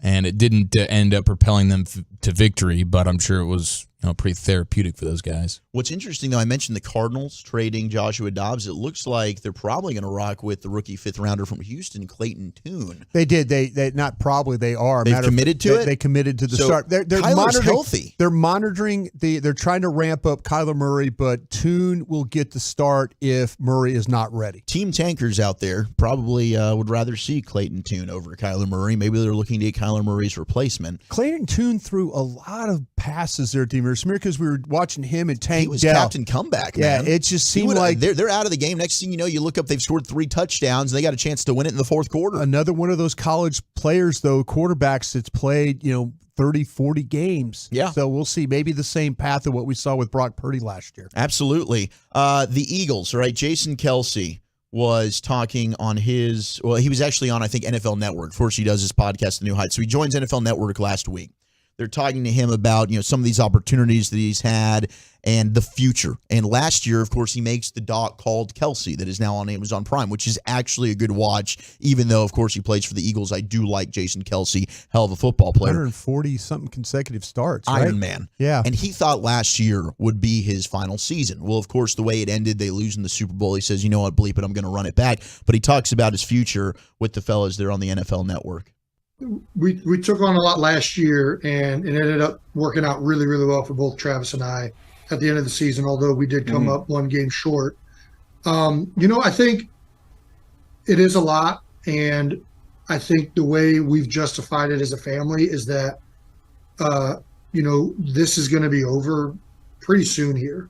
If it's this year, which it very well could be, we want to make sure that we're ready to go when football's done, and that, we're getting all of these different opportunities and things to figure out what it is we want to do in retirement. And then on top of that, just enjoy the last time you have left with the guys you have. I mean, the Christmas album, big reason we did it last year is, I didn't know how many, if there's ever going to be an opportunity to do that again with two teammates and my former teammate Connor Barwin and a bunch of Philadelphia musicians. So, when these opportunities come up, you realize that, the closer you are to the end of your career being, that the opportunities to do these fun and engaging things with fans and friends is going to be less and less. And I think you realize that, and makes you want to do them that much more, because when it's done, it's not going to be there as much. And I think he sees the end. I think this very well could be his final season. No, absolutely, he could. I mean, the descriptions that he talks about of having to be on the bottom of every tush push, and how there's guy and he can't breathe and he's just laying there and he's waiting for bodies to get up off him as he's, now I can start to breathe again, that kind of thing. But yeah, it's incredible. He has set himself up though, media wise, where he could potentially be. I think we all kind of grew up with Matt Millen doing broadcasting stuff, talking about a former player that went to the booth and kind of rose to that level of, former player guy that everybody respects, has been a lot of game, tough guy and all that. I think he's setting himself up if he wants to go do booth work. I think to be honest with you, I think he's better than he would be studio work. Okay. I kind of feel like though, I think he'd be great as a color guy. I'm right with you. Him at games and telling me about what's going on and stuff. I think that would be really good.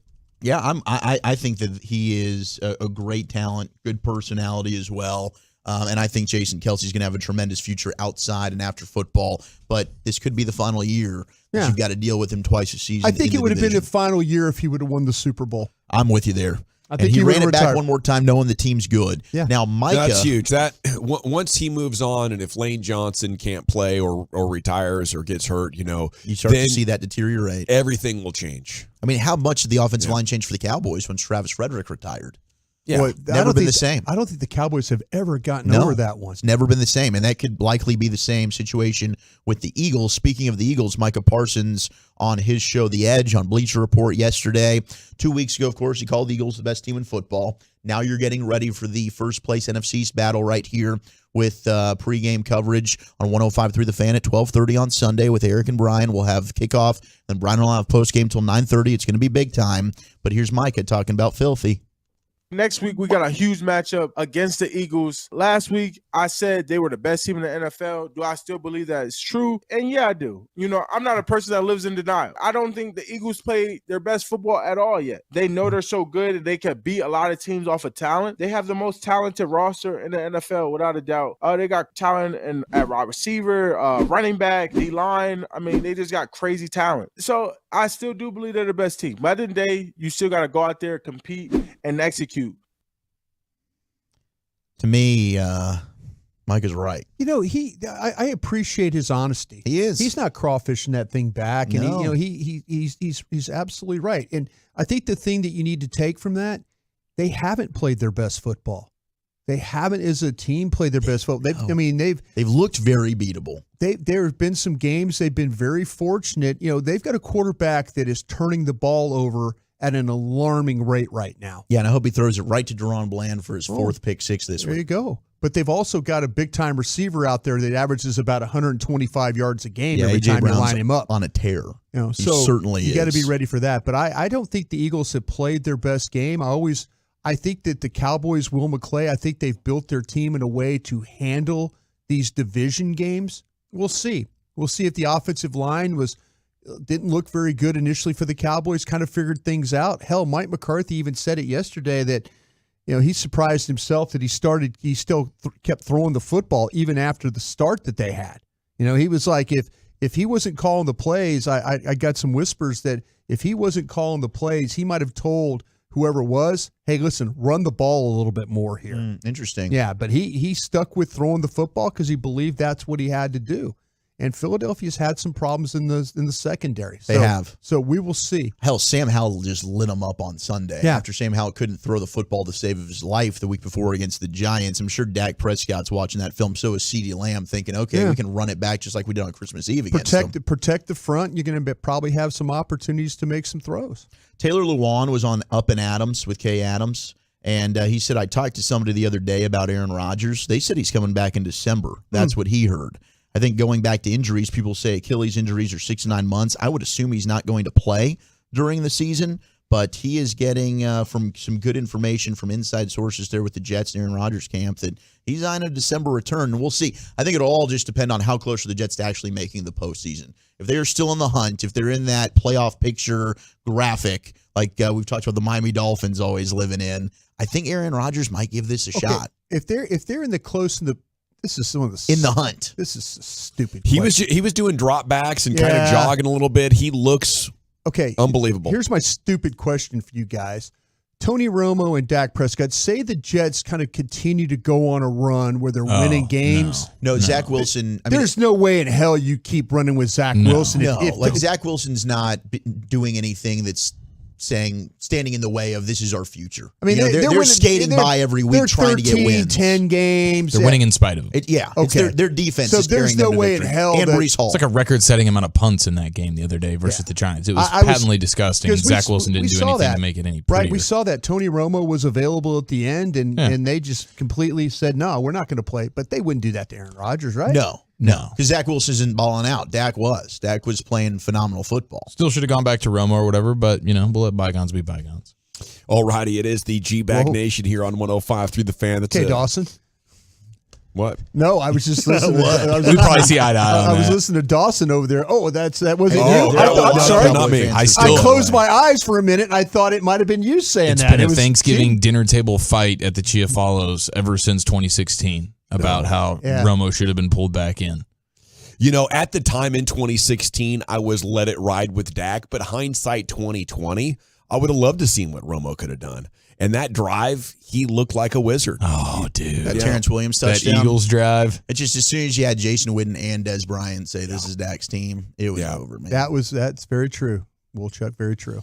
Okay, I mean, if you could travel in time though, it'd be you fun want to go back? Yeah, like just for sure. Let's see what Marvel happens. does that. The what ifs. It would be fun to just have an alternate reality of what if you did bring him back.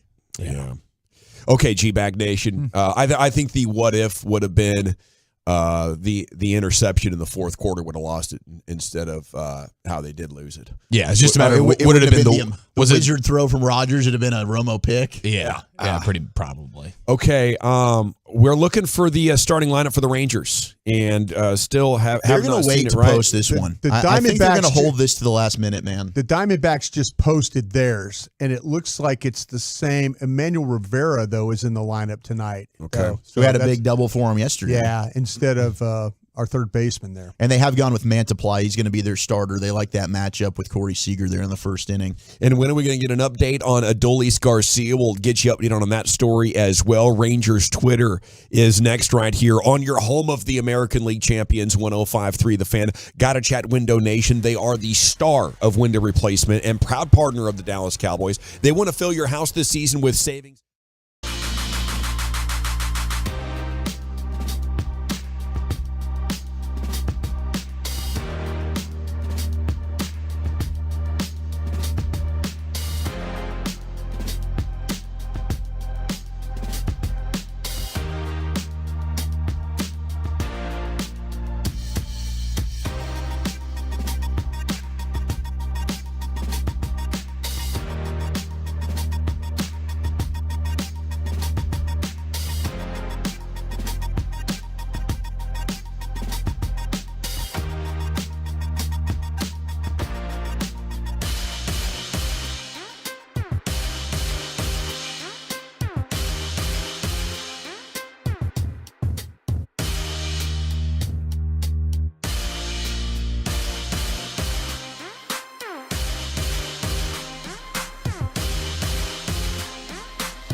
way. Use your benefits to eliminate those pesky out-of-pocket expenses.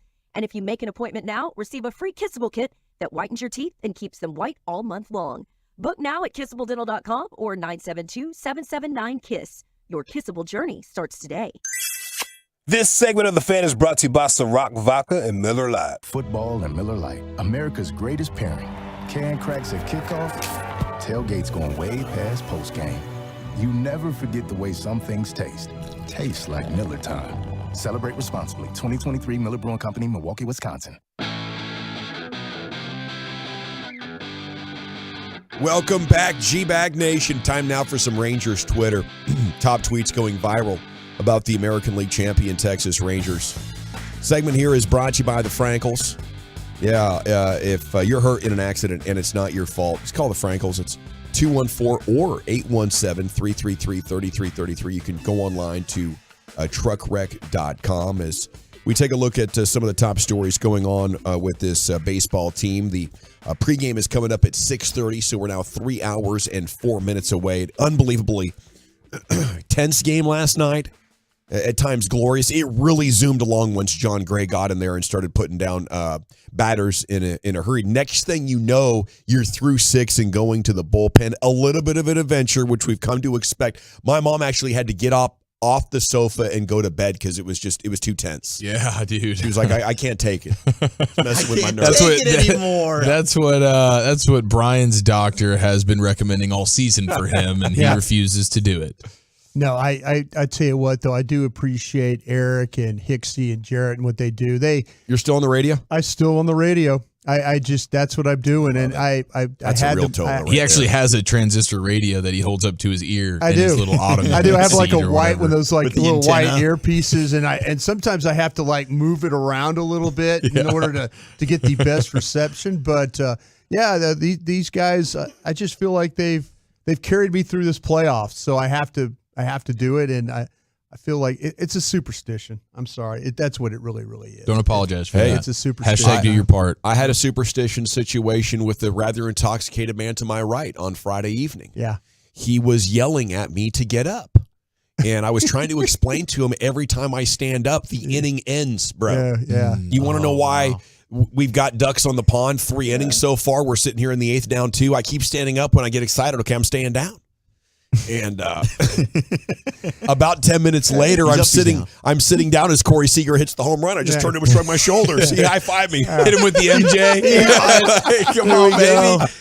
The funny one with the other day was with Eric. We were just down in those great seats. So drunk. Thanks to Greg and Eric just basically 2 strikes, let's go. And, Yeah. I mean, and I'm just like, I trained him well. And he's like waving his towel. This Secret Service guy just sitting there, not even moving. I mean, Eric's right behind him yelling, "Ah!" Yeah. I'm so jealous. I'm so That's jealous. legendary. It was awesome. It was funny. And I barely spilled any vodka on that guy. You did, I tell you what, you did a really good job because you weren't going to spill any of it because most of it was gone. I was hammering those. I mean, Walchuk kind of gave me the strategy, man. He gave me the blueprint. Well, we saw Joe Trahan in line, right? Joe Yeah. Trahan, the PR guy. Joe Trahan. Cowboys. Cowboys. Yeah, Cowboys. He was hanging out in line with us there. Hell yeah. You guys do got a good hookup there, I'd have to say. Yeah. Shout out to Travis, man. Travis. Just a great dude. Yeah. Boy, he was hammered the other day. So did you refrain from vulgarities in front of the former Miss Lady? I would say for the most part. Okay. I'll give me one of those for the most part. Yeah. Okay. But the Rangers were struggling a little bit. They needed a little bit of like, get your bleep together, Marcus. I think he needed to hear that when I yelled that at him. He did. He absolutely yelled, come on, Marcus, get that bleep together, and I was like, oh. Sounds like he took your advice just 48 hours later. Yeah, that's right. He was a big part of success last night, and we'll jump into Rangers Twitter here. I think the biggest thing on Rangers Twitter right now is just tons and tons of retweets for the double play, and Seager was amazing, and so was Simeon. It goes up there as maybe the defining defensive moment in franchise history. Wow. I mean, we had some huge catches earlier in the series. I mean, the Garcia catch from Game 1 was insane. But now Seager's inserting himself with the bomb skis. So that's 2 games. Home runs have essentially won the game. And now this double play. for me, it's like he's looking like the most important Ranger ever, Brian. Maybe the best Ranger ever. I'll tell you what. And I know he's only been here a couple of years. That's a lot to say, but holy crap, what he's doing is it is. Yeah, it's championship. You're a pitcher on the hill against him. 3 of his 5 homers have been first pitch. Yeah. Do you just completely waste one? Do you just completely throw it in the dirt and say, okay, we're going to start? Or do you just go ahead and take the time lapse thing? You let the clock run out and just take the ball 1. And then I think if you do that and get behind in the count, the numbers swing even more significantly against you. You got to try to get the first strike against him. But Dude last night had a game plan for the first pitch, threw a great changeup. First time you saw him, second time Seager was ready for it. Yes, he was. He said, I'll take that changeup. 3 of his 5 home runs have been hit on the first pitch. I don't know what to do. I think walking him probably at this point. He's having his Alvarez treatment with no Garcia. That's going to be a part of the plan. That's a great point. And you saw how Carter did a nice job. No Garcia, Carter did a nice job. He's had to kind of work out a little bit of a funk. I mean, after all the walks, you could see he didn't start the series as hot. Now he's just absolutely been fantastic. He hit his 18th career postseason homer. Yeah. He's tied Carlos Correa for the second most by a shortstop. Yeah. That's crazy. Yeah. 2-4 Rangers haven't released the lineup because they are waiting for Wyatt Langford to land in Arizona. Man, I love this storyline. The rookie it sensation. Is fun. He comes in and saves the day. Him and Evan Carter just lead the way. Yes. It's so funny. Like, I was driving along and I was listening to Baskey and those guys talk about that. And Mike's going, I was just kind of joking. And then I was thinking, I don't know, man. That sounds like a pretty serious. You got to kind of jump thing. through some hoops to make it happen, but technically it is possible. It's possible, but not probable, right? Yes, that's a good way to put it. Yeah. Okay. Rangers and Cowboys, by the way, undefeated when they play on the same day. That's pretty cool. So, that is cool to know. I think the best thing about last night, though, was the Christian Walker base running mistake. Wow. For the first time in the series, like, Arizona did not play perfect complementary baseball, and maybe that broke them. Like, to hear their skipper talk about it afterwards, they might have gone on and scored multiple runs that inning. That was a defining point in the game, maybe the series. They have been so in sync, and in my mind, so damn lucky. Maybe it snapped when Walker put his head down. Didn't see the third base coach saying, "Hold up, my bad. We got a quick transition here from Garcia. He's got a cannon. Let's slow down here." Next thing you know, it was painfully obvious to the third base coach. What have I done? Well, Hicksy made a great observation that the ball was hit so hard the way it was slicing towards Garcia, and then that way he was able to set up to make the throw. It off the bat, it was slicing his direct, and so he was able to get in front and then make that throw because of the way the ball third base coach probably thought Garcia was going to have to turn his back and make a spin. Yeah. But the ball was slight. It was a great observation by Walker's, Hicksy. his head's down the whole damn time. He looks up, he sees the waving, and then all of a sudden the third base coach decides, no, stop sign, and he just runs right head through. Went back down. He wasn't looking. Yeah. I run the same way as Walker. That's how I run. I don't even look up. Just like when I used to cover punts, just head down, and then you get hit. I'd never make a tackle because I didn't see where I was going. I would just try and run down there as fast as I can, head down, don't see anything. Hope you don't get ear-holed. Is another one. Some of the biggest ear holes I've ever taken have been on the return, some level of kick return, punt return, and it's just, oops, I did not see you, and now I'm looking at the stars. Yeah, exactly. I do want to tip my cap to JD for helping us win last night. Rangers writer Matt Snyder, nice little story. The heroes of the game are your December of 21 spending spree, Simeon, Seager, and Gray. Yeah, that was the JD game. So I asked JD if he wanted to come on and visit with us, and he just said, "Hey, man, I appreciate you." If it wasn't for Dawson, I bet he would. No, I think he was kind of thinking, he was hinting that, but I just said, "Hey, don't worry about Dawson." I like three of you there. Yeah, I don't necessarily. It's a good show, but that other guy that always asks the question that's kind of mean to me, I'm not interested. I like JD.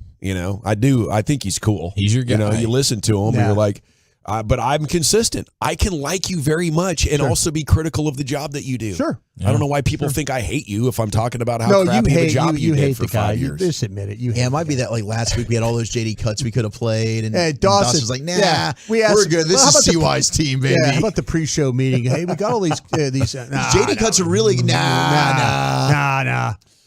Okay, still waiting on Garcia. Do we got anything yet? So Bob Nightingale. This is Bob. Take it with a grain of salt. 50-50. All right, so do you believe this or do you not? John Gray's starting tonight, right, And Bob?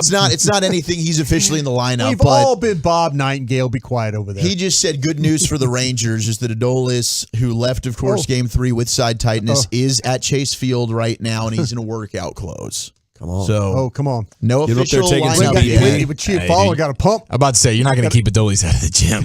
Okay? Arm day is arm day. That's the one thing that was about sitting that close to the game the other night. Eric was just totally amazed at how big Garcia was. He's like, my gosh, this guy's huge. Yeah. Look at it. Look at the size of that man. One of my 2 or 3 curse word slip-ups was just in admiration of the physical nature and specimen that is Adolis Garcia. And when I gave that compliment that had an F word involved in it, Laura Bush looked over and just gave me one of those nods. Like, a knowing nod, a knowing nod. Like, preach. Game 1, we're down there.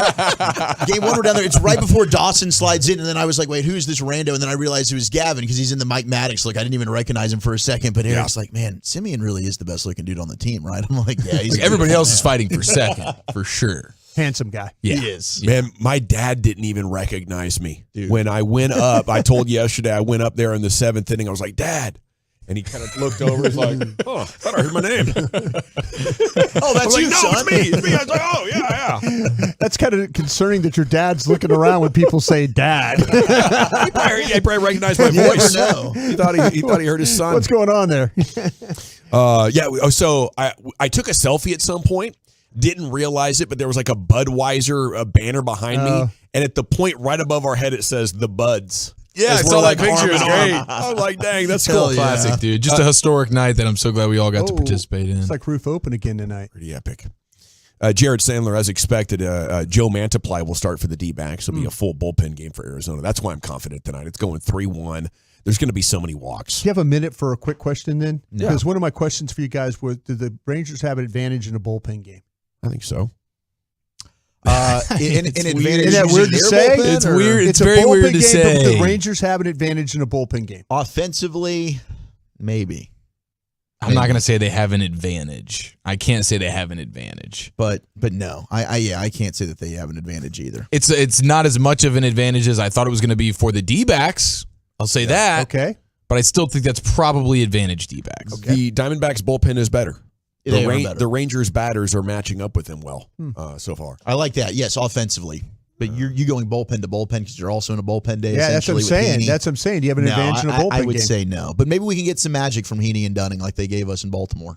It is time now for the G-Bag Nations. What are we doing here? Around the rim? We're going around the rim. Yeah, got a little rim So session. go wash up, boys. Yeah.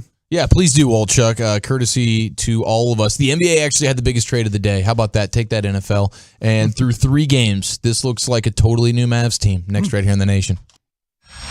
We have you covered, Stars fans, with exclusive content from...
Some people like A and others like B.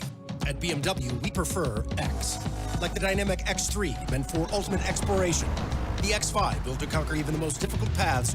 Or the pinnacle of comfort and luxury, the X7. And since every X-Range vehicle is packed with performance and versatility, you'll always get the best of X. The BMW X-Range.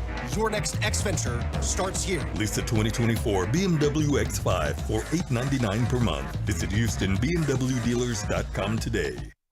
From G-Bag Nation's Eric Chiafalo getting in trouble sitting on the players' couch in spring training. No one told me I couldn't. No one told me. To Jared Sandler beginning the Creed craze. And singing, can you take me higher? Nobody brings you Rangers coverage, Tolos, like 105.3 The Fan. Shoot ya, boy, make me a believer. Texas Rangers, they are up 2-1. Game 4 pregame is coming up at 6:30. David Murphy's coming up at 4 o'clock here on 105 through The Fan. A lot of interesting basketball stuff, including the Mavs off to a great start here, 3-0. Here's Eric Chiafalo. Let's go ahead and cut the lights out. We'll put the kids to bed, and the G-Bag Nation's going all 56 inches around the rim. Let it ride! Rain dance! Rain dance! I gotta join here, man. I've been saving for a special occasion. It's always a special occasion when the Mavericks start a season 3-0 for the first time since... Ooh, that's a good question. I'm going to go with... 2011. No, I think it's Wrong. more recent. No, it hasn't. No? All It's right, been 2008. 2004 is the last time your Mavericks were 3-0. Wow. Guess what? Holy crap. They're 3-0.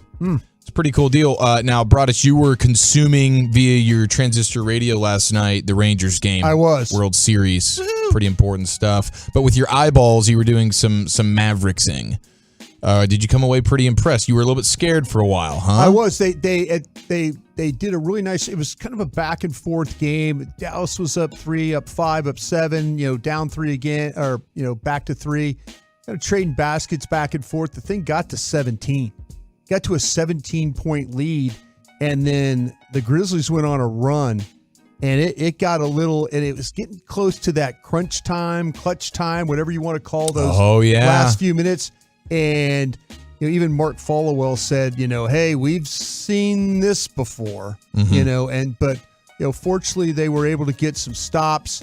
The Grizzlies had some of those bunnies at the goal that didn't go in. They missed some shots, So yeah, the Mavs were able to kind of put that thing away at the end. Yes, they were, and they shot the lights out of the basketball. I mean, their 3-point percentage. Whew. Very impressive. Yeah. You mentioned the clutch time, the Mavs, and this feels like, listen, very small sample size at this point, no question. Yeah, but this is how the season's going to go. But the Mavs 3-11 in clutch games with Luka and Kyrie last year. Mavs 3-0 this season. All 3 of their games have been clutch games. So that feels like a nice situation there that they've got figured out a little bit. We'll see how long they can maintain that, but certainly off to a good start. And then to paint another picture of just how different this team looks, again, very small sample size, only 3 games. But what we have to go off of right now is through 3 games, you're first in offensive rating. Last year, you were 6th. You're 18th in defensive rating. Let's go. Last year, you were 25th. So, and that's really about, like, with the offense going as hard as it has the potential to go and where it's going right now, where it's first, that's really all you got to get to do something pretty cool with your defense is just get into, hey, can you be around average? 18th is around average. You can't be 25th. You can't be 28th.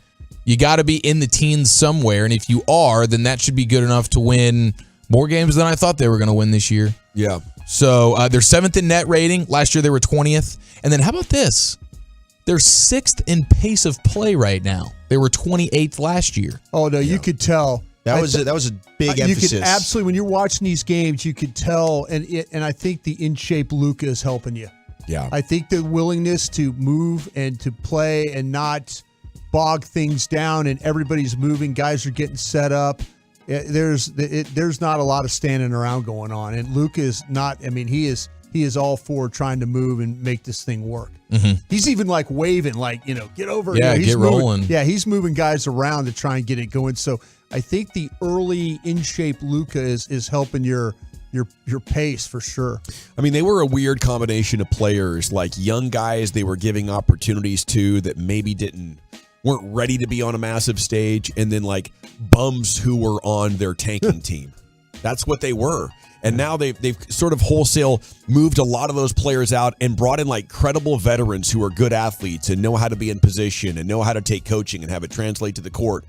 And there's a big range of how that could play out because it's a combustible mix. And chemistry is very important in basketball. You bring in that many new faces and it could get really bad, especially with how last year ended. But the other side is that it turns out really well because of how low the collective Mavs court IQ was. It was a bad collective court IQ and skill set. And now you have guys who actually have well-rounded games. Grant Williams and are NBA veterans. Oh, yeah, Grant Williams has done a really nice job. When you watch him play, you could tell he is a difference maker out on the floor. I'll tell you the one thing. I did have the frustrating moment with Hardaway with no Luke on the floor and all that, and he's doing the dribble, and he's trying to kind of probe, get a shot up and all that, and then the kicks off his leg, hits off his leg, goes out of bounds. And I was like, please stop doing that. Love it. Please don't do that anymore. Move the ball. Don't be hero ball guy. That was the one big thing that I saw that I was like, please don't do that anymore. Well, and THJ has been excited about the pace of play thing. He was talking about it last night. But to your point on Grant Williams, Lucas says, I think the best improvement for us right now on this 3-0 start is having Grant Williams on the team. Said he can guard 1 through 5, anybody. So he's our leader on defense, and we follow him on defense. Yep. Sweet. So Luka's bought in so much so that here's a clip from the Old Man in the 3 podcast where it's JJ Redick, who spent some time with the Mavs briefly here before he headed off into retirement and his new broadcasting career. He called the game recently. It might have been the first game of the season or whatever it was, here in Dallas, I think. But either way, after the game, Redick goes into the locker room, says hello to different people, bumps into Luka, and this Spurs opened the season with the Spurs. That's right. Okay, that was in San Antonio. Yeah. So wherever it was over the course of these 3 games, he's been at one of them, and Redick bumped into Luka after one of these games, and here was the interaction. Dallas locker room after the game, and to say hi to the training staff, and Luka happened to be on the table, so I went over to him, and I was talking about the D-cell bucket, how sick it was. And the first he just like lit up, and the first thing he said to me was, hey, but the defense was pretty good. I tried, right? I tried. Like it is on his mind a little bit. Yeah, it's on his mind. It's on his mind. There you go, yeah. It's literally just like, it really does come down to effort. Like, look, you saw I was trying. No, he absolutely was. I mean, I just think he's got a different mentality out there. And Gavin, you were talking about the guys, the IQ, the basketball IQ. I think you got guys around him now, even with Lively. I'm fascinated by Lively the way, because I feel like that he is a guy that's not taking any crap for as young as he is. Yeah. These guys are trying to take it to the rack on him and stuff, and he's going to be a good player. He's defending. Yeah.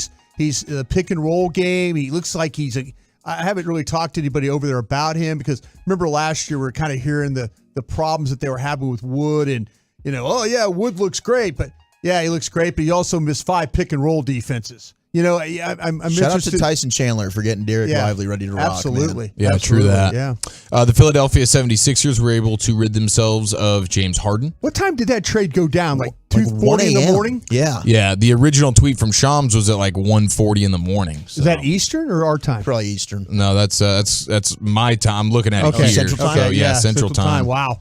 So James Harden gets moved. He gets to the Clippers for a bunch of random dudes. I'm sure that the Sixers feel great now. They can kind of we're done with this Harden stuff. I think they can still be good. Tobias Harris, Maxey, and Embiid, and now you get I think some good role players and some draft picks back. But if I'm Philadelphia, I'm thinking, okay, we have still a lot of talent. We can make a run at this thing. Maybe Milwaukee's the favorite, but after them, hey, we got as good a shot as anybody. We don't have to be down because we lost James Harden. Right. This might actually make us better because we don't have to, worry about him as much offensively. It's going to give us a very clear identity. We're playing through Embiid, and we're trying to play great defense. And I think they can kick ass and take names.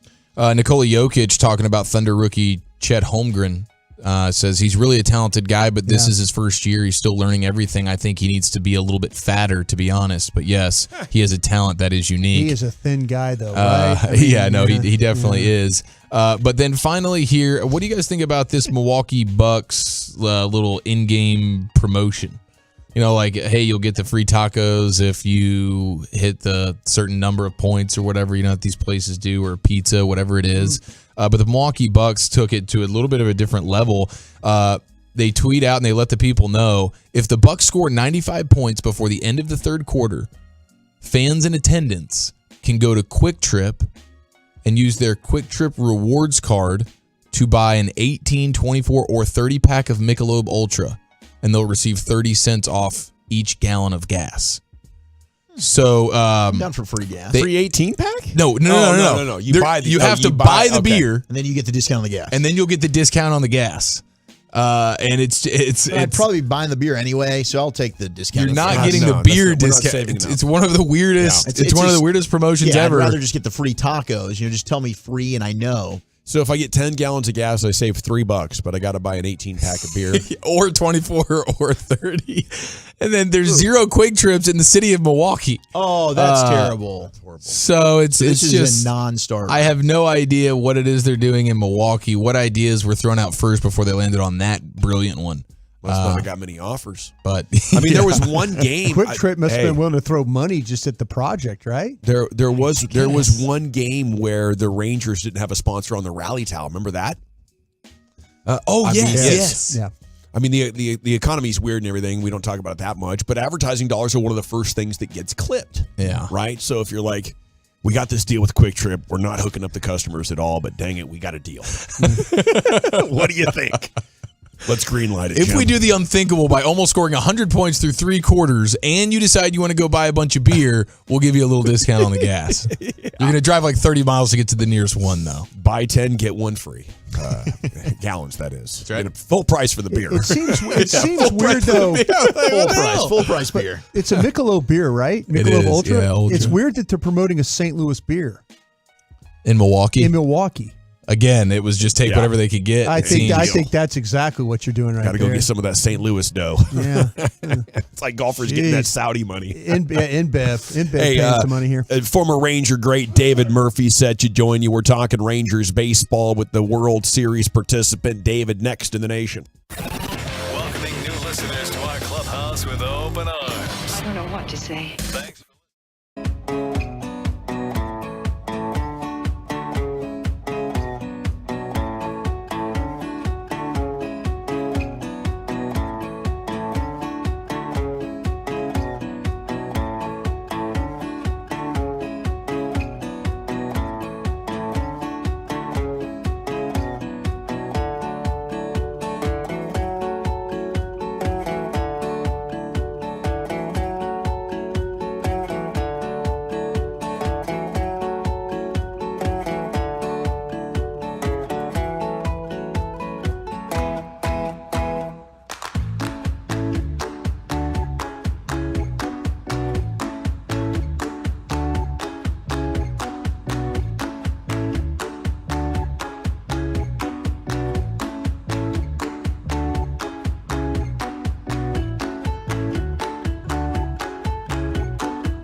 our fan studio, secured by DFWsecurity.com, you're rolling with the G-Bag Nation on 105.3 The Fan. Welcome to the Nation. Here we go. It's hour 3 of the G-Bag Nation on 105.3 The Fan. We're having a blast with you here on this Tuesday. Rangers pregame is coming up at 6:30. The first pitch shortly after 7 o'clock, Game 4 in Arizona. The Rangers up 2-1 and looking to become just one win away from being World Series champions. And joining us now is a man who played in 2 World Series for the Texas Rangers and one of the most popular Rangers of that era. It's David Murphy with you on 105.3 The Fan once again, sir. Thank you for joining us. Yeah, no problem. Always love it. Okay, we got to start with this big story, and we're waiting to see news on Adolis Garcia, but hurt in his final at bat last night. How much do you think it hurts the Rangers if he can't go? It's huge, especially for what he's been able to do throughout the course of the postseason. Man, there's a reason why he was hitting third last night. You hate to see something like that happen, and you're obviously hopeful, but yeah, if he's not able to compete, that's a pretty big blow. Now, Murph, obviously, this is just hypothetically speaking. We don't know the severity or what exactly it is Adolis is dealing with. But let's say it's core. It's like an oblique deal. As a former hitter and outfielder, I don't know if that's something you dealt with, but how challenging would that be for Adolis the remainder of the series? It would be. I feel like with the medical team, there's ways to get around everything if they just need to get you through a few games. Obviously, a lot of times when guys go on the injured list, it's because, throughout the course of 162 games, you're thinking, all right, would we rather have you at full strength and give you, a week to 2 weeks off? Or, are we going to try to grind through this and get you, 60 to 70% of who you are, some type of percentage? And, for the way that Adolis has been swinging it, you'll definitely take him at 75%. If they go with Jankowski, in replacement there, what do the Rangers have in a guy like Travis Jankowski who can come in here for Adolis? Just obviously a great player. I mean, he's had some great at-bats throughout the course of the postseason. Whenever he's been given an opportunity, just, hasn't been given a ton, and for good reason. Guy that can play defense, a guy that can do a lot of different things. He's not going to, go off and hit the ball out of the ballpark left and right the way Adolis is. But, he's definitely a great replacement if he's the guy that has to be in there. It's David Murphy here with you on 105.3 The Fan. So what's your feeling up 2-1? Do you think they're going to win the World Series, David? I mean, I said Rangers in 6 to begin with, and they're obviously ahead of schedule. Last night was just a really good baseball game. Tonight being a bullpen game, we'll see what happens. And, I feel like it just it amplifies the statement that anything can happen in the game of baseball, especially in the postseason. So you really don't know what to expect tonight. You don't know, how early each manager is going to try to get to their back end guys or how it's going to shake out, especially, with Game 5 tomorrow night. You got to be careful with your bullpen because you need everybody to still be fresh for tomorrow. But, I mean, obviously, I'm a Rangers guy. I'm optimistic. And, they're looking like they're going to take a commanding lead tonight. David, we were all kind of, with the way that John Gray pitched last night, there was that fan in me that's like, please just let him keep throwing. What was your feeling with him on the hill? Where you're like, man, let him finish this thing out, or as a former player, you totally understood what Boch was trying to do there? Yeah, Boch isn't a guy that I'm going to second guess. Not at all. Not at all. He has an amazing track record. So prepared. I mean, these guys go through meetings and discussions and scenarios. Spores has been phenomenal throughout the course of the postseason. Obviously, for a minute there, got a little dicey with Chapman in there. And can we give credit? I mean, I know that Seager gets so much credit for the way he's been swinging the bat, and for great reason. But what a play on the double play, going up the middle. And just talk about a guy that makes everything look easy. Marte hits a bullet, and he's a quick runner. So obviously the ball gets to him quickly. But Seager and Simeon are such a lethal double play combination up the middle, and that was the ideal time for it. All right, Murph, so it's official. It'll be Travis Jankowski in for Adolis tonight. Adolis is not in the starting lineup. Janko's going to be batting ninth, Simeon leading off, Seager batting second, Mitch Garver now batting third, Carter staying in that cleanup role. Do you think maybe you go a little more small ball with Janko and his speed?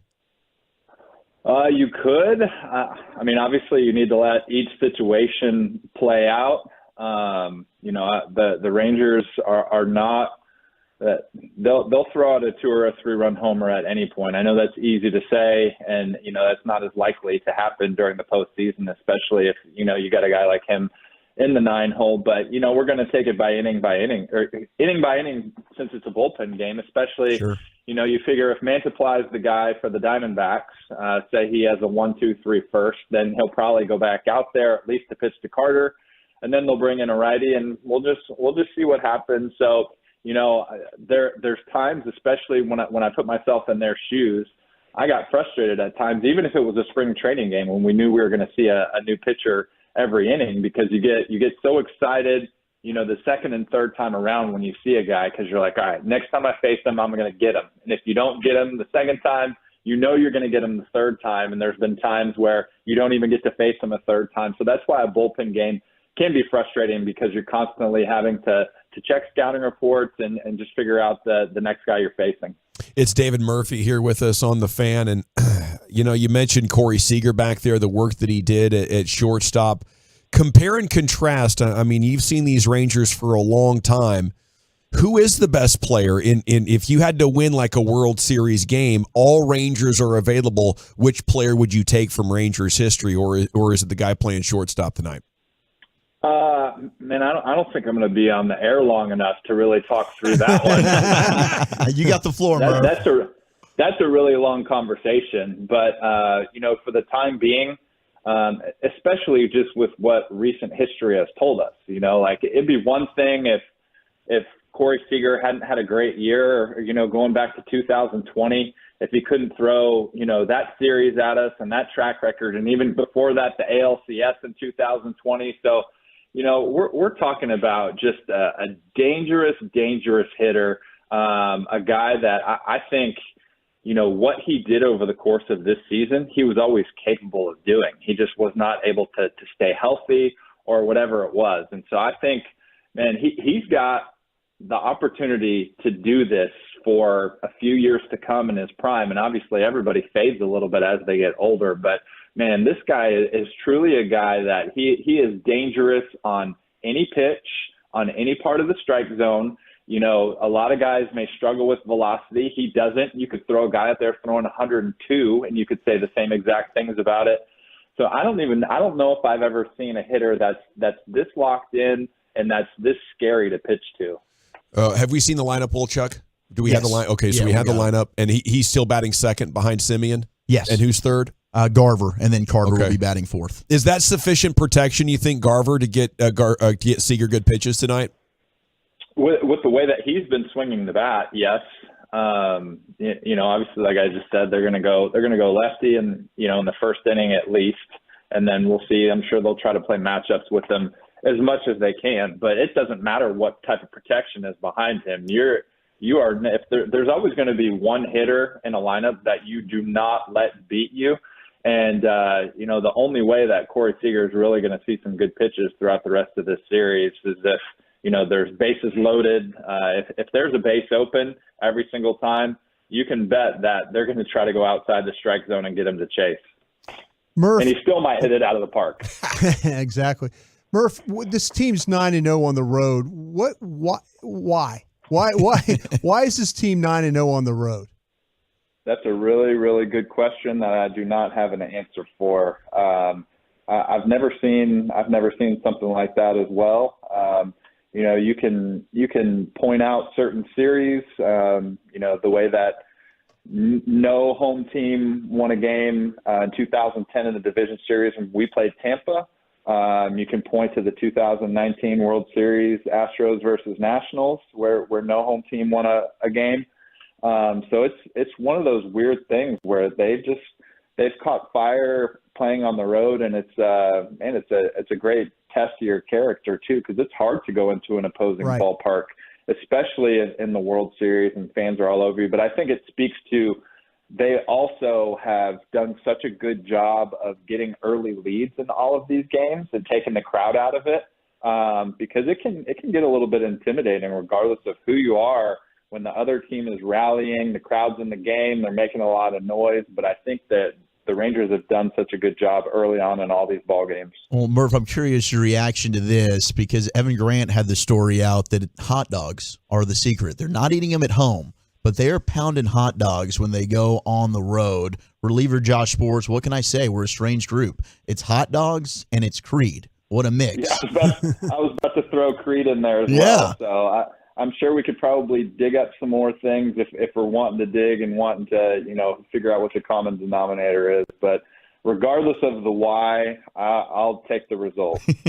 It's David Murphy here with you on The Fan. 3 multi-hit games in your postseason career, including 2 for 2 with 2 ribbies in Game 5 against the Cardinals in 2011. That must have been a special post-game feeling for you. What's it take to get locked in and have these big games with all the lights on from your perspective, Dave?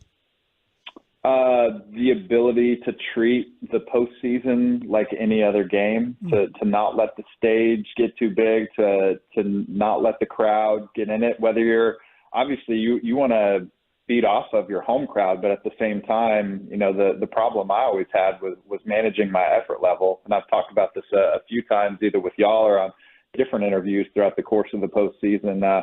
You get so pumped up, which is hard to do as a baseball player, and you're swinging through your shoes, out of your shoes, where, I wasn't a big swing and miss guy, but early on in my postseason career, I'd see fastballs down the middle that I'd swing right through just because I was so amped up. So I think it's just being able to control your emotions, to control your body and just treat it like it's any other game. As a fan, after the Seager home run, it started this this time warp of 2.5 or 3 hours where you're just sitting there stunned, and then the Garcia home run happens, and you experience the peak as a fan. When that happens to you as a player in that game, I mean, are you going home and high-fiving, or do you forcibly calm yourself down? How much do you enjoy the moments between those massive moments? Yeah, man, that's a great question. I think you enjoy every second of it. You try to not get too caught up in it. But you also, it's hard not to be a fan of the game at the same time and realize, regardless of where you are in the World Series, even when we were down 3-1 against the Giants in 2010, and you realize that your back's up against the wall and that you're going to have a hard time to fight to come back, but you also realize you're part of history and appreciate where your place in the game of baseball. So you enjoy every little thing. I mean, I guess perfect example of that, even on the losing side. When Albert Pujols hit 3 homers against us in the Cardinals World Series in 2011, there was no doubt in my mind that we were going to come back and fight the next night and win a ball game and even up the series. But I was driving home with my dad and I believe 2 of my nephews, and I told them, remember tonight, because the greatest hitter of this decade and this generation just hit 3 homers in a World Series game. And that's only happened, the amount of times that's happened, whether in the World Series or postseason, you can count on one hand. It's happened more since. But you appreciate the game. You appreciate the things that happen, even if you get beat, and you're resilient enough to go out and not let that bother you and go do your job the next day. True or false, Murph? Old John Smoltz sounds like a Ranger hater on these broadcasts. Which is disappointing at times. I'm not going to buy into it as much just because I like the guy a lot. I love listening to the way that he talks baseball. I can see it at times, and I'm not gonna give him too hard a time for it. I'm going to try to give him the benefit of the doubt. But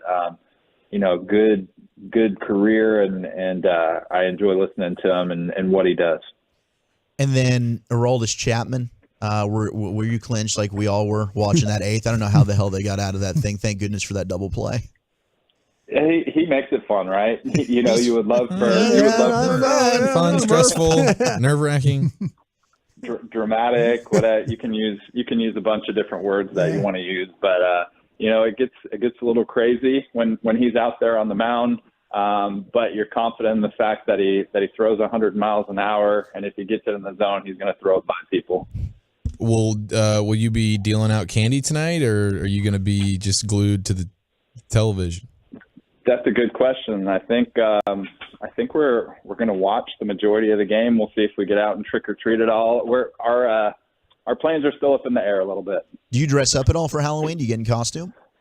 No, I'm the guy that always it's early October, and I kind of tell our family we should do some type of cool family theme this year. And then sure enough, we get closer to Halloween and nothing ever happens. So the kids will buy something on Amazon or whatever they like, and we'll just throw it together last second. Full Ranger uniform, Murph. I mean, hey, I'm David Murphy. Yeah, throw it on. I'm a Ranger fan for Halloween. Yeah, there you go. Thank you so much for being generous with your time during this run, sir. Thanks for your contributions to the Rangers of the past, and we look forward to catching up with you soon. Yeah, thanks for having me, guys. Cheers. Thanks, Murph. There he goes, David Murphy here with you on 105 to the Fan. Adolis Garcia is out for Game 4. Travis Jankowski, Joe Dirt going to be out there in right field getting it done. A big night coming for Trav, probably. One of our favorites. Maybe our favorite interview of the year. Janko's been one of our best. Yeah. I think he is. I think Janko's coming up clutch tonight. Now, Buster Olney did report that Adolis Garcia has been walking around the clubhouse, bat in hand, said he's good to go. So you never know. Maybe there's still the possibility of that's a pinch hit situation. walk-off deal there for Adolis. That's your tonight. Willis Reed. Here he comes, ninth inning. That was a euphemism for a second over there. Get treatment the whole game. Just sit there and get treatment the whole time, and then put the uniform on. All right, Coach, put me in. Put me in. Wooly Bully's Top 10 at 420 coming up next. Zach, where are you taking us? Well, it is a happy Halloween. I do have Dirk talking about, Luca talking about Dirk and the Rangers. I got the top 10 Halloween costumes for 2023. And what are the 10 best cities in America for the vampires? That's next. Hey, but we have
Yeah, buddy, welcome back.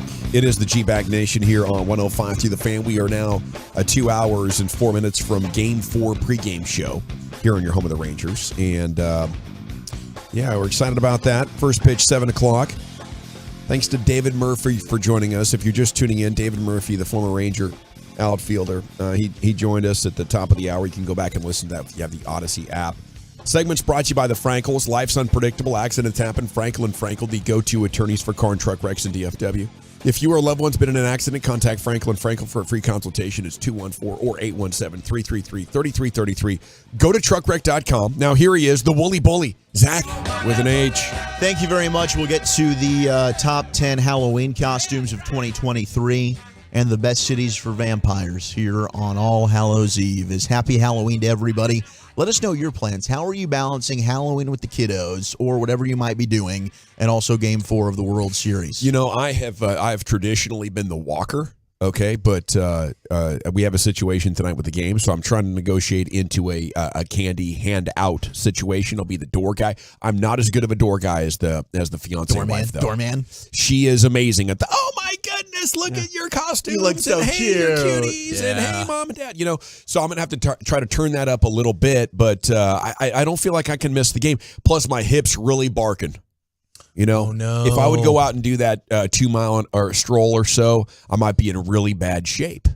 So, yeah, there's just a lot of complications. Is there anything wrong with the candy on the doorstep thing? With, like, if you put it on a big bowl on a table? It's just the selfishness of America, really. You're most likely going to have a kid that just dumps that bowl into his pillowcase. I've been that kid.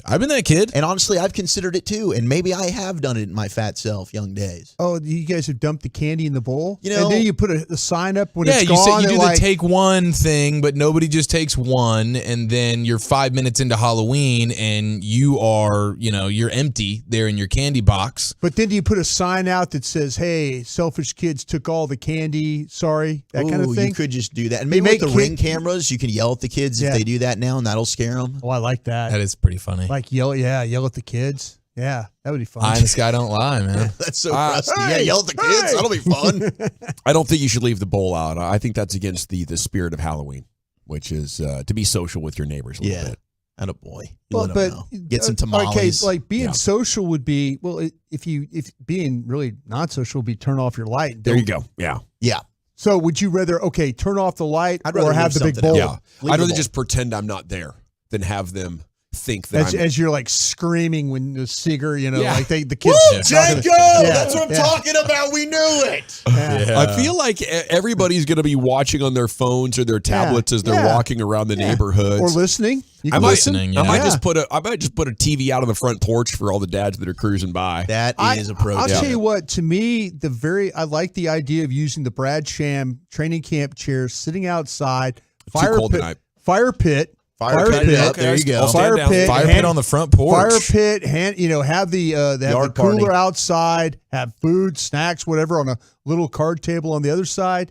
Like, hey, why not? I like that. Hand out candy. People walk up. Oh, hey, and they come to you while you're sitting down. You don't even have to get up. You just hand them the candy when they.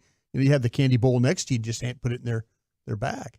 Yeah, 917. You leave out the bowl if you're out and about with the kids. 254. It's Rangers night. There's no time for social. That's our buddy Hayden in Fort Worth. Reschedule Halloween until Thursday night. 832. I'm definitely a walker. My neighborhood is super litty on Halloween, handing out beers, mini liquor bottles for adults, and obviously candy for the kiddos. That sounds like a hell of a place to be. I wonder where your neighborhood is. It's passing the litmus test. That's passing the litmus test. It's litty. Pro golfer Greg Chalmers who listens to us.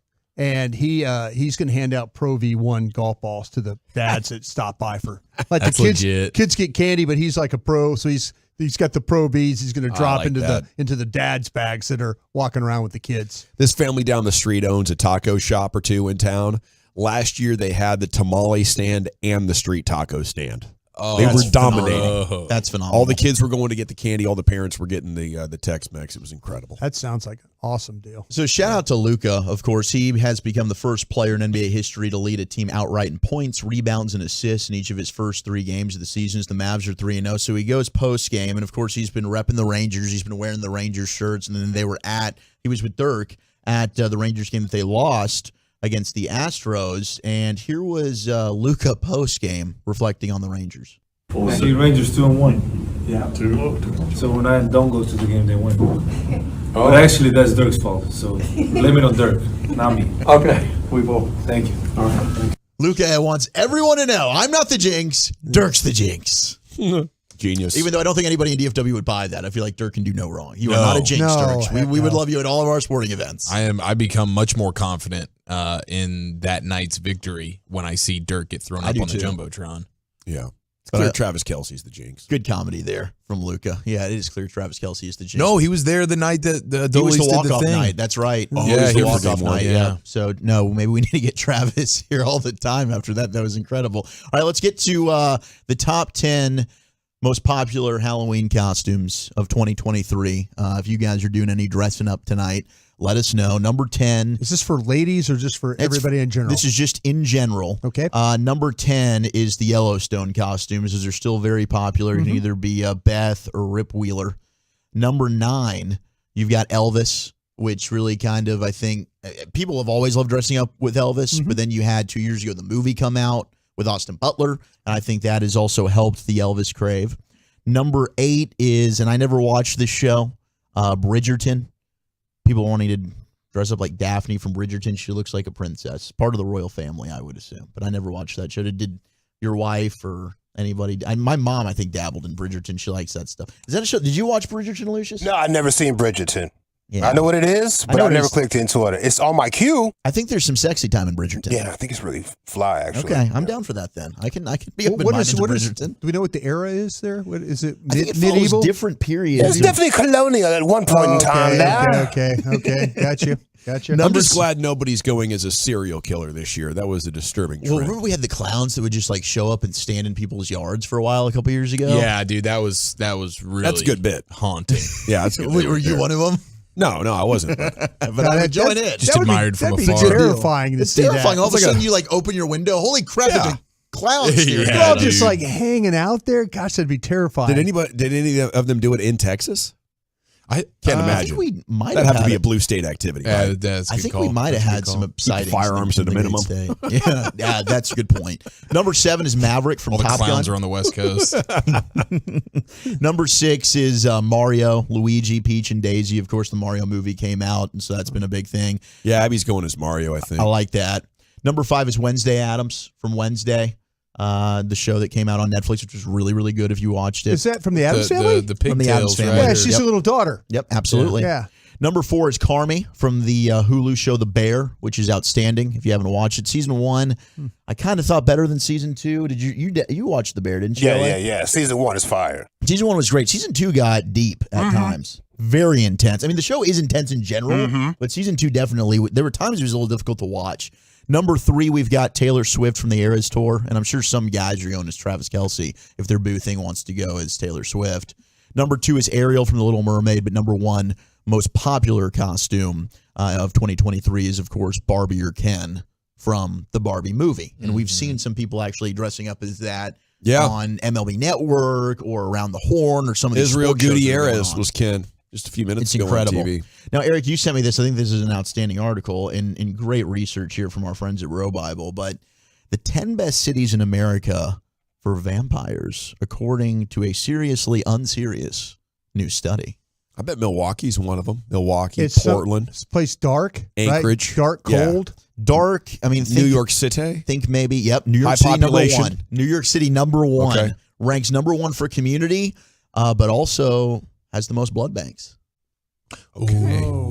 And Yeah, dinner, man. that's good. You know, Hey, sometimes you want to stay off the radar, you hit the bank. Yeah. You don't have to murder. I don't need to do Yeah. that tonight. I'm just going to go and get one of those packs. Just pop a straw in one of those bad boys. Number 2 is actually Chicago, which ranks number 1 for lair safety. Yeah.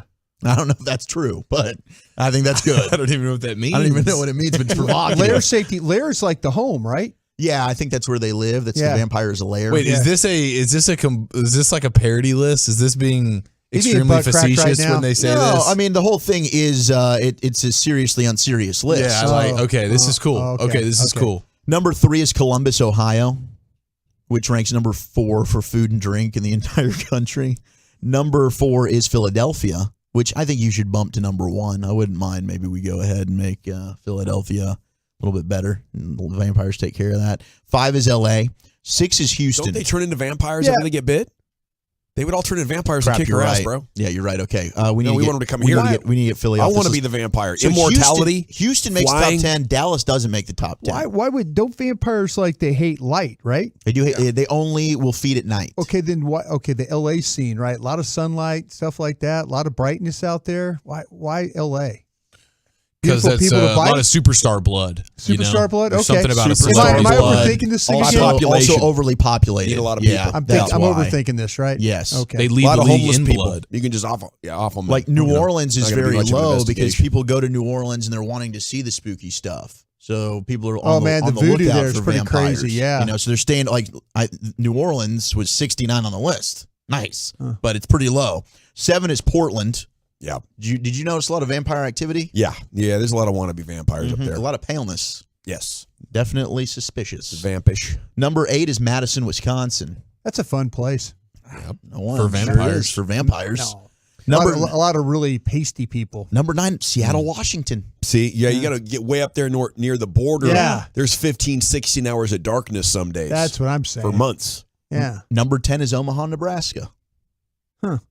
So interesting. Those are 10 Cold and places. dark. Thank you. You might want to stay away from if you don't want to become a vampire. Or if you do, then go That was there number more often. 1? Omaha? No, number 1 was New York. Oh, sorry. Thank you, Wolchuk. His top 10 at 4:20 every I afternoon. was listening. Here in the G-Bag Nation. Now, Around the Rangers is coming up at 5 o'clock.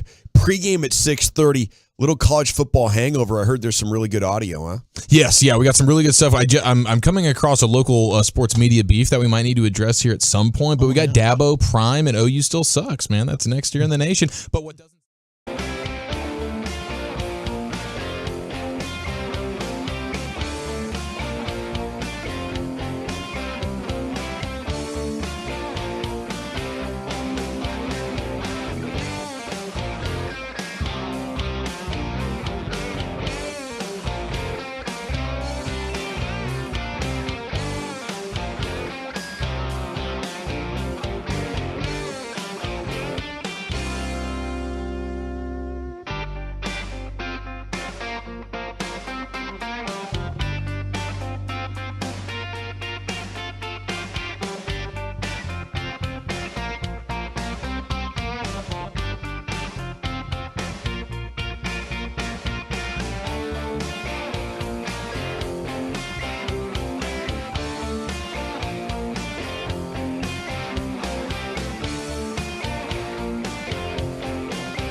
News, Bruce Bochy saying they have not made a decision on either Garcia or Scherzer on whether they'll need to remove them from the roster. Both guys receiving treatment.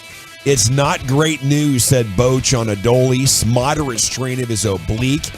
And Max Scherzer's back is pretty locked up, which isn't the best response 24 hours after his back forced him out of Game 3. Do you hold John Gray for Max's spot now? You might. I don't know how that plays into that. Adolis Garcia, that sounds like he could be out for the rest of the series. It's time now for a little college football hangover. Here's the Chief. All right, so we got a couple of things to get to here. We got some great sound. Walchuk's going to tee up Dabo going off on somebody here in just a moment. I got some prime Deion Sanders sound as well. Nice. But I do just wonder, what happens from a Big 12 standpoint representation-wise with the college football playoff. We get the first installment tonight. We get the debut of the college football playoff. That Oklahoma loss hurt them. I know. With OU losing to Kansas, it hurt the Big 12. It did. It does. So I got K-State going to Austin, and that's never an easy team to face. 25th ranked K-State Wildcats against the 7th ranked Horns with no Quinn Ewers. Right, without Quinn Ewers, that's going to be big. So just wonder what that does to the Big 12 from college football playoff standpoint with OU going to Lawrence, Kansas, and losing. Big plays, a bunch of lead changes, a hell of a game. Yeah, the problem with the Big 12 and a one-loss Big 12 team is not going to get the benefit of the doubt that a one-loss SEC team will get. So I agree with you. I'm not just saying because I'm an SEC guy. No, you're right. I'm you're, just saying you're usually always right about this. The one thing that will help Texas, if Bama keeps winning, yes, and Texas can avenge their one loss against OU in the Big 12 title game, and they're the one-loss Big 12 team, I think Texas has a chance. I think that's the only way it works. That is really the only shot they have. So if you're a Texas fan, you're cheering for LSU to beat Alabama this weekend. Is what you're cheering for. If you're a Texas fan, I think you want Bama to win. I think you want Bama to beat LSU. Oh, I'm sorry. Yes, you want Bama. I'm sorry. You want Bama. My bad. You want Bama to win. My bad. Absolutely, yes. So Iowa football is continuously hilarious. The Hawkeyes, their offense is just truly disgusting, and their play caller is the son of their head coach, Brian Ferentz, and they've informed him that he's going to be relieved of his duties at the end of the season. He absolutely needs to, and he deserves to be. Yes. And a couple of weeks ago, they set the record for Vegas point totals in a game being the lowest ever. Versus Minnesota. It was Iowa versus Minnesota. It was 32.5 points. And that was the record for the lowest point total set by Vegas. That game hit the under. It did. Okay. Well, now congratulations, because they've made history once again heading into their matchup versus Northwestern. The total is set at 29.5. So that'll be the lowest opening total on record. Did you see the Iowa fan behind home plate? Saying it wasn't a fair catch? At the game, yeah, he has the sign that it wasn't a fair catch. Apparently, he had to drop like $30K to get out there for the game. Good for him if you got it like that. It's amazing. Here is Deion Sanders being asked about the health of his quarterback, his son. Hey, Shedeur, he's getting beat up a ton. The offensive line, like, what's the plan here to keep your quarterback safe moving forward? This was a great response from Deion. I just asked that in terms of the big picture, trying to keep Shedeur upright, healthy. The big picture, you go get new linemen. That's the picture. I'm going to paint it perfectly. He's basically saying, we're going to go ahead. We're going to revamp this thing. My players are a problem right now. It won't be a problem moving forward. We will get a bunch of big maulers, some SEC style offensive linemen to protect Shedeur. And we'll be good moving forward. And there's some people that were hating him for just being honest and saying what we all know. Like, we all knew coming into the year, they were not good at the line of scrimmage. And it would take a recruiting class for Deion to be able to fix that. And he is just speaking the truth. And some people are going at him for saying, well, why don't you be a coach and coach up the guys you have now? No.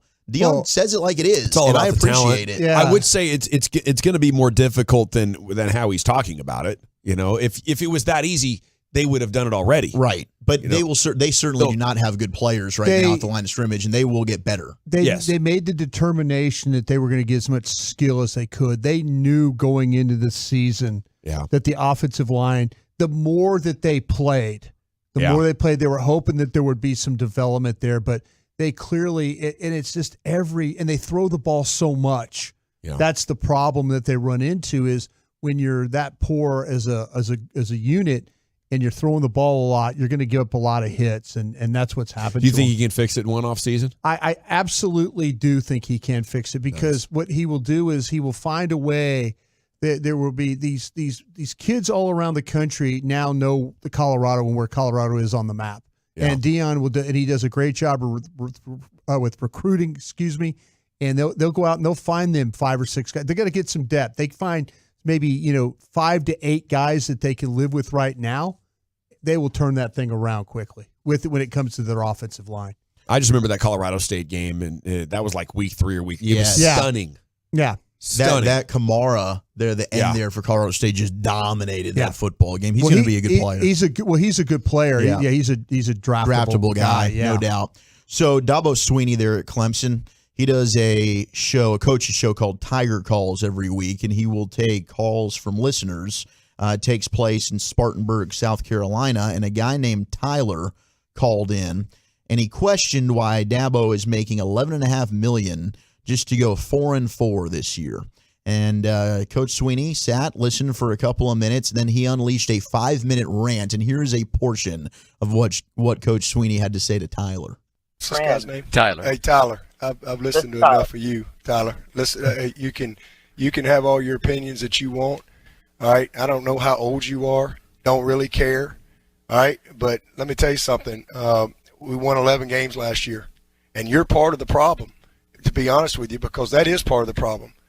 It's people like you that all you do is the appreciation, the expectation is greater than the appreciation. And that's the problem.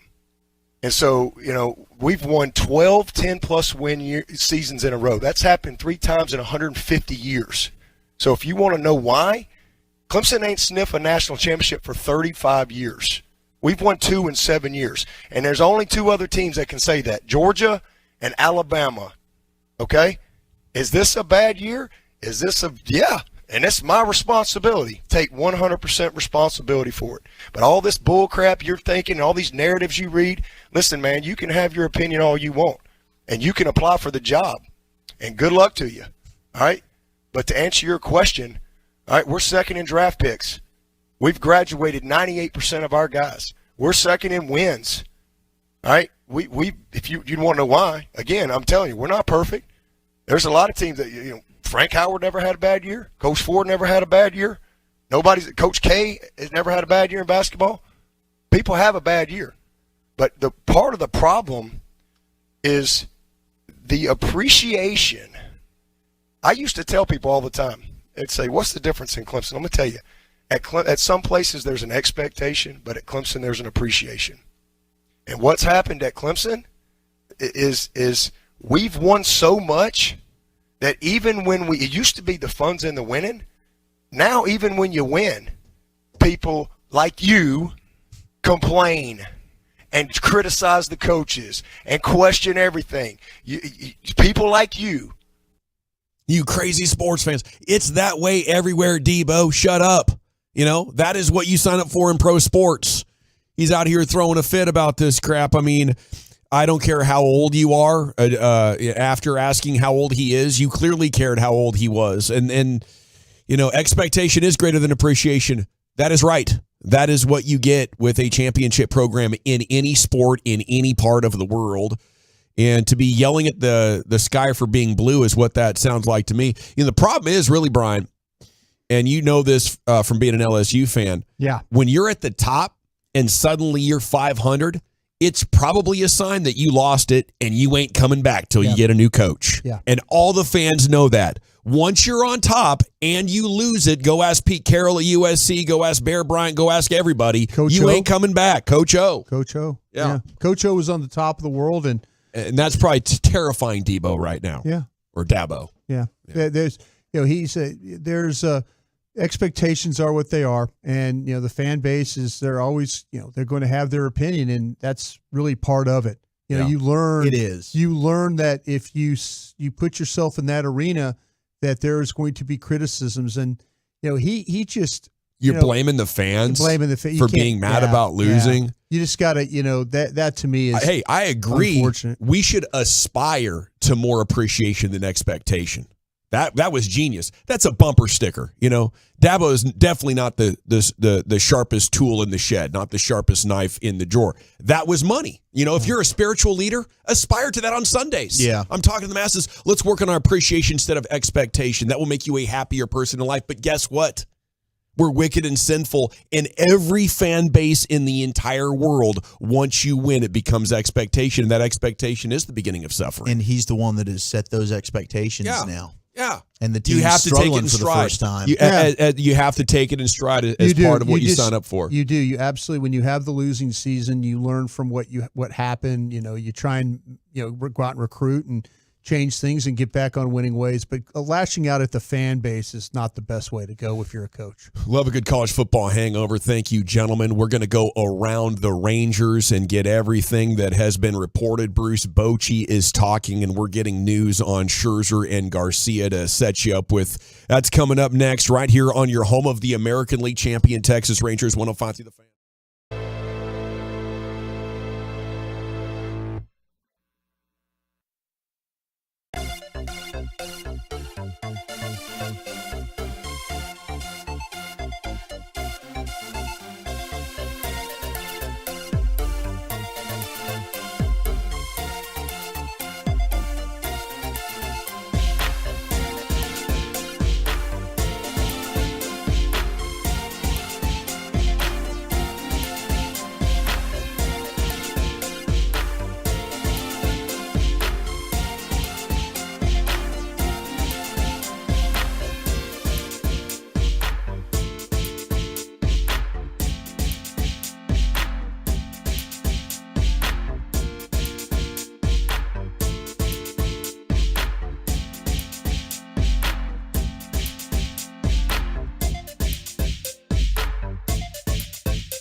in studio, secured by DFWSecurity.com.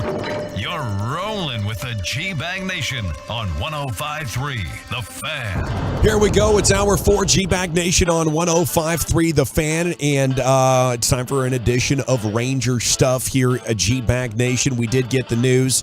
Travis Jankowski, Janko, is going to be starting in right. Adolis Garcia and Max Scherzer not doing great is what we're seeing, right, Wolchuk? His back's locked up pretty good right now. Now, Max did say when he's had this happen before, it's taken about 2 to 3 days, but this is something the Rangers are just going to have to monitor, and they have not made any moves in terms of putting one on the IL. But it's a wait and see right now. But neither Max Scherzer especially not doing great right now. Yeah, it's not great news, said Bruce Bochy about Adolis Garcia. You can just imagine with how much rotation and torque is put on your abdominal area and your obliques trying to play baseball for Adolis Garcia. And they called it moderate. I don't know, maybe if it's slight, you can play through the pain and the discomfort, but you're also dealing with a lack of strength and a lack of balance. And, you know, I think all sports probably start with your core, don't they? Yeah, that's, and talking with my friends around the league that are doctors, trainers. My background, of course, is the National Football League, and I was asking about the oblique injuries, and they were comparing it to quarterbacks, and having to be able to turn and rotate, and there were ways that they felt like that they could maybe help him, but man, being up on your feet like that the whole time, standing out there, having to maybe leap, dive, move around for plays, chase balls, stuff, and swinging the bat, probably not the best thing for him to be doing right now. How you guys feeling about the Rangers now up 2-1? The truckwreck.com fan text is open at 877-881-1053. You have Garcia out, John Gray pitching incredibly well, Marcus Semien maybe coming out of his slump a little bit. How you feeling over there, Chief, about your Rangers tonight? I'm feeling good. They've been dominant on the road, and so they sort of just find ways to win. I still believe strongly in the defense, and we've seen guys like Andrew Heaney come out and have phenomenal starts. I mean, this year you had Andrew Heaney. It might have been his very first start, but it was one of those like record-setting strikeout sort of performances. And so having guys like a John Gray that you can lean on, where it's like, oh my gosh, this dude is somebody that you've seen start for you and give you a lot of good outings, and then to do what he did last night was amazing. And so I think there's reasons to be optimistic here for sure. And so I'm excited. I'm bullish, but gonna need somebody to step up like John Gray did last night. Those are fantastic points. Let me perhaps bolster you just a little bit more if you want to go crunch first. Pregame coming up at 6:30. I told you yesterday that teams that win Game 3 when tied 1-1 in the 2-3-2 format, they've won 55% of series. It's like, okay, well, great, Dawson, thank you. 55%, that's barely above a coin flip. But guess what, though? Those doing so on the road in series with 2-3-2 have won 29 of 39 times. That's good for 74%. Ooh. So we are in the 74 percentile now, not the 55, Brian, because we went on the road and whooped that ass. I'll tell you what, though, so I was asking David Murphy, what do you make of this road winning streak? And I don't think anybody really has a really great answer for it. They've just, I think the thing that's been so impressive, if you just ask me, what's been the most impressive thing about this Ranger team all year is how resilient they've been. Sure. Here they are. They get Scherzer an injury, Adolis, one of their best players. It seems like every time it's one of their best players. DeGrom gets hurt. Seager gets hurt. They've managed to get through this whole year with the chance they have to win 2 more games to win the World Series. Yeah. 2 more games of all the games they played. Probably going to have to do it without Bombi. Yeah, and just how resilient they've been. Like, we're all as fans probably just anxious and nervous and, damn, how are they going to do this? And they're kind of like, yeah, it's a big loss, but we're going to figure out something here. Somebody steps up. Yeah, because it's been that way the whole year for them. And that guy was Jankowski for a good period to start the season. Travis Jankowski was really good for this team. So the 817 wants to know, is it even possible to replace Garcia with Wyatt Langford? It's possible. It's just not probable. Somebody wrote a story about it today. Yeah, somebody on Twitter. I'm sorry, I didn't read the story. But I don't know who. You got to find a 40-man spot for him, right? Yeah, you have to find a 40-man spot for sure. Yes, and Jared, I'm sure we can ask Jared, who'll be on with us in less than an hour, and Jared can explain it better. It is possible. He's not with the team. You've got guys that are with the team right now, like Ezekiel Duran, that if they did have to put Adolis Garcia, remove him from the roster, he'd probably be the likely guy, and then you platoon, Grossman and Jankowski. But it is possible. But I just don't know that the Rangers would do that with a rookie who hasn't played baseball in a few weeks and hasn't been with the team. All of a sudden, you're throwing him into his first major league action in the World Series. It's a tough task, but who knows? You have Jankowski. Stranger things have happened. He's going to be good on defense for you, and he's going to hit about as good as Marcus Semien has been. Just find a way to win 2 more games. That's what they're going to do. Just whatever they have to do to find a way to win 2 more games. Okay, Sarah Langs on MLB.com gave me that stat on the 74 percentile deal. She has a few other factoids that are awesome, including how many cool streaks the Rangers are establishing and how much history they are doing. Garcia with the Ribby record, Seager approaching the all-time ABs record for regular season and playoffs. They're 9-0 on the road. That's a record. 9-0 also when scoring first, and the record all-time for that is 10. A handful of teams are tied for that, including maybe like the 2016 or 18 Red Sox or something like that. I think that's the most recent time it was done. But you pick up 2 more wins when scoring first, you would grab that one as well. It is mind-bending when you look at how much history this Rangers team has made already and how much best evers they've participated in. Or, as in the case of this next one, second best evers. Garcia's gun down. Maybe the turning point of the game. Second fastest tracked outfield assist in the World Series in the StatCast era. 94.9 mile per hour dart is what came flying off the hand of Adolis Garcia. And, the next inning, the 114 mile an hour home run from Corey Seager. Hardest hit home run in the StatCast era. I mean, these guys are just overpowering the game in some pretty phenomenal ways. And it's a treat to watch it. Yeah, it is, man. Like every time, the crack of the bat, like hearing Seager hit those, you could just close your eyes when he's at the plate. The sound, and you can hear the difference every single time. It's a freaking laser show. Yeah, there's more bass to it. The Rangers have homered in 14 consecutive playoff games. The longest such streak in a single postseason is tied for the 3rd longest overall streak ever, behind a 23-gamer by the Yanks from 2019 to 2022, and 17 straight by the D-backs, which ended earlier in the postseason. Seager now has 18 playoff home runs, tying Carlos Correa for second most as a shortstop. That's amazing. In history, behind only Derek Jeter's 20. Seager's 5 World Series home runs are 2 more than any other shortstop already. So he needs 2 to tie Derek Jeter. Pretty good company there, isn't it, Brian? Yeah, absolutely. And we've gone to the extended, playoffs and stuff with the wild cards, but still super impressive numbers when you look at what Seager. It's very rare that we have athletes that come to the DFW area with huge contracts and completely live up to or exceed what the contract is worth. Mm-hmm. And he is, if you think about that, there's been a lot of Chan-Ho Parks and others that have gotten contracts, huge contracts with the Rangers, and have not lived up to it. But this guy is that and more when you look at how it's developed for him. Our guy Jake from Camp Texan, Seager Adolis for MVP. Is it that close? No, I think Seager is your World Series MVP. Yeah. Adolis certainly was in the ALCS, but if you win the World Series, Seager's probably going to be his 2nd World Series MVP. Yeah, and I think if you started a World Series and could take any player from the Rangers ever, I think Corey Seager would have to be very much in consideration, wouldn't he? I mean, yeah. Josh Hamilton. I was trying to He's think one of the about, best postseason performers in the history of the sport. Yeah. My apologies, but when the Rangers were in those World Series in 10 and 11 and stuff, my Ranger fandom wasn't as strong as it is. Was Josh Hamilton the same type of player as Corey Seager, where it was that's multiple the only times? Yeah, Josh Hamilton was fantastic. Nelson Cruz was also brilliant for them. He was on fire. Yeah. See, so that's Yeah, what he I'm had saying. like an Adolis type run. So Good player was those great. would be the guys that you would say if you were going to take a Ranger player. Yeah. Any of these pitchers that ever? I mean, would you take any one of these? I mean, Nolan Ryan would come in handy right now. Colby Lewis is probably their best postseason pitcher in the history of the franchise, in my opinion. Better than what we've seen from Derek Colby? Holland gave the best performance. Cliff Lee. Yeah.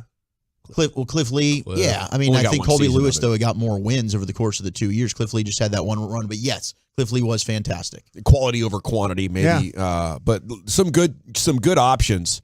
But, I think the play that Corey Seager made defensively, and that's a huge part of it because before he came to the Rangers, 6 of his big league careers, he had a negative defensive win shares or defensive runs saved. It was one of those metrics on how good are you at shortstop. And he was negative. He was leaking in 6 of his seasons. This year he was +5 runs saved. So he's taken this very significant step from maybe a slightly below average shortstop to a really good one. And last night, I think made an iconic play. Maybe the defensive play in Rangers history. That is going to go up there in your Rugi punching Batista montage is one of the all-timers. They desperately needed it at that point in time.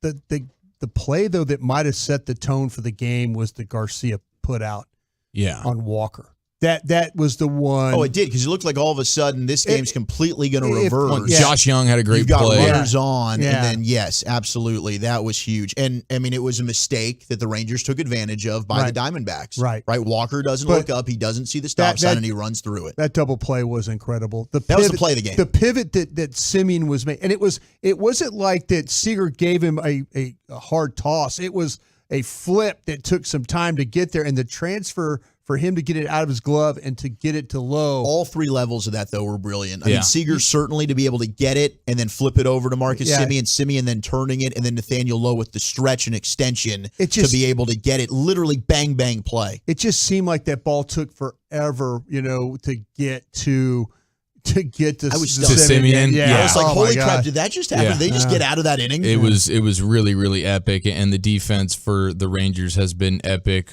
all season long. And you mentioned Corey Seager there, and that's pretty interesting. Like, you always want to give credit to the players, certainly first and foremost, but like this coaching staff here for the Rangers on both sides. The plate discipline for this team this year has been outstanding. And when you think about guys that don't traditionally have great plate discipline, and you've seen them for majority of the year have their best seasons at the plate from that standpoint, I'm like, man, the big credit to the coaching staff. And then defensively, like, even Josh Young was not a guy like you were excited about his bat, you were wondering about his glove, and for the most part, he has been absolutely dynamite at third base. And so big respect to the coaching staff as well, finding ways to get the most out of their guys, even when you thought, hey, maybe they're below average at something, and then all of a sudden, well, no, they're well above it. Yeah, that's something Josh Young's really taken a lot of pride in. And we saw it at spring training. Josh Young really looked way better than we ever envisioned working the glove there in the hot corner. But Tim Hires, the adjustments that they made in Game 7 against Christian Javier, working on hitting that 4-seam fastball up in the zone. Yeah, the elevated fastball. Holy crap, man. Tim Hires deserves a lot of credit for this run as well, and I'm sure he's going to have him ready to go today.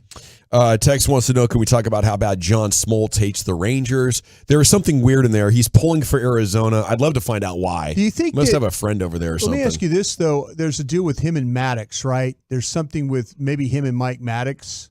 With history with Maddox. He pitched with Greg Maddox forever. Yeah, maybe. Is there maybe a history, but maybe what the Rangers did to Ron Washington? That the fact that Wash is with the Braves. Honestly, I don't know. And it's hard to say. Yeah, and I'm just thinking of things that maybe connections to the Rangers that would tick him off. That the Rangers really didn't treat Ron Washington all that well on the way out. And then 817, Josh Hamilton is not the same type player as Corey Seager. Stop saying dumb bleep, Gavin. Well, I mean, Josh Hamilton had a season significantly better than Corey Seager's best. I think at the top of Josh Hamilton's game, he was perhaps the best outfielder in baseball and the most dangerous hitter in baseball. He was kind of the real deal. And for the first time last night when Corey Seager made that play, I thought maybe he could be in Hamilton's category. Well, stop saying bleep over there, Seager man. would have been an MVP this year. If it weren't for someone named Shohei Ohtani, he's running away with the AL MVP, and that's with missing almost 2 months of the season. I tried to trade for that Ohtani. You guys wouldn't let me do it. I'd still love to have a Shohei Ohtani. He can be our closer next year. All righty. It is the G-Bag Nation here on 105.3 The Fan, and it's time now for the top 10. No, I'm sorry. It's time for the Expressway. 35 minutes of uninterrupted sports content. Wow, this show is flying. We have a local sports radio beef, possibly. What happened at the NFL trade deadline? Has Catboy struck again? And Chiafalo has an edition of football's finest, all and more next here on 105.3 The Fan.